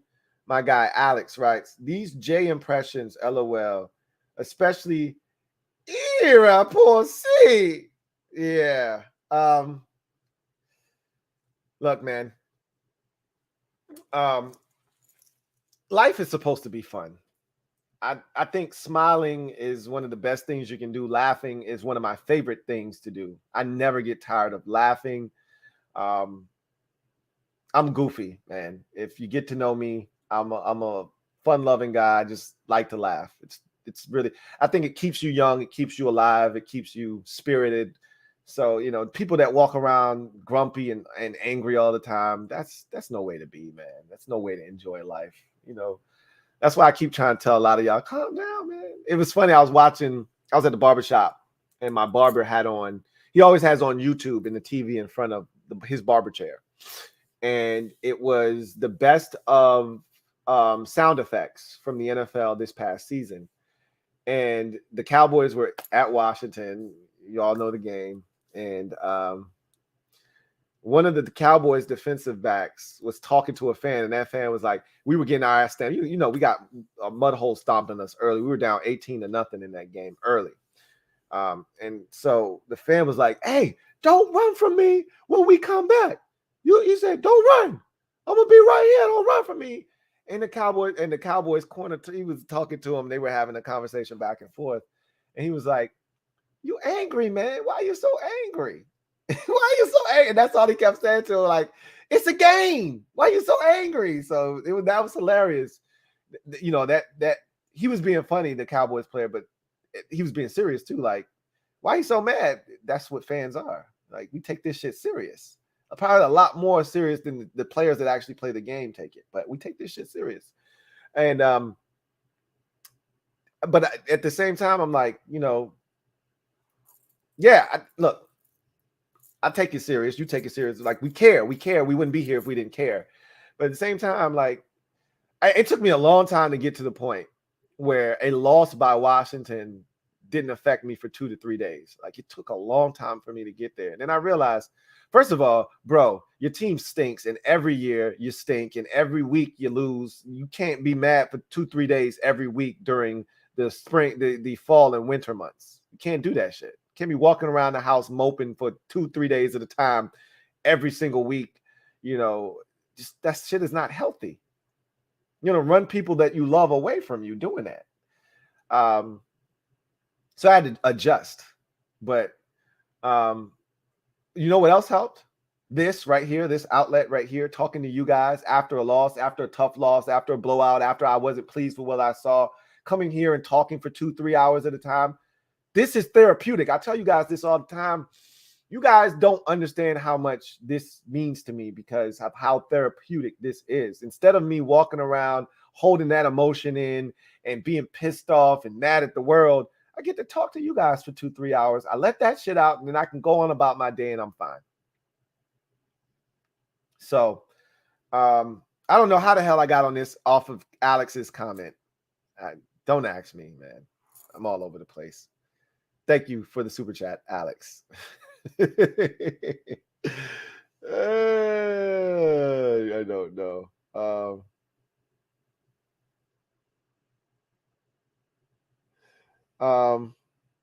Yes, I knew you were talking about the Jay-Z. You knew it was from Reasonable Doubt. That's why you brought it up, Alex. Come on now, we're here. Like, you didn't have to. You knew I knew what you meant. The fact that you knew what I was saying means you knew what I meant, which means I know what you meant. So we're here. Don't worry. No worries. Hold on. Ravi Ray says 8 hours just kicking it. What it does, common folk know he got to deal with twins. So the twins, I scheduled a date with their grandparents. They're not here. Trust me, I wouldn't be 10 hours on the stream screaming at the top of my lungs and having a great time if the twins were still here. I'd have to worry about waking them up and then knowing I would have to deal with them the next day. So the twins are not here. They're with their grandparents. Thank you, Jesus. Okay. Anyway, Big Money Sonny, thank you for the super chat. Greatly appreciate you, my guy, Big Money Sonny. Thank you for the love, Big Money Sonny. You've been a staunch supporter, man, and I really do appreciate you. And there'll always be that Big Money Sonny night where you was just on one. I think you was drunk and you was just making it rain on the stream. So you literally live up to your name, Big Money Sonny. I truly do appreciate you, but you also add so much value to the comment section, to the streams. And so Big Money Sonny, big ups to you, man. Big shout out and thank you so much for the support. It says, last super, Lou. Appreciate the coverage, man. 3 things. Dachshund/Dick, Richard, and cherries. Get some rest, my brother. You deserve it. Let's go. D3, day 3. Salutes to Condo P and the Dono/chat. Everyone hit that cherry emoji on the way out. I appreciate you, man. Thank you so much for the love, support, and thank you for everything. Big Money Sonny. All right. Got a super chat here from Alex. Thank you for the super chat. Greatly appreciate you, Alex. My guy Alex writes, well, technically it's from Scarface and Jay-Z copied. Of course. We all remember the scene in Scarface where he goes over to the car and he's like, hey, if it's, if it is what he says it is, you bring it back and we buy it. We all remember that scene. We know where Jay-Z got it from. So, I mean, if some people probably don't, but most of us know where he got it from. If it is what he says it is, you buy it and you bring it back, you make $5,000. Yeah, we all remember the role. We all remember that when he goes over to the car and he's talking to him. We all remember that scene. I was shocked to learn my wife had never seen the movie. Like, what? You crazy? But you know how it is sometimes.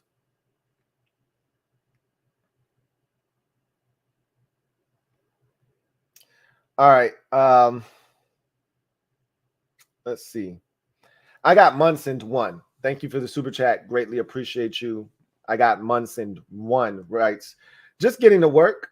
Kind of shocked you're still on, but not really. LOL. This is becoming a thing now. He says, sure, you answered this, but would you mind giving me a couple of teams drafts you like? Sure. The Jets, to me, they're number one. They're number one right now. They've absolutely murdered the draft. 6 ways to Sunday. I like what the Eagles have done. Unfortunately, a team in our division is actually doing really well in the draft. I think they've done some really good things, from getting Jordan Davis to getting AJ Brown to then turning around. They drafted a center to replace Jason Kelsey, but they don't have to play him right now. But knowing that replacement is on the roster, that's a comforting feeling. And then also getting a Kobe Dean. I get it. There's some issues there, but guys heal. That's stealing in the 3rd round is what that is. So I really like what the Eagles have done to this point. I think the Lions have done some really good things. I love getting Aiden Hutchinson and getting Jamison Williams. And I think there was one more player that I really liked. Were they the ones that got the safety from Illinois? I think they were the ones that get the safety from Illinois. I think the Lions have done some really good things in the draft. That's 3 teams in particular. Who else have I been really impressed with? Didn't the Jets also get Breece Hall? Yeah, the Jets are killing it.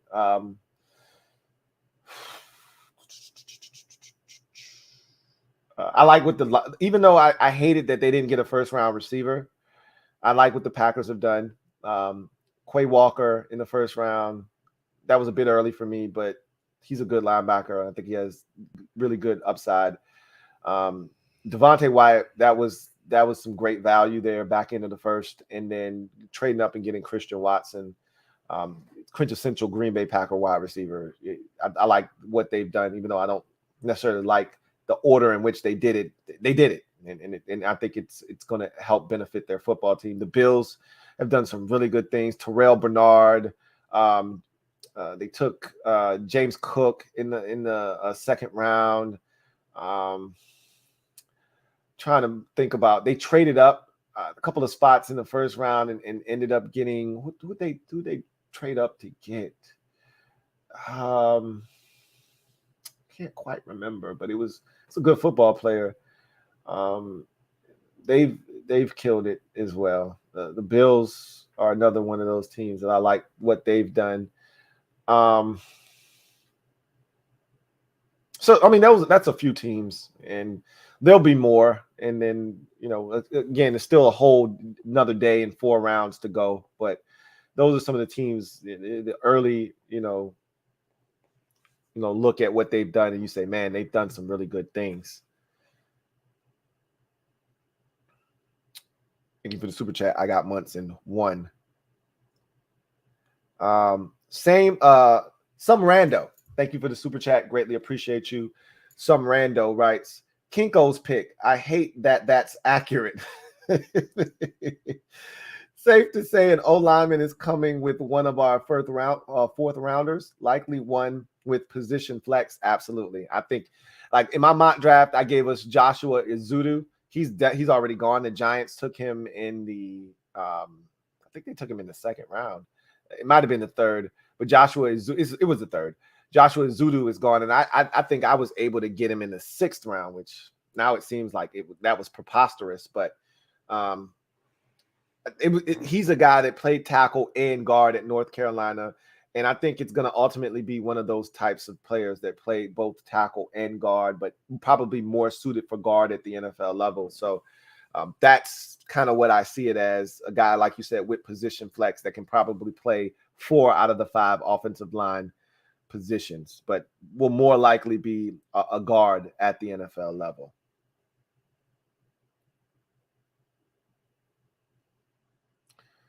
HTTR for life. Thank you for the super chat.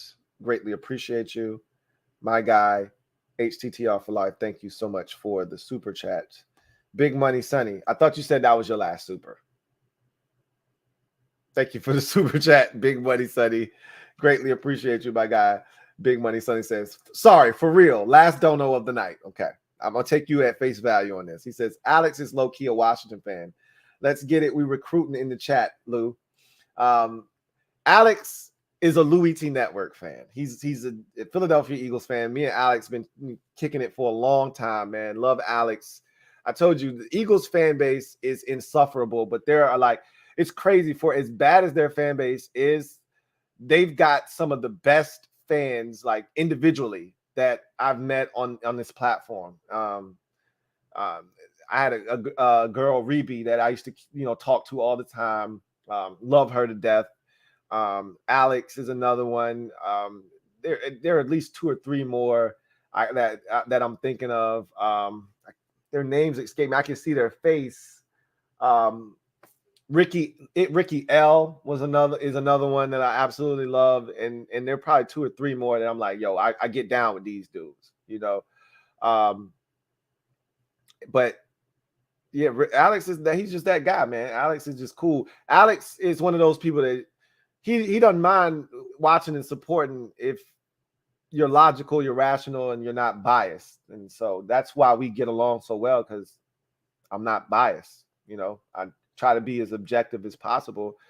You might not want to hear it, but it's the reals, you know. So Alex is my guy. Anyway, thank you for the super chat. Greatly appreciate you, Big Money Sonny. So that is it. An 8-hour and 30-minute marathon, but we have reached our final destination. Thank you guys for joining me for this draft party. This has been one of the best draft parties. I've been doing this for, I think my first draft party was back in 2014. And I've been doing this for about 8 years now, and this has been the best draft party this year that I've ever had. So thank you to all of you who have made this the best draft party here on the Louie Tee Network. I can't thank you guys enough.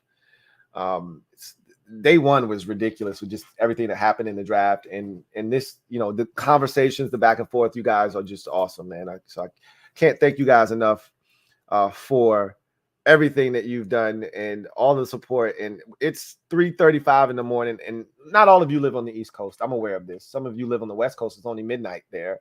You know, some live in the Midwest. Some live, you know, in Central Time. Either way, if it's Central, it's still 2:35. If you're on the East Coast like myself, it's 3:35 in the morning, and you're still here kicking it. It's over 300 of y'all. So that's crazy, and I really do appreciate y'all, man. So at the end of the day, man, I really do appreciate all of y'all rocking with me and making this thing what it is turned into. So with that said, I do have a super chat here from I Got Munson 1. Double up. Thank you for doubling up. I Got Munson 1 writes, opinion on Cards giving up 23 for Hollywood. So Hollywood wanted out of Baltimore. He made it abundantly clear. He said he wasn't a good fit for the Ravens, and he demanded a trade. So the Ravens, in typical fashion, quietly behind the scenes, made it happen, moved him to the Arizona Cardinals. And I think that the Cardinals looked at it as, first of all, their head coach, Cliff Kingsbury, played against Hollywood Brown in college when he was at Oklahoma, and Cliff Kingsbury was the head coach of Texas Tech. He knows that this guy is ridiculous and that he's a weapon. And you have to also remember, who did Kyler Murray throw the football to? So this is more than just, oh, they got a receiver that's disgruntled, he wants out. This is pairing Kyler Murray with a guy that made beautiful music, you know, with him. And Kyler Murray is probably as successful as he was because of Hollywood Brown and his success. So you're pairing those two together. Cliff Kingsbury knows what he's capable of. He saw it up close and personal while he was at Texas Tech. And they moved on from Christian Kirk, lost him in free agency. They needed a guy. And in their minds, this is a veteran team in Arizona. They're not, you know, some young upstart team. They made the playoffs for the first time last year with Kyler Murray and Cliff Kingsbury. They're ready to take that next step. And they don't have time for a young guy to come in there and try to learn what it's like to play in the NFL. They want a veteran that's going to jump right in there, jump into the fray, and help them win right now. And that offense is tailor-made for a guy like Hollywood Brown. And so it's a great fit for him. The Ravens get rid of a disgruntled wide receiver, and they get to hit the reset button there. So it really was a good move for all parties involved. Really, for the Arizona Cardinals, they look at it as an opportunity to get a guy that's got experience in the league that's going to be able to come in and help them hit the ground running and not have to have this ridiculous, gigantic learning curve. They don't have time for it. They're trying to win now. So that's what that is all about. Fat Boy V, thank you for the super chat. Greatly appreciate you, my guy. Fat Boy V writes, my man Lou, you still alive? You a bad man. I'm still here, man. I'm still here. I appreciate you, Fat Boy V. Greatly appreciate you. Luck, thank you for the super chat. Greatly appreciate you. My guy Luck writes, last one for real. Okay, we'll see about that. Thank you, Luck, for the super chat. Greatly appreciate you. Carlton Pagano Jackson, thank you for the super chat. Greatly appreciate you, my guy CPJ writes, cherry emotion. So 7 cherry emojis. Go P-Lou. I'm good. I'm telling you, after this stream ends, I'm not making a beeline. I might make a beeline for the kitchen. I'm not making a beeline for the bathroom. So I'm good, man. My bladder is A1. I'm telling y'all, I'm good over here, man. But anyway, I digress, man. I appreciate y'all. Luck says, Luck, you a jerk for this, Luck. Thank you for the super chat. Greatly appreciate you. My guy Luck says, no, I'm last. Anyway, y'all know what it is, man. Get off the bench, get in the game, and kick it with me, your man, Louie Tee. I thank you guys for joining me and making this the best draft party that we've ever had. These 2 days have been spectacular, and you guys are the reason that it was spectacular. Day 3 of the draft will take place. I'll give you my thoughts on day 3 on Sunday. After the dust settles, smoke clears, Washington fans expect a full draft breakdown on Sunday morning. And the podcast will jump back on. We'll talk about what all these teams did in the draft, and we'll kind of look towards that moving forward. So we're almost in the month of May. It's crazy, but that's where we are. So another super chat on the way out. It's from Fat Boy V. Thank you for the super chat, Fat Boy V. Greatly appreciate you. Double up. Thank you for doubling up. He says, I think this draft so far is a C++. So far, I'm last. For real. All right. So with that said, y'all take it easy. Have a great night. Thank you so much for the support. And thank you for making this the most successful draft party ever on the Louie Tee Network. With that said, God bless and good night.